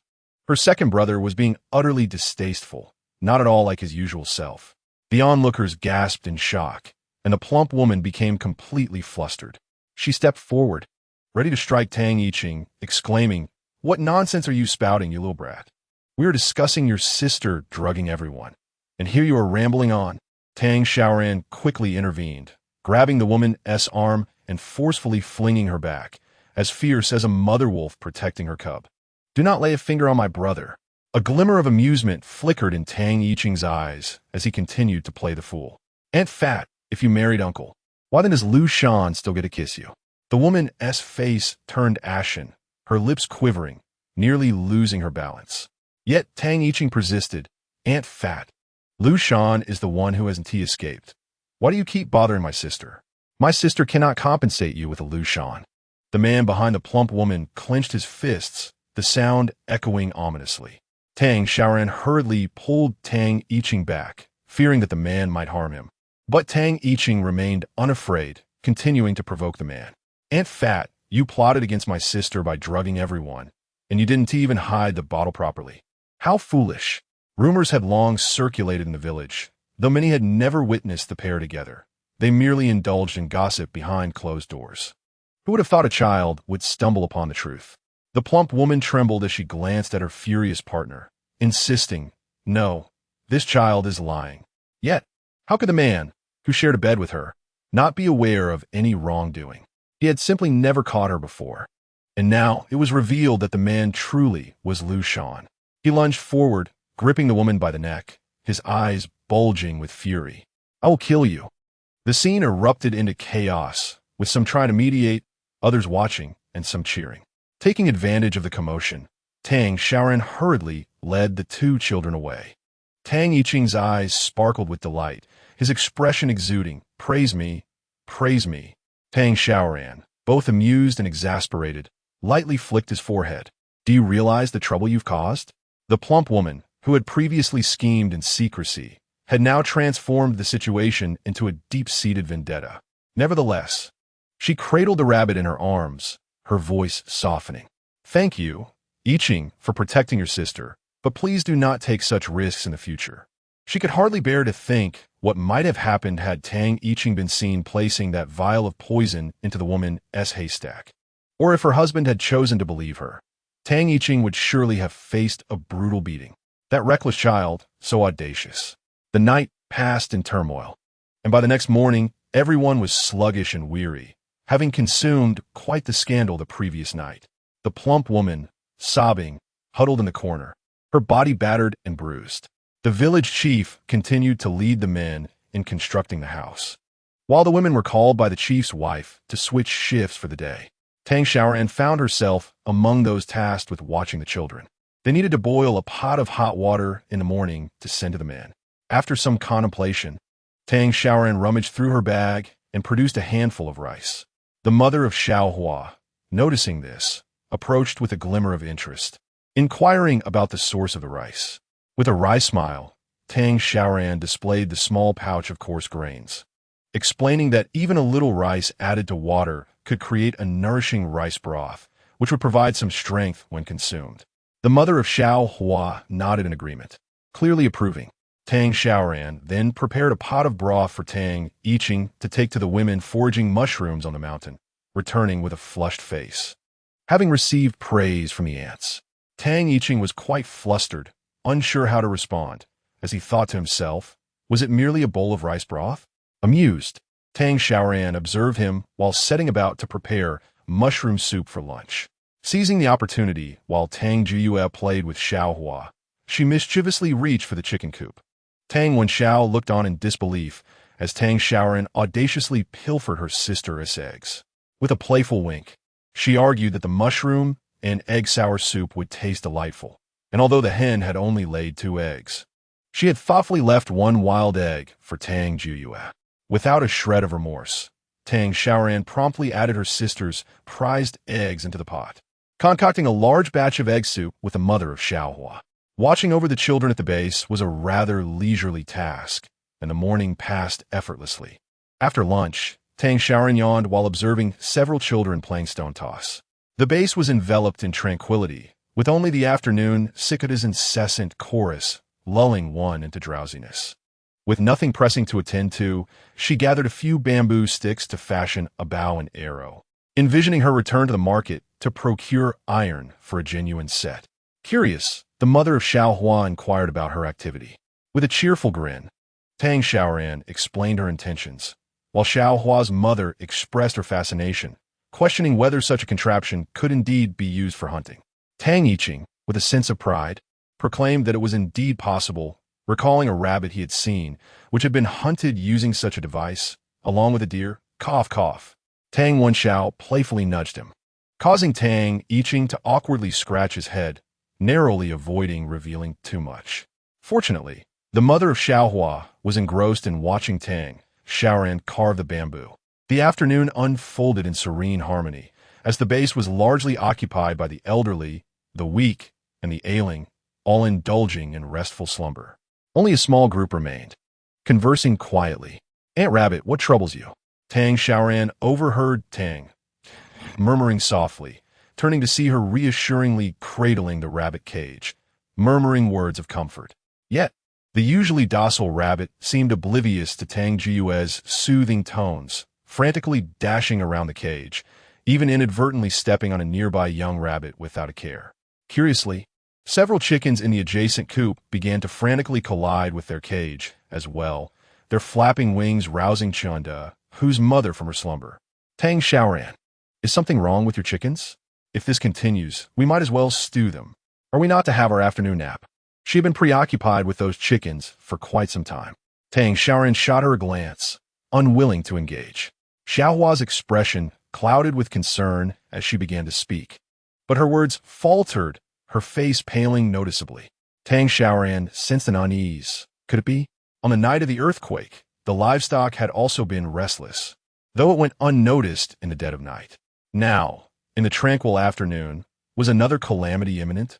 Rising to her feet, Tang Xiaoran scanned the surroundings. A chill sweeping over her as goosebumps prickled her skin. Was it a large gray tail lurking behind the trees? She swallowed hard, turning Xiaohua's head away, convincing herself she must be imagining things or experiencing an illusion. Yet, upon seeing Xiaohua's ashen face, her heart clenched tightly. What misfortune was this? Encountering a wolf in broad daylight. Indeed, there was no mistaking it. A famished old wolf was lurking behind the tree, fixated on the children of the base. Chapter 58. The wolf goes mad. Tang Xiaoran pulled Tang Xiaoran and Xiaohua behind her, spreading her arms wide as she gradually rose to her feet, attempting to divert the old wolf's gaze towards her, hoping to intimidate it with her larger stature. The wolf did glance her way, but merely sneezed and lazily turned its head away. Tang Xiaoran nearly laughed in disbelief. The old wolf seemed to mock her, as if it had gained some form of cunning. She remained vigilant, gently urging the trembling Xiaohua to wake the others, urging her to proceed quietly. Xiaohua crawled and stumbled her way to rouse the group, which was scant today. Before long, hushed gasps filled the air as everyone turned to look in their direction. The old wolf's chilling gaze fixated on Tang Xiaoran, as if it understood it was the cause of their troubles, before it slowly retreated. Wolves typically do not approach human bases, especially during the day. Yet, after the recent earthquake, timid herbivores like wild rabbits would have surely hidden away, leaving the wolf no choice but to set its sights on the children. As it gradually distanced itself, Tang Xiaoran secretly sighed in relief. "Why is Chunda, who over there?" Tang Wenxiao remained silent, but his voice nearly broke, causing everyone to lower their guard, while Tang Xiaoran stood frozen in shock. Turning to follow Tang Wenxiao's gaze, she saw the old wolf behind the trees to their right, while Chunda, who was positioned to their left. The chubby boy was squatting, obliviously relieving himself, dozing off without a care, completely unaware of the predatory eyes fixated on his pristine backside. Tang Xiaoran felt a surge of alarm. The old wolf had clearly spotted Chunda. Its retreat slowed, eyes locked onto the boy. It was approximately 30 meters from Tang Xiaoran and the others, yet much closer to Chunda, who had gone unnoticed amidst the children's earlier antics. The wolf greedily licked its lips, casting a sidelong glance at Tang Xiaoran, as if to threaten her not to interfere with its prey. Gritting her teeth, Tang Xiaoran gripped her bow, an arrow, cautiously inching towards Chunda. In this era devoid of firearms, the only fear that beasts hold towards humanity stems from robust men and cold weapons. While the men have all gone to construct new homes, even the sturdier women have ventured into the mountains. All usable hoes and shovels have been taken away, leaving Tang Xiaoran to pray that the old wolf lacks the audacity to advance. Yet, she has clearly underestimated the resolve of a carnivorous creature driven to the brink of starvation. The old wolf crouched low to the ground, its eyes tracking Tang Xiaoran's movements with keen intensity. As she took a few steps towards Chunda, a low growl emanated from its throat, a clear threat directed at her. Cold sweat broke out across Tang Xiaoran's back. For a fleeting moment, her legs felt weak, nearly causing her to collapse. A modern individual. Her only encounter with such a fierce beast had been at the zoo. In her previous life, the most formidable creatures she encountered in the hills behind her grandmother's home were merely rabbits or squirrels. Dahu! A startled exclamation caused the old wolf's back to arch instantly. Tang Xiaoran felt every hair on her body stand on end as she whirled around to face Chun Dahu's mother, the instigator of this turmoil. In a panic, she shouted, "Dahu, my son, stop dawdling. Look behind you. Hurry and run. My son, escape now." Confused, Chindahu raised his head to glance at his mother, still in the process of wiping himself. Sensing danger, he turned his head, only to collide with a pair of bloodthirsty eyes. With a terrified scream, he stumbled and fell, scrambling to flee. Oh no, this foolish child! Tang Xiaoran's heart raced as she realized the dire situation. When a carnivore's hunt is interrupted, there are only two outcomes. It either abandons the prey in disgrace or swiftly tackles the nearest target for a quick conclusion. As the old wolf surged forth from behind the trees, Tang Xiaoran nocked a crude bamboo arrow, clearly aware that the wolf had chosen the latter course. Chun Dahu's mother screamed as she rushed forward to save her son, while Dahu desperately sought to distance himself from danger. Yet, without even pulling up his trousers, he stumbled and fell flat on the ground. The old wolf was incredibly swift. As Tang Xiaoran dashed forward, she shot a sharp bamboo stick, hitting its mark. A glimmer of hope flickered within her. However, her joy was short-lived as the old wolf, momentarily slowed, continued its charge towards Chindoh. Has this wolf gone mad? Tang Xiaoran gasped in disbelief, her eyes wide as she witnessed the creature press onward despite its injury, seemingly reckless. Yet, there was no time for contemplation. Chun Dahu was now ensnared beneath the old wolf, its razor-sharp claws poised to strike the chubby boy's back, its foul breath ready to sink into his neck. Chindoh howled in despair, attempting to flee, while his father cried out, "Dahu, my dear Dahu!" His mother fainted outright, and Tang Xiaoran, in her desperation, drew back the bamboo stick once more. She had run as fast as she could, but her current position allowed her only to aim for the wolf's midsection. The creature's head was obscured by a tree, rendering a shot to its neck or eyes impossible. Even if she were to succeed this time, it would not alter the grim fate awaiting Chindahu. A sharp sound accompanied the swift motion of her bamboo stick, causing Tang Xiaoran to turn in astonishment. To her surprise, she noticed a slender figure of a child standing behind her at an angle. Tang Wenxiao was drenched in sweat, having somehow darted to the side of the old wolf, tightly clutching a slingshot in his hand. All eyes were fixed upon him, and it suddenly dawned on Tang Xiaoran that the last time Lu Shan had lost his sight due to a shot from Tang Wenxiao. The old wolf let out a wretched howl, arching its back in agony. Once more, Tang Xiaoran's bamboo stick struck its thigh, while the stone from the slingshot accurately hit the wolf's eye. The wolf's anguished cries sent birds scattering from the nearby trees as it desperately clawed at its blinded eye, clearly in considerable pain. Taking a deep breath, Tang Xiaoran observed the wolf, injured in both its leg and eye, now crumpled to the ground. She had hoped this would instill fear in it, but to her dismay, the old wolf staggered back to its feet. A furious roar erupted from behind, and as Tang Xiaoran turned, her eyes widened in shock. A dozen figures brandishing torches charged toward them. Among them were an elderly woman with a cane, a young girl, and a frail woman. Regardless of night or day, throughout history, beasts have always feared fire.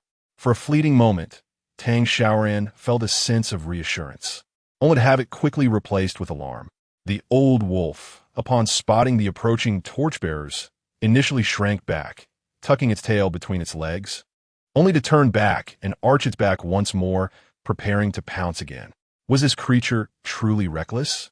It seemed determined not to relent until it had claimed something. Cackling of a rooster suddenly drew everyone's attention. "Sister, follow up." Tang Xiaoran watched as Tang Yiqing, breathless, sprinted toward her. At merely 7 years old, he remained frail from prior mistreatment and malnutrition, unable to recover his strength in such a short time.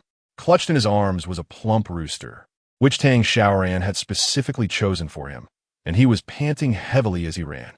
He raised his hand and tossed the chicken toward Tang Xiaoran, who swiftly reached out to catch it. The rooster flapped its wings, landing on Tang Xiaoran's wrist. In the next moment, she gripped its legs tightly and took several steps forward before hurling it away. The old wolf had been fixated on Tang Wenxiao with its remaining eye. It was clever, realizing that this child was the one responsible for its injury. If the child made any sudden movements, the wolf was prepared to evade and attack. However, at the instant Tang Xiaoran threw the chicken, the wolf suddenly comprehended her intentions. With a snort, it resignedly lunged toward the plump rooster, which was opposite to where Chun Dahu and Tang Wenxiao stood. Tang Xiaoran understood that the wolf intended to return with something, as it would not relent easily. Although Chun Dahu and Tang Wenxiao were momentarily safe, she was acutely aware that the wolf could not be allowed to escape. Releasing the wolf back to the mountains was not a wise decision. Seizing the opportunity while the old wolf was preoccupied with the chicken, she swiftly approached Shundaho, helped him to his feet, and drew her bow, aiming at the wolf once more. In the next moment, Tang Xiaoran nearly stumbled over the heap of refuse just disturbed by Shundaho. "My son, are you all right?"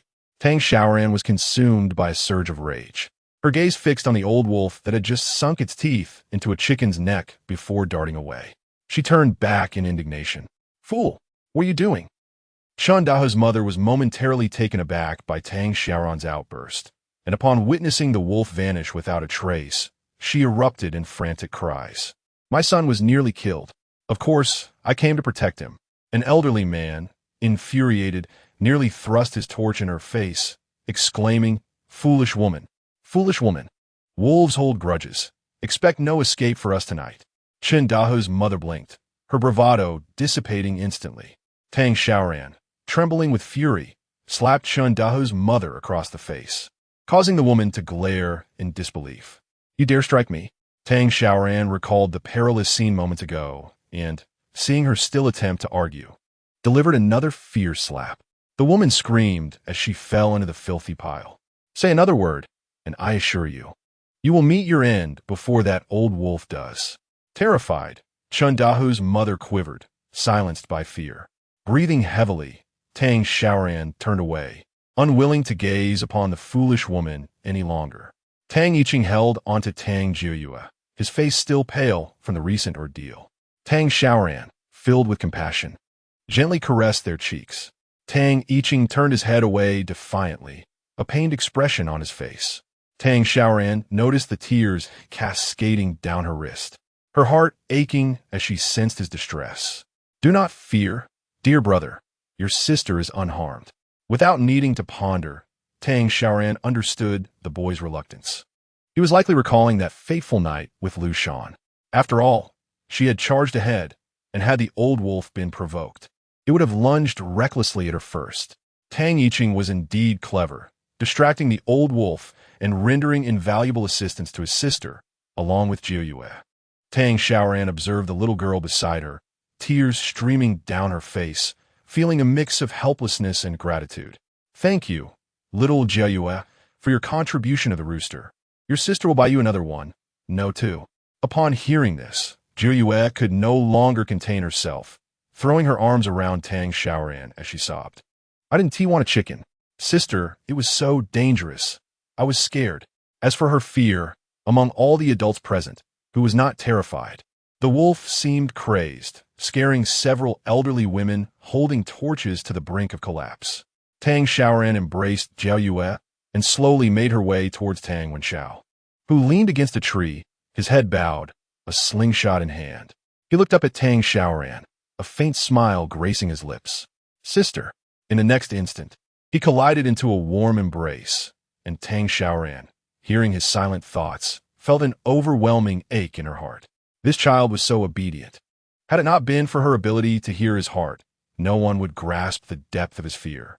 He had just limped past the crowd, bravely positioning himself in line with Shundaho, locking eyes with the old wolf, whose murderous intent nearly caused him to drop his slingshot. Tang Xiaoran lowered his pant leg, gazing at his slightly swollen ankle with a furrowed brow, letting out a sigh of frustration. "What a predicament." He initially thought a few days of rest would suffice, but now he was faced with the prospect of enduring another visit to the clinic. However, Tang Wenxiao misunderstood Tang Xiaoran's concern. His fingers trembled with anxiety, and he insisted, "I'm not in pain. There's no need to go to the clinic." A trip to the clinic for an injection was not inexpensive, especially under such arduous conditions, and it would mean Tang Xiaoran would have to carry him there. Tang Xiaoran shot a glare, silently conveying that her concern was not about the money, but about his suffering. "Will it hurt your foot after running over here?" She gently massaged his ankle, her soft touch causing Tang Wenxiao's pupils to constrict, and he bit his lip in silence. She, too, remained quiet. Who was she to admonish her brother? Hadn't she just been a hero, rushing to the forefront herself? In the evening, when the village head returned and learned of the day's events, his expression darkened significantly. He summoned everyone with a grave demeanor. "This old wolf has come to scout. Typically, a wolf pack sends an elder only when they have no other options. If it returns alive, it signifies the pack's strength. If it does not, we may be safe for now. Chinda, whose mother gasped and immediately pointed at Tang Xiaoran, blaming her for not killing the wolf. What are we to do now? We can't sleep tonight. Tang Yiqing was nearly driven to madness by her antics. He stepped forward and slapped her hand away. Today, that wolf should have taken your son. You wouldn't have the energy to cause such chaos. Chinda, whose mother, feeling embarrassed, rubbed her reddened hand and retorted, even if the wolf did take Dahu, it still wasn't he killed by Tang Xiaoran. Who taught you to speak to adults like that? Clearly, you had no proper upbringing. Suddenly, a loud slap echoed, leaving everyone momentarily stunned.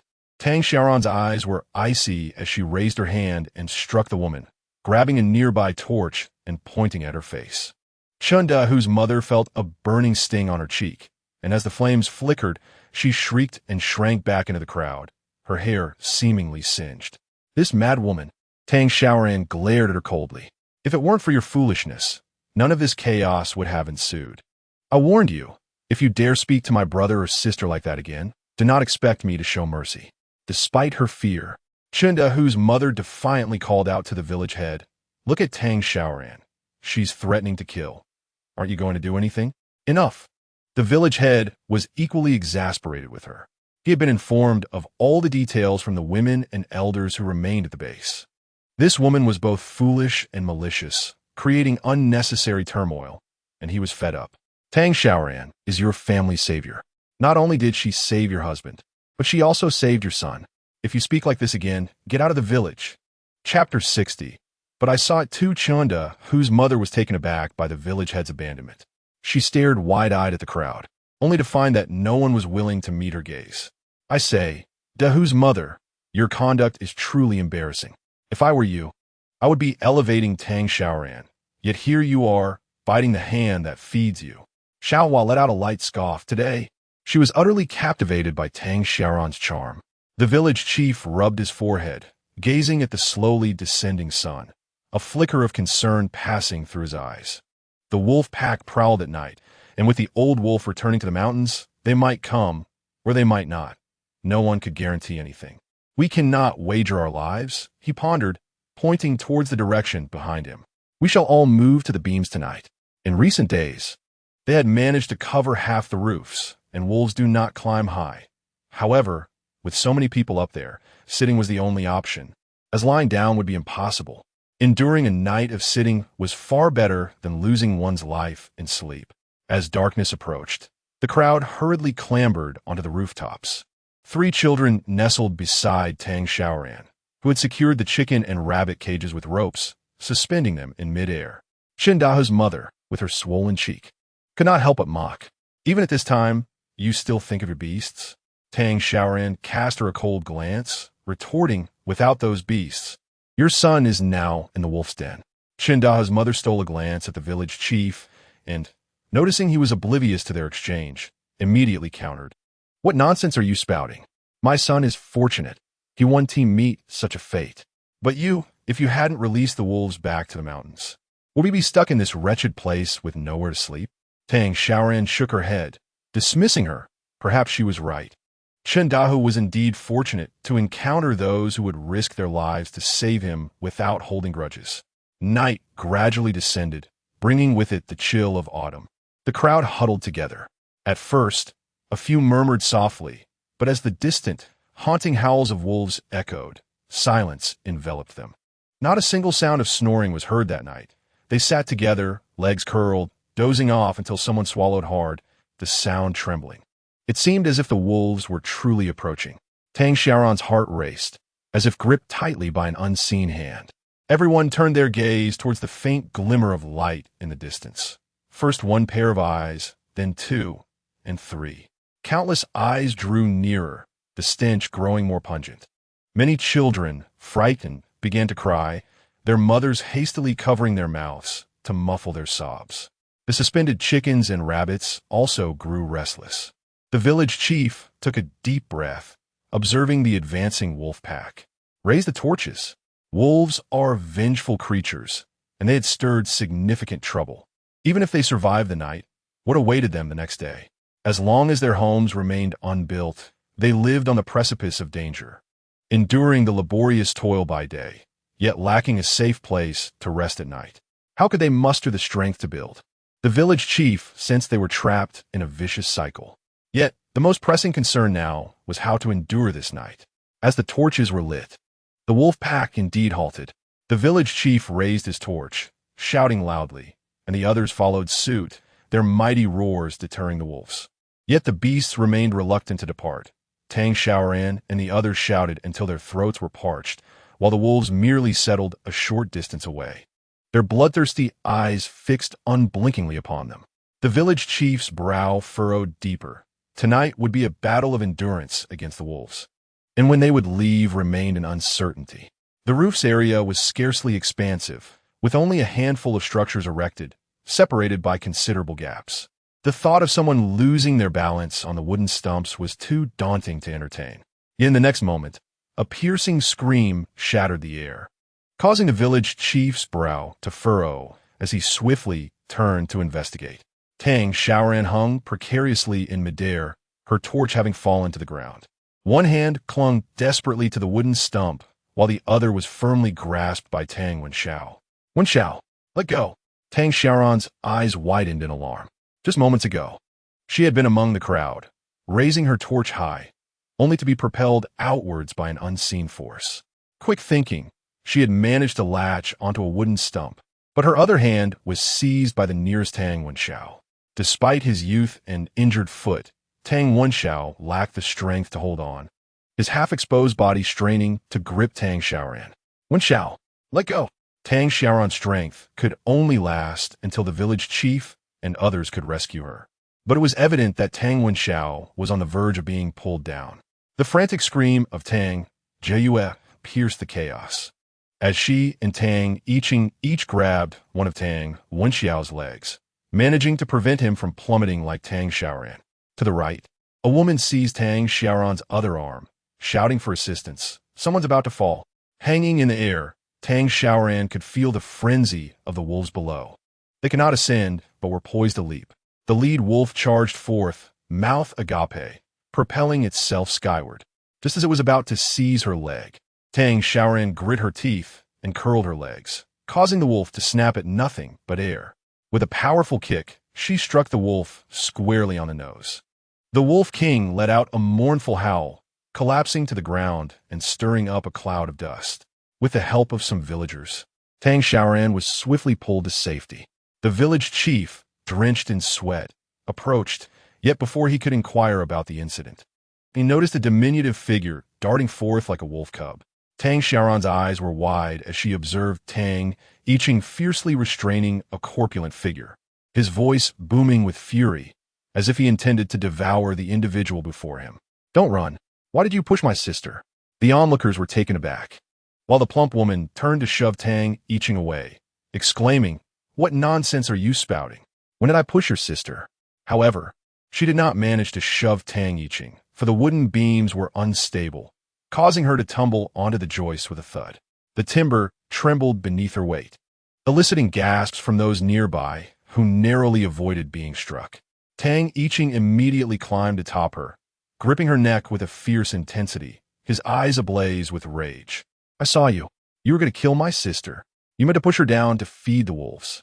Gasps of shock rippled through the crowd as the plump woman, Xiao Chui, forcefully shoved Tang Yiqing away, coughing as she clutched her throat. "Are you out of your mind?" It was clearly Tang Xiaoran who lost her balance and fell. Why blame others? Tang Xiaoran furrowed her brow, acknowledging the pressure she had felt, yet she possessed no proof. Tang Yiqing's eyes glistened with fury as he ground his teeth. "It's you." The woman, defiantly tilting her chin, relied on the absence of evidence to bolster her stance. "You belong to the Tang family. Of course, you would side with your sister. Whatever you say goes. When did our village come under the dominion of the Tang family? However, Aunt Fat, I too have witnessed it." A youthful voice drew the attention of the crowd. Chapter 61. What to do about the wolf? Chen Daha blinked, scratching his head in confusion as he noticed the bewildered expressions on the faces around him. His mother frowned, disinclined to wade through this murky affair, especially since the person in question was Tang Xiaoran. She secretly hoped for Tang Xiaoran to fall prey to the wolves, and thus she gave her son a light slap on the head. "What nonsense are you spouting?" Chen Dahu protested, feeling a tad wronged. He had indeed seen it. Tang Wenxiao approached Chen Dahu, saying, "If you speak the truth, I shall have my little sister send you a rabbit." Chen Dahu's eyes sparkled at the mention of a rabbit. He had long coveted Tang Xiaoran's rabbit. Immediately, he stood before the gathering, pointing at the plump Xiao Cui sprawled on the ground, his voice resonant and firm.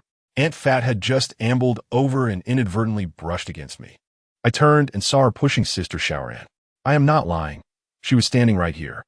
As he spoke, the stout boy mimicked the actions of the overweight woman, who attempted to argue her way out, desperately trying to shove Tang Xiaoran away. "This little fat boy is full of lies. He is with you all and has nothing to do with me." Chen Dahu's mother was instantly incensed upon hearing this. She swiftly advanced, declaring, "My son would never lie, nor would he ally himself with a woman like Tang Xiaoran. Your words are vile. I shall not hesitate to tear your mouth apart." In recent days, there had been considerable discord between Chen Dahu's family and Tang Xiaoran, and the villagers could attest that Chen Dahu had no reason to fabricate tales for her. As the overweight woman continued to refuse acknowledgement, Tang Xiaoran pressed further. "If it were not you, why are you not beside your husband, but instead came here?" The woman's partner had been striving to minimize his presence from the start, and now, being called out, his anger flared. It was evident to anyone who cared to look that this plump Xiao Cui was the instigator. Just as tensions were about to escalate, the village chief stood up to restore order. "We shall revisit this matter later. The pressing issue at hand is, what shall we do about the wolves?" Only then did the crowd realize that when Tang Xiaoran fell, she had attracted the entire pack of wolves, which now sat below, their eyes glinting with menace. Tang Xiaoran fixed her gaze upon the wolves, contemplating that she may have to endure this tonight, but if they dared return tomorrow, they must be met with dire consequences. As dawn approached, the wolves reluctantly retreated. The Wolf King, who had suffered a kick to the nose, turned back to cast a sneeze in Tang Xiaoran's direction. The villagers had scarcely slept through the night, and seeing the Wolf King's audacious demeanor, many women were frightened to tears, wondering what they would do if the wolves returned that night. Reflecting on the wolf's departure, Tang Xiaoran surmised that they likely would return. Chen Dahu's mother scoffed. "If you ask me, just let Tang Xiaoran deal with their leader, right? They should throw him out for the wolves to carry off, and we would all be safe." She seemed quite pleased with her own suggestion, casting a victorious glance at the crowd, only to find that no one paid her any heed. The father of the child, Chen Dahua, was overlooked by the crowd and could only seek validation from her man. However, before she could approach him, the man with a severed leg struck her across the face. The Chen family truly had endured generations of misfortune, marrying such a fool. Wasn't it because Tang Xiaoran and Tang Wenxiao had saved their son yesterday that the wolf had set its sights on them? He harbored no fondness for Tang Xiaoran, not for any particular reason, but simply because he had worked alongside the deceased Lu Shan. He deemed Tang Xiaoran a madwoman, and being chosen by Lu Shan was hardly a loss. Yet this family had so callously brought Lu Shan to such a fate. He felt Tang Xiaoran was merely feigning superiority. Nevertheless, since Tang Xiaoran had rescued their son, he could not display his disdain so overtly, for that would render him a heartless ingrate. Even his son understood this principle, while this foolish woman continued to prance about in front of everyone. As dawn broke and the roosters crowed, the villagers slowly descended from the beam, following the village chief. Observing the chief lost in thought beside the pot, Tang Xiaoran approached him. "Chief, this pack of wolves is exhausting our strength. If we do not eliminate them, even once the village is built, no one will dare venture out at night." The chief took a puff of his pipe, peering through the hazy smoke at Tang Xiaoran, his brows furrowed in distress. He was older than Tang Xiaoran. Surely he understood this wisdom. Yet after all these years, he had never heard of anyone waging a relentless war against a pack of wolves. Tang Xiaoran lowered her head and began to outline her plan to the chief. The more he listened, the more bewildered he became, staring blankly at her. He took a deep drag from his pipe, only to choke on the smoke, tears streaming from his eyes. "Cough, cough, cough. Can this work?" A fierce glint flashed in Tang Xiaoran's eyes. "It must work if we do not eradicate the wolves. we will be the ones who perish. The chief grasped this truth as well, and once he had come to terms with it, he gestured for the others to gather. Today, we shall not build houses or gather mushrooms. For now, we will subsist on our stored provisions. The mushrooms we have left from the past few days should be cooked. He directed his wife and then addressed the crowd. Listen, today all the women will gather firewood, while the men will accompany me to the mountain to chop wood. Be vigilant. Do not fall behind. We cannot let those wolves seize the opportunity to take us. He turned to Tang Xiaoran, exchanged a knowing glance, and then departed. Tang Xiaoran called over Xiao Huanyang and instructed her to find 2 women to gather bamboo from the grove. Following the slender bamboo strips in her hand, she began to cut the fabric from the quilt into long strips and extracted the cotton, wrapping it around some of the bamboo sticks. As she observed the sky, Tang Xiaoran hurried toward the market, just in time to catch it as it was closing. She dashed into the Zhuai Zhai building, where the proprietor greeted her with delight. Xiaoran, have you come present a new menu? Tang Xiaoran smiled playfully, then beckoned oldly to enter. The proprietor's eyes widened as he watched her move 2 large jars of wine. What business does a young lady have drinking such copious amounts of wine? Tang Xiaoran waved her hand and turned to note it on Li Mingda's account. That lad was not short of money. She figured he wouldn't mind a few extra meals as compensation later on. She hurried off to purchase some leather straps. It was essential to notify the blacksmith in advance for iron work, and today, iron arrows were simply unattainable. Without hesitation, Tang Xiaoran bought 2 sharp iron shovels and asked Oldly to help carry them back. Upon her return, laden with spoils, she found the village chief directing the men to drive wooden stakes into the ground. Tang Xiaoran approached, insisting that the enclosure be made larger. The chief looked at her in confusion, questioning how they would see if it became too dark. Tang Xiaoran pointed to the beams overhead, made of wood as well, asserting that they must not set themselves ablaze, lest they become trapped in the flames. The chief nodded in agreement, acknowledging her reasoning, and then observed as she walked slowly towards the portly Xiao Chui. Chapter 62. Save my sister early this morning. Xiao Chui had been dragged into a corner and subjected to a severe reprimand by her husband. After the humiliation she had endured the previous night, her body bore no marks of dignity. Yet, she did not blame her husband. Her resentment was directed solely at Tang Xiaoran. When Tang Xiaoran extended her hand towards her, Xiao Kui paused momentarily in surprise. Not comprehending at first, Xiao Chui furrowed her brow as she looked at Tang Xiaoran. The latter retrieved a white medicine bottle from Xiao Chui's pocket, a costly item that Xiao Chui had been reluctant to discard.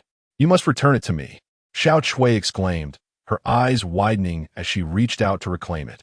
Tang Yiqing, standing nearby with a slingshot in hand, interjected, Do you wish to continue causing harm? Instantly, the attention of the crowd turned towards them, and Xiao Chui's complexion paled.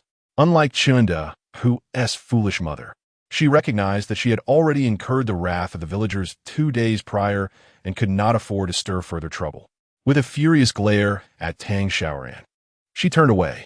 Tang Xiaoran then procured a small knife and meticulously cut the fish into fine pieces, covering each with medicinal powder. As night descended, the village chief clapped his hands, wiped the sweat from his brow, and surveyed the traps they had prepared, his expression troubled as he looked at Tang Xiaoran. With such conspicuous traps, will they even venture in?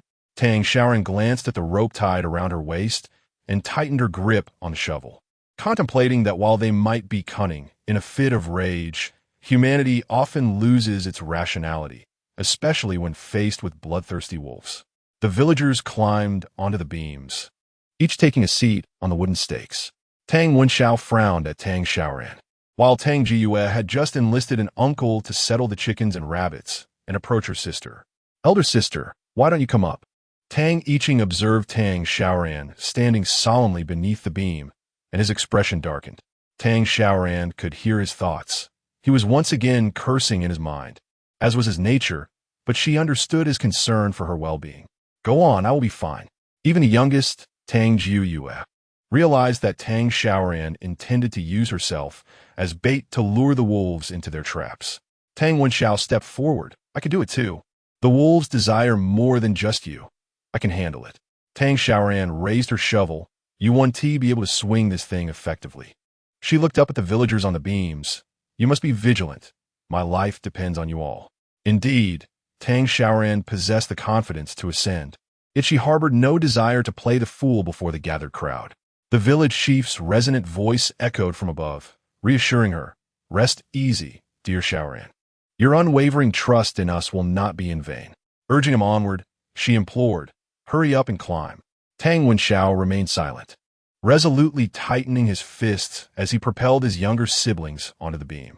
The three children lay upon the lofty beam, peering down, their gazes solely capturing the silhouette of Tang Xiaoran's head. At that moment, a shared thought burgeoned in their minds. If only we could be stronger, we would stand beside our elder sister. As night descended, the onlookers held their breath, their attention focused intently ahead. The once lively beam, which had occasionally echoed with chatter, now lay in an eerie silence, so profound that the fall of a pin could be heard. Standing quietly with a shovel in hand, Tang Xiaoran felt the sweat pooling in her palms. Time slipped by, and suddenly, a rustling sound emerged from the distance, drawing everyone's gaze. One wolf, then two, emerged slowly from the mountains, led by the very alpha that Tang Xiaoran had kicked in the snout the previous day. It appeared they had once again failed to secure a satisfying meal, their heads drooping and bellies even more hollow than before. Straightening her posture, Tang Xiaoran observed as the lead wolf came to an abrupt halt, followed by its pack, all fixated on the solitary woman standing in the clearing. Above her loomed the massive timber beams of the structure, while behind her stood an unfinished house framed by wooden stakes. As the Wolf King paused, Tang Xiaoran scrutinized it in return. Yesterday, from her vantage point on the beam, she could only glimpse its formidable head, but today she could finally behold it clearly. The wolf's eyes narrowed slightly, its emerald gaze shimmering under the moonlight, exuding an almost ethereal glow. Its gray-brown fur glistened with a sheen, revealing its intelligence. It understood that something was amiss, and thus remained stationary, settling quietly. The village chief above grew increasingly anxious. Why was the wolf not falling for their ruse? To ascend to the position of Wolf King, one must possess a certain cunning. Tang Xiaoran had long anticipated that it would not enter their trap, so she mimicked the wolf's behavior from the previous day, letting out a derisive snort. In the stillness of the night, the sound resonated distinctly, and Tang Xiaoran surmised it might convey a sense of disdain in the wolfess language, for she noticed a shift in its demeanor. Rising slowly, the wolf bared its teeth at Tang Xiaoran. Its teeth are remarkably white and appear rather sharp. Could it sever my sister's neck with a single bite? Came the unbidden thought from Tang Yiqing above, causing a chill to creep down Tang Xiaoran's neck. That mischievous child seemed to be cursing her. As whispers began to ripple among those on the beam, the wolf remained motionless. Tang Xiaoran rubbed her hands together, lifting her right foot in the direction of the wolf. In an instant, that singular motion provoked the wolf to arch its back and charge towards her with astonishing speed, the pack following suit in a simultaneous rush. Witnessing the rapid approach of a dozen wolves, Tang Xiaoran's heart skipped a beat. Perhaps these wolves truly held grudges. Merely mimicking the action from yesterday had incited such urgency. Quick, pull! With a commanding shout from the village chief, Tang Xiaoran sprang into action, yet she was a moment too late. Everyone overlooked the fact that while wolves cannot climb trees, they are indeed capable of leaping. The recent sprint had endowed it with the necessary momentum, and with a powerful bound, the creature lunged at her. Tang Xiaoran clenched her teeth, eyes closed, and swung the shovel in her hand with all her might. She distinctly felt contact. However, in the next instant, a heavy weight bore down on her leg, causing her heart to plummet. She opened her eyes and looked down, nearly succumbing to terror. The gray wolf had aimed for her throat, but her shovel had successfully slashed its face, and in its descent, it clamped its jaws onto her leg with ferocity. The scene sent waves of panic through the onlookers above. Tang Wenxiao's face turned ashen, while Tang Yiqing's eyes widened in horror. "Sister," he shouted. Chun Dahu's mother screamed, "Quick, let go of the rope. Do you want to pull the wolf up with her?" Before the village chief could respond, Tang Jiyua rushed forward, gripping the rope tightly, her chubby little hands straining as she pulled with all her strength. "Village chief, Please save my sister. The village chief was not prepared to abandon Tang Xiaoran. He directed those pulling the rope to hasten their efforts. Turning to push Chen Da's mother aside, he barked, "Get out of the way. Don't be a hindrance." He swiftly picked up a nearby shovel. Chapter 63. Does she actually have a father? Chen Da's mother stumbled, but dared not rebuke the village chief. Spitting on the ground, she remarked, "Your sister's leg is caught. Even if you pull her up, she won't survive." The stark reality of her words paled the children's faces further. Tang Ziqing and Zai moved to tear her apart, but was restrained by Tang Wenxiao. It's crucial to get sister up now. Arguing with her is futile, he gritted through clenched teeth. Leaning over the edge of the wooden platform to call down, "Sister, are you okay?" Tang Xiaoran was not okay. She gazed at the wolf below, nearly paralyzed with fear. She had only seen wolves in zoos and on television. How could the once adorable gray wolf appear so terrifying? She had never anticipated how large they could be. From a distance, they seemed manageable, but now, this wolf was mere feet away, its length, including the tail, easily stretching to 2 meters, far exceeding the size of an ordinary dog. Moreover, having just been wounded by her, blood dripped from its fur, seemingly invigorating the beast. Hearing Tang Yiqing's concerned voice, Tang Xiaoran responded while lifting her shovel with renewed determination. "I'm Fine. My leg is not injured." Earlier, she had secured the remaining cotton from her quilt with strips of cloth around her leg. Otherwise, given the situation, she was certain the wolf would have shattered her bones. Yet, even with the cotton binding thickly, the wolf's icy, sharp teeth pressed deeper into her flesh, sending shivers down her spine. If it burrowed any deeper, her leg would surely be torn. With a surge of desperation, she struck at the wolf's head with the shovel. The village chief rallied the crowd, urging them to continue pulling Tang Xiaoran up, and with that blow, the wolf's eyes momentarily cleared, displaying a foolishness. With renewed vigor, she struck again, acutely aware that her strength was waning, as a 100-pound weight clung to her leg, nearly dragging her down into the abyss. The wolf, reluctant to relent, lifted its gaze to find the village chief on the beam, brandishing another shovel high above, poised to plunge it into its eye. Resentfully, the wolf immediately released its grip. With a thud, dust billowed, and the wolf tumbled nearly 2 meters down, leaving Tang Xiaoran feeling considerably lighter, freed from the burden of the formidable gray wolf. She was swiftly pulled up. Several brawny villagers rushed forward, dragging her to safety, while Tang Xiaoran fumbled with the ropes around her waist, glancing down at the wolf below. Suddenly, a small figure dove into her embrace, momentarily catching her off guard. She softened at the sight, realizing that Tang Wenxiao must be terrified, trembling slightly. Tang Jiuyue, in tears, clutched Tang Xiaoran's sleeve, lamenting, "Sister, I thought you were going to die." Tang Yiqing, with red-rimmed eyes, painstakingly peeled away the strips of cloth from Tang Xiaoran's leg, his tears falling onto the thick cotton until he uncovered only 2 deep bite marks, with no actual wounds. Only then did he kick Tang Xiaoran's leg and sob aloud. Feeling the kick, Tang Xiaoran expressed her exasperation. When would this child show a little gentleness? She gathered the 3 children in her arms, comforting them. The recent scene had frightened not only the children, but also the adults present, who were drenched in cold sweat.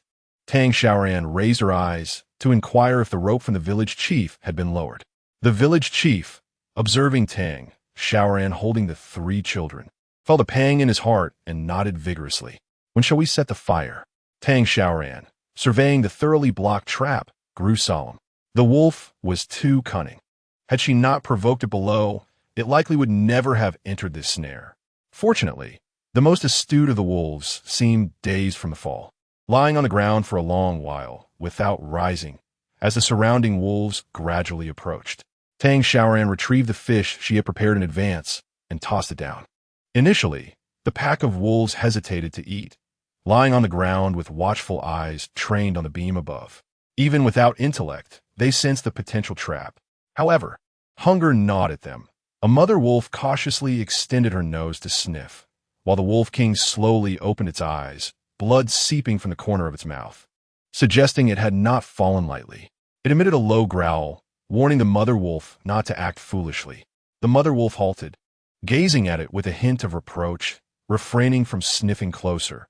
Yet her eyes lingered longingly on the piece of fish. It had been countless days since she had tasted even a morsel of meat.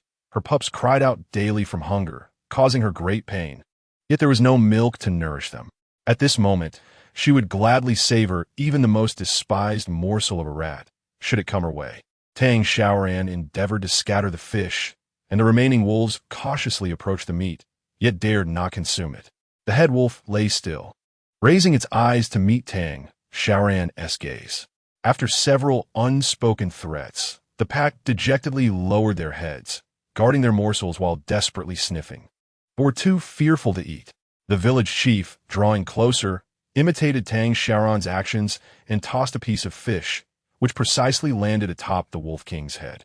The village chief and the Wolf King observed as the latter bared his teeth, causing the village chief to instinctively retract his hand. Was this truly effective? Tang Xiaoran remained uncertain.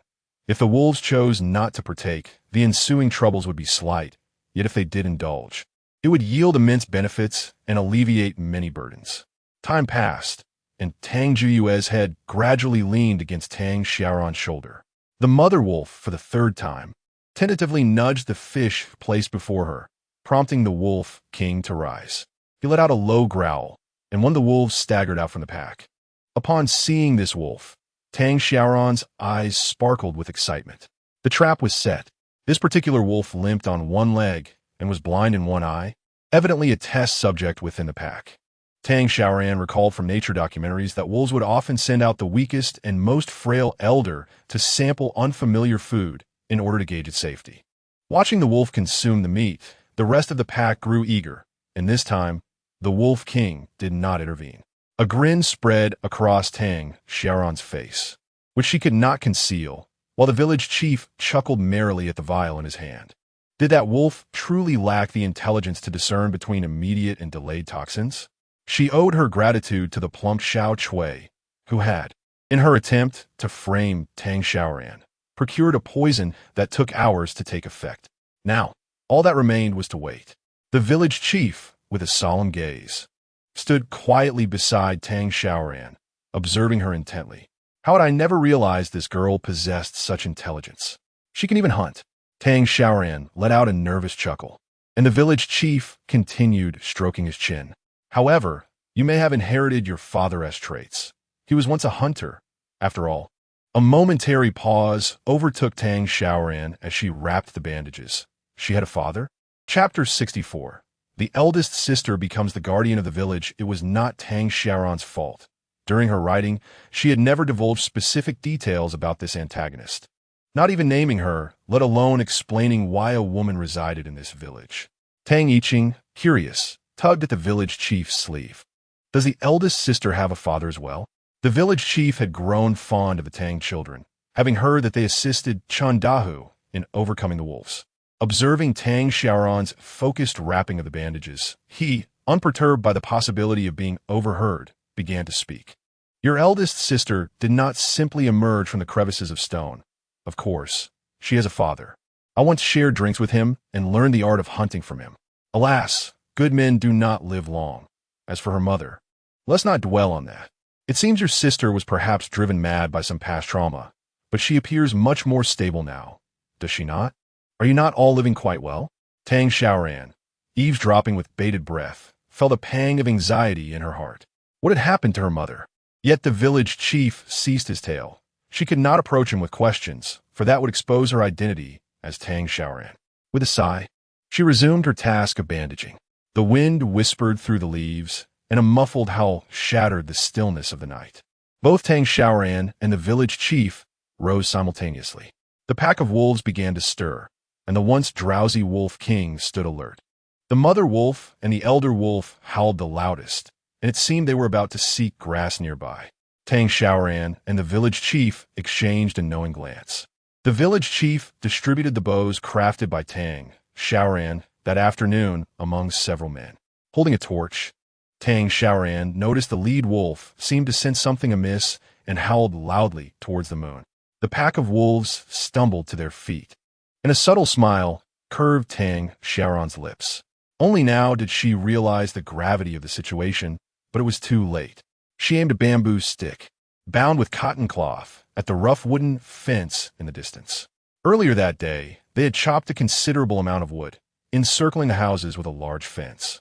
Under normal circumstances, the wolves would have easily breached it, and the lead wolf likely understood this as well. It looked down upon the fence formed by mere wooden sticks. So when Tang Xiaoran was pulled up, the villagers far away had completely removed the ropes, trapping the wolves inside, and it remained unfazed. Humans were foolish to think a few wooden sticks could contain wolves. Yet upon seeing the torch, it panicked. The fear of fire is instinctual, and as Tang Xiaoran launched the bamboo stick, the fiery circle of the fence around the houses blazed to life. Hurry, before the wooden fence is consumed by flames. Flaming bamboo sticks shot towards the pack, accompanied by numerous swiftly flying stones. Tang Xiaoran's slingshot was remarkably accurate. Nearly every shot was followed by the wolves' mournful howls.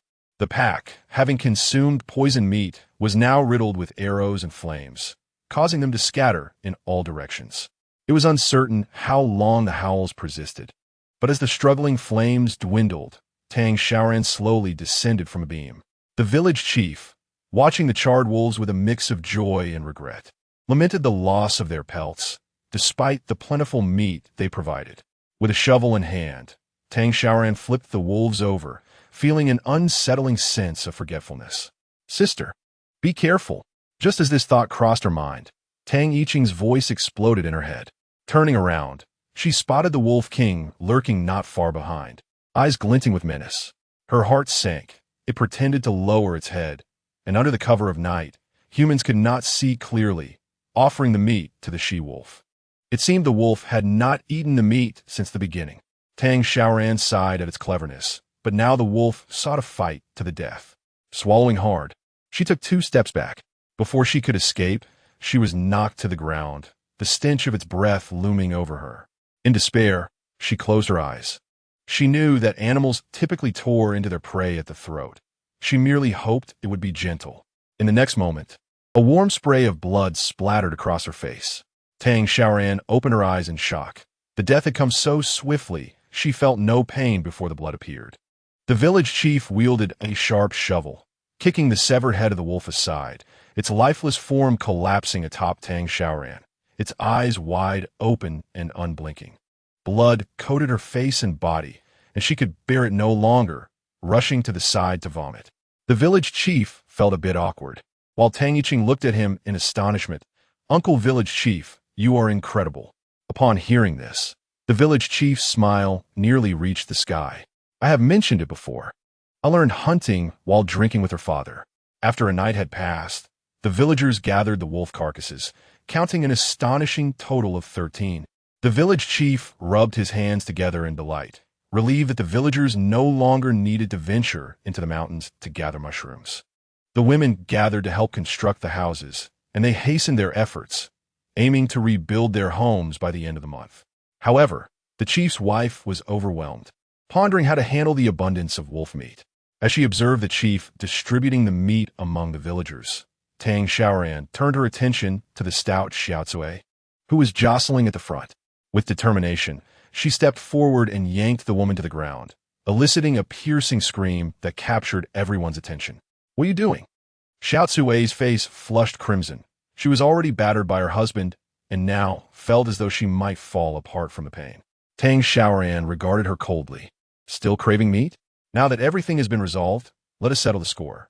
Raising her hand, she summoned all her strength and slapped Xiaotsui across the face.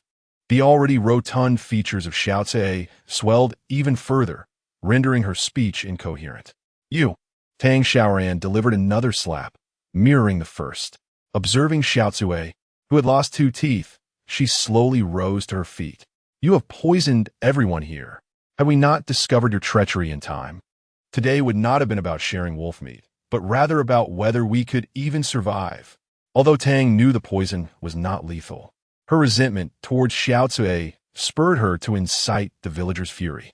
"How dare you endanger the entire village for your lover? You are utterly shameless." The wrath of the crowd was palpable. They ceased their scramble for wolf meat and rushed forward, unleashing their anger upon Xiaotsui with slaps and kicks. Her cries echoed. and her husband stood by in silence, too humiliated to defend her, having lost all desire for her after her betrayal. Once the villagers had vented their frustrations, they returned to claim the wolf meat, leaving Xiao Zue in a pitiful state. Tang Xiaoran brought 3 children before her. While I do not support violence, we cannot be cowards when someone bullies us. For 2 days, Xiao Zue lay at the village entrance, dragged there by her husband like a discarded dog, ignored by all. During the night, someone murmured, perhaps she was taken by wild dogs. All that remains at the village entrance are dismembered limbs. It served her right for attempting to harm others. Over the course of these 2 nights, Tang Xiaoran's reputation in the village soared wherever she went. People greeted her with smiles. Tang Xiaoran handed a clay brick to a nearby villager, and the chief, smiling, said, Sister Xiaoran, we are uniting to build houses this time for safety. We will be together, unlike the usual scattered arrangements. You may choose your house first. A woman, blushing, offered Tang Xiaoran a bowl of warm water, saying, I wish to be neighbors with Sister Xiaoran. It feels very reassuring. Tang Xiaoran's smile faltered, feeling slightly awkward as she nodded in response. Tang Yiqing stifled a laugh nearby, while Tang Wenxiao's eyes sparkled with amusement, and Tang Jiayue swung her little feet. Has our elder sister become the guardian deity of the village? Tang Xiaoran pondered this sentiment and stroked her head, wondering if she had been drawing too much attention to herself lately. Had they truly begun to see her as an invincible warrior? On the day the houses were completed, the village chief summoned everyone to gather.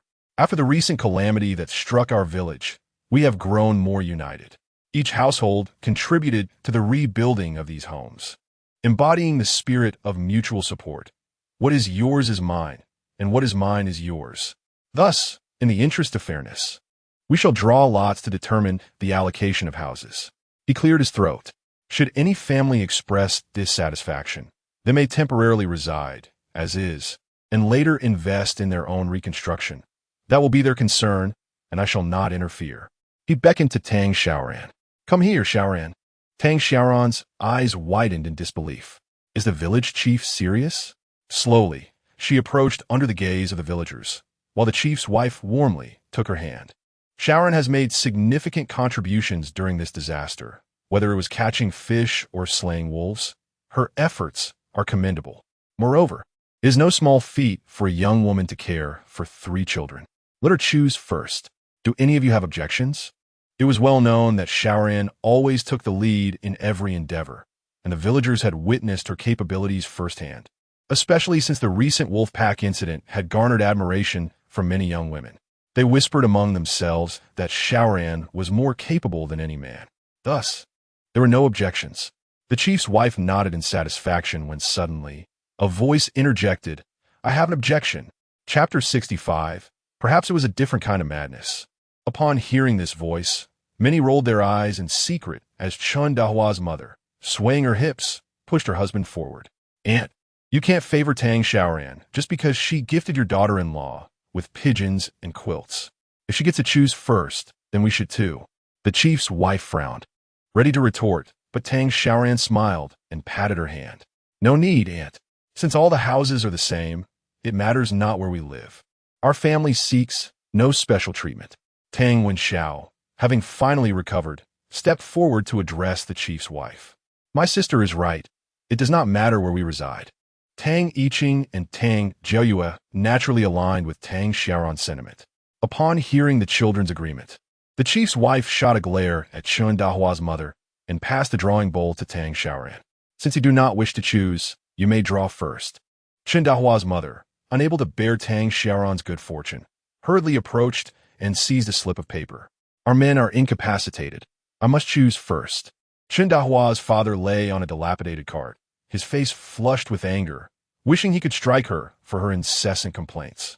The cart beneath him was once Tang Xiaoran's, which Chun Dahua's mother had stealthily reclaimed after the houses were completed. The crowd, feeling exasperated, chose to ignore her. Tang Xiaoran opened her palm to reveal the number 21. Chun Dahua's mother screamed, 20. I refuse to live next to Tang Xiaoran. Just the sight of her annoys me. The chief's wife could no longer contain herself. You find her bothersome. Does Tang Xiaoran find you bothersome? Don't take advantage and play the victim. After uttering this, She suddenly realized it might be better to let her switch. But the words were out, and she looked at Tang Xiaoran, her gaze filled with regret. She had truly let this brazen woman get under her skin. Tang Xiaoran held the paper in her hand, feeling quite perplexed. She found it impossible to exchange it with anyone. In the past, Chen Da's mother was notoriously known in the village as a shrew, wholly unwilling to have anyone as her neighbor. Nevertheless, Tang Xiaoran was undaunted. She possessed numerous strategies to deal with this woman. Although she was both wicked and foolish, she was at least not like the plump Xiaocui, who coiled around like a venomous snake, poised to strike when least expected. Once the assignments were complete, the villagers cheerfully made their way to their respective homes. As soon as she entered the yard, Tang Xiaoran nodded in satisfaction. Although the house was not as spacious as before, it was constructed sturdily and meticulously. Her home was situated near the village entrance, with Xiaohua's family on her right, Chen Da's family on her left, the village head's family behind her, and an elderly couple she was not particularly familiar with in front. The house comprised 3 rooms, one of which had already been equipped with a chimney by the village head, leaving only the purchase of a pot at the market for the following day. Tang Xiaoran intended to separate the 2 boys into the other 2 rooms and was contemplating constructing a bathing area in the corner of the yard, close to the toilet. "Sister Xiaoran, look what I brought for you." Turning around, several people saw Wang the carpenter grinning as he pushed a cart toward her. Tang Xiaoran was taken aback. "What is this?" Wang the carpenter chuckled heartily. "Your old cart contributed significantly to our village's houses, so my wife and I decided, since that shameless family stole yours, we will make you a new one." He raised his voice deliberately when mentioning the shameless family, hoping to let Chen Da's household hear. Tang Xiaoran was overjoyed, hurriedly rummaging through her pockets, feeling unworthy. "Your family has just moved in. I assume you have limited timber. I must pay you." However, Wang the carpenter refused to accept any payment and dashed away. Tang Jiayue fondled the cart, spinning around joyfully, and Tang Xiaoran realized that the child had a keen interest in handmade items. The next morning, Tang Xiaoran sent the 3 children to school. Along the way, Tang Jiayue's excited face flushed with color, and even Tang Wenxiao's steps were lighter. As she reminded them, she planned what to buy at the market that day. "In class, listen to the teacher. Older sister will step out for a while, so if you finish school early, just wait at home for my return." The children nodded in agreement, and after watching them enter the school, she turned to head back. As she passed by the foot of the mountain, a few women were washing clothes and greeted her warmly upon seeing her. "Where did you come from, Xiaoran? You're up so early." Tang Xiaoran felt a bit awkward. The recent earthquake had made her somewhat of a celebrity in the village, drawing attention wherever she went. The overly enthusiastic greetings from everyone were quite overwhelming. She forced a smile, striving to appear more familiar with them. "I'm sending my younger siblings to school." The women nodded in acknowledgement and said no more. But once she was out of earshot, they immediately huddled together to gossip. "Do you think Tang Xiaoran has really changed or what? I must say, she does seem quite normal these days." Another woman shook her head, expressing her dissent. "I find it quite peculiar that all 3 children have been sent to school. It seems they have exhausted all their resources there. I too suspect that this may be a different kind of madness. How harshly they must treat those 3 children in moments of anger, their cries echoing from the village's entrance to its end. Yet when they are in better spirits, there is a tenderness that runs deep. I cannot believe that one could be so generous to children not of their own blood." Tang Xiaoran remains blissfully unaware that she is being gossiped about behind her back. She is still marveling at the splendid scenery of lush waters and verdant mountains, as well as the warmth of the people. Initially, she intended to bypass home entirely, taking a shortcut from the school to the market. But at the foot of a hill, she stumbled upon a vast expanse of mugwort. Suddenly, she remembered that she had promised someone to prepare a sachet of this herb for its fragrant properties. Tang Xiaoran slapped her forehead. The recent chaos had made her forget. With determination, she gathered a substantial bundle of mugwort and slung it over her shoulder, then turned towards home. As she passed by a group of women, they greeted her with enthusiasm, leaving her feeling as if her smile was frozen in place. "See, I told you she was peculiar. What on earth is she going to do with all that wild grass?" One remarked. "How do you know she isn't taking it back to feed livestock?" Another woman casually replied, shaking out her clothes. Everyone knows that Tang Xiaoran's household consists of only a single female rabbit. Such a quantity of wild grass could hardly be consumed without risk of choking. A few women gathered together, laughing and jesting. In rural communities, deeply ingrained beliefs are not easily altered. What does it matter if Tang Xiaoran lent them a hand, shared her fish and meat, or distributed wolf meat among the families? She was once considered mad, and who knows if she might spiral into madness again. Tang Xiaoran remained oblivious to their thoughts, and even if she were aware, it would not concern her. After tossing the mugwort into the kitchen, she pushed her cart out the door. She had a considerable list of items to procure today. In the past, she would have relied on old Li's donkey cart, but now that she had her own cart, it was far more convenient. However, halfway to her destination, she found herself utterly dumbfounded. A mound of earth obstructed her path, solidly blocking her way. Furrowing her brow, she approached to clear it, only to discover that behind it lay yet another mound. If it were just her alone, it would take several days to manage these obstacles. Tang Xiaoran was perplexed, as this obstruction had not been there just the day before. Unable to pass, she was forced to find an alternate route, only to discover that this path had also been blocked. With her brow knitted in frustration, she turned back with her cart, and upon reaching her home, she was taken aback to see the 3 children sitting at the door, gazing vacantly, their expressions a portrait of distress. "Aren't you supposed to be at school?" she exclaimed. Tang Jia looked up, her face lighting up momentarily upon seeing Tang Xiaoran, only to quickly lower her gaze in a mix of guilt and grievance. "What happened?" Tang Xiaoran set down the cart and pulled her closer. "Weren't you going to study? Why are you back?" Tang Yiqing kicked a stone in frustration, wincing as pain contorted his face.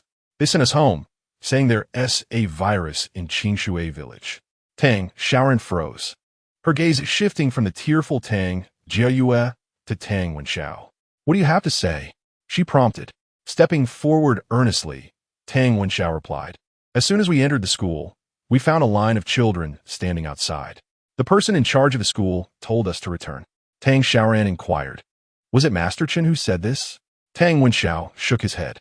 "Master Chen spoke on our behalf, urging us not to heed such groundless rumors. Yet we were still driven back." Tang Jiue, on tiptoe, sobbed softly into Tang Xiaoran's ear. "Elder sister, they say the plague was brought upon us by you." A jolt of anxiety coursed through Tang Xiaoran. When had she ever contracted the plague? Before she could articulate her thoughts, someone approached at a slow jog. Upon closer inspection, it was the village chief, panting heavily.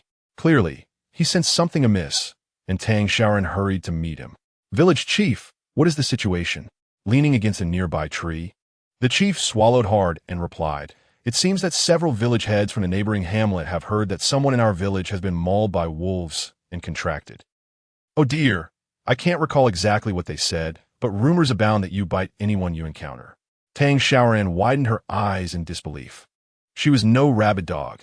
How could she bite anyone indiscriminately? The village chief shared her frustration, yet the word of mouth was relentless.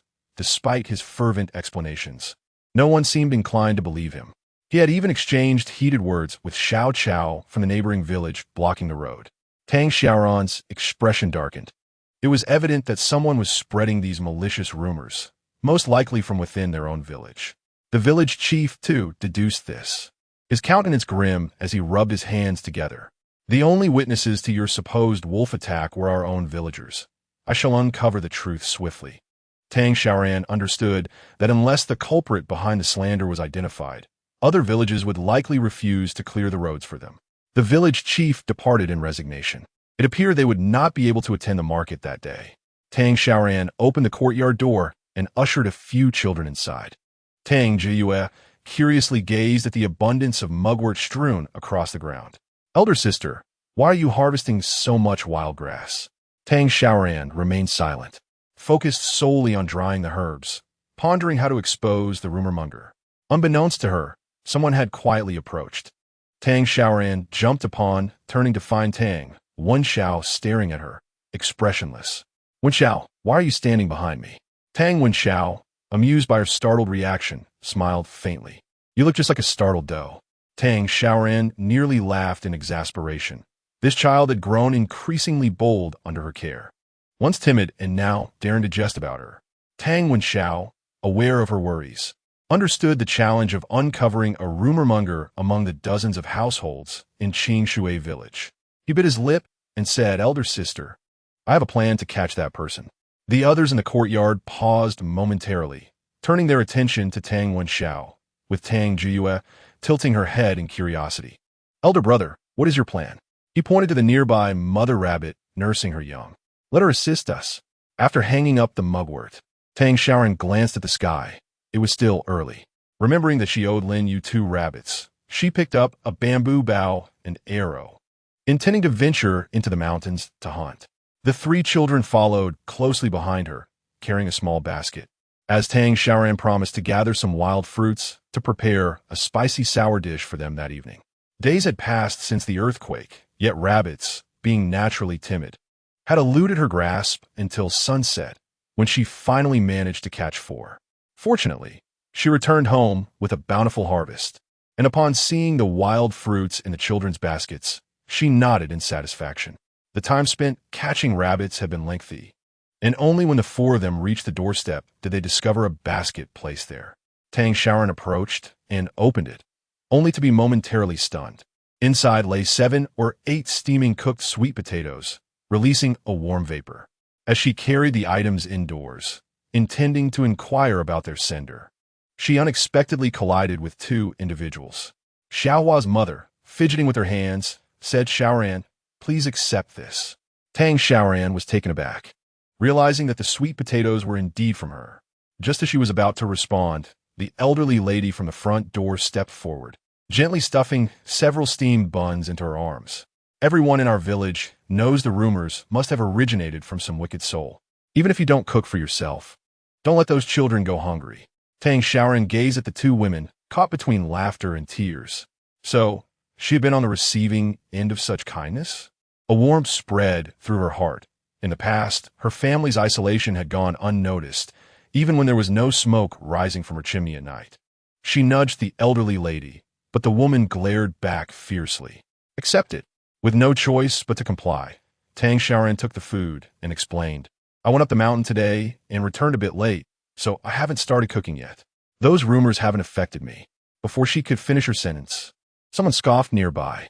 Turning to see who it was, they found Chen Da's mother had unexpectedly approached, having been watching them for some time. "Look at her, a madwoman with a cheerful disposition." "Tang Xiaoran, whether true or false, you've become quite infamous around here. Who doesn't he know you have a mental illness? Yet here you are, smiling away. If I were in your shoes, I'd rather die." Tang Xiaoran turned back, casting a cold gaze at her, a flicker of inquiry in her eyes.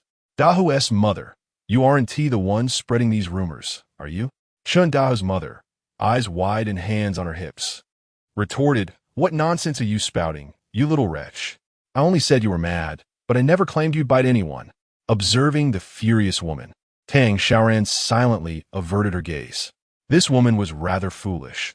Her words had merely been a jest, fully aware that she was not the source of the rumors.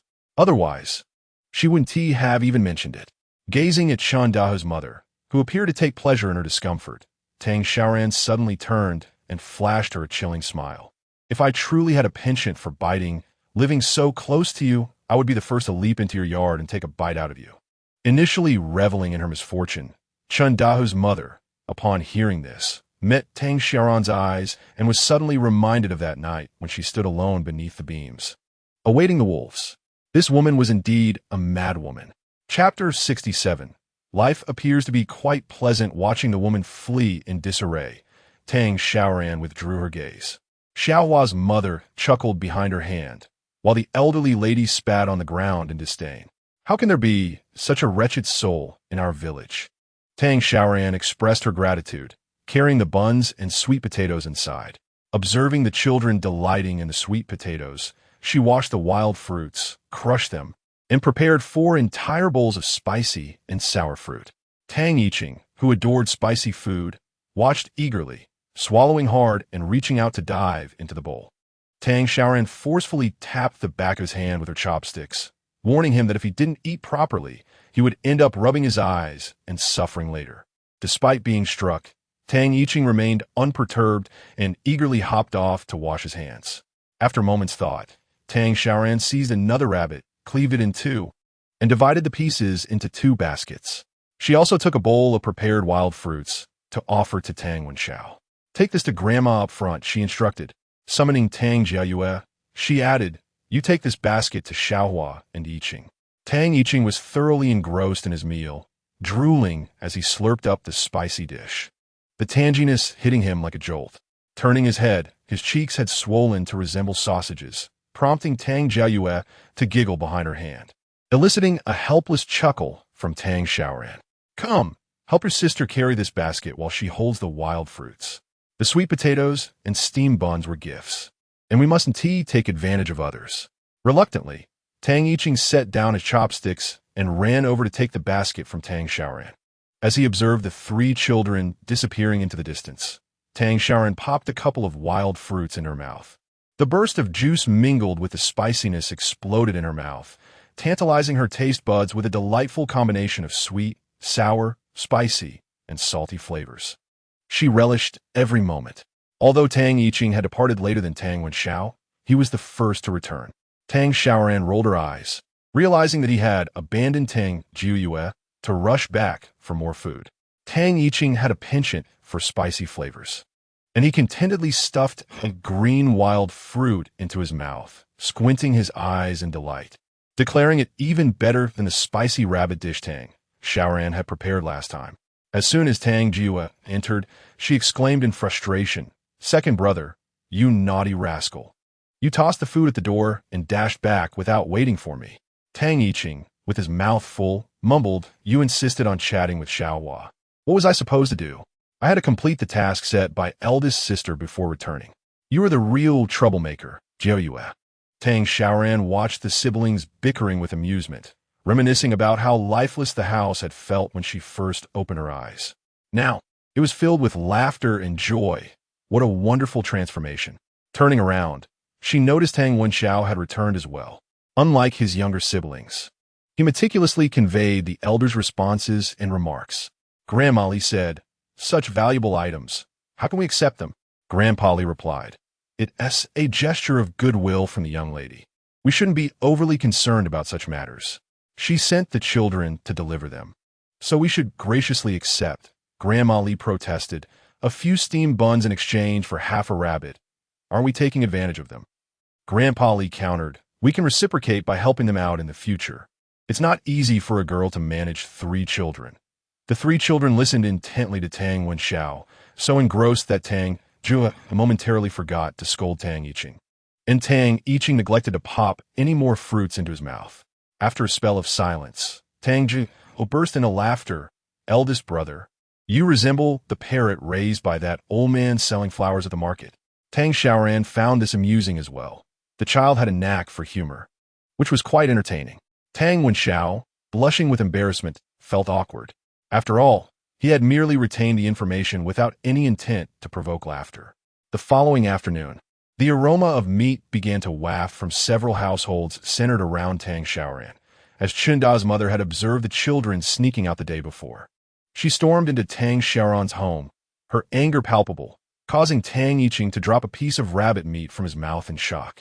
Tang Xiaoran picked up a cloth to wipe the corner of his mouth, silently observing Chun Dahu's mother. One could not help but wonder what this woman was perpetually agitated about. Couldn't she simply enjoy her own life? Upon spotting the large basin of meat on the table, her eyes widened in disbelief. Such a generous portion. The child would not even touch the steamed buns, fixated solely on the meat. No household would dare to indulge in such treatment during the new year. She had just stealthily peered at the doors of Xiaohua's and Old Lady Li's homes, and although they were tightly shut, the enticing aroma of meat wafted through. Looking at the child with grease smeared across his face, her fury escalated. "Tang Xiaoran, why haven't you given me a rabbit?"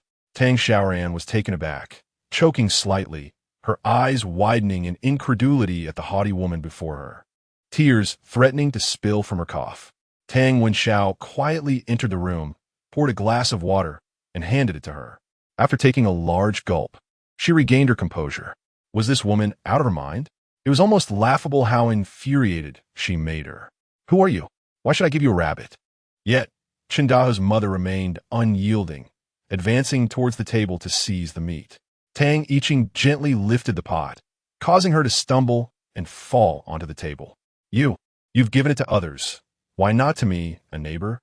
While gnawing on the meat, Tang Xiaoran retorted, Did you not see yesterday? They also brought me steamed buns and sweet potatoes. Besides, this meat is from my own hunt.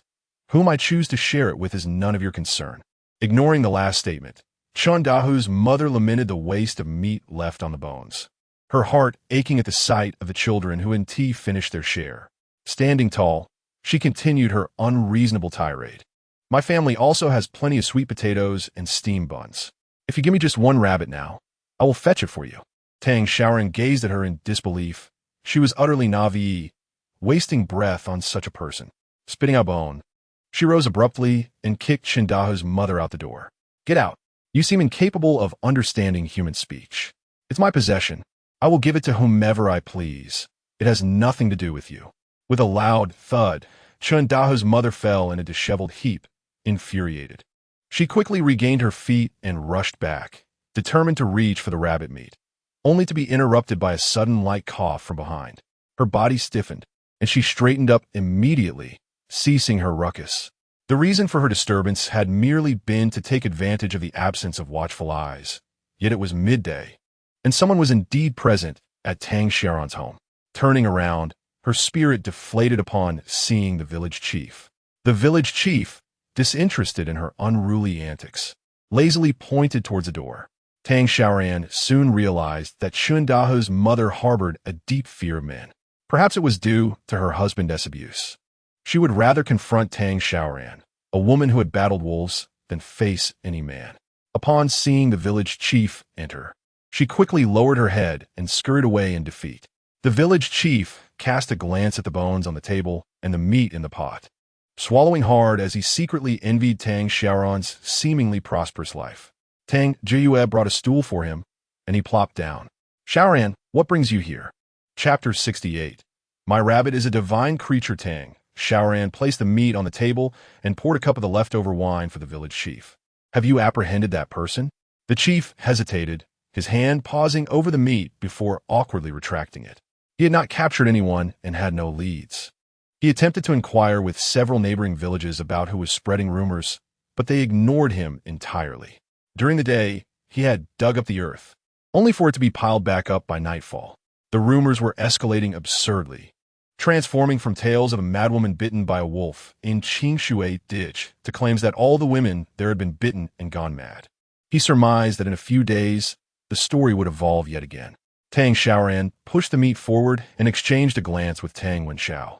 I have a plan, but I need your assistance in locating someone. The village chief wiped his mouth, his face slightly flushed from the drink, and staggered out of Tang Xiaoran's home. She beamed as she escorted him to the door. Take care, chief. The chief waved his hand dismissively without looking back. Leave it to me, Xiaoran. Noticing Chindahu's mother lurking nearby, he shot her a fierce glare. While he had observed Tang Xiaoran's recovery, it was evident that Chen's madness was severe. How could a girl as virtuous as Xiaoran be bothered by someone so idle, especially when she had offered him meat and wine? What a truly benevolent soul she was. As the village chief walked away, Chindahu's mother sprang into action, eager to sneak into Tang Xiaoran's yard to see how much rabbit meat remained. She hoped to snag a few morsels for herself. Quick as a flash, Tang Xiaoran slammed the door shut, catching the woman's foot, causing her to yelp and retreat.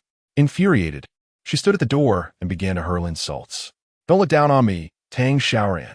You share with others, but not with me. This is discrimination. You shameless wretch. Who knows if that meat is poisoned or what you traded for it? Others devour it with glee, unafraid of the consequences. Her tirade drew the ire of two other families, prompting Xiaohua's mother to mutter about her being a vile creature for speaking such words.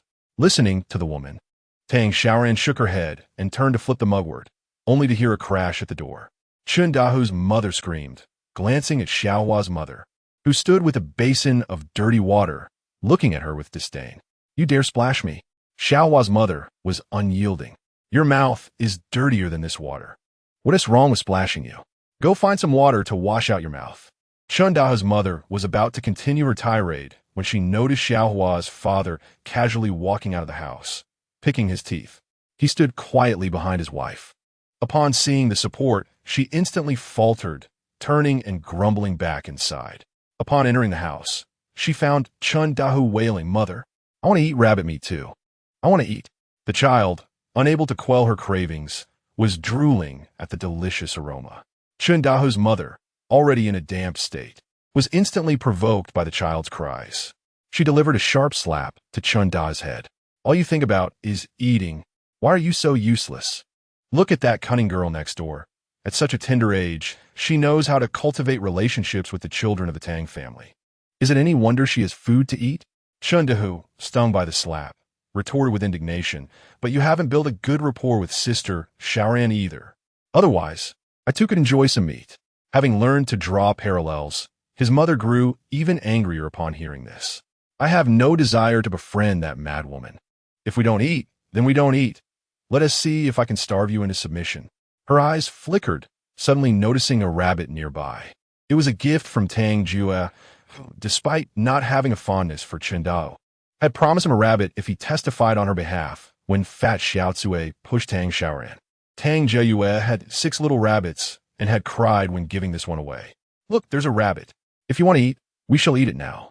The woman's eyes sparkled with excitement as she moved towards the tiny creature, not yet a month old, but was halted as Chen Dahu clung to her leg. "I don't want to eat it. Mother, don't touch my rabbit." The commotion was chaotic, but Tang Xiaoran remained unfazed, simply waiting for evening to arrive. The sun gradually slipped down the hillside, leaving a gentle red glow over the small village. In the center of the square, the village chief struck a gong, prompting households to gather slowly around. Tang Xiaoran, with her rabbit cage in hand, ambled towards the gathering. Before long, the square was bustling with villagers, all murmuring among themselves. While the village chief stood in the center beside an elderly woman with graying hair, hunched and supporting herself with a wooden stick, her expression obscured. "Chief, why have you gathered us here?" a man inquired. The chief raised his hand, counting the villagers once more to ensure none were missing, then cleared his throat. "As we all know, every corner of our village has become a dead end. For the time being, each household has sufficient food and drink, which is not an issue. However, over time, who among us will not need needles, thread, oil, and salt? Can we remain confined here for eternity? I have discovered that it is the neighboring villages who have blocked our paths, claiming that someone from our village has informed them about a woman who bites. Those who are bitten seem to contract a rabid condition, spreading from person to person." The crowd erupted in a flurry of chatter. The chief gestured for Tang Xiaoran to hand her rabbit cage to Tang Wenxiao, nodding at him as she ascended the platform. The chief regarded Tang Xiaoran, his voice resonant and firm. That night, only our villagers were present. Everyone witnessed that Tang Xiaoran bravely eradicated the wolf pack, and many households still possess wolf meat. Yet, there are those who maliciously spread rumors. This is not merely a personal matter for Tang Xiaoran. It concerns the integrity of our village. Today, I shall unearth the perpetrator. Chen Dahu's mother scoffed disdainfully. This incident was instigated by Tang Xiaoran. It would be better to expel her from Qing Shui Go to avoid such troubles. The village chief shot her a fierce glare. "I will be the one to expel you. I suspect you are the culprit." Chen Dahu's mother was momentarily taken aback, falling silent. "Why frame me? I did nothing." Tang Xiaoran nodded. "You know the feeling of being wronged when falsely accused. Should I not feel the same?" She clapped her hands, and Tang Wenxiao slowly approached, carrying a rabbit cage. Tang Xiaoran's voice rang out, clear and melodious, reaching every ear. "Today, I shall use this rabbit to apprehend the one spreading rumors, to seek justice and demand an explanation from each villager about who has such a vile tongue, spewing nonsense." The crowd exchanged bewildered glances, wondering if the rabbit could speak or catch wrongdoers. Tang Xiaoran led Tang Xiaoran to the rabbit, proclaiming before the assembly, "You may not know, but our female rabbit is quite extraordinary." Observing the dazed expressions of the crowd, Tang Xiaoran spoke calmly. "Do you all remember the incident when the fish soup was poisoned?" Many nodded. They had witnessed how Fat Xiaotsue attempted to frame Tang Xiaoran. Tang Xiaoran held the rabbit aloft. That night, my brother claimed that the rabbit helped us find the herbs for alleviating stomach pain and later identified the culprit, even detecting the antidote. I wonder if you recall. Using a rabbit as a detective was a feat only Tang Xiaoran could achieve, yet Tang Xiaoran subtly altered the narrative. The rabbit had initially detected the poison, which was secretly placed by Tang Yiqing into fat Xiaozui's bedding, but Tang Xiaoran presented it as having sensed the perpetrator first. This moment imbued the rabbit with an air of mystique, prompting whispers among the crowd. Oh, indeed, that was how it transpired. Without that rabbit, how could we have caught fat Xiaozui? Exclaimed a villager. A mere rabbit, and yet it can capture evildoers?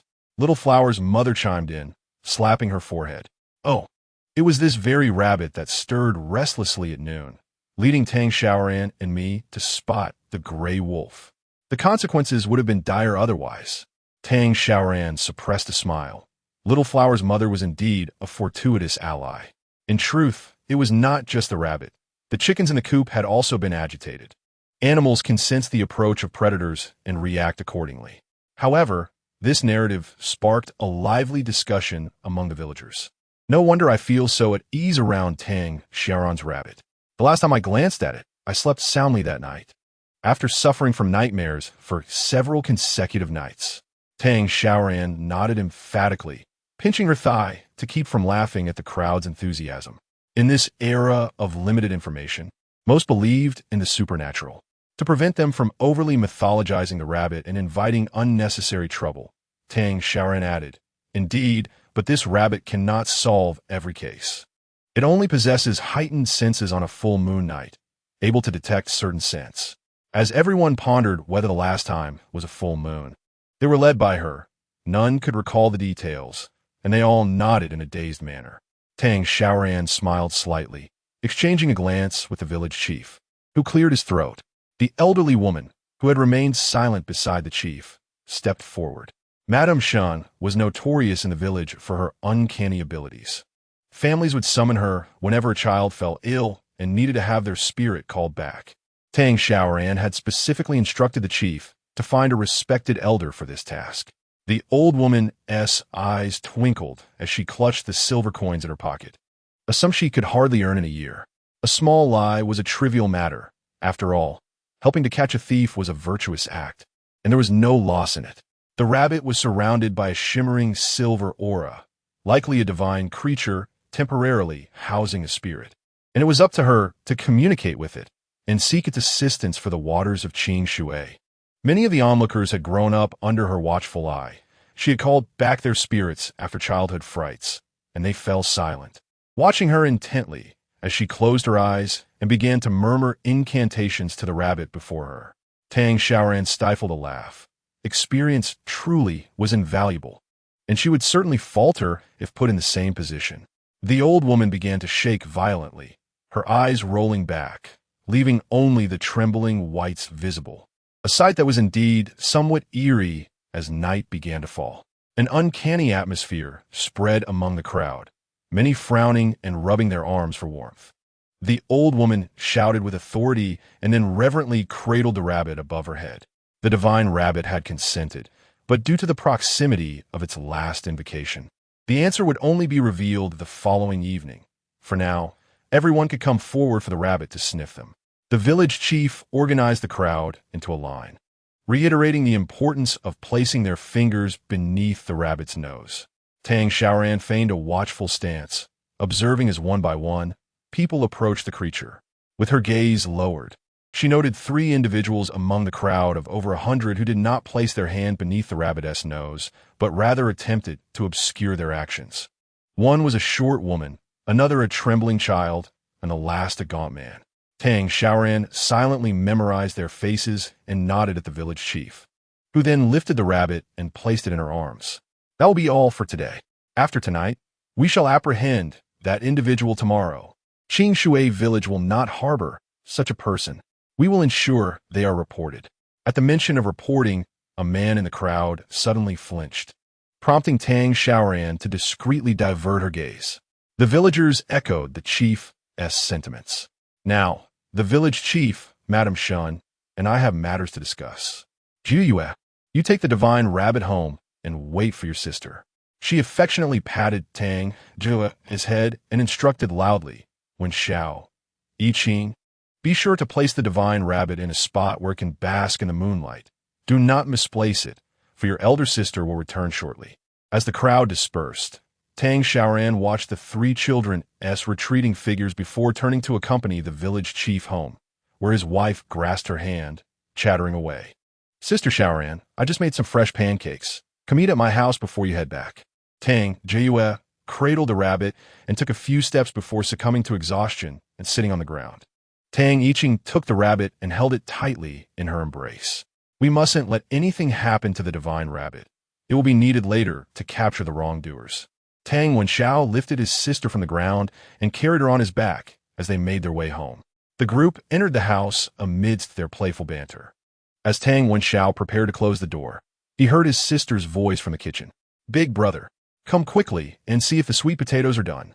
He turned back toward the kitchen, oblivious to the fleeting figure behind him. The three children clustered around the kitchen table, and through the hazy window, Tang Xiaoyue exaggerated her performance. "Wow, these sweet potatoes are incredibly sweet." Tang Yiqing stared at her in disbelief, popping a wild fruit into her mouth, remarking that her sister was perhaps overdoing it. Tang Wenxiao remained silent, sitting upright. He had placed a rabbit on tiptoe atop the water vat in the courtyard, where it was now softly feeding its young. After a short while, several little rabbits clung closely to their mother, whimpering incessantly. Suddenly, a figure appeared before the mother rabbit, bowing deeply and trembling as they lifted it up before hastily departing. Tang Wenxiao had been attentively listening to the sounds outside.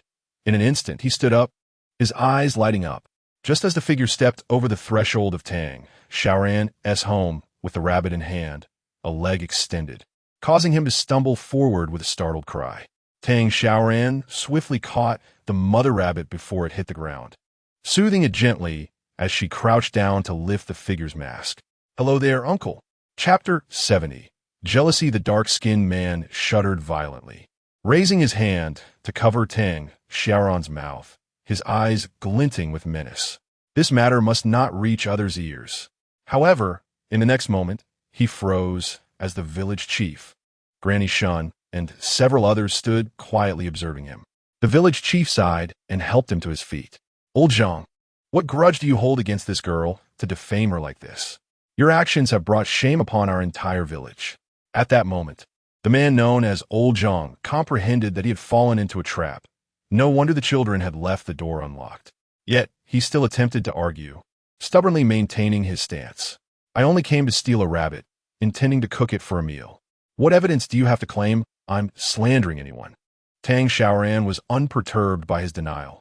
As long as she pinpointed a specific person, getting him to speak would be effortless. "Tell me, shall we present you before the village chief of the neighboring village for identification? Or do you prefer to be taken to the courthouse for a thorough investigation? Or perhaps we should identify you first and then lock you in a jail cell." For the laboring farmers, the prospect of imprisonment was a terrifying notion. He glared at Tang Xiaoran with clenched teeth. "So what if I admit it?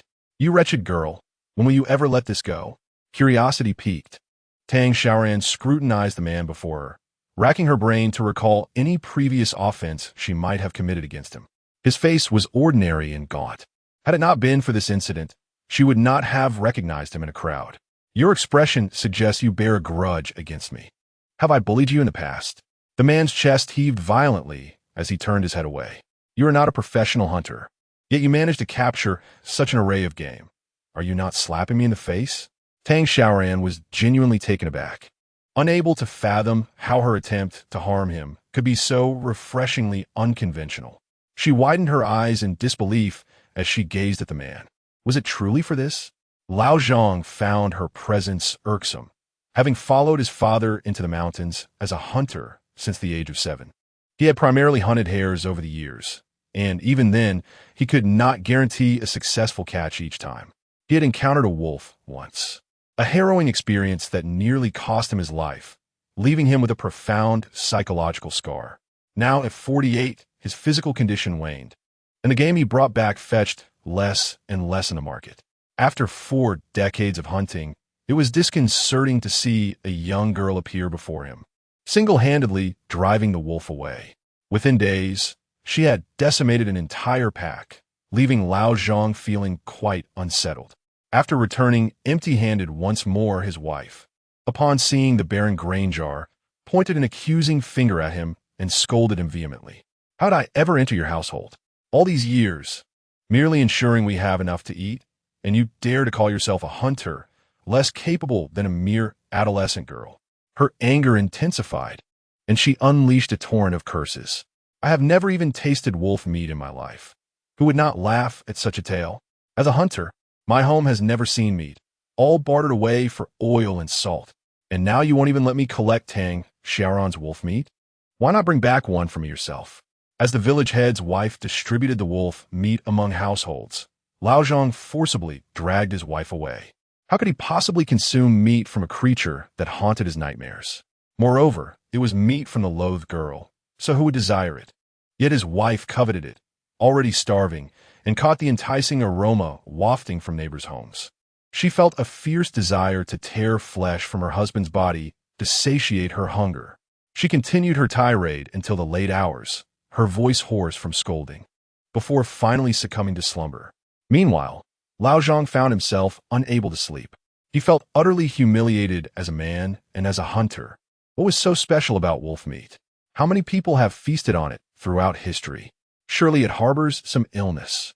Everyone witnessed Tang Xiaoran being bitten on the calf that day. Gritting his teeth, he set off at dawn to the village head's home in the neighboring village, spinning tales with great enthusiasm.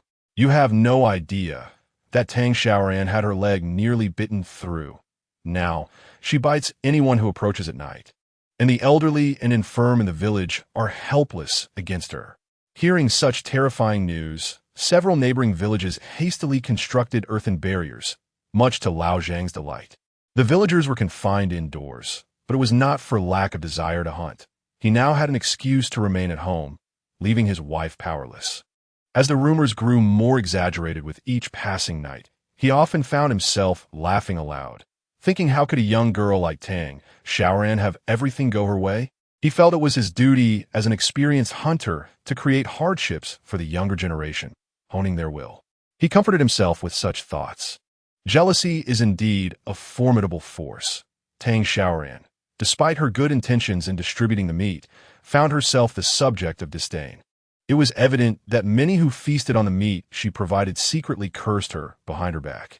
The village chief sighed, his eyes filled with disappointment as he gazed at Zhang, the hunter. Having grown up in the same village, he could hardly believe that someone once perceived as simple-minded could harbor such malice. With a stern countenance, he felt compelled to uphold justice. "Old Zhang," he declared, "tomorrow you shall accompany me to the neighboring village to explain to each household. Should you neglect even one, you will no longer have a place in our village. This matter has arisen due to your actions, and you must provide an explanation." As she watched the man being taken away, Tang Xiaoran cradled a rabbit in her arms and retreated indoors. Tang Wenxiao, offering a comforting pat on her shoulder, elicited a smile from her as she observed his tiptoeing demeanor, instantly dispelling her earlier gloom. The child possessed a keen mind. Had it not been for his clever ruse to draw out the culprit, they would have faced considerable difficulty. Just as Tang Xiaoran contemplated praising him, a heart-wrenching wail suddenly erupted from the adjacent house. Startled, she turned her gaze towards the source, realizing it was from Chen Dahua's home. Although she had intended to mind her own business, the child's cries were too distressing to ignore. Stepping outside, she encountered Xiaohua, who also wore a frown, and their eyes met as they made their way to Chen Dahua's residence. In the yard, Chen Dahua cradled a headless rabbit, weeping inconsolably, nearly losing his breath. "Ah, my rabbit, you are not my mother. Go away." His mother, though feeling guilty, stood her ground. "What nonsense is this? If I'm not your mother, then who am I? It's just a rabbit. Why do you wail so? I can get you another one later." Gazing at the lifeless creature in his hands, tears streamed down Chen Dahua's face. Despite his flaws, he was merely a 7 or 8-year-old child, genuinely fond of that rabbit. Since Tang Jiayue gifted it to him, he had diligently visited her home daily to feed it, cherishing it dearly. "I don't want you as my mother. You must give me back my rabbit," he shouted vehemently. Hearing this, Chen Dahua's mother grew more incensed, striking his head with her hand. What are you yelling about? Who told you that your mother killed your rabbit? It was that Tang Xiaoran from next door who caused its demise. Just as Tang Xiaoran stepped into her home, she overheard this accusation and nearly burst into laughter out of indignation. I am unaware of how I could have entered your house to kill your rabbit. Unexpectedly, Chen Dahua's mother found herself at a loss for words, her guilt momentarily silencing her. Chen Dahua continued to cry, retreating behind Tang Xiaoran. She eyed the bloody remains of the rabbit in his hands, her eyelids twitching. This woman was truly ruthless, fixating on even a small fragment of meat. Perhaps you could explain how I stealthily entered your home to slay your rabbit? Tang Xiaoran challenged. Chen Dahua's mother struggled to articulate a response, her fury mounting as Xiao Hua stepped forward, equally repulsed by the rabbit's remains. How could you kill a child's pet and not fear that he might have nightmares at night? Have you lost your mind? Chen Dahua's mother, regaining her composure, snapped back. What business is it of yours? I am disciplining my child. If I choose to kill something, that is my choice. It has nothing to do with either of you. Tang Xiaoran furrowed her brow, feeling that there was nothing worthwhile to discuss with the boisterous woman. She cast her gaze down at the chubby boy, Chen Dahu, who, by nature, was not malicious but simply a bit mischievous. At that moment, his eyes were puffy and red from crying, his sobs pitifully audible. Tang Xiaoran bent down, striving to avert her eyes from the rabbit's unfortunate state, steadfast in her principle of not causing harm to living beings. Let us bury it, she suggested. I will ask Jiao Yue if she can provide you with another one. Before Chen Dahu's mother could express her delight, she continued, however, it must be raised in my home, where you can visit whenever you wish. Is that agreeable? Chen Dahu blinked, a large bubble of mucus forming, and eagerly nodded. He knew that if he brought the rabbit home, his mother would scold him severely. He preferred to keep it at Tang Xiaoran's house. He cradled the lifeless rabbit and began to follow Tang Xiaoran, but was abruptly stopped. Turning back, he found himself face to face with his fierce mother. You just follow her because she said so? After all the effort I put into raising you, you ungrateful child. With that, she snatched the remaining rabbit from Chen Dahu's hands and stormed into the kitchen. You may not eat, but I certainly will. Bury it? Absolutely not. Chen Dahu looked at his empty hands, knowing better than to argue, for he understood that any attempt to reclaim the rabbit would only result in a beating. Tang Xiaoran sighed, contemplating how a family like that could foster a child well. She gently patted Chen Dahu on the head, recognizing that he was, after all, someone else's child, and thus she could do little. She turned and departed with Xiao Hua's mother. Chen Dahu stared at Tang Xiaoran's retreating figure, tears welling in his eyes. Previously, he had often looked down upon Tang Yiqing and others for lacking a mother. Yet now, he thought that if he had an older sister as kind as Tang Xiaoran, his days would be filled with happiness. Upon returning home, Tang Xiaoran found 2 younger children feeding rabbits, while Tang Wenxiao quietly observed her. He could not fathom why his elder sister showed kindness to Chen Dahu. He had overheard everything from next door and felt that Chen Da's family was utterly shameless. He disapproved of his sister's closeness to him. Hearing Tang Wenxiao's unspoken thoughts, Tang Xiaoran paused in her steps, then called the 3 children over. She recounted the event from next door and turned her gaze to Tang Zhu, who had tears brimming in her eyes, and gently asked, Zhu, would you be willing to give another rabbit to Chen Dahu? It's perfectly fine if you don't wish to. The girl bit her lip, reluctance evident on her face. Tang Xiaoran did not press her. After all, in the eyes of these children, Chen Dahu's mother's actions were nothing short of heinous. However, she wanted to convey to Tang Wenxiao that while Chen Dahu might be a bit troublesome, he had shown honesty at crucial moments. After receiving the rabbit from Jiao Yue, he had taken great care of it, and the rabbit's demise was not his doing. It was not fair to label someone as good or bad based on a single incident. Tang Wenxiao stared at her, speechless, while Tang Jiyue nodded earnestly. Sister, you are right. Just the other day, Chen Dahu helped us gather grass for our rabbits. He has his good and bad moments. We can simply play with the good Chen Dahu and avoid the bad. Tang Xiaoran affectionately patted her head, her eyes sparkling with joy. Our Jiao Yue is truly clever.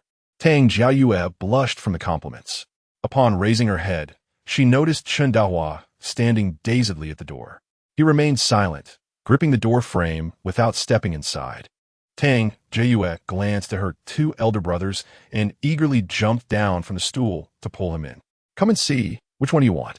Chen Dahua, led by her soft little hand, shyly lowered his head and walked inside. Tang Xiaoran observed the darkening sky and reminded him, "We can only play a little longer, Dahua. Otherwise, your mother will scold you again." Chen Dahua pouted, visibly displeased. "I know."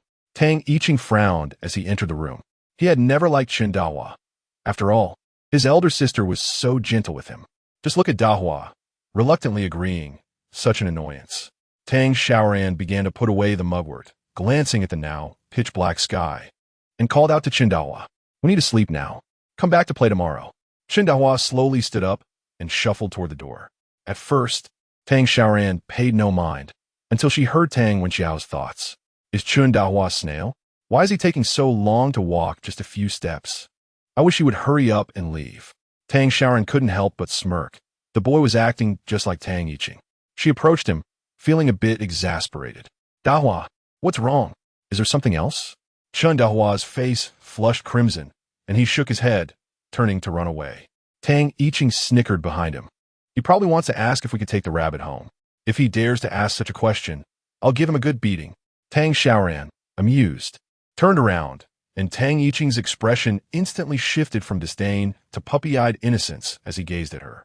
Why do kids always fight and bicker? Hurry up and go to sleep. Tang Xiaoran covered her mouth, chuckling at her second brother's predicament, listening to the joyful laughter within the house. Chen Dahua lowered his head and slowly walked home. How wonderful it would be if this were his home. The next morning, Tang Xiaoran met up with the neighbor's little flower at the door, escorting several children to school. Is Chen Dahua squatting at our doorstep? She paused slightly upon hearing Tang Yiqing's thoughts, following his gaze to find Chen Dahua indeed crouching at their entrance. Tang Xiaoran paid little mind as she led the children past him. Chen Dahua quietly watched them walk away before turning back toward his own home. Tang Xiaoran glanced back at the forlorn figure of the child and asked Tang Xiaoran, "Is Chen Dahua not going to school?" Tang Xiaoran shook her head. Chen Dahua's mother said, "They have no money, and he will learn to work with the carpenter Wang in the village." Tang Xiaoran pressed her lips together and leaned closer to whisper in Tang Xiaoran's ear. Tang Xiaoran widened her eyes in attentiveness, her gaze growing more resolute. "Can it be done?" The little girl nodded vigorously. "Yes." Tang Wenxiao observed the two sisters while continuing to walk, but Tang Yiqing was not pleased. He plucked a leaf absent-mindedly, muttering to himself, "What secrets are they keeping from us, whispering like that? Who wants to hear it anyway?" Chapter 72. Listening to thoughts again after sending off the three children, Tang Xiaoran returned home to load the rabbit and cart before heading to the market. She parked her cart at the entrance of the clinic, clutching two rabbits as she stepped inside. Lin Yu was in the midst of administering an injection to an elderly lady when he saw her enter with the rabbits, causing him to tremble slightly. The elderly lady let out a cry, and Lin Yu, apologetically smiling, withdrew the needle. "What is this? Where did you steal them from?" Tang Xiaoran rolled her eyes, thinking how rude it was for a doctor to speak so harshly. "These are wild game my little sister caught, as we agreed last time." Lin Yu, observing the rabbits kicking their legs, furrowed his brow, surprised that Tang Xiaoran had indeed managed to bring him such plump rabbits. He stared at them for a while, feeling somewhat helpless. "You can take them back." Tang Xiaoran, upon hearing this, grew anxious. She had exerted great effort to catch them from the mountains, then bring them to the market. So why was he unwilling to accept them? "Dr. Lin, please don't be so polite." Lin Yu felt a bit awkward. "It's not that I can't kill them." A moment of silence ensued, and Tang Xiaoran looked utterly disheartened. A doctor who couldn't even kill a rabbit? In modern times, the most ordinary medical students were required to practice on rabbits and frogs. How could he call himself a doctor? The disdain in Tang Xiaoran's gaze was unmistakable, and Lin Yu, noticing it, felt a surge of anger. All right, just leave them there. I'll deal with it later." Relieved to hear he would accept them, Tang Xiaoran exhaled deeply, waved her hand, and left. However, as soon as she stepped outside, she was struck with disbelief. Where was her cart? Tang Xiaoran spun around 3 times in place, unable to find her flatbed cart, her frustration mounting as she turned to the vendor nearby. Have you seen the cart I left at the door? The vendor, selling sugar balls, yawned. It was taken away. Didn't you know that carts aren't allowed at the market? How was she supposed to know? It was her first time bringing a cart to the market, and no one had informed her. Realizing the cart was new, she gritted her teeth and asked, "Who took it? Where did they take it?" Lin Yu had just seen the elderly lady off at the door when he noticed Tang Xiaoran confronting the vendor about her cart. He stepped forward. "The person in charge of this street took it. Follow the direction I'm pointing and keep walking straight. You'll see a large red gate. Pay 5 coins. Promise not to do it again, and you'll get it back." Tang Xiaoran thanked him and turned to head in the direction he indicated. In the distance, she spotted her cart and quickened her pace. The young man guarding it did not make things difficult for her. Just as she was about to pay him with the money from her pocket, a sharp scream erupted in her mind. Tang Xiaoran furrowed her brow deeply, nearly deafened by the noise.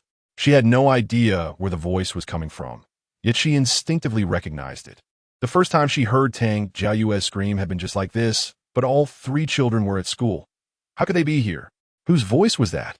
Tang Xiaoran looked around and caught a glimpse of a white figure swiftly disappearing around a corner. She lifted her foot to chase after it, but was abruptly stopped by the young man holding her wrist. "Do you still want your cart or not?" Tang Xiaoran swiftly thrust the money into his hand and turned to run towards the direction where the man had vanished. However, sensing her footsteps, the figure ahead grew increasingly alarmed. By the time Tang Xiaoran traversed the alley, she discovered it to be utterly deserted. Yet the piercing scream of that person lingered in her mind. "No, run. Xiaolan, how could that wicked woman, Tang Xiaoran, afford to come to the market? Damn it, run faster.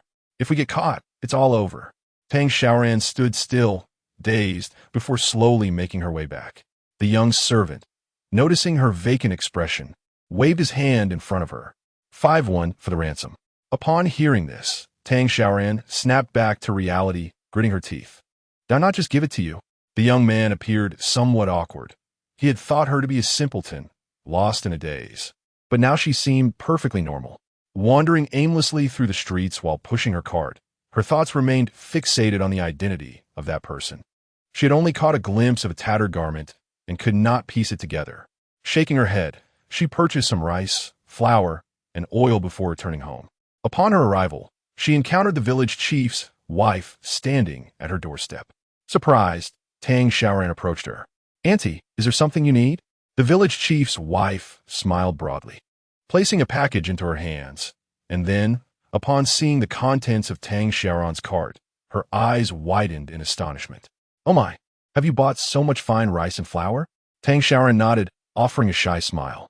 "Yes, 1 xiao and the others are growing." The village chief's wife grew increasingly fond of Tang Xiaoran, having previously heard tales of her being eccentric and frequently scolding children. She now saw the truth. How good she was to the kids. Even those without blood ties were treated to such fine food. Indeed, even a small official's family could rarely afford such delicacies. Yet, she mused, this child seemed somewhat inexperienced in managing her household. Reading the unspoken thoughts in the woman's eyes, Tang Xiaoran chose not to comment further. Instead, she inquired about the package in her hands. "Annie, what is this?" The heavy bundle prompted the village chief's wife to remember, and she stepped forward to unveil it, revealing a sack of wheat seeds. "I noticed your land was still fallow, and I figured you might have forgotten amidst your busyness. When you have a moment, you should till the soil and plant the wheat. In the future, you'll be able to grind your own flour, saving you a great deal compared to purchasing refined flour." Understanding her good intentions, Tang Xiaoran promptly went inside to fetch some wild fruits to offer her. The village chief's wife happily turned to leave. As Tang Xiaoran gazed at the wheat seeds in her hands, she was genuinely unaware that her family owned land. She raised her hand to push open the door, only to be startled by the sight of a chubby boy at her doorstep. Chindahu? A day had passed, and the child still lingered at her entrance. Chindahu looked up, his face lighting up upon seeing Tang Xiaoran. "Sister Xiaoran, has Jiaoyu returned?" As she opened the door, Tang Xiaoran turned to respond. "Not yet. We still have to wait for school to let out." The chubby boy lowered his head in disappointment. It was then that Tang Xiaoran noticed he was clutching a small rabbit made from dogtail grass. "Is this for Jiaoyu?" Shin Dahua nodded. His former friends no longer lived with him, He searched the village for them, but they were either attending school or assisting their parents with farm work. Tang Xiaoran pushed items into the house and glanced at the chubby boy at the door. "Would you like to come in and play?" Chen Dahua shook his head, remaining seated at the entrance, causing a twinge of discomfort in Tang Xiaoran's heart. This little figure, so plump and resembling an ox, evoked in her a sense of a left-behind child. Before she could ponder further, a burst of laughter erupted at the door, prompting Chen Dahua to leap to his feet. "Jiaoyu!" He brandished a dogtail grass in front of several children, only to be shoved aside by Tang Yiqing. Chapter 73. She is not here to be a chef. Chen Dahua fell back on the ground, his expression a mixture of grievance and the brink of tears. Tang Yiqing stared at his own palm, momentarily taken aback. He had merely given a light push. How could such a hefty boy be so sensitive? Tang Xiaoyu helped him up, and the group of children ambled towards the house. Tang Xiaoran, observing the large bundle of wheat seeds, looked up at the newly arrived children and suddenly had an idea. "Jiaoyu, have you ever tasted maltose?" Tang Xiaoyu blinked, staring blankly at her elder sister. Then her eyes brightened after a moment. "Sister can make maltose?" Xiaohua timidly peeked from behind, asking Sister Xiaoran, "What is maltose?" Tang Xiaoyu was also unaware of what maltose was. They had never even heard of it, but she understood the concept of candy. When Chen Dahua visited his grandmother's house, a cousin from his second aunt's family had once thrown away uneaten candy, which his mother picked up and washed for him to eat. He had never heard of maltose, but seeing the puzzled expressions of his companions, he eagerly jumped in to showcase his knowledge. After a day at school, they returned discussing things he could not comprehend. "I know, maltose is sweet." Tang Yiqing rolled his eyes, silently cursing. Chen Dahua is as foolish as his mother. If candy isn't sweet, could it possibly be sour? What a farce. Tang Xiaoran chose to overlook Tang Yiqing's inner thoughts. The child's sharp tongue was unbearable. After several futile attempts to correct him, she surrendered. "Dahua is correct. In a few days, once it's ready, I'll have Jiaoyu call you and Xiaohua overtaste it." Chen Dahua's eyes sparkled with delight. Sister Xiaoran was so kind, saying she would give him candy. Tang Xiaoran rose to fetch a shallow bamboo basket, laying a cloth over it before evenly spreading the soaked wheat seeds on top. Having completed this task, she stood and washed the pork she had purchased from the butcher that day, then began cooking rice as she stepped out past the children. "Sister is stepping out for a moment. We will have dinner tonight." She made her way to Wang the carpenter's house, where he was eating. Upon hearing Tang Xiaoran's request, he immediately stood to fetch suitable wood for her. Just a few wooden strips and a thin board. What could they possibly cost? "Take them, Sister Xiaoran." She smiled and insisted on paying him. "I need more than just this. I also need your help with assembly. And do you have any black paint?" Wang the carpenter was taken aback, then furrowed his brow. "Sister Xiaoran, has something happened?" Under normal circumstances, furniture is typically painted in red, and the only instance of using black paint that comes to mind is a coffin. Upon observing his expression, Tang Xiaoran realized he had misunderstood her intentions. After a lengthy explanation, Wang the carpenter finally smiled and helped her apply the paint. With the small blackboard on her shoulder, Tang Xiaoran slipped 5 coins into Wang's hand and hurried away. As soon as she entered her home, several children gathered around the little blackboard, their curiosity palpable. Tang Xiaoran bent down, observing Chen Dahu's astonished expression. He had never seen such an object before and was incessantly touching it. When he noticed Tang Xiaoran watching him, he immediately withdrew his hand, flustered. "Dahu, Jiaoyue, you all have school, and you must review your lessons after class. You cannot play with me all the time." Tang Xiaoran began to explain, but Chen Dahu's excitement faded in an instant. He sniffled, nodded, and walked toward the door. Earlier that morning, he had asked his mother if he could go to school too, but she had scolded him. She had tugged at his ear, saying that their neighbor, Tang Xiaoran, must be mad to send so many children to school, as she certainly had no money. Tang Jiaoyue stepped forward, grasping Chen Da's hand. "Elder sister said this morning that we will use this to review our lessons. You can sit beside us and listen." Dan Ziking's gulp light thee.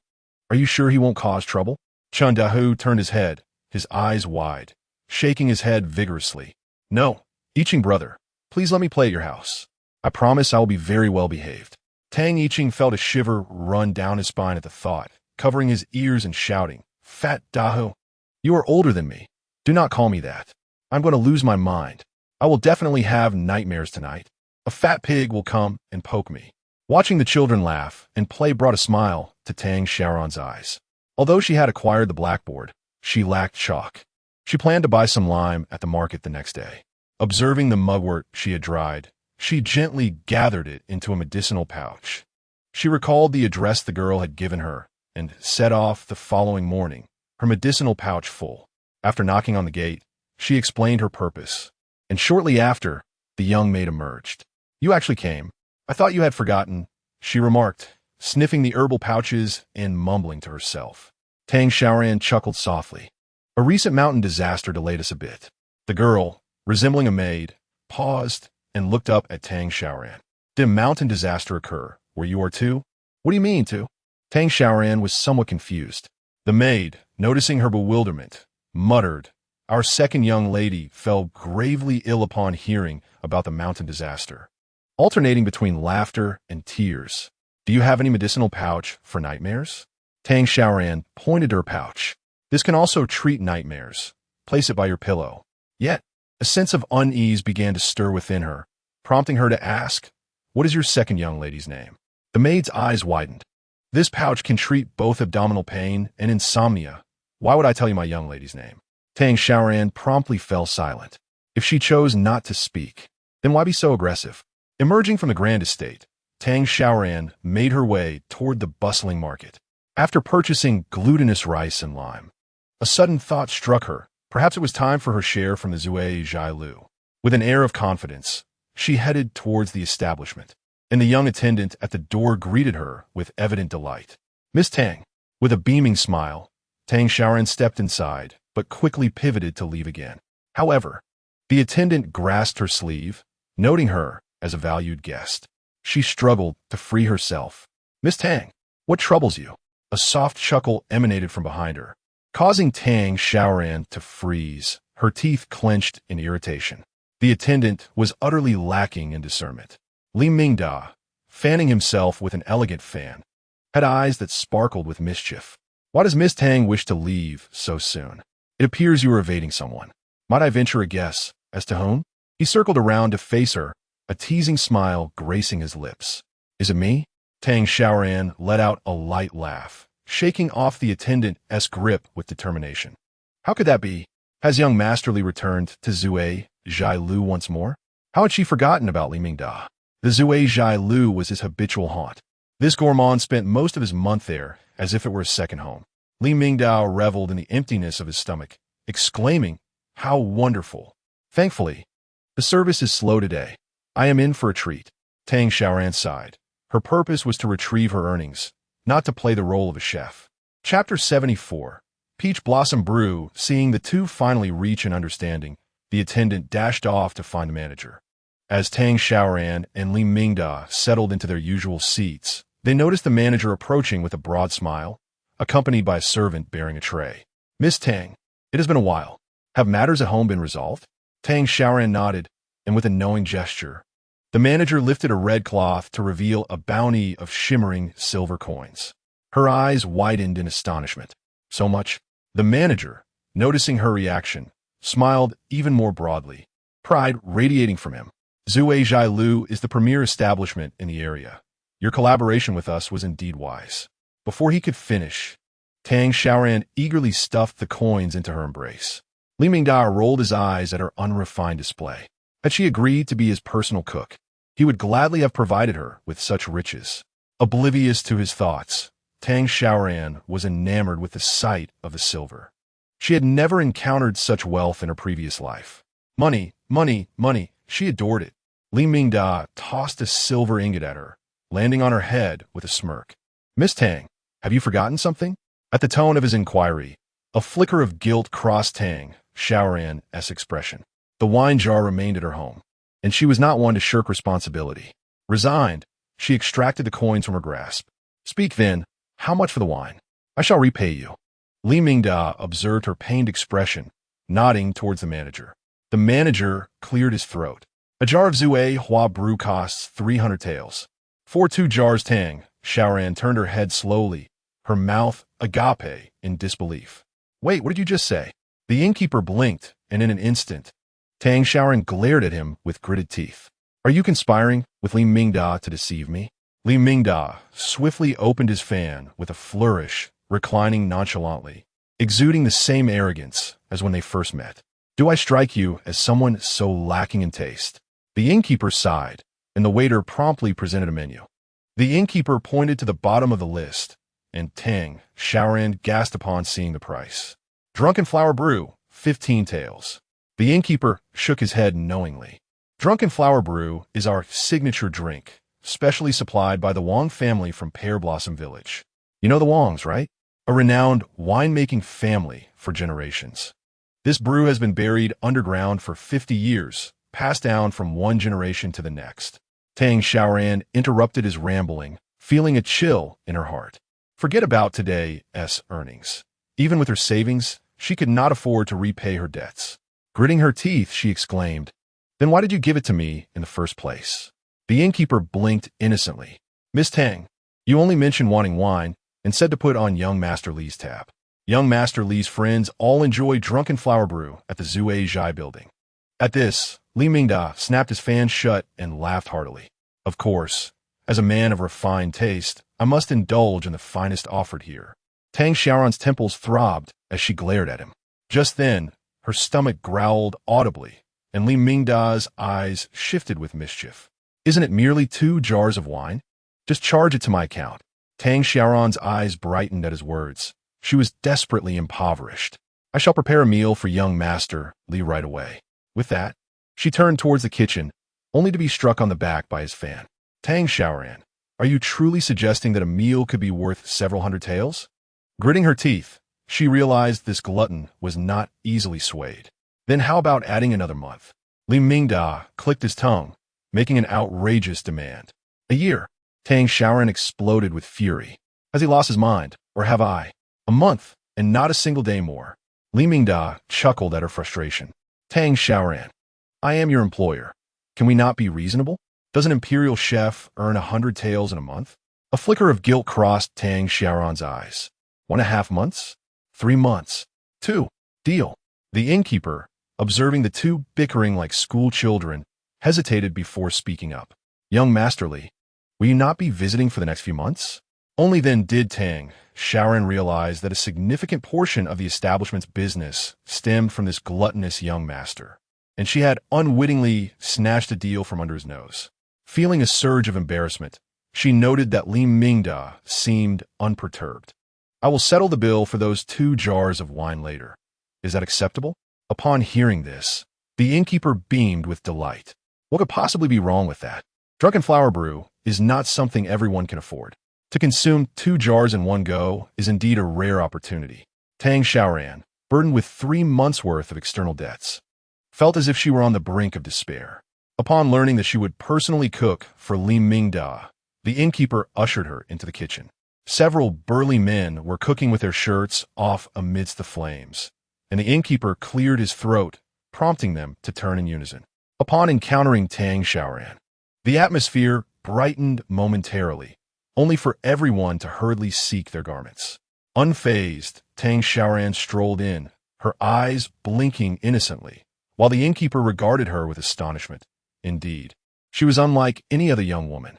Had it been a typical girl, the sight of so many bare-chested men would likely have provoked tears of embarrassment, and perhaps even a more timid soul might have contemplated a tragic end at home. Yet, Tang Xiaoran remained oblivious to it all. It was difficult for her to explain that modern men often flaunt their well-toned muscles on mobile screens, posturing for the admiration of others. She had grown accustomed to such displays. As the head chef, Tang Xiaoran had received the innkeeper's permission to pause their work and learn from her. A group of men surrounded her, marveling at her culinary techniques. Can it really be cooked this way? Won't it burn? They queried. Won't it be overcooked, Miss Tang? Oh, could you perhaps refrain from speaking? Miss Tang has her reasons, someone interjected. Tang Xiaoran chose to disregard their chatter, bemused by their incessant noise.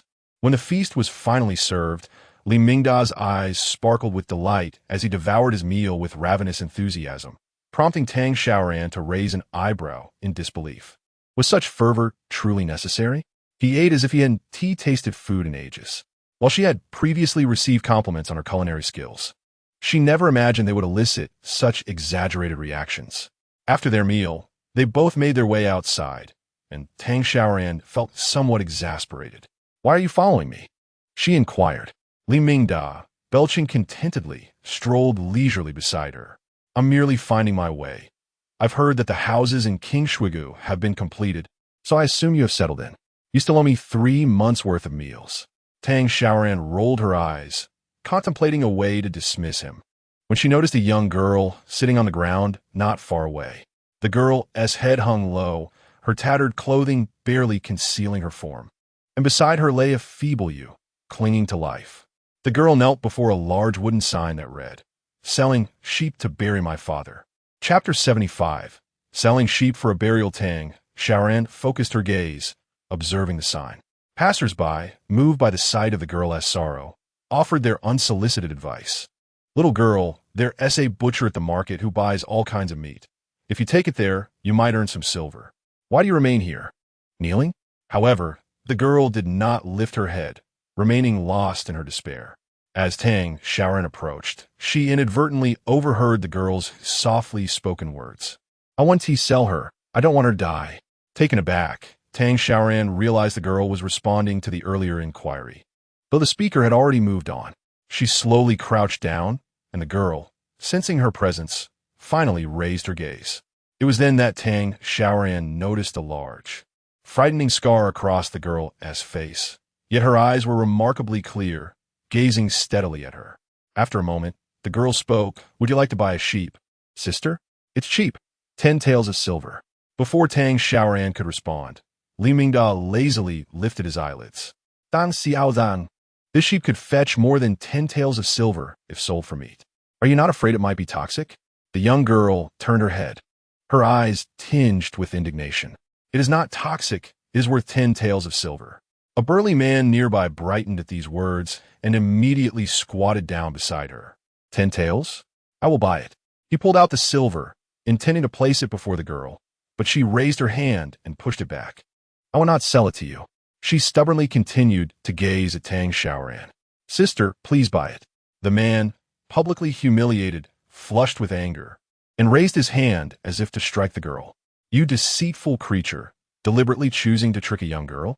Li Mingda furrowed his brow and raised his fan to block the man's arm. "Why lash out in embarrassment when your coercion fails?" He turned to the girl with a bemused expression. "You are quite amusing. She never stated her intent to buy. So why are you so intent on selling it to him? Does your father not await the silver for burial? Is that not more important than your sheep?" Upon hearing this, the girl's face paled further, her lips trembling, and tears glimmered in her eyes. "He intends to eat it, sister. Please buy it." Tang Xiaoran lowered her gaze to the sheep, which lay emaciated on the ground, its rough coat marred by various wounds. Yet, its eyes gazed sorrowfully at the girl beside it. Tang Xiaoran could not comprehend. If the girl truly cared for the sheep's welfare, how could she allow it to suffer in such a state? After all, sheep require only grass to sustain themselves, posing no burden on resources. The girl, sensing Tang Xiaoran's confusion, approached and embraced the sheep's head. "It is not my sheep. It belongs to my mother. My mother has run away." Tang Xiaoran listened quietly to the girl's tale. Her mother had passed long ago, and she lived with her father until a matchmaker introduced him to another woman. This new woman was idle and demanding, wanting meat at every meal. To appease her capricious desires, the girl's father had bought this sheep. When it came to our home, it was still a lamb. I fed it until it bore offspring and produced milk, but my mother no longer cared for me. Tears streamed down her cheeks, falling into the sheep's eyes, which strained to lift its head and lick her palm. To provide for the family, her father began taking on jobs that others shunned. The day her father collapsed, her mother vanished, and the sheep was to be taken away. It was only when she heard it bleeding incessantly in the pen late at night that she rushed out and saved its life. "Sister, please have mercy. If not for my father's funeral, I would not sell it." Li Mingda silently squatted nearby, not revealing to the girl that flies swarmed around the sheep's rear. Even if purchased, it would likely not survive, and it would be better to sell it for meat while there was still time. Yet, He was typically sharp-tongued, and at this moment, found himself speechless. Tang Xiaoran took a deep breath and looked at the dying sheep. Very well, I will buy it. Li Mingda's eyes widened as he glanced at the elated girl, then at Tang Xiaoran, wearing an expression of disbelief. Tang Xiaoran laid down 10 taels of silver, gradually rising, and gazed at the girl's departing figure with a sense of helplessness. Heaven bestowed upon her a heart of compassion, yet did not grant her the strength to save the suffering. Li Mingda furrowed his brow as he observed Tang Xiaoran, convinced that the sheep was beyond saving, barely breathing. His gaze was too overt, prompting Tang Xiaoran to slowly turn her head and fix her eyes on him, causing an unsettling sensation to creep into his heart. Why are you looking at me like that? He stammered. Tang Xiaoran suden lis mai. Aren't you coming home with me? Li Mingda took 2 steps back, astonished. Don't say such things. I'm merely stopping by for a meal. Why you speak in such a suggestive manner? Tang Xiaoran rolled her eyes, opting not to engage in further banter, instead pointing to the sheep on the ground. You might as well take this sheep back with you. Seated in the carriage, Li Mingda couldn't help but lift the curtain and exclaim in disbelief. Tang Xiaoran, you truly have a peculiar mindset. You refuse to sit in my lavish carriage, but insist on having a near-death sheep take a seat? Frustrated, he leapt from the carriage to walk alongside Tang Xiaoran. Add a couple more meals for my servant, and set aside some money for washing the carriage. Tang Xiaoran glanced at the young servant driving the carriage and firmly declined. As you said, the one washing the carriage is the servant. Why should I treat you with extra food when I could directly invite him instead? The servant's eyes lit up, and he slowed the pace of the carriage, knowing that the delicacies that could leave a lasting impression on Li Mingda would surely be exquisite. Li Mingda widened his eyes in disbelief. Can a mere servant dine with me? His monthly allowance comes from my pocket, so naturally the meals are accounted for me. Tang Xiaoran's smile faded, and she remained silent. Both the young girl and Li Mingda were conveying a singular message to her. The impoverished and the downtrodden were unworthy of respect in this era. She tightened her grip on her purse, realizing it was insufficient, far from enough. Thoughts of her children at home distracted her as she stared blankly at the ground beneath her. The fabric shoes she wore were caked in dust, and her soles felt slightly hot and sore from continuous walking. In contrast, Li Mingda's shoes gleamed as if they were fresh from a shop, crafted from fine material adorned with intricate embroidery, a clear indication of their considerable value. Not to mention his carriage, which made Tang Xiaoran question her own choices. She yearned for this way of life, but did her 3 young children share the same desire? She instinctively wished to shield them from conflict and the main narrative of life, seeking to provide them with a simple existence. Yet she had never inquired about their aspirations. Did they wish to climb higher, to stand at the pinnacle, to ride in a carriage rather than traverse a lifetime on foot? Li Mingda observed Tang Xiaoran lost in thought, gently waving a fan in front of her. Hey, seriously? Are you really that stingy over 2 meals? Chapter 76. The embarrassment of mooched meals. Tang Xiaoran ignored him. Upon returning home, she found that her children had not yet finished school. She unloaded the sheep from the cart and retrieved some hay from the kitchen to lay on the ground. Crouching down, she assessed the sheep's condition, fearing it would not last until Tang Xiaoran returned, so she stood up to fetch a bowl of water. Li Mingda stood beside the chicken coop, eyes wide in disbelief as he exclaimed, Tang Xiaoran, your home is incredible. A domestic hen has hatched a wild chick. Tang Xiaoran paused in surprise, quickly rushing over to discover a fluffy little wild chick nestled beside the hen. She was utterly astonished. Li Mingda attempted to reach out, only to be swatted away by her. Laughter echoed from behind as Tang Xiaoran turned around. Elder sister, we're back. Tang Xiaoyue's voice was the most exuberant. Despite her short legs, she dashed into the house, arms wide open, ready to embrace Tang Xiaoran. As Tang Xiaoran extended her arms to welcome her, Xiaoyue abruptly halted. She raised her gaze to Li Mingda, internally grumbling, why is this beggar here again? Tang Xiaoran's expression momentarily froze. Where was her sweet, soft sister? How had she turned to cursing? Unable to restrain herself, she placed her hands on Xiaoyue's shoulders, wanting to shake her. Xiaoyue, do you even realize what you're saying?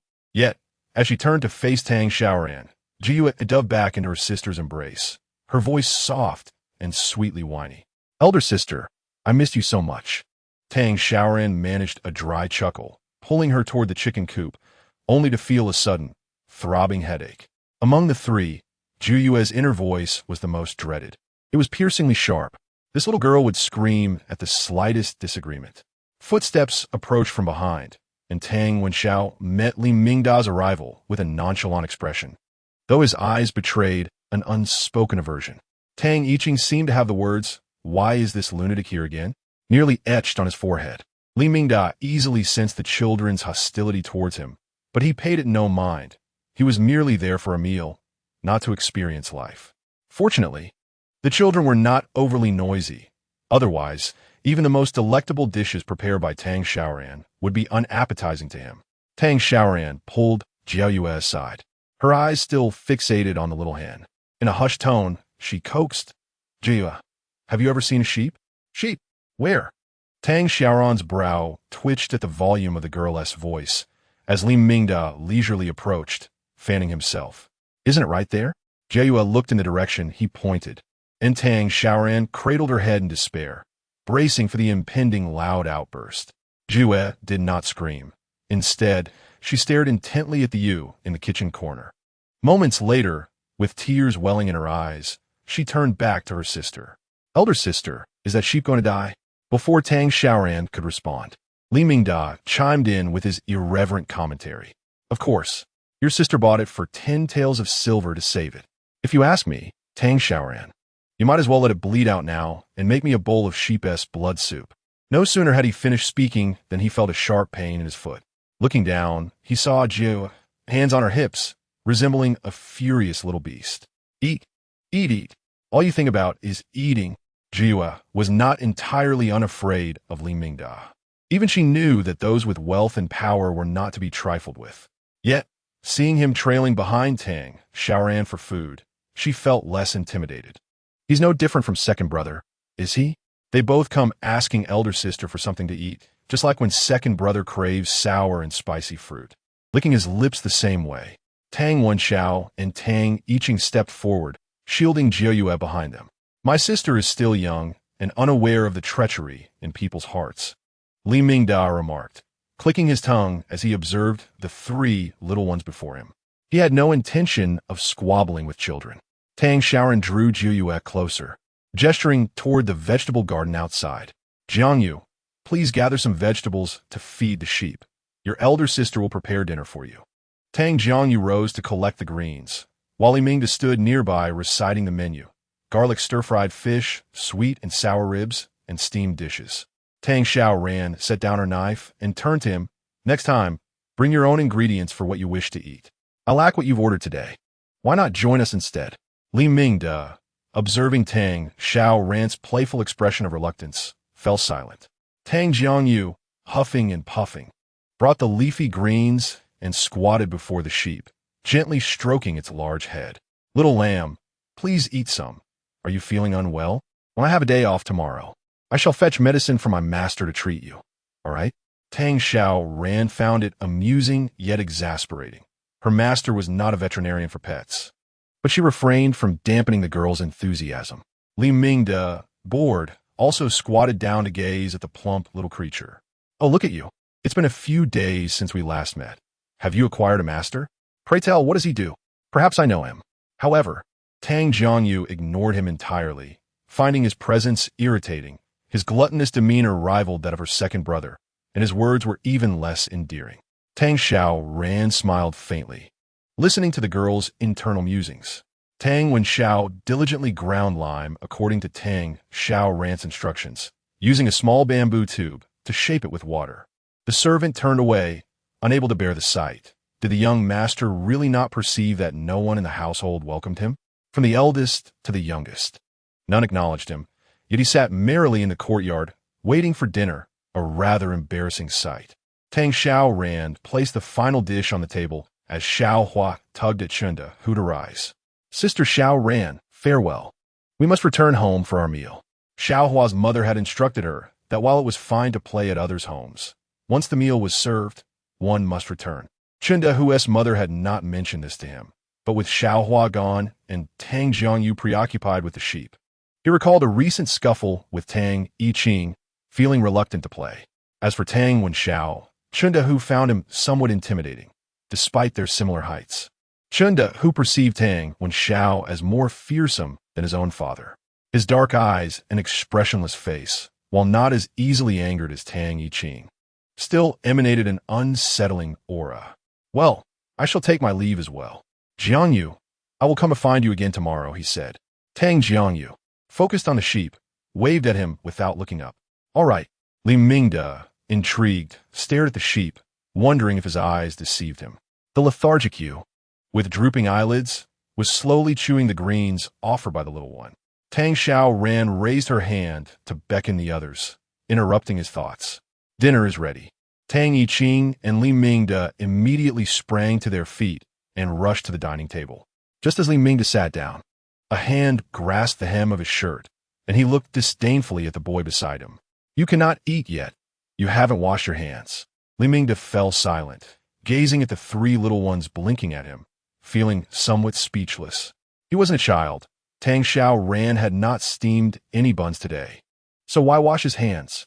Tang Xiaoran remained silent, while Tang Jiangyu pouted. What a slovenly adult. Hard to believe he is the son of a wealthy family. Her expression was unmistakable, and even Li Mingde could discern her thoughts. He had just risen to his feet when he heard a commotion at the door. Chapter 77. I could do it too. Chen Dahua parted ways with Xiaohua at the entrance, yet he had no desire to return home. Instead, he squatted at the door, playing. Chen Dahua's father was once again in a fit of rage. Ever since his leg had become injured, his temper had worsened with each passing day. I asked you to fetch the scratcher. Are you deaf? What use is a wife like you? Chen Dahua's mother handed the scratcher to her husband, who raised his hand and struck her on the head with it. A bruise formed on her forehead, and her anger simmered within her.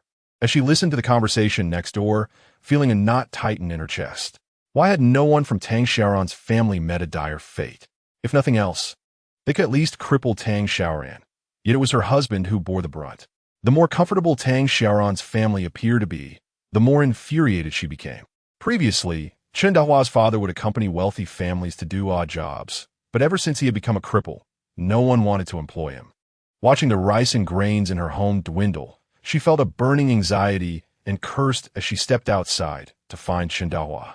That son, who had recently taken to running to Tang Xiaoran's house daily, nearly tripped her as she exited, blocked by him at the door. She slapped Chen Dahua on the head, intending to scold him, when her gaze fell upon a luxurious carriage parked in front of Tang Xiaoran's home. She blinked, astonished. How could such an opulent carriage exist in their village? The wood of the carriage appeared to be rosewood, and the curtains were embroidered with golden lace. Clearly of considerable value, not to mention the magnificent steed that pulled it. Chen Dahua, stung by his mother-esque slap, felt tears welling in his eyes and turned to head home, only to be yanked back by her grasp on his arm. Whose carriage is that?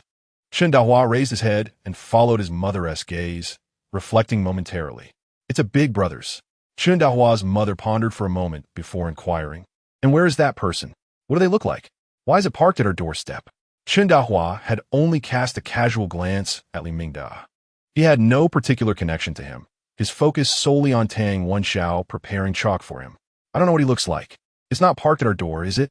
Isn't that in front of Sister Xiaoran's house? Yes, inside Sister Xiaoran's home. Chen Dahua answered his mother-esque questions, only to receive another slap a moment later. Always talking about Sister Xiaoran. One might think you crawled out from her womb.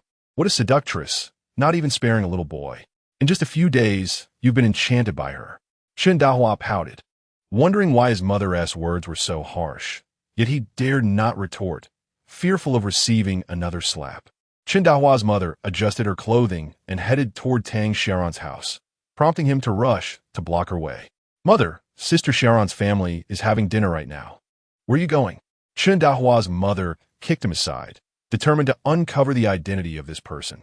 She had never seen such a beautiful carriage before and had heard that wealthy young men and women were well-mannered and generous, often giving beggars 10 taels as tips. Greedily quickening her pace, she thought to herself, how could such a fortunate event be monopolized by Tang Xiaoran? Several individuals lifted their heads upon hearing the commotion at the door, gazing at the exuberant entrance of Chen Dahua's mother. Only Li Mingda and Tang Yiqing remained focused, engrossed in a fervent competition for the bowl of sour and spicy fruit placed at the center of the table. What brings you here? Tang Xiaoran in Guit, setting down her chopsticks and casting a cold glance at Chen Dahu's mother, whose eyes sparkled with excitement. Unfazed by the question, the woman fixed her gaze on Li Mingda, who was energetically maneuvering his chopsticks. And who might you be? She pressed, but no one responded to her query. Undeterred, she leaned closer, completely obstructing the sunlight above Li Mingda's head, prompting him to furrow his brows and look up. Who are you?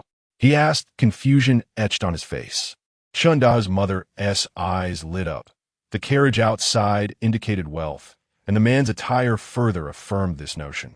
A young servant, who had been napping in the corner, immediately approached and urged her to stand back. Please keep your distance while my master dines. Do not disturb his enjoyment.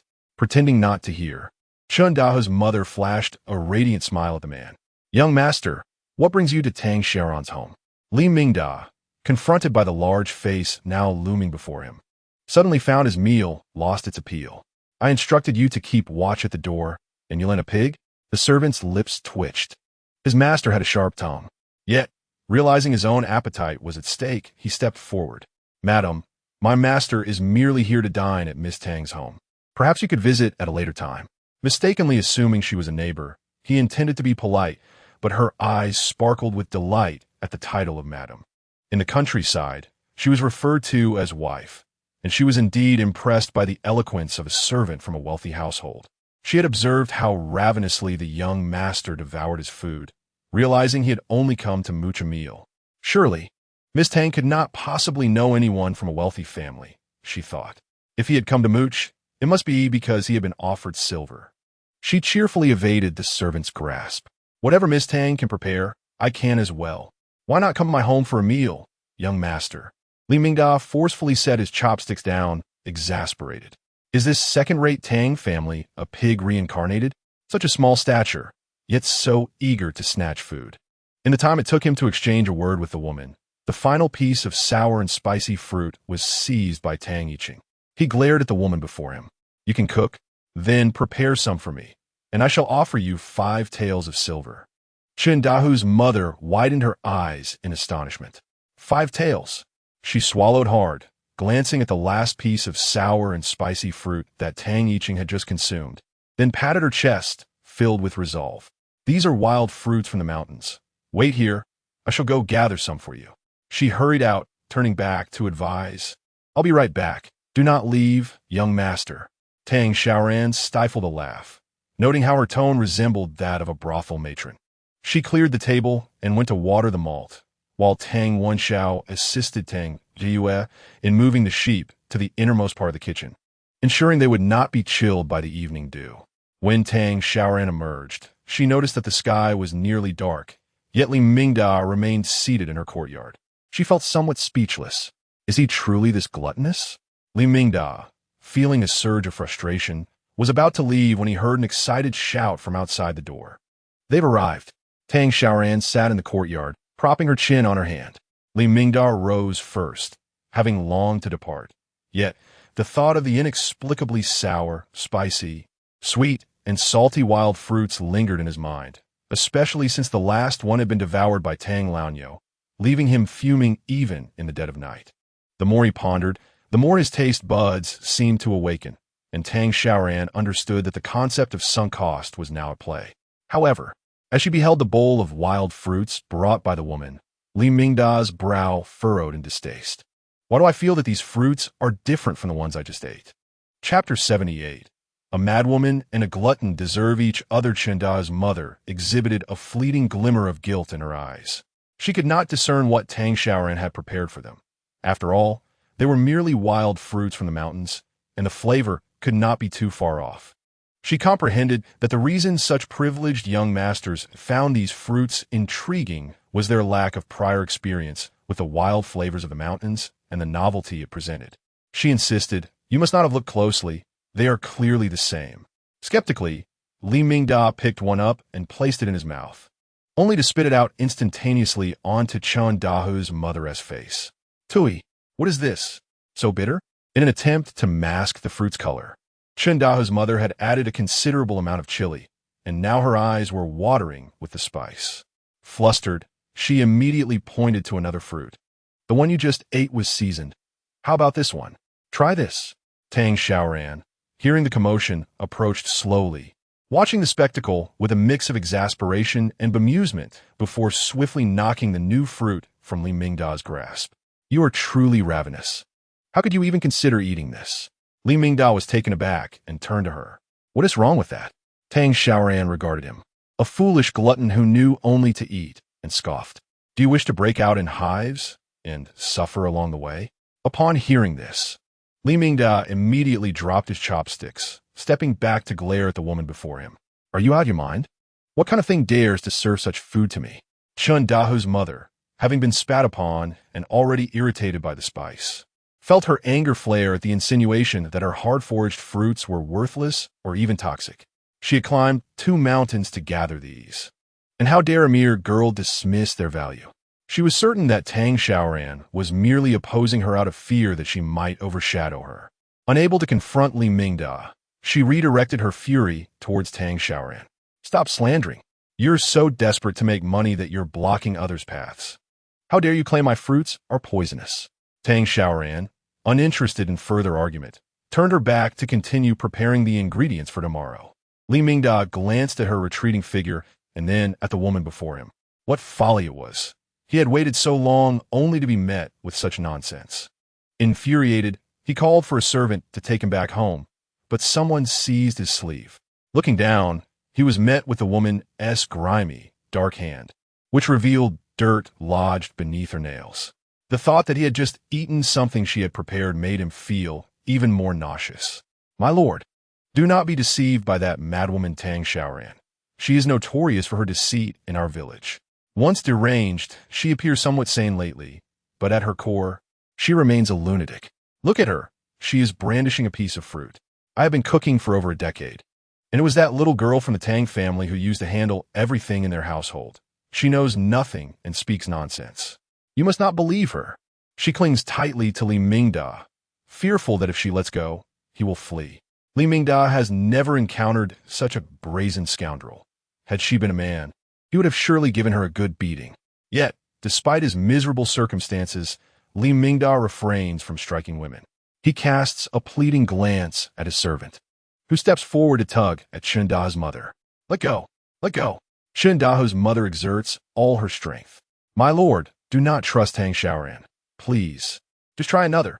Li Mingda feels as though his clothes might be torn from his body, and he shouts in frustration, Release me. Meanwhile, Tang Xiaoran and her companions sit quietly on a bench in the courtyard, observing the farce unfold. Tang Wenxiao offers Tang Xiaoran a clean wild fruit to eat. Sister, aren't you going to intervene? Tang Yiqing takes a bite of another fruit, crisp and refreshing. What is there to advise? A madwoman and a glutton. They deserve each other. Tang Jiyue glances at her second brother, who, while others have 1 fruit, has 2 and still dares to call others gluttons. Amused, Tang Xiaoran pets Tang Jiyue's head, seemingly disapproving of Tang Yiqing. Tang Yiqing, with a glint of mischief in his eyes, stands and approaches. Upon seeing him, Chen Da's mother becomes even more irate. If it weren't for this boy's rapid consumption, how would she have known what kind of fruit to pick? Get away, you wretched child, just like your sister. Tang Yiqing is irritated by her loud voice, and as her insults pierce his ears, a cold look passes through his eyes. The sky has grown dark, and they ought to close the door. After their bath, there will still be time for their elder sister to tell them bedtime stories. And these two are truly an inconvenience. Why not demonstrate by eating one yourself? He regards the pair with disdain, finding them foolish. Li Mingda's eyes light up with realization. Indeed, let this madwoman eat it herself. You eat it, and if I find it delicious, I will pay you. Does that sound agreeable? He is truly at a loss regarding this lunatic. Chen Dao's mother pauses, then her spirits lift. This boy, unlike that despicable sister of his, does not slander her. Without a second thought, she grabs the wild fruit from earlier and devours it. However, as she turns her head, she discovers that in the moment she released her grip, Li Mingda has swiftly seated himself in the carriage and is calling for his servant. Quick, get the carriage moving. She rushes to pursue him, but collides with the newly arrived Chun Dahu, and they tumble together. Chun Dahu's mother falls to the ground. Ouch! She raises her hand to strike Chun Dahu, who swiftly turns to dodge. You little wretch! Do you have any idea what you have caused your mother to miss? Chun Dahu, feeling quite wronged, responds. Madam, father mentioned that you have spent the entire afternoon idling, and yet dinner remains unprepared. We are on the brink of starvation. If you do not commence cooking soon, I shall break your legs and use them to prepare the meal. Chun Dahua's mother, sensing the urgency, swiftly rose and dashed towards home. She was well aware of the greater significance of 5 taels of silver compared to her own limbs. Tang Xiaoran observed the 2 departing figures and locked the door behind them. Before retiring for the night, Tang Xiaoran made a point to check on the sheep, which had nestled into a corner, seemingly regaining some strength. The vegetable leaves Tang Xiaoran had placed nearby were still present, and the sheep occasionally bent its head to nibble at them. Tang Xiaoran understood that as long as it could eat, there remained a glimmer of hope. She gently patted the sheep's head, urging it to recover swiftly, for the household anticipated its milk to nourish the children in the future. As she exited the kitchen, Tang Xiaoran leaped into her embrace. Elder sister, I wish to hear a bedtime story, she requested. Tang Wenxiao and Tang Xiaoran occupied another bed. Having spent only one night in the new room, Tang Xiaoran suggested they conserve candles by moving the bed to share a room with Tang Xiaoran. Although Tang Wenxiao remained silent, he exerted considerable effort in shifting the bed, and Tang Xiaoran recognized that both boys also harbored insecurities. Given their tender age, sharing a space was of little concern. After narrating the bedtime story, Tang Jia, nestled against her chest, quietly inquired, Elder sister, is it true that the fruit you mentioned earlier is poisonous? Chapter 79. Will your mother kiss you? Before Tang Xiaoran could respond, a series of loud knocks echoed from outside the door. The mirth in Tang Xiaoran's eyes danced with mischief as he remarked, no need to speculate. It is undoubtedly true. Outside, Chun Dahua's mother scratched her neck in agitation while forcefully pounding on Tang Xiaoran's door. Tang Xiaoran, come out here. It itches terribly. The clamor was overwhelming, prompting Tang Xiaoran to gently set Tang Xiaoran down and announce, I shall see what the commotion is. You all remain in bed. Upon opening the door, she was met by the furious visage of Chun Dahua's mother, her face covered in red welts, seething with anger as she glared at Tang Xiaoran. The antidote, Tang Xiaoran replied, exasperated. What antidote could I possibly possess? I already informed you that the fruit is poisonous and causes blisters, yet you refuse to believe me. Now, please refrain from knocking on my door. The children are asleep. Chun Dahua's mother, infuriated, retorted, do you think I wish to be banging on your door at this hour? I am nearly driven mad by the itching. It was your second son who compelled me to eat it. You must cure me, or I shall simply refuse to leave. Tang Xiaoran had merely suggested an idea. She had hastily shoved it into her mouth without hesitation, and Tang Xiaoran had no desire to engage further. If you do not depart, I shall have no choice but to be unkind. Chun Dahua's mother felt as if countless ants were gnawing at her, and in a fit of desperation, she raised her foot to kick Tang Xiaoran, only to experience a sharp pain. She widened her eyes at the sight of the young boy standing beside Tang Xiaoran. Tang Wenxiao's expression was placid as he lowered the long, iron shovel he held. Auntie, if you do not leave promptly, we shall truly be unkind. Just moments before, she had even contemplated kicking Tang Xiaoran. Though Tang Wenxiao's face was devoid of expression, his grip on the shovel tightened, rendering his knuckles white. Chun Dahua's mother bellowed, I am eager to see how you intend to be unkind. A boy without a mother dares to threaten me? In a household devoid of parental figures, before her words could fully escape her lips, a deluge of water drenched her entirely. As a night breeze swept through, a shrill scream erupted from her, rendering her akin to a drenched chicken. Tang Xiaoran, holding a basin, spoke with palpable disdain. I have warned you. Should you bring this matter up again, I shall not be so lenient. Dan Xiao, Feizing Feidosi, stepped forward to shield Tang Xiaoran, who stood bewildered, gazing at the 3 children positioned protectively in front of her. What are you doing out here? Return to your slumber at once.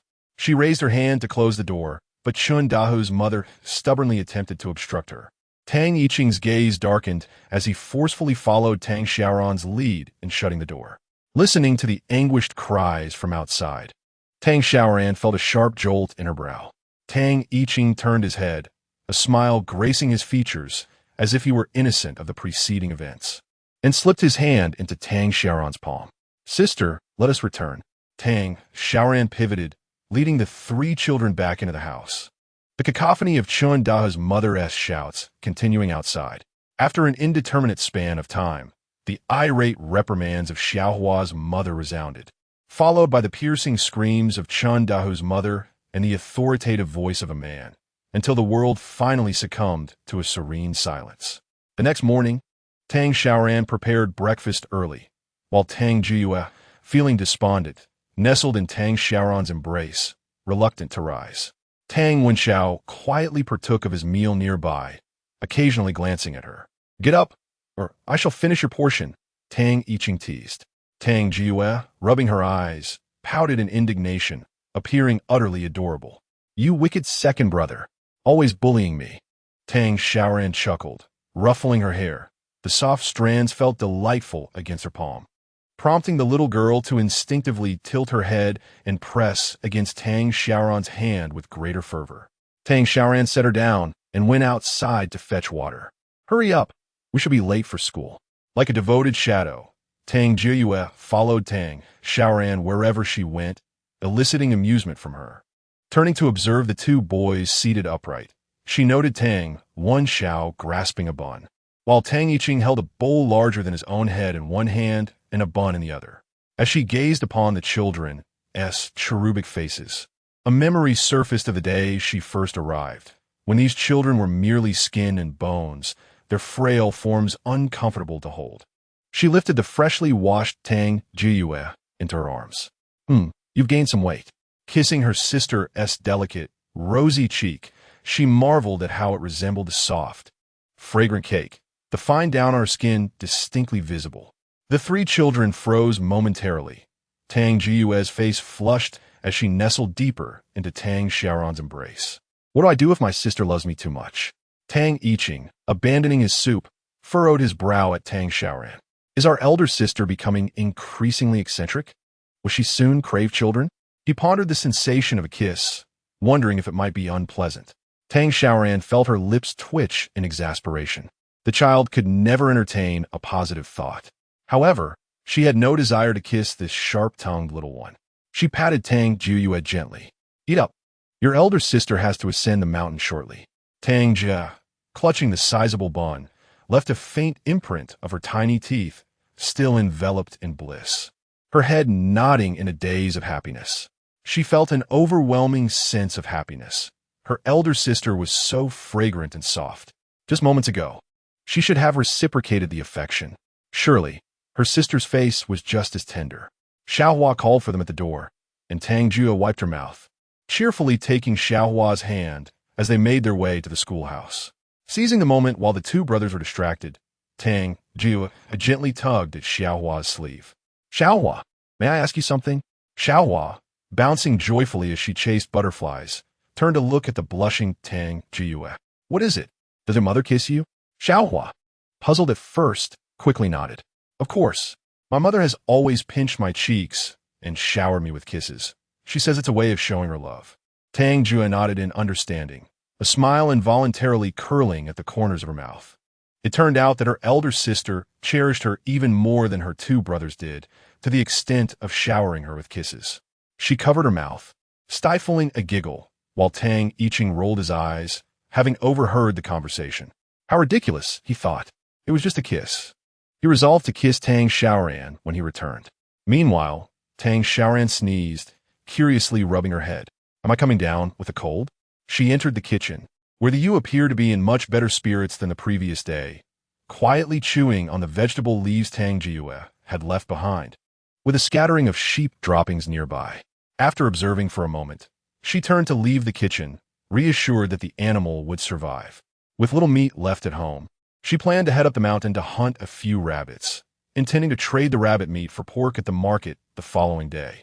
She set off with her basket, but today proved to be an unlucky day, she only managed to catch a single young rabbit. Fortunately, she would not return empty-handed. After placing the rabbit in her basket, she glanced at the sky, deciding it was time to return, estimating that the children would be finishing school soon. As she pondered this, she heard rustling noises from the nearby bushes. Her first instinct was to wonder what wild game it might be. However, as she approached slowly, she stumbled upon an eye-watering scene. Chapter 80. An encounter with wild lovebirds. There lay two individuals entwined in the grass, engaged in an unmistakable act. Tang Xiaoran instinctively turned away, but the couple heard the noise. The woman reacted first, letting out a shriek. Moments later, a flurry of panicked footsteps followed. And when Tang Xiaoran turned back, she only caught a glimpse of the man fleeing, a thin woman stumbling after him. Tang Xiaoran rubbed her temples, exasperated. What was happening to her life? Even a simple hunting trip led to such unexpected encounters. Frustrated, she kicked a stone, only to discover something rolling out from where the couple had lain. She bent down to pick it up, a small silver bottle labeled contraceptive pills. A smile spread across Tang Xiaoran's face. It seemed the wild lovers were quite diligent in their precautions.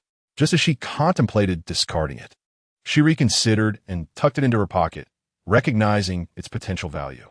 Cheerfully, she hurried down the mountain, and upon reaching her doorstep, she spotted Li Mingda's sedan chair. She couldn't help but feel a bit bemused. Was he always this punctual, perhaps a reincarnation of a starving ghost from past life? Li Mingda lounged lazily in the sedan, his spirits lifting at the sight of Tang Xiaoran's arrival. "At last, you have returned. I was on the verge of starving," he exclaimed. As Tang Xiaoran opened the door, she replied, "I went to the mountains, while you seem to enjoy a leisurely life, traversing 30 to 40 kilometers merely for a meal."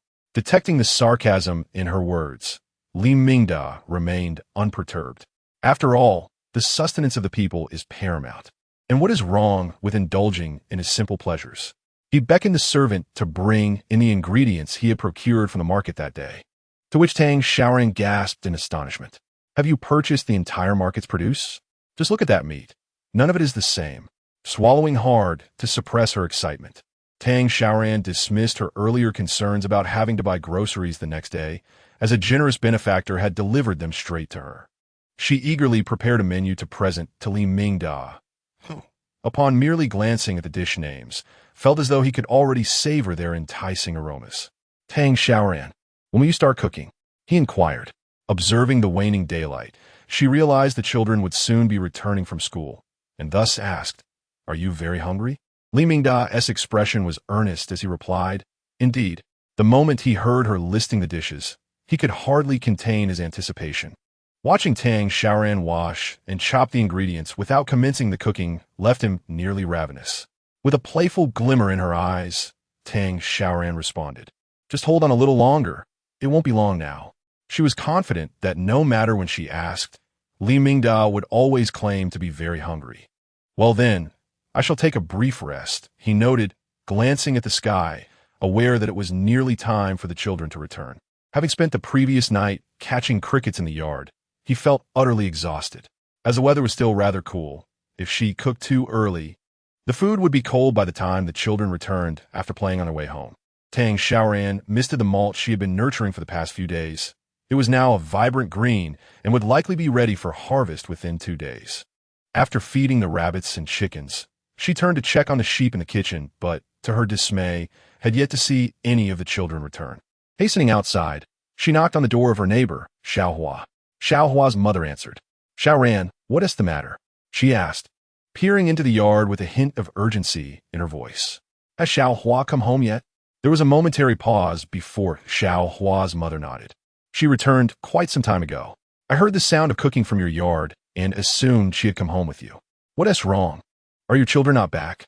Noticing the worry etched on Tang Xiaoran's face, she promptly called for Xiaohua to come over. "Jiyue told me to come back first. Qing Yi said Jiyue is going to her master's tomorrow to gather some flowers for him." As the sky grew darker, Tang Xiaoran nodded in understanding. Xiaohua's mother reassured her they should be on their way back. The children were likely delayed by their flower picking and play. "Don't fret. Just follow the path to the school." Locking her door, Tang Xiaoran made her way toward the school. The sky darkened further, and the roads grew increasingly desolate. The path from Qing Shui Ditch to the school was but a narrow country lane, one that had not existed before. It was carved through the farmlands to facilitate the children's commutes to and from school. As Tang Xiaoran ventured further, her heart grew colder. And even as she approached the schoolhouse, the absence of children was palpable. Her hands trembled slightly, and it was only when she stood before the tightly shut doors of the school that she paused to steady herself against it. Where are the children? Turning her gaze behind her, she was met with an endless expanse of fields and mountains, all shrouded in darkness. Confused, she lingered at the entrance of the schoolhouse. The wildflowers on the back mountain were abundant. Should she return home or seek out the children in the hills? Yet with so many mountains, how could she discern which path they had taken? Her temples throbbed, and suddenly, a hand clapped down on her shoulder. Startled, Tang Xiaoran nearly fell to the ground. Before her stood a figure clad in white robes, strikingly vivid against the night, and only upon recognizing the person did she exhale in relief. Sister Wenxiao, what brings you here?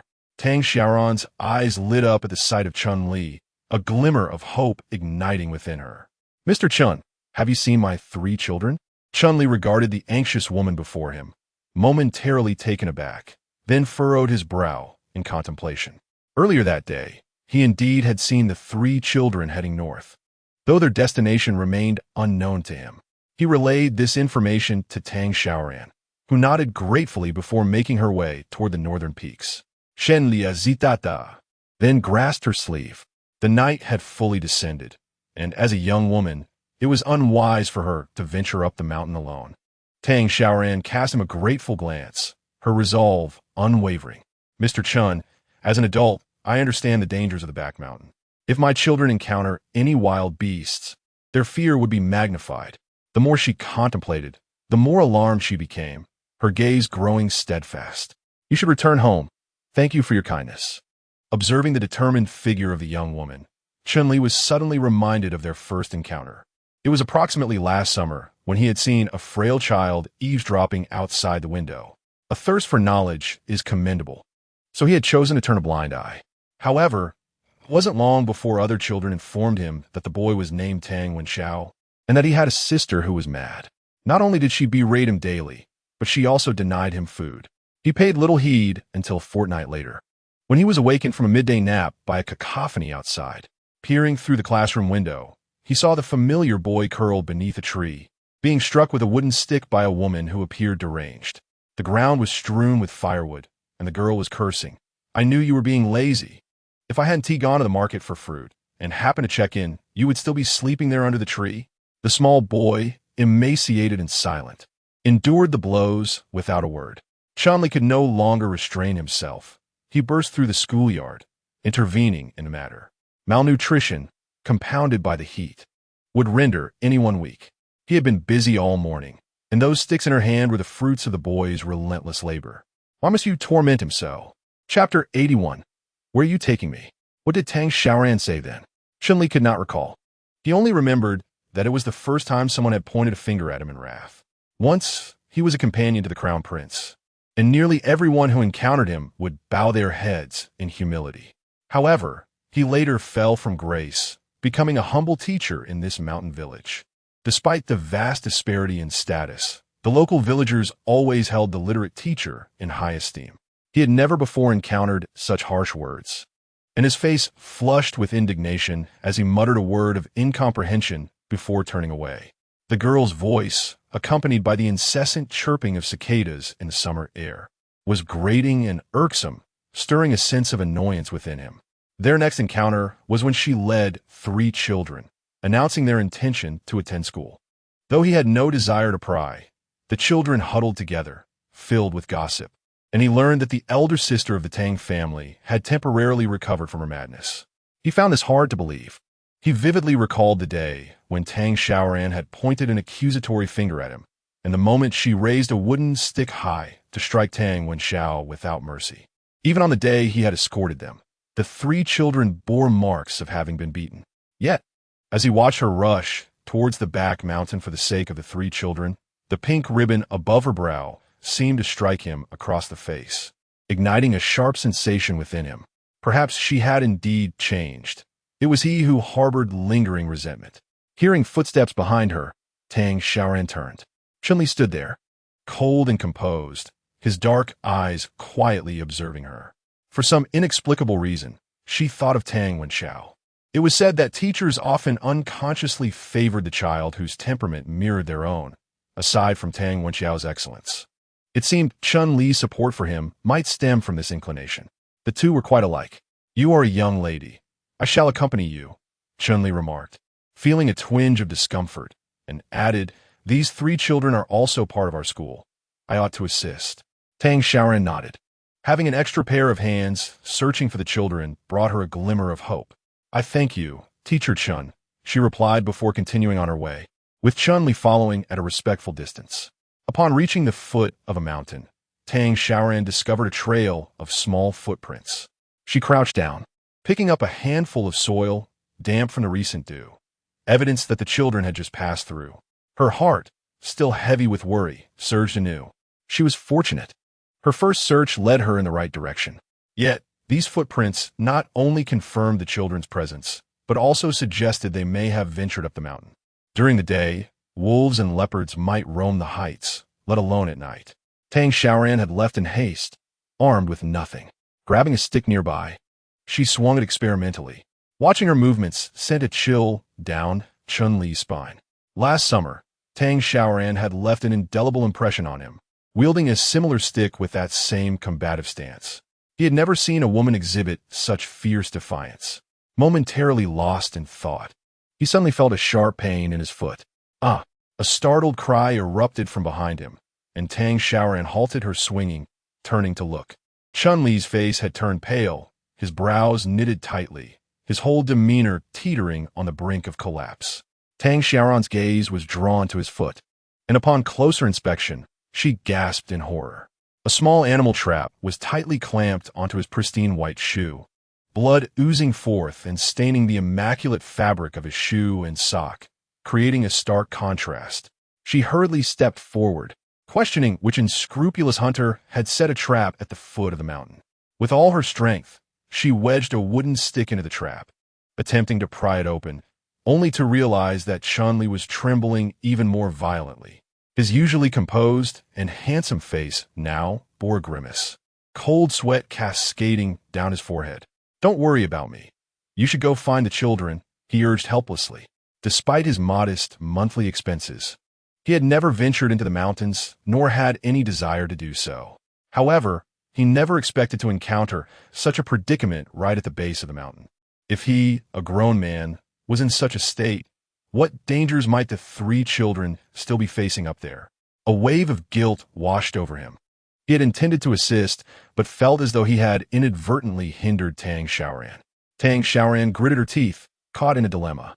Should she leave him here to search for the children, or should she first escort him back? She was certain that if she abandoned him, and he encountered a wild beast, Chun-Li, already a frail scholar, would have no chance of escape in his injured state. Yet, the 3 little ones were also in peril. After a moment of contemplation, she resolved to carry Chun-Li on her back. Chun-Li's eyes widened in disbelief. "Where are you taking me?" he asked, incredulous. Though he was thin, he was still a man with a larger frame, not to mention his considerable height. Fortunately, her recent routine of ascending and descending the mountains had strengthened her body.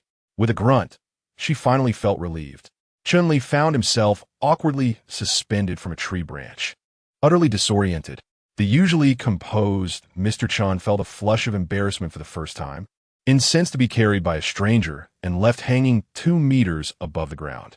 His waist was firmly trapped between 2 sturdy branches, rendering him immobile, and any attempt to kick only aggravated the pain in his injured foot. "Tang Xiaoran, what are you doing?" he exclaimed, dizzy and overwhelmed with indignation. He realized he had misjudged. This woman was indeed unhinged. Who had claimed she was sane? It was evident that her mind was not entirely sound. Tang Xiaoran patted her shoulder, utterly fatigued and reluctant to engage in conversation. Yet, seeing Chun-Li in such a state compelled her to explain. "Mr. Chun, you must stay put. There is still blood on your foot, which will likely attract carnivorous animals. I must go find the children and cannot attend to you. With her hands on her hips, she looked up at him, momentarily feeling a pang of guilt. She did not wish to leave a refined gentleman hanging from a tree, yet she felt there was no alternative. She gestured toward his foot. Most carnivorous beasts are not adept at climbing trees. This is the safest place I could think of for you. However, should you encounter a climbing leopard? She shook her head, chiding herself for being overly anxious while picking up the wooden stick. The likelihood of encountering a leopard is slim. If a pack of wolves appears, they might leap up to bite your foot. Chun-Li inexplicably felt a sharp pain in his foot. He instinctively withdrew his foot, realizing that if he could not leap high enough, it would be better to let them nibble a bit. After all, it was preferable to remaining grounded. As he spoke, Tang Xiaoran cast an apologetic glance in his direction. Rest assured, I will return swiftly once I locate the child. My apologies, Mr. Chun. I will remember you. With each word, Chun-Li felt an increasing sense of unease, a chill creeping down his spine as he glared at Tang Xiaoran's retreating figure. Sister. Before Tang Xiaoran could venture far, a bright, youthful voice called out. Chun-Li abruptly raised his head. It was the voice of Tang Yiqing. Chapter 82. Mr. Chun. Are you on a swing? Both Tang Xiaoran and Chun-Li looked up simultaneously to see three small lights glowing in the distance, making their way toward them with great effort. Tang Xiaoran let out a long breath and dashed toward the children, while Chun-Li, relieved yet anxious, watched her figure. He felt torn, unsure whether to shout or remain silent. Tang Yiqing, the fastest of them all, reached Tang Xiaoran first, who scooped him into her embrace. Tang Yiqing was momentarily taken aback, his smile freezing as he heard her heavy breaths and the thunderous beat of her heart. Tang Jiayue and Tang Wenxiao soon arrived, with Tang Jiayue immediately seeking affection. Sister, hug me too. Yet, in the next moment, she fell silent as Tang Xiaoran pushed Tang Yiqing away, her gaze fixed on the three children before her. After the joy of their return, only anger and fear remained. Where have you been?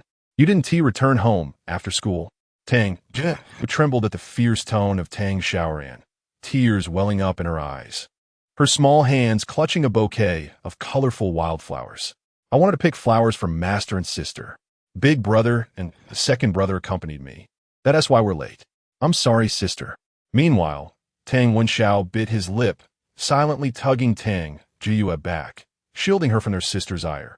As the eldest brother, it was his fault for losing track of time and failing to bring his younger siblings home promptly, thus worrying their sister. Tang Yiqing, however, blinked and grinned at Tang Xiaoran. Sister just hugged me again. She smells so good. Tang Xiaoran shot him a fierce glare. This little rascal seemed utterly unafraid of her now.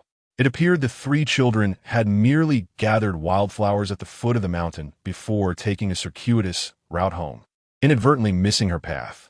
Observing the sobbing girl, Tang Xiaoran sighed. Please don't do this again. Your sister worries for you. Hearing her gentle reprimand, Tang Jiayue felt a wave of sadness wash over her. Her sister was so kind. It was her own fault for causing concern that made her sister seem fierce. She threw herself into Tang Xiaoran's embrace, wiping her tears and snot all over her. Sister, I promise I won't make you worry again. Tang Yiqing, watching the tender scene between the two, sniffled. Women are truly terrifying. Their moods change so swiftly. Tang Xiaoran, exasperated, turned to retort, but Tang Yiqing's stomach growled audibly. Embarrassed, he scratched his head, for it was indeed time for a meal. Tang Xiaoran took the hands of her three children and walked in the direction of home, feeling relieved after the brief scare of losing them. However, after just a few steps, she sensed that she had forgotten something. A light cough echoed behind her, and Tang Jiayue turned her head first. The little girl, with keen eyesight, quickly spotted a man in white robes hanging in the branches of a tree under the twilight. She swallowed hard. Sister, there seems to be someone in the tree. Tang Xiaoran pauset, Suden li zi li ding. Tang Yiqing followed Tang Jiayue's gaze, and indeed, there was someone there, resembling Mr. Chun. Tang Wenxiao nodded, maintaining a calm demeanor, but providing a reassuring answer to her younger siblings. It is Mr. Chun. Tang Yiqing gasped in surprise. How could Mr. Chun be in a tree? Tang Jiayue sweetly smiled, cupping her hand around her mouth like a trumpet, and called out to Chun-Li. Mr. Chun. Why aren't you going home? Are you swinging here? The instigator of the chaos, Tang Xiaoran, quickly realized her oversight and hurried towards Chun-Li. Tang Wenxiao followed her pace, while Tang Juyue was held back by Tang Yiqing, pouting in displeasure. Why are you pulling me? I want to find sister. Tang Yiqing placed his hand on her forehead. Is my sister's mind not quite right? Tang Xiaoran and Tang Wenxiao helped Chun-Li down from the tree. Chun-Li rubbed his waist, his face dark as a pot bottom, and Tang Xiaoran, feeling guilty, dared not meet his gaze. It was truly not her fault. She had been so relieved that the children were safe that she had forgotten there was someone above them. Tang Wenxiao observed Chun-Li's feet thoughtfully, and Tang Xiaoran awkwardly apologized. I'm so sorry, Mr. Chun. I truly didn't mean to. Chun-Li sighed, raising his hand to interrupt her. As long as the children are well, that is sufficient. The hurriedly arriving Tang Jiyue and Tang Yiqing obediently stood to the side, greeting him. Hello, Mr. Chun. Chun-Li nodded faintly, not forgetting to impart a lesson. Next time, after school, you must return home immediately. Tang Jiyue nodded vigorously, as if trying to convince him. She was typically afraid of Mr. Chun, who, like her elder brother, rarely displayed any expression, but he appeared far more imposing than her brother. Today, Mr. Chun seemed even more intimidating, his entire face resembling black coal. Tang Wenxiao stepped forward and asked Chun-Li, Sir, how is your foot? Before Chun-Li could respond, a gurgling sound emanated from his stomach. Just after Tang Jiyue had been teased by Tang Yiqing for her lack of intelligence, she immediately pouted and remarked, Second brother is just a big glutton. She made a funny face at Tang Yiqing. Your stomach is growling. All you think about is eating. Tang Yiqing feigned innocence. It wasn't me. A moment of silence ensued, and Chun-Li lightly coughed, a faint blush appearing on his cheeks. Since the children have all been found, let's return home early. Tang Jiyue covered her mouth, surprised that it was Mr. Chun's stomach that was growling. Before Tang Xiaoran could speak, Tang Wenxiao stepped forward, grasping Chun-Li's hand. Tang Xiaoran was taken aback. Mr. Chun, when my foot was injured, the doctor said it was best to rest and not move. It was sister who carried me that allowed me to heal. How will you return? A chill unexpectedly crept down Tang Xiaoran's spine. Tang Wenxiao, this child, maintains a certain aloofness towards everyone, yet seems to show a bit more warmth when gazing at her, surprisingly displaying a closeness to Chun-Li. What could these words possibly mean? Surely, she wouldn't expect her to carry Chun-Li back. Chun-Li, fixated on his feet, noticed Tang Wenxiao pursing her lips. The teacher's residence is rather distant. Sister, may I return to fetch the cart so that Master Chun can spend the night at our home? Tang Xiaoran nodded in agreement upon hearing this. Chun-Li's home lay at the opposite end of the market, and it was indeed only fair to delay their meal for the sake of the children. Moreover, considering his injured foot, Tang Xiaoran glanced at the blood-soaked white socks. Realizing he couldn't walk far, Tang Wenxiao turned to head towards home, while Chun-Li raised his hand, intending to call him back. Wenxiao, there is no need. But the boy had already dashed away swiftly, his brow furrowed. He could manage a night at the school, but what would it imply to privately visit an unmarried girl's home? Yet, Tang Xiaoran harbored no such concerns. After all, she had 3 children at home. Who could possibly object? Tang Yiqing squatted nearby, tossing clods of dirt at Tang Jiyue. Teacher, my sister is an excellent cook. You shouldn't overexert yourself with that injured foot. His casual demeanor left Chun-Li momentarily speechless. Tang Xiaoran frowned as she surveyed the ominous dark mountains, remaining vigilant. For the scent of blood from Chun-Li's foot might attract unwelcome troubles in the night. Fortunately, none appeared. After an indeterminate amount of time, as she listened to the 2 little ones chattering noisily, the sound of rolling wheels reached her from behind. Turning around, she was taken aback. Chapter 83. We are not acquainted. The sight of the approaching cart filled Tang Xiaoran with a sudden headache. How could she have forgotten Li Mingda? Under the dark blue night sky, amidst the tangled grass and wheat fields, the swaying golden cart seemed out of place. In the blink of an eye, the cart arrived, and Li Mingda hopped down, clutching his rear and grimacing. Tang Wenxiao looked at Tang Xiaoran with a hint of exasperation. Tang Xiaoran, upon waking from my slumber, I thought you had moved in the night to avoid cooking for me. Why come to this remote corner? The road is truly bumpy. My backside feels as though it has been split in 2. Tang Yiqing silently mocked. Your backside is already in 2 parts. Stepping forward, Tang Wenxiao explained, sister. He insisted on coming, claiming his cart is more practical than a handcart. Tang Xiaoran waved her hand, signaling to the driver of the cart. Come lend a hand. This person is incapacitated. Incapacitated Chun-Li. Li Mingda lifted his head and froze upon seeing Chun-Li. It's you? Chun-Li, recognizing the man with a menacing expression, fell into an unusual silence. Tang Xiaoran looked on curiously. Do you two know each other? Li Mingda, rather brazenly, spoke up. Of course. Isn't it true that the capital is quite nearby? The Crown Prince once visited incognito on behalf of His Majesty, and, as the county magistrate, Li Mingda's father naturally provided the best rooms for them. Chun-Li is a prominent figure beside the Crown Prince. Following the recent turmoil in the court, it's surprising to see Chun-Li here. Chun-Li, wishing to keep his identity concealed, especially with the Crown Prince Jiang Xian still missing, merely sought to recuperate in this remote mountain village. I do not know him. Though Li Mingda may speak carelessly, he is certainly not foolish and quickly changed his tune. I don't recognize them. Tang Yiqing rolled her eyes. Are you trying to deceive a child? These two do not appear to be strangers. Surprisingly, Tang Xiaoran was wholly unconcerned. She quietly observed the two as they attempted to mask their true feelings, fully aware of far more than they realized. She not only knew Chun-Li's identity, but also possessed knowledge that Chun-Li himself was oblivious to, such as the whereabouts of the Crown Prince Jiang Xian, whom he had been searching for. According to the narrative, the young Jiang Xian should currently be encountering the young Su, and yet Tang Xiaoran had no intention of involving herself in their affairs. Chun-Li, supported by Li Mingda, boarded the carriage, and they made their way back. Upon arriving home, Tang Xiaoran discovered Xiao Huanyang waiting at the door, who hurriedly approached her. Xiaoran, are you all right? Just after you left, a few children returned, so I quickly sent them to find you. She appeared somewhat embarrassed. I was in a rush to prepare dinner at home and didn't lend a hand. I suppose the children haven't eaten yet? If not, they can come to my house for a meal.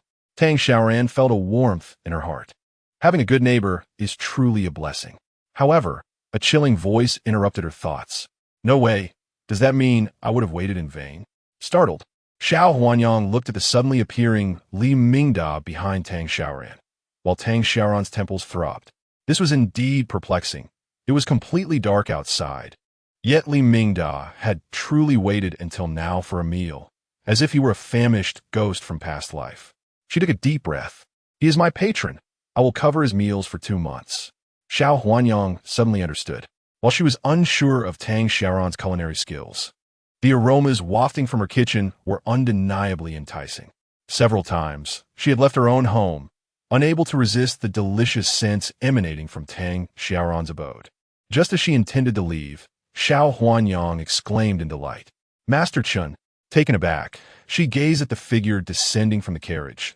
It was indeed the aloof Master Chun, a man she had met when she accompanied Xiao Hua to pay her tuition. Tang Xiaoran wished to avoid any undesirable rumors, as this world remained entrenched in tradition. She gestured toward Chun Li's injured foot. Master Chun is helping me find child. His foot is hurt.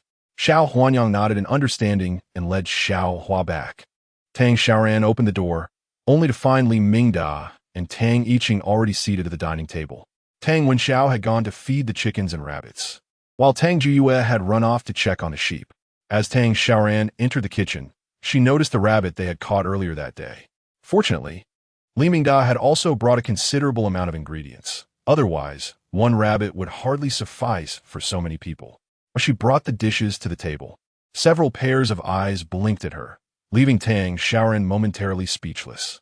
She suddenly recalled her childhood, when her neighbor's grandmother raised numerous pigs, and mealtime would see them gathered around the trough, eagerly awaiting their food.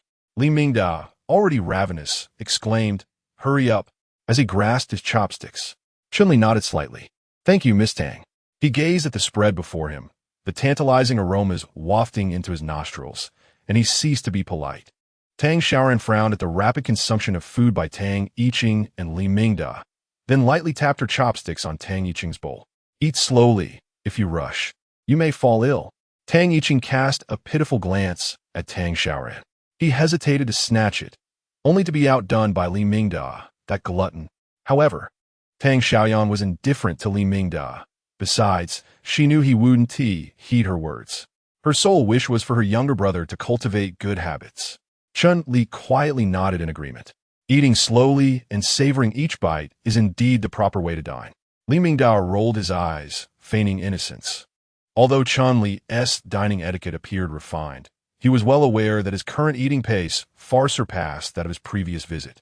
After dinner, upon hearing that Chun Li intended to stay for the night, Li Mingda raised his voice in protest. Then I shall endure and stay the night as well. Tomorrow morning, I can enjoy a free breakfast, he thought to himself, feeling quite clever. Tang Xiaoyan was somewhat speechless. Their home had only 2 rooms and 2 beds. Just as she was about to refuse, she noticed Chun Li let out a sigh of relief.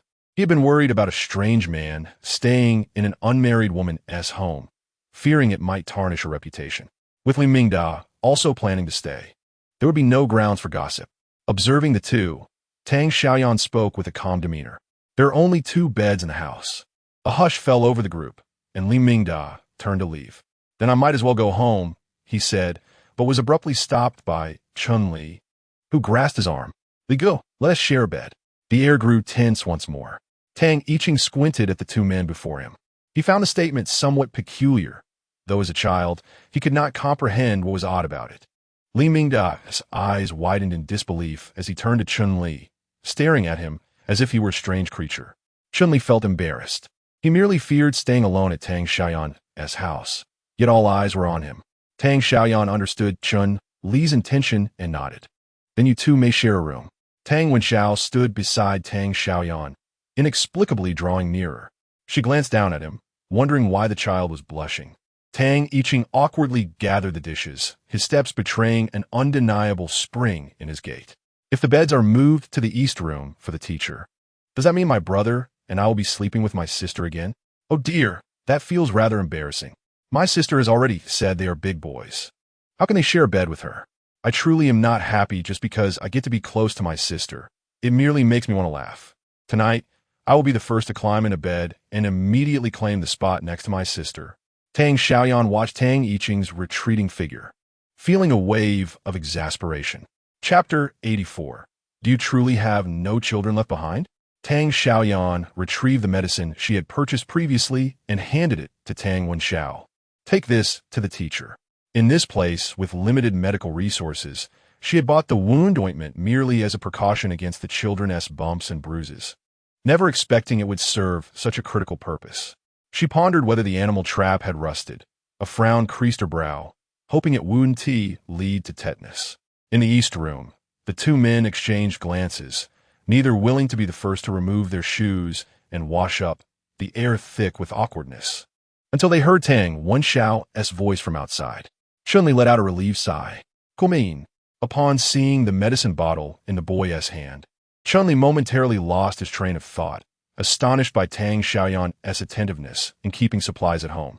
Tang Wenxiao gazed at him intently, and Chun Li returned his gaze. A tall figure and a small one exchanged expressions devoid of emotion for an extended moment.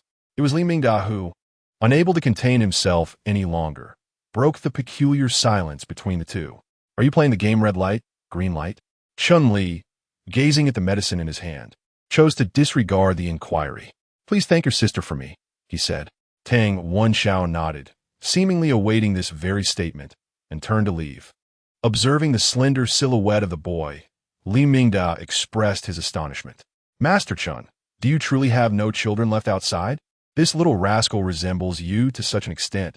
He's like a walking puppet. Chun Li frowned, disinclined to engage in conversation with him. Tang Xiaoran, noticing Tang Wenxiao's return, beckoned him to wash up. Has the medicine arrived? Tang Wenxiao nodded in affirmation. Tang Yiqing was already nestled at the innermost side, watching Tang Xiaoran with eager anticipation. Amused, Tang Xiaoran decided to tease him, deliberately delaying her ascent to the bed. Meanwhile, Tang Jue, humming a little tune and swaying her small hips, clambered onto the bed but nearly knocked Tang Yiqing over. She glared at him with her round, expressive eyes, feigning ferocity. Tang Yiqing, why did you push me? Tang Jue exclaimed, Her patience worn thin throughout the day. Her second brother had tea called for her, and this morning, he had left her behind just because she exchanged a few words with Chindaho. In the afternoon, he claimed that the flowers he picked were more beautiful than hers, and now he had pushed her again. Even a little sister has her limits. Her voice rang sharply, drawing the attention of the three present. Tang Yiqing's face flushed crimson. I am your second brother. Why do you suddenly call me by my name? Tang Xiaoran supported her chin, observing the playful banter between the two children, while Tang Wenxiao gradually turned his head back to continue washing up. Tang Jiuyue's temper flared. You, Val's second brother, only bully me. She rushed over to snatch Tang Yiqing's blanket, catching him off guard and nearly causing him to tumble off the bed. He stared wide-eyed at the little girl, incredulous. How had Tang Jiuyue grown so strong? He turned to Tang Xiaoran, exclaiming, women are truly terrifying. My elder sister climbs trees like a monkey, and my younger sister is like a bear. I never realized that girls could be so formidable from such a young age. Tang Xiaoran rolled her eyes, pondering what kind words one could expect from this child. She stepped forward to separate the two. All right, it's time for bed. The two rooms were not far apart, and sound carried easily. In the adjacent room, Chun-Li had already removed his shoes and socks. Li Mingda, glancing at Chun-Li's nearly translucent feet, gasped in shock. Brother, how can you endure this? You should see a doctor tomorrow. Returning to the crown prince's side as a cripple would be rather undignified. Shen Li Stimplas Wisha. Could this person not speak more pleasantly? He quietly tended to the injuries on his feet without a single furrow in his brow. They could hear the bickering of the two children next door, and as soon as Tang Xiaoran spoke, the house fell back into silence, prompting Li Mingda to chuckle softly. It seems that only a fierce woman like Tang Xiaoran could manage that child. Tang Yiqing. Chun-Li, however, reflected on how this small courtyard could be so lively. Whether in the past or present, he had always resided in a vast mansion, and such nights filled with laughter and joy were a rarity. When the crown prince was but a child, he would often come to play in his courtyard. However, as he grew older, those visits became increasingly rare. He gazed out at the luminous moonlight, wondering where the crown prince might be now. After tending to the wounds on his feet, he was suddenly jolted by the thunderous snoring of Li Mingda behind him. Chun-Li's previously stoic expression froze in that instant of turning around. The bed, already small, was occupied by Li Mingda, who lay diagonally, forming an awkward shape. The only available space was a tiny patch beneath his armpit. Chun-Li was certain that even the smallest girl from Tang Xiaoran's family wouldn't fit there. Tang Yiqing turned to face the wall, but listened intently. A rustling sound drew his attention, and when he turned his head, he collided with the gaze of Tang Jiuyue. The little girl blinked her large eyes and was making faces at his back. Caught off guard, Tang Yiqing felt a lump in his throat, and then glared at Tang Xiaoran. She's doing it on purpose. She simply doesn't like sleeping close to me. Who would want to snuggle with her anyway? He flipped over with more force. I am genuinely upset. From now on, I won't talk to any women. Tang Xiaoran watched him with amusement. After Tang Wenxiao finished washing up, he noticed the outermost position where Tang Xiaoran lay, gently patting Tang Jiuyue. Her long arms could easily reach the innermost Tang Yiqing when she lay on her side. Tang Jiuyue's breathing had already steadied. She was becoming increasingly accustomed to the comfort of Tang Xiaoran's embrace, which always brought her a sense of security, and soon fell asleep. Tang Yiqing was being softly patted and felt immensely relieved that he had just turned inward. Otherwise, he would have been unable to suppress the smile creeping onto his face. Tang Xiaoran, do not think this will placate me, all right? Why have you stopped patting? After struggling for a moment, he secretly turned his head and found himself caught in Tang Xiaoran's amused gaze, instantly feeling a wave of embarrassment wash over him. How did it seem as though his elder sister could read his thoughts? Tang Xiaoran pressed his head back down. Sleep. You're the most mischievous. Tang Wenxiao lay quietly beside her, his body stiff as a wooden block. Tang Xiaoran was surprised to notice that he had grown quite a bit. It seemed that previously, he hadn't been able to eat or sleep well, lacking even the most basic nutrition. Tang Xiaoran felt a sense of relief and was about to drift into a deep slumber when a soft sensation at her wrist startled her. She turned her head in surprise and saw Tang Wenxiao's eyes, which held a profound sense of guilt. I'm sorry. After a brief moment of thought, Tang Xiaoran understood why the child was apologizing. He felt responsible for not taking care of his younger siblings, even indulging in play with them, which had caused her worry and resulted in Chun-Li's injury. As the eldest brother, he had caused such a significant mishap, yet Tang Xiaoran had not uttered a single reprimand. She sighed. The burden he placed upon himself was too heavy. She spoke softly, "Wen Xiao, no one blames you." His premature maturity had caused everyone to forget that, compared to the somewhat mischievous Tang Yiqing and the childlike Tang Jiyue, he was merely 3 years older. Feeling the gentle, almost imperceptible tapping upon his body, Tang Wenxiao completely relaxed his nerves and gradually drifted into slumber. Meanwhile, on the other side, Chun-Li found himself unable to sleep. Chapter 85. A void of solitude as Chun-Li pushed Li Mingda's hand away from himself for the third time. He gritted his teeth and gazed at the beam above, experiencing regret for the first time. He should never have allowed Li Mingda to stay. At the break of dawn, listening to the incessant clucking of the chickens in the coop, Tang Xiaoran was the first to rise. Upon entering the courtyard, she discovered Chun-Li already seated by the table. She raised her hand in greeting. "Good morning, Teacher Chun." Chun-Li looked up, causing Tang Xiaoran to recoil in shock at his darkened visage, particularly the deep shadows under his eyes. From the east room came the sound of rustling, and Li Mingda emerged, yawning. Upon seeing Tang Xiaoran, he began to complain. "Tang Xiaoran, your bed is far too hard. My back is nearly ruined." Tang Xiaoran glanced at him, then at Chun-Li, her eyes widening in astonishment. "Teacher Chun, you didn't sleep at all last night, did you?" Li Mingda paused, then looked at Chun-Li, who sat in the courtyard like a great Buddha. "No way. I seem to recall touching something in the middle of the night. Was that not you?" Chun-Li's expression darkened further as he glared back. "Could you possibly keep quiet?" It was the first time Tang Xiaoran had witnessed such a vivid expression on Chun-Li's typically calm face, and she couldn't help but marvel at it. As the 3 children woke in succession, Tang Xiaoran turned to the house to prepare breakfast. After the meal, Li Mingda, acutely aware of his guilt, noticed that Chun-Li's gaze could slay him 1,000 times even during a meal, and so he discreetly made his exit. Tang Xiaoran contemplated Chun-Li's departing footsteps for a moment before fetching a cart. When Chun-Li set down his bowl of porridge, he looked at her in confusion. "Teacher Chun, how will you travel? Let me take you as a crutch." Chun-Li initially intended to decline, but considering his need to go to the school and the lengthy journey back at night, he decided to accept. However, he had no objections to being a crutch. Did he really have to sit in this cart? The 4 siblings before him seemed entirely unperturbed, quietly observing him. Chun-Li felt he should never have interfered last night, which had led to such a series of events. "Miss Tang, I can walk on my own."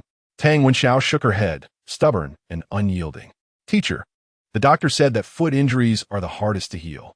When I was hurt, it was my elder sister who pushed me in a cart until I recovered."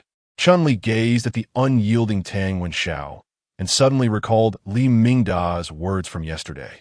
"That child has temperament is strikingly similar to yours." For the first time, Chun-Li questioned himself. I truly this stubborn? He gritted his teeth and reluctantly sat in the cart. Tang Xiaoran observed the man, whose demeanor was as clear as a bright sky, sitting in the cart with utmost seriousness, nearly bursting into laughter. It felt akin to a billionaire CEO riding in an open-top tricycle. Beside them, Tang Jiyue blinked, unable to suppress her thoughts. It seems teacher does not quite wish to be pushed. Tang Xiaoran stifled her laughter, feeling as though she were serving as a caregiver in a hospital. Tang Xiaoran pushed Chun-Li towards Wang the carpenter's home. Wang, having just risen, immediately began to work upon hearing Tang Xiaoran's request.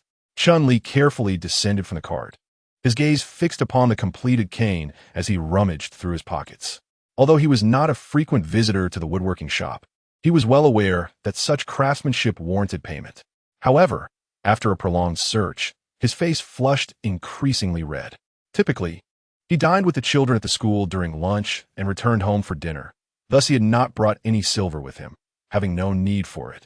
Wang the carpenter, a perceptive individual, could easily discern the situation. With a hearty laugh, he waved his hand dismissively. "Just 2 pieces of wood, pay me next time." Tang Xiaoran found the situation amusing. No wonder people said it was delightful to tease the honest. Having watched the commotion long enough, she extended her pocket money towards him. While the carpenter chuckled, enjoying the spectacle, while Chun-Li awkwardly spoke up. "Thank you, Miss Tang. Tomorrow, I shall have Wen Xiao bring you the money." As she observed Chun-Li's retreating figure, Tang Xiaoran fell into a reverie. Tang Wen Xiao stood beside her, and Tang Jiyue looked at Tang Xiaoran with curiosity before glancing back at Chun-Li. "Sister, do you fancy Mr. Qin?" Startled by Tang Jiyue's thought, Tang Xiaoran abruptly turned her head. What on earth was this silly girl thinking? She was merely contemplating that in a few years, Chun-Li would re-enter the officialdom, as he did in the original narrative, where he assisted Tang, Wen Xiao, and Tang Jiyue, who were then mired in despair. Presently, however, Tang Yiqing had not followed the original storyline and become a eunuch. He remained in good health by her side, and the other two children had not felt the urge to escape due to mistreatment. Would the ensuing plot still unfold as it had in the original tale? Before she could voice her thoughts, Tang Wen Xiao had already entered the room, retrieving a few wildflowers. "Let us go. The school is closed today. I had planned to take my sister to Dr. Lin." Tang Jiayue quickly snapped back to reality, bouncing off to pick flowers. Tang Xiaoran sighed deeply as she watched the three children chatter and frolic away. Having spent such a brief time with them, she had already begun to experience the sensations of motherhood. She felt a twinge of apprehension at the thought of interacting with Chun-Li. He constantly reminded her that the three siblings of the Tang family were characters from a book, the antagonists, the protagonists, people whose paths diverged from her own. Resolutely, Tang Xiaoran turned, slinging her basket on her back, and made her way up the mountain. "Forget it. I shall take each step as it comes." As dusk began to settle, the three children finally appeared at the doorstep, bouncing with excitement. Tang Xiaoran, while preparing dinner, stole glances back at them. They resembled fledglings returning home, chattering animatedly as they shared the day's discoveries with her. With a smile, she playfully flicked her damp fingers against Tang Jiayue's forehead to interrupt her incessant chatter. "All right, quickly go outside and gather some vegetable leaves to feed your little ones. They are all eagerly awaiting your meal." Tang Wen Xiao and Tang Yiqing, noticing the firewood in the kitchen, willingly set out to chop more, while Tang Jiyue hummed a tune as she dashed out of the yard. Tang Xiaoran served the dishes on the table and called for Tang Wen Xiao and Tang Yiqing. Yiqing went to wash his hands, while Wen Xiao went to the entrance to summon his sister back for dinner. After speaking, she paused for a moment, turning to glance at the kitchen. There lay a pile of firewood, freshly chopped by the two boys, and in the corner, the ewe, though still weak and trembling, had managed to rise to her feet, yet remained lying down due to her hunger, lacking the strength to stand fully. In the yard, the rabbits were desperately scratching at their cage, and suddenly, Tang Xiaoran's heart skipped a beat. How long could it take for Tang Jiayue to fetch a leaf of vegetables? Tang Wenxiao also sensed something amiss. He furrowed his brow and hurried outside, only to find the doorway empty. The vegetable garden nearby was desolate. There was not even a trace of the little milk dumpling. Tang Xiaoran scanned her surroundings and quickly rushed to knock on the door of Xiaohua's house. Startled by the urgent knocking, Xiaohua's mother hurried to the entrance. Seeing the anxious Tang Xiaoran, still clad in her cooking apron, she was taken aback. "What is it, Xiaoran?" Tang Xiaoran's voice trembled slightly. "Is Jiayue at your home?" She couldn't help but pray that Tang Jiayue had simply gone to play with Xiaohua. However, Xiaohua's mother's words shattered her last glimmer of hope. "No, Xiaohua went to her grandmother's today. Jiayue knows that." Tang Xiaoran immediately turned and dashed towards Chun Da's house. The door was wide open, and the Chun family was dining in the yard. Upon seeing the suddenly intruding Tang Xiaoran, Chindahu's mother nearly dropped the bowl she was holding in fright. "Are you out of your mind, Tang Xiaoran? You nearly scared me to death." Chindahu blinked at her, his mouth smeared with food. "Sister Xiaoran, are you here to play with me?" Tang Xiaoran urgently inquired. "Dahu, did you see Jiayue just now?" Chindahu hesitated for a moment before shaking his head. His mother, who had been scratching herself for the past few days and claimed it was Tang Xiaoran's fault, had been strict with him lately, forbidding him from playing with them. "What's wrong, Tang Xiaoran? Is your child missing?" Chun Dahu's mother, with the remnants of her scratching visible on her face, looked on with delight as she set down her chopsticks. Tang Xiaoran, recognizing her reaction, knew that Tang Jiayue could not possibly be with her. Tang Xiaoran's expression shifted, and she turned to rush out again. The vegetable garden, the firewood pile beside the fence. Tang's 3 siblings searched everywhere, yet found no one. Xiaohua's mother abandoned her cooking to comfort Tang Xiaoran. What if that child is just playing somewhere else? Let us search the village. The group called out loudly as they traversed the village's winding paths. Jiuyue, Jiuyue, Tang Jiuyue. Tang Xiaoran's heart raced, a profound sense of unease washing over her. At that moment, dusk fell, and the commotion drew the curious gazes of several villagers. The village chief's wife had just returned from the fields, and, hearing Tang Xiaoran's cries, put down her basket to inquire. What happened, Xiaoran? Tang Xiaoran's voice quivered as she replied, Auntie, my Jiuyue is missing.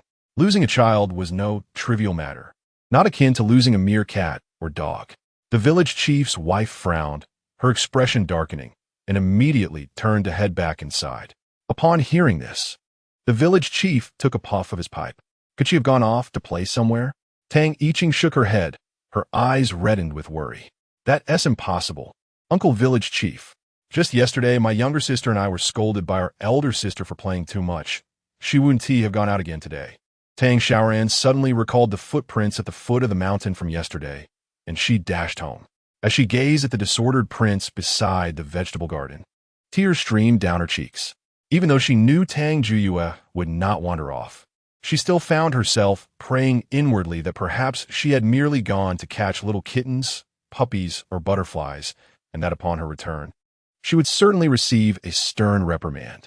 However, upon observing not only the small series of footprints, but also the chaotic adult tracks, her heart felt as though it had been tightly squeezed. A group of villagers knelt down to scrutinize the ground for an extended period. But the footprints were so muddled and each step so deliberately twisted that it was impossible to ascertain whether they belonged to a male or female. The village chief ground his cigarette but into the earth. He had just welcomed a new grandson into his family, and the despicable act of child trafficking was utterly intolerable in Qingshui-go. He immediately rang the bell at the village square, summoning the villagers to gather.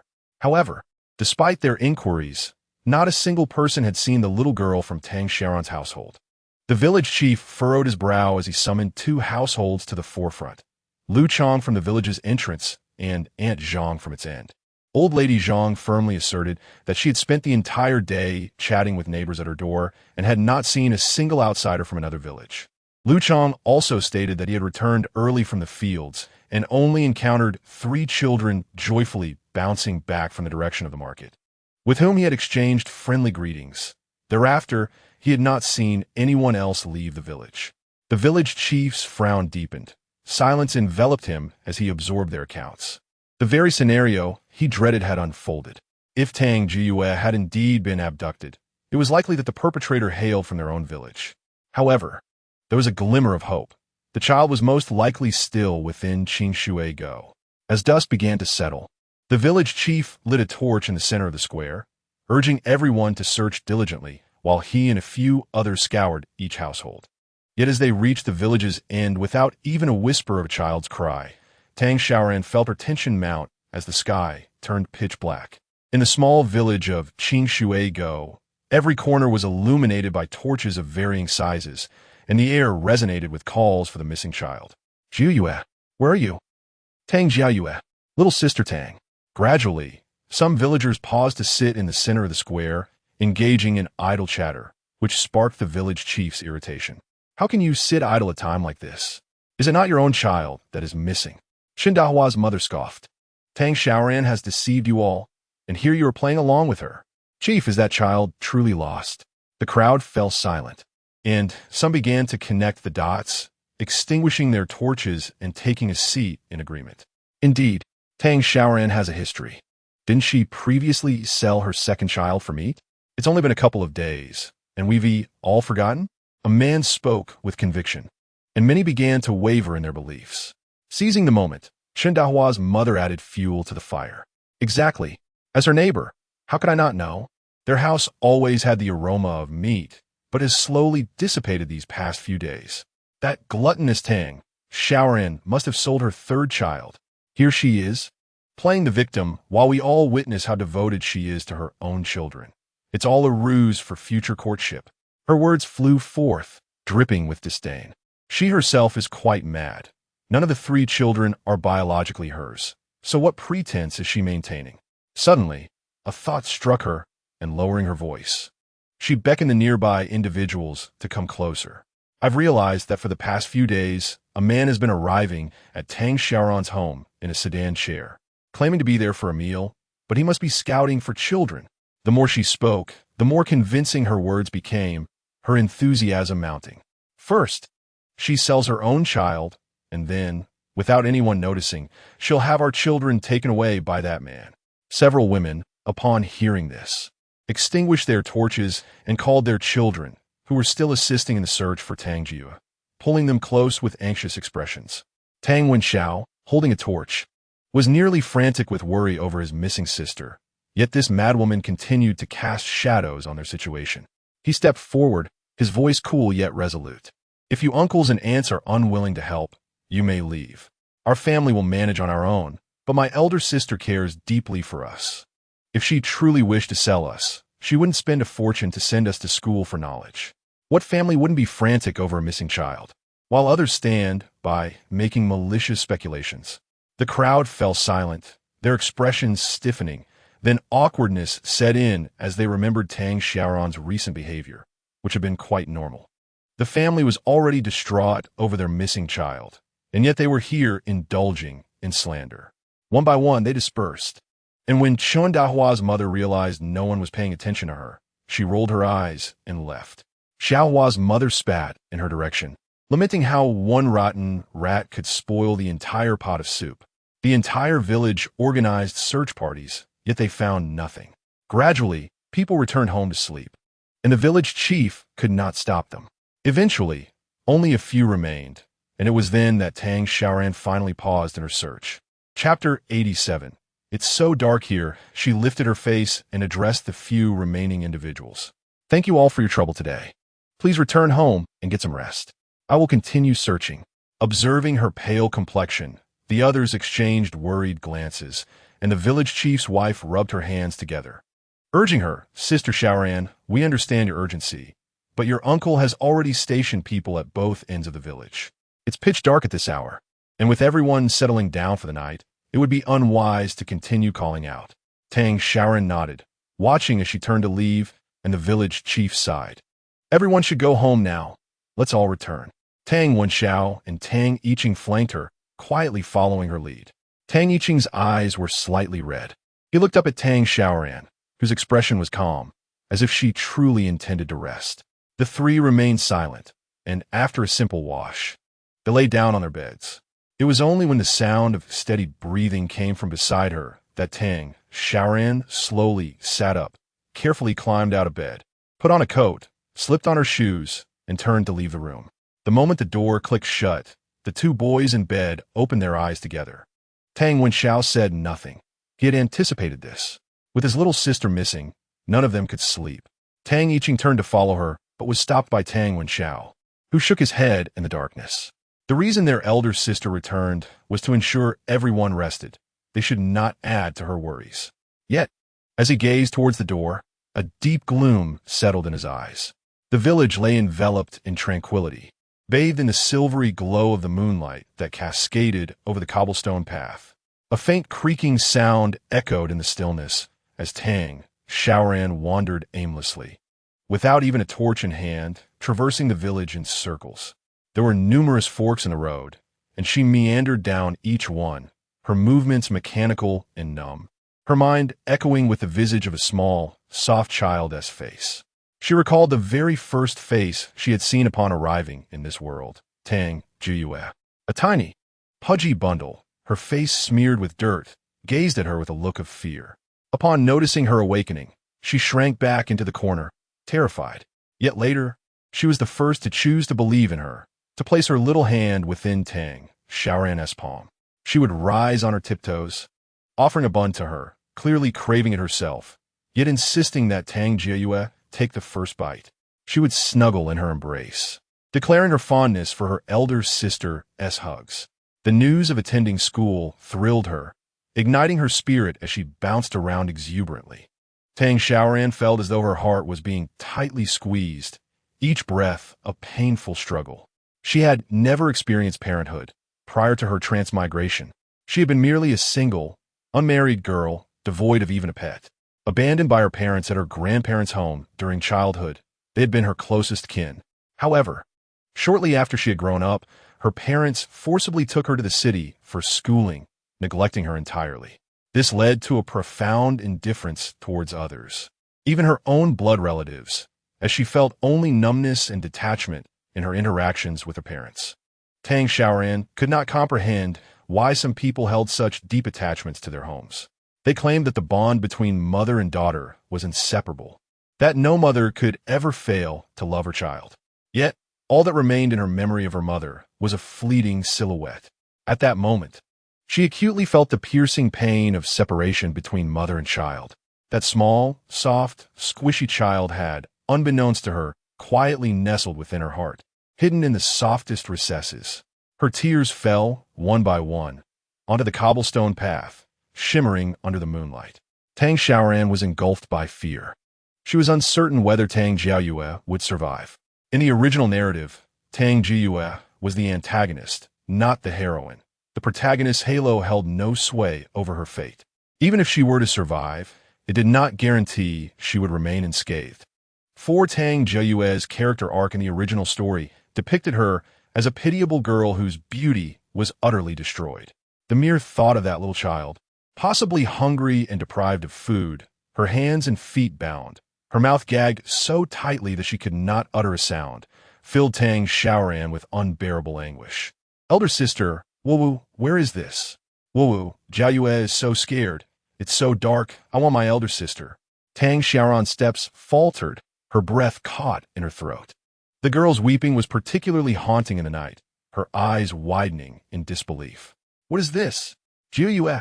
Tang Xiaoran spun around abruptly, scanning her surroundings. Yet, all was quiet. The only sound was the soft glow of moonlight illuminating the ground and the occasional barking of a dog from the village's edge. However, that voice echoed faintly in Tang Xiaoran's mind. Elder sister, I want to go home. Where are my brothers? I want to go home. Tang Xiaoran's heart raced in disarray. Jiayue, elder sister is here. Where are you? She was like a headless fly, utterly unable to discern the source of the sound, only able to respond loudly in return. Tang Xiaoran's commotion was significant, instantly provoking the dogs of several nearby households to bark loudly in the stillness of the night. A man flung open his door, angrily rebuking her. Tang Xiaoran, are you out of your mind? What are you shouting about in the middle of the night? Gradually, more voices emerged, and it was only then that Tang Xiaoran regained her senses, her brow furrowed in silence. She had been so frantic upon hearing Tang Jiayue's voice that she forgot it was nighttime and that she was standing at someone else's doorstep. The cacophony of barking dogs, human complaints, and murmured gossip gradually faded away. Tang Xiaoran listened intently. The sound of a girl weeping lingered on. Jia wants to go out. Jiayue is scared. There are mice and bugs here. It's terrifying. Tang Xiaoran was almost certain that Tang Jiayue could not hear her words, at the very least. The earlier ruckus had not reached her ears. Tang Xiaoran clamped her mouth shut, tears streaming down her cheeks and her palms.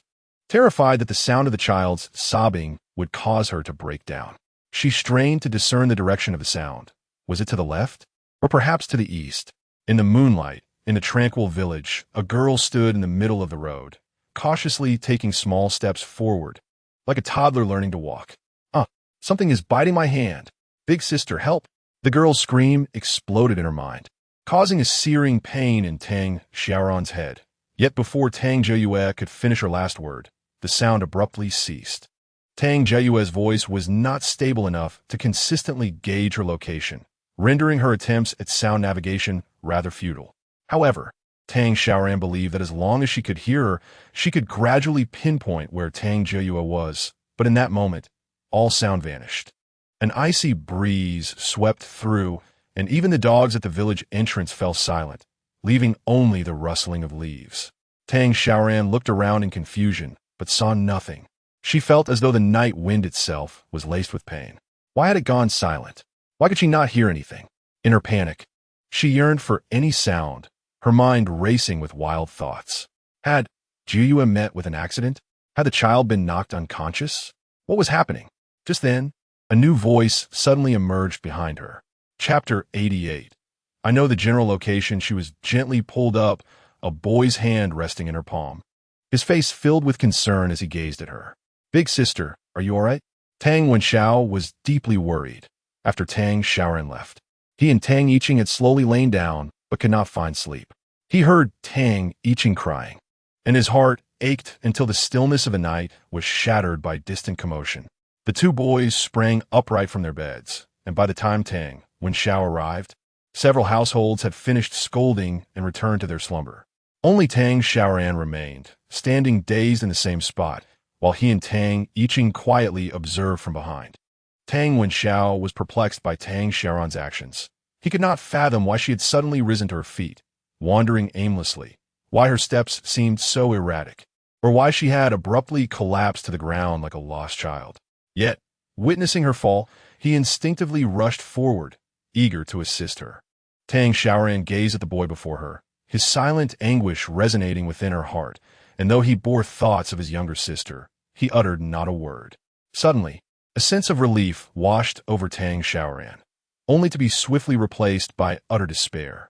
The silver lining was that Tang Xiaoyue had encountered an accident rather than meeting a fatal end. Her thoughts at least confirmed that she was still alive. The grim reality was that it was likely past midnight. In her mind, the essence of Tang Xiaoyue was replaced by that of Tang Wenxiao. She could hear no sounds, nor did she know Tang Xiaoyue's precise location.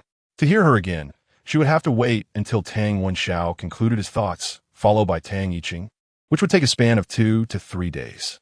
Moreover, there was no guarantee that Tang Xiaoyue was even in a conscious state. Tang Xiaoran pieced together the unsettling truth.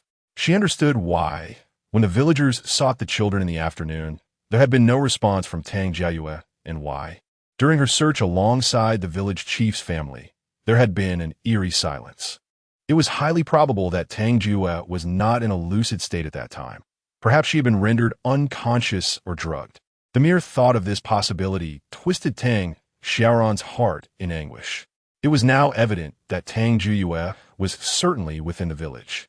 However, following the earthquake, in a bid to expedite the reconstruction of their homes and facilitate swift habitation, the village chief had ordered the foundations of the houses to be laid in close proximity to one another. The villagers of Qing Shui village had congregated in this area. Tang Xiaoran lifted her gaze, overwhelmed by the multitude of houses, yet lacking a definitive direction. Furthermore, given their extensive search without success, it was clear that Tang Xiaoyue was hidden very well. Did she truly possess the ability to find her? Tang Yiqing watched Tang Xiaoran anxiously, his concern extending not only to their younger sister, but also to the troubling state of their elder sister. He felt a growing fear. She had appeared disoriented since the afternoon, and her current demeanor was increasingly peculiar. It seemed as though she could hear something, yet simultaneously could not. He dreaded the prospect of Tang Xiaoran descending into madness once more. Her current state was profoundly unsettling. Tang Wenxiao, however, was not burdened by such thoughts. He helped Tang Xiaoran to her feet, his eyes filled with concern, though his voice remained steady. Elder sister, you should return to rest. Yiqing and I will take turns patrolling. He assumed that Tang Xiaoran's incessant wandering through the village was driven by a fear that someone might transport Tang Xiaoyue away in the dead of night. Yet, Tang Xiaoran appeared to have had a revelation. Grasping Tang Wenxiao's hand firmly, she turned to pull at Tang Yiqing. Wenxiao, Yiqing, listen closely, she declared, her eyes brimming with determination. You two must each watch the village entrance and exit. We must remain vigilant until dawn. Xiaoyue is nearby. We cannot let a single person slip away. Her breath came in heavy gasps as she clutched both boys tightly, her voice thick with emotion. Xiaoyue is waiting for us to bring her home. I will find her. As long as she is in this village, I will unearth whoever has taken her. Tang Xiaoran placed her trust in no one, for the village chief's watch over the village entrances was not for their own children, who would keep a watchful eye on them. One might inadvertently doze off, succumbing to fatigue, and what if at that moment, Tang Xiaoyue were to be taken away? This place lacked surveillance. How would she find her child then? The most reassuring news at present is her certainty that Tang Xiaoran is in the village, specifically within this vicinity, not at either end of the village. Yet, the village's many crossroads complicate matters, and given the late hour, she finds it impossible to rouse everyone. Tang Yiqing's hand was gripped painfully, yet he did not pull away. He merely gazed at Tang Xiaoran with concern. Before him, Tang Xiaoran's gaze was resolute, the warmth of her palm reaching the hands of the two boys. Tang Yiqing furrowed his brow. Is my sister out of her mind? How can she be so certain that Tang Xiaoran is indeed in the village, right here? The old woman at the village entrance is practically blind, and Lu Chang might well have missed seeing anything while cooking. How can Tang Xiaoran be so confident? Tang Wenxiao nodded silently and began walking towards the village entrance. He trusted everything his sister said. If she believed Jiyue was in the village, then she undoubtedly was. His task was to heed his sister's instructions and ensure that everyone entering and leaving was scrutinized, confirming that Tang Xiaoran remained within the village. Observing this, Tang Yiqing did not hesitate. He promptly stood up, mimicking his elder brother's demeanor as he headed towards the village's edge. After taking a few steps, he returned, placing his hand on Tang Xiaoran's arm. The 7-year-old boy displayed a maturity beyond his years. Sister, don't be afraid. We will definitely find our little sister. Watching the diminutive figures part ways, Tang Xiaoran could not restrain her tears, which fell in heavy drops. In this unfamiliar world, those two children were her only support. They were family, and they would surely bring Tang Xiaoran back. Taking a deep breath, Tang Xiaoran continued her slow walk through the village, aware that this effort might be in vain. As dawn broke, heralded by the crowing of roosters, the villagers began to open their doors. The village chief's wife was startled to see Tang Xiaoran, who had just passed by, and hurriedly stepped forward to grasp her. Sister Xiaoran, have you been up since early morning, searching for your child? Before she could finish her sentence, her expression shifted as she observed Tang Xiaoran's condition. Her eyes were shadowed, red-rimmed, and bloodshot. It was evident she had not slept a wink. Concern etched her features. Sister, I know you miss your child, but don't wear yourself down, she implored. You were busy all day yesterday, and you spent the entire night wandering. How can you endure this? Tang Xiaoran shook her head, managing a faint smile. Thank you, Auntie. I'm fine. She clasped the village chief's wife's hand, her gaze intense. Auntie, I heard Jiyue's voice last night. She is in the village. This revelation struck like thunder, leaving the village chief's wife momentarily speechless before she swallowed hard. Incredulity evident in her voice. The trafficker is truly in the village. Tang Xiaoran lowered her voice. In addition, I have a rough idea of the location. Chapter 89. Last night, she called out to me. As soon as the words fell from her lips, the village chief hurriedly stepped forward. Xiaoran, do you truly know? Tang Xiaoran rephrased her assertion. Rather than claiming to hear the innermost thoughts of Tang Xiaoran, she preferred to say that she had heard Tang Xiaoran's voice. I heard Xiaoran was over there. She indicated the direction from the previous night. She was calling for me.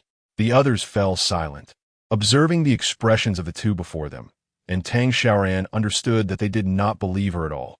The village chief's wife felt a bit awkward. Tang Xiaoran had shown considerable improvement from her recent madness. Surely, she wouldn't lose a child and then provoke herself back into a frenzy? Tang Xiaoran was fully aware of how absurd that notion was. It would be ridiculous to expect them to believe her. Thus, she refrained from saying more and hurried to the market to report the incident. The officials at the magistrate's office merely shook their heads upon hearing her tale. The child has only been missing for a night.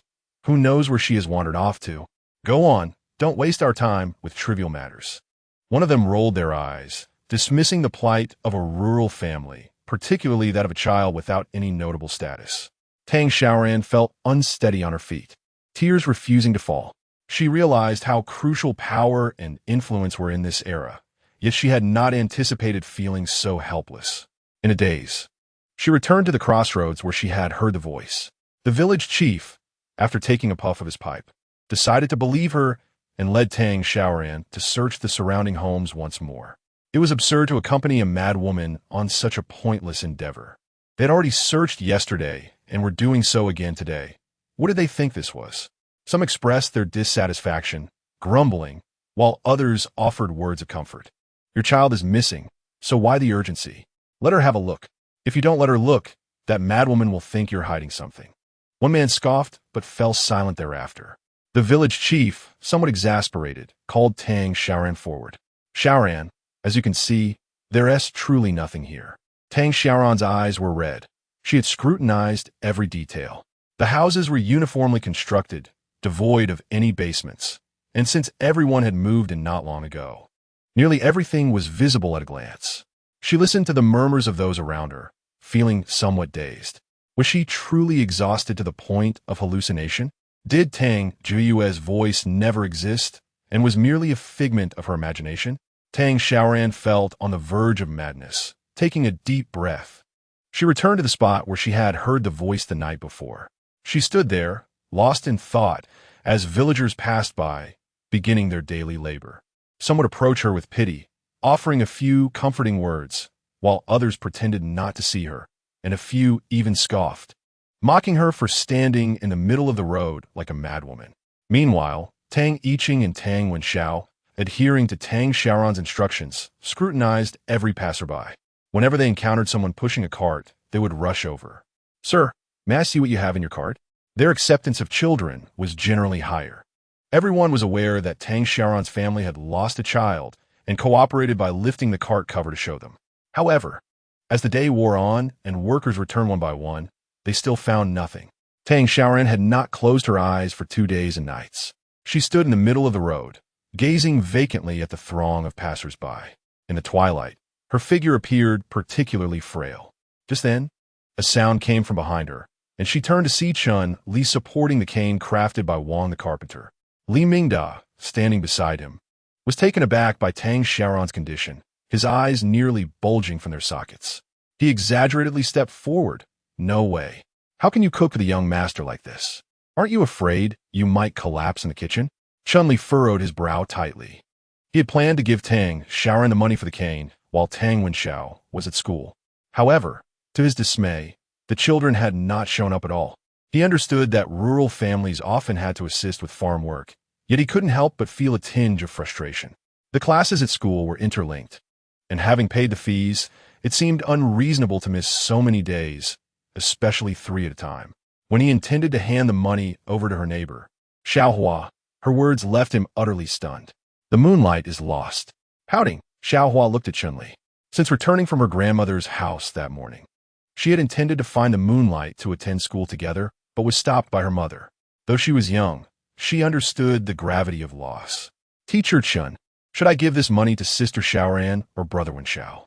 The little girl's choked voice snapped Chun-Li back to reality, and he recalled that small, soft child. Tucking the money back into his pocket, after school, he resolved to take a look. At the village entrance, he happened upon Tang Yiqing, whose eyes were red and swollen, clearly having not slept well and having cried. As Chun-Li inquired about the situation, he spotted Li Mingda, who had come to mooch a meal, and they both headed towards Tang Xiaoran. Slowly, she lifted her gaze to Li Mingda and shook her head. "You should go back. When I have the time, I'll repay you for the meals I've missed." Li Mingda clicked his tongue dismissively, snapping his fan shut. "Do you think I care about that meal money?" The group stood in the village's central road, under the scrutiny of the passing villagers. Li Mingda, feeling somewhat awkward, poked Tang Xiaoran with his fan. "Are we standing here like gatekeepers?" Noticing her indifference, he felt his embarrassment deepen. Chun-Li, frowning, had just heard the full story from Tang Yiqing upon his arrival. He cast his gaze down at Tang Xiaoran. "Are you certain your sister is still in the village and hasn't left?" "Tang Xiaoran not dead." Chun-Li had several students at the school, and one by one, they greeted him. He responded to each, then pondered for a moment before offering Tang Xiaoran some advice. "Standing here is not a solution. Why don't you go back and rest? Since she is in this village, as long as we block the entrances and exits, she cannot escape." Tang Xiaoran fixed her gaze upon him, forcing a pale smile as she voiced her inner fears. "Teacher Chun, I've been thinking since yesterday. Why would someone want to steal my sister? Is my family so easy to bully? Or do we have an enemy? What is the purpose of taking a child? If it is the former, it implies he intends to sell my little sister to someone. Then we only need to block the exits to prevent his escape. Her complexion grew increasingly pallid, her words caught in her throat. The two individuals beside her wore equally grim expressions, the latter presumably driven by desire for revenge. If that were indeed the case, it would render her attempts to seal off the village utterly meaningless. The antagonist needed only to subject Tang Xiaoran's family to the agony of losing a child, not for the sake of wealth, but solely for the thrill of bloodshed. Tang Xiaoran was certain that at midnight last night, Tang Jiyue was still in good health. Otherwise, given the young girl's temperament, she would have wept inconsolably and cried out in pain if she had truly been harmed. Should that individual become desperate and decide to eliminate Tang Jiyue instead of letting her escape, Tang Xiaoran would be powerless to intervene within her own home.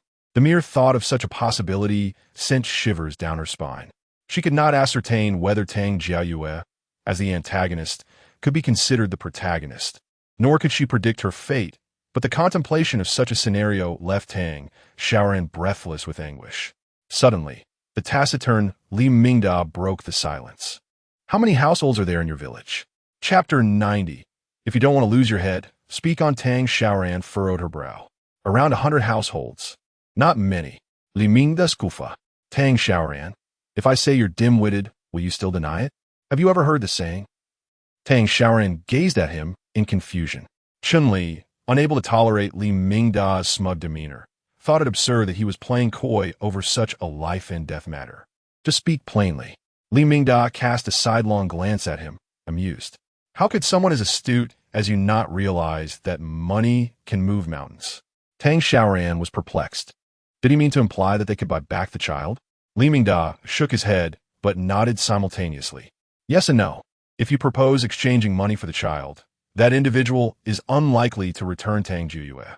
After all, he lacks the courage to collect the money from our designated location. He summoned a servant. What I mean by using money is to distribute it among the villagers. He extracted a gleaming silver ingot from the servant's pocket, causing passers-by to halt in their tracks, looking at him with uncertainty. Li Mingda raised an eyebrow with an air of arrogance. Tonight, I will leave the servant with you to stand guard, and tomorrow I will recruit a few more attendants. At dawn, devise a way to gather the villagers and inform them that from this day forth, we shall conduct inspections of every household's courtyard each morning and evening. Tang Xiaoran felt agitated, sensing that he was merely adding to her troubles. After last night and this morning, there were already villagers displeased. How could they impose such inspections daily? Yet, she soon found herself in deep thought. The distinction between offering compensation and not was as vast as the chasm between heaven and earth. If we visit each household, we can offer 5 won to every single one and inspect each one. Li Mingda's gaze sharpened. Do you believe they will not look forward to our inspections? Tang Xiaoran did believe so. In these times, 5 won, while not a fortune, could still purchase some rice and flour. As long as someone came to their home to check, they would earn that money. For the impoverished villagers, it was akin to a benevolent deity. With no guilt in their hearts, every household would gladly welcome them. Li Mingda, sensing Tang Xiaoran's lingering gaze upon him, felt a surge of triumph and turned to Chun-Li with a raised eyebrow. Ah, the learned scholar, the one well-versed in poetry and literature, is outshone by a languid young gentleman who idles away his days in a state of lethargy. In truth, Tang Xiaoran was merely lost in thought, contemplating the feasibility of this matter. It must be acknowledged that Li Mingda is quite astute. He has skillfully exploited human greed, presenting a free opportunity akin to a benevolent deity at one's doorstep. Who would refuse such a gift? If one harbors no guilt, consensus would prevail, leading to a phenomenon where the many outweigh the few. Those who resist vehemently would only become targets of suspicion. Li Mingda patted Tang Xiaoran on the shoulder, his expression brimming with pride. I've covered your expenses. Can you prepare a meal now? My stomach has rumbled several times. I'm nearly famished. Chun-Li cast a disapproving glance his way. Miss Tang should rest in her current state. How can you expect her to cook for you in such condition? Li Mingda shot him a glare and stepped forward. If she doesn't cook, will you? Chun-Li felt his face flush with indignation, retreating a couple of steps as Li Mingda's words nearly splattered him. Fine, I will cook, He gritted through clenched teeth, glancing at the visibly waning Tang Xiaoran. Yet, Li Mingda rolled his eyes dismissively. Who would want to eat your cooking? At this point, Chun-Li found himself utterly speechless. Tang Xiaoran, already burdened with distress, felt an increasing headache from their bickering. Taking a deep breath, she addressed Chun-Li. Thank you, Mr. Chun, but you should return home now. Chun-Li was momentarily taken aback. Although he had not been of much assistance, her abrupt dismissal was rather blunt. He had misjudged Tang Xiaoran, as she merely observed him arguing with Li Mingda despite his limping condition, finding it somewhat absurd. Moreover, Chun-Li's home was not nearby, and he would have to travel quite a distance with his cane to return. He nodded and turned to leave, not forgetting to voice his opinion as he departed. Pressing too hard is unwise. Should that individual feel cornered, they might resort to desperate measures. Noticing Tang Xiaoran's pallid complexion, Li Mingda was at a loss for words. Mr. Chun, how did you manage to survive in the presence of your former employer? Chun-Li felt a tinge of awkwardness. He intended to suggest that one should allow some leeway for the individual to return the child, lest they act out of desperation. Concerning the prospect of receiving free money, word spread through the village by the afternoon, well before the following morning. Every household engaged in animated discussions, each face alight with joy. After all, it was not their own child at stake, and they could reap daily benefits, truly a fortuitous turn of events. Some even secretly hoped that the trafficker would prolong their concealment, as this month's wages could not compare to such unexpected gains. Li Mingda continued to feast, his mouth glistening with grease, while Tang Xiaoran remained pensive, resting her head on the table. Li Mingda rapped on the table, surprised by the rapid dissemination of news throughout the village. Recalling Chun-Li's words as he departed, he summoned a servant. Go inform every household. We shall bring officials tomorrow. We'll cover the expenses, and if the officials uncover the children. His gaze darkened. In any case, the more terrifying the tale, the better. As he spoke, he picked up another portion of food. Tang Xiaoran raised her eyes to him, realizing that he had mastered the art of coercion and persuasion. He raised an eyebrow at Tang Xiaoran with a sense of pride.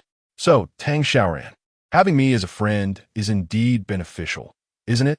Tang Xiaoran was taken aback, who regarded him as a friend. She had always viewed Li Mingda as a capitalist dog, her gaze too overt, causing Li Mingda to lose his appetite. Really, Tang Xiaoran, are you so heartless? I have assisted you with more than just this one problem, and yet, in your heart, I am not even considered a friend.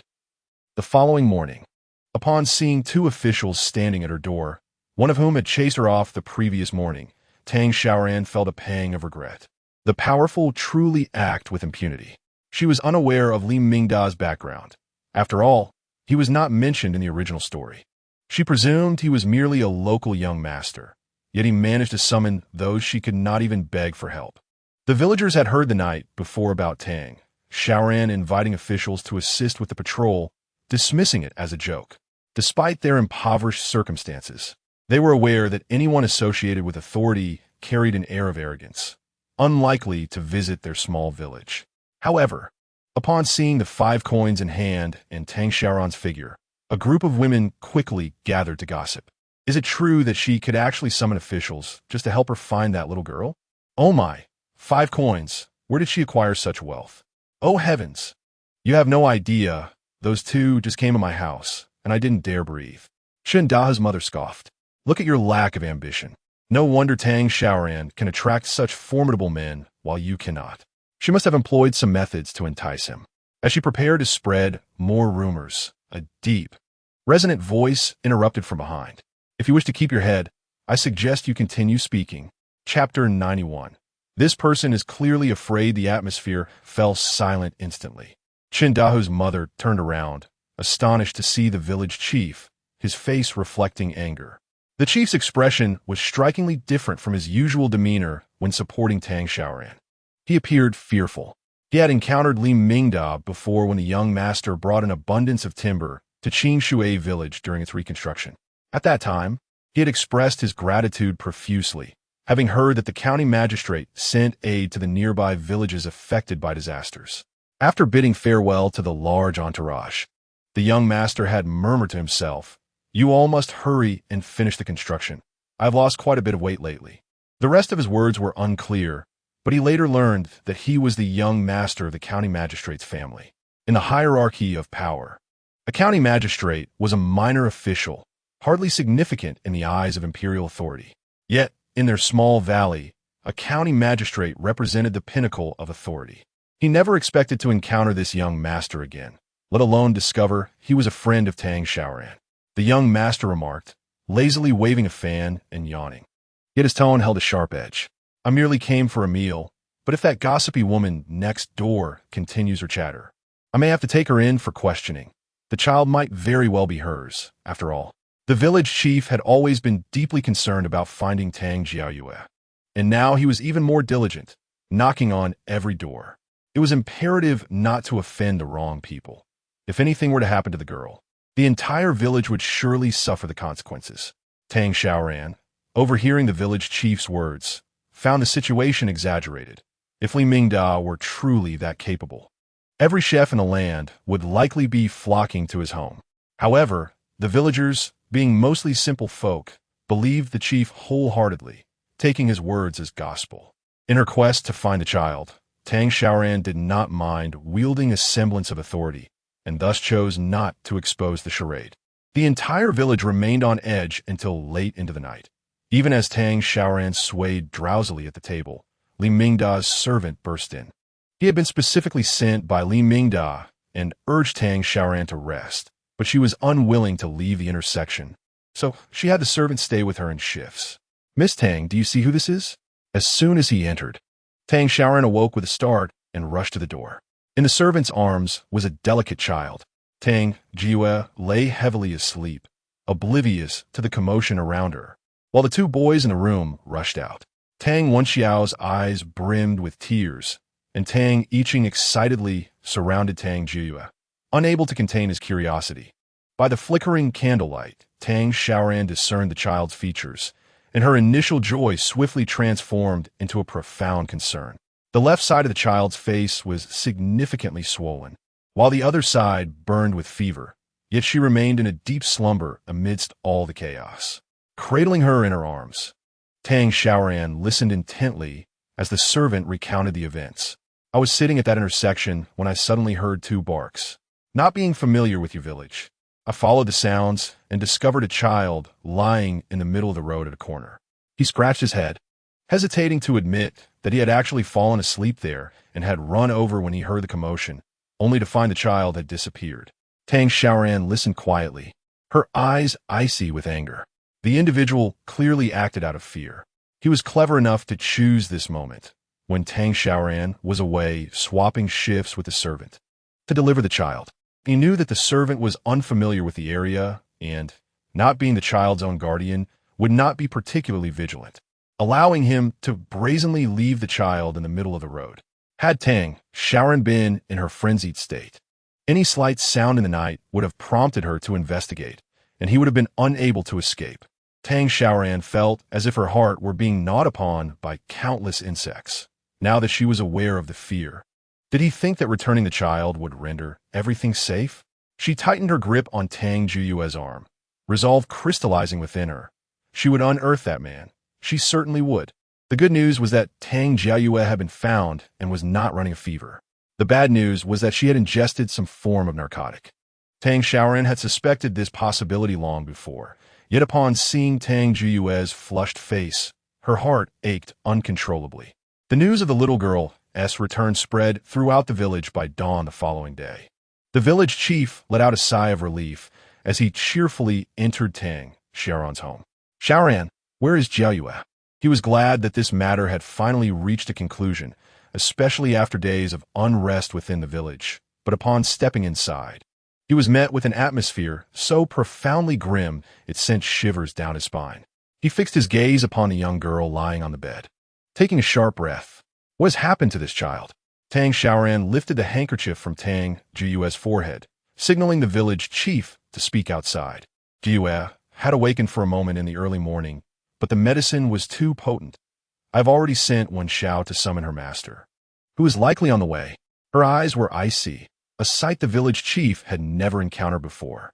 This girl had always seemed cheerful, her eyes sparkling even when not smiling.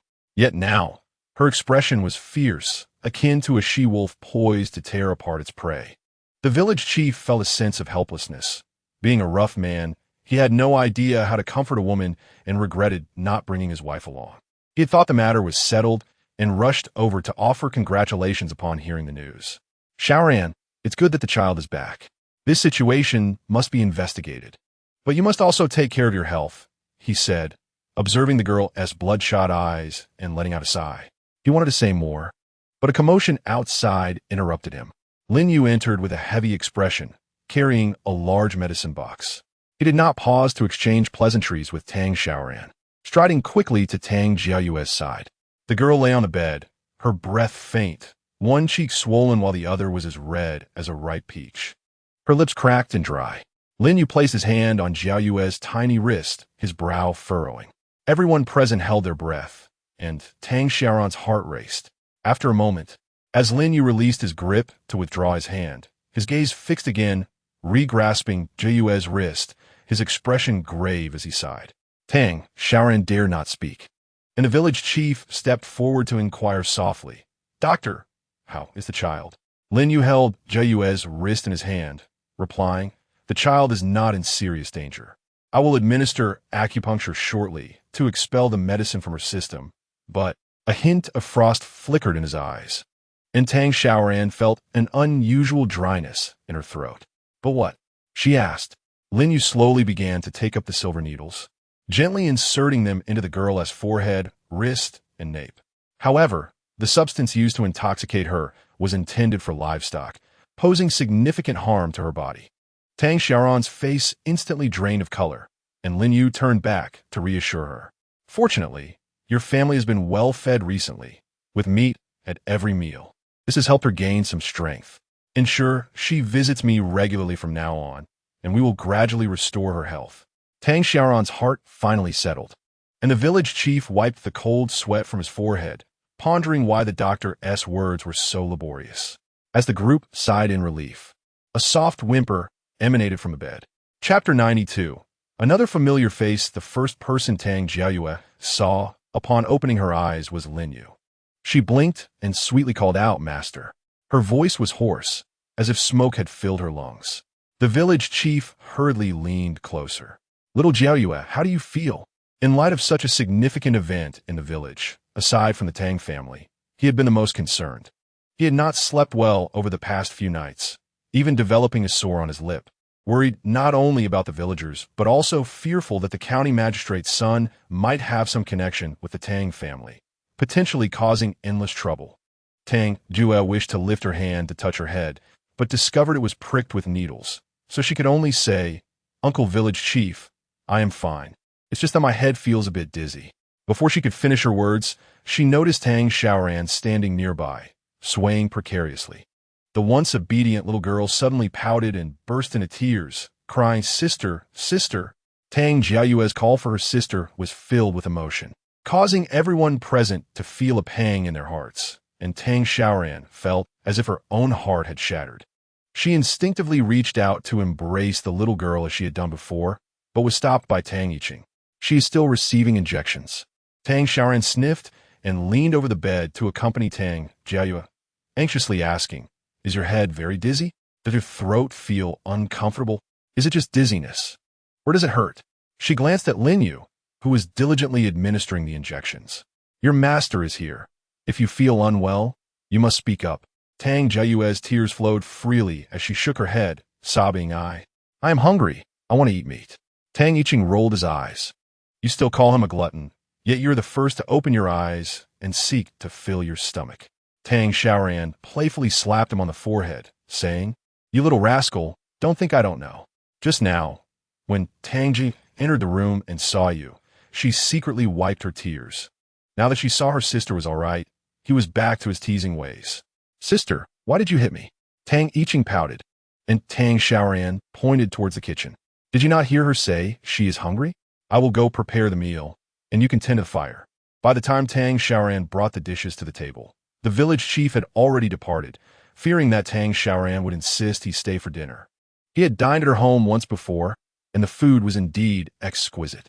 However, given the current situation, where a child had gone missing from the village and the perpetrator was still at large, he felt too embarrassed to impose on their hospitality. He needed to return home to discuss with his wife how to apprehend the child trafficker. Lin Yu had also finished the injections, carefully withdrawing the silver needles one by one.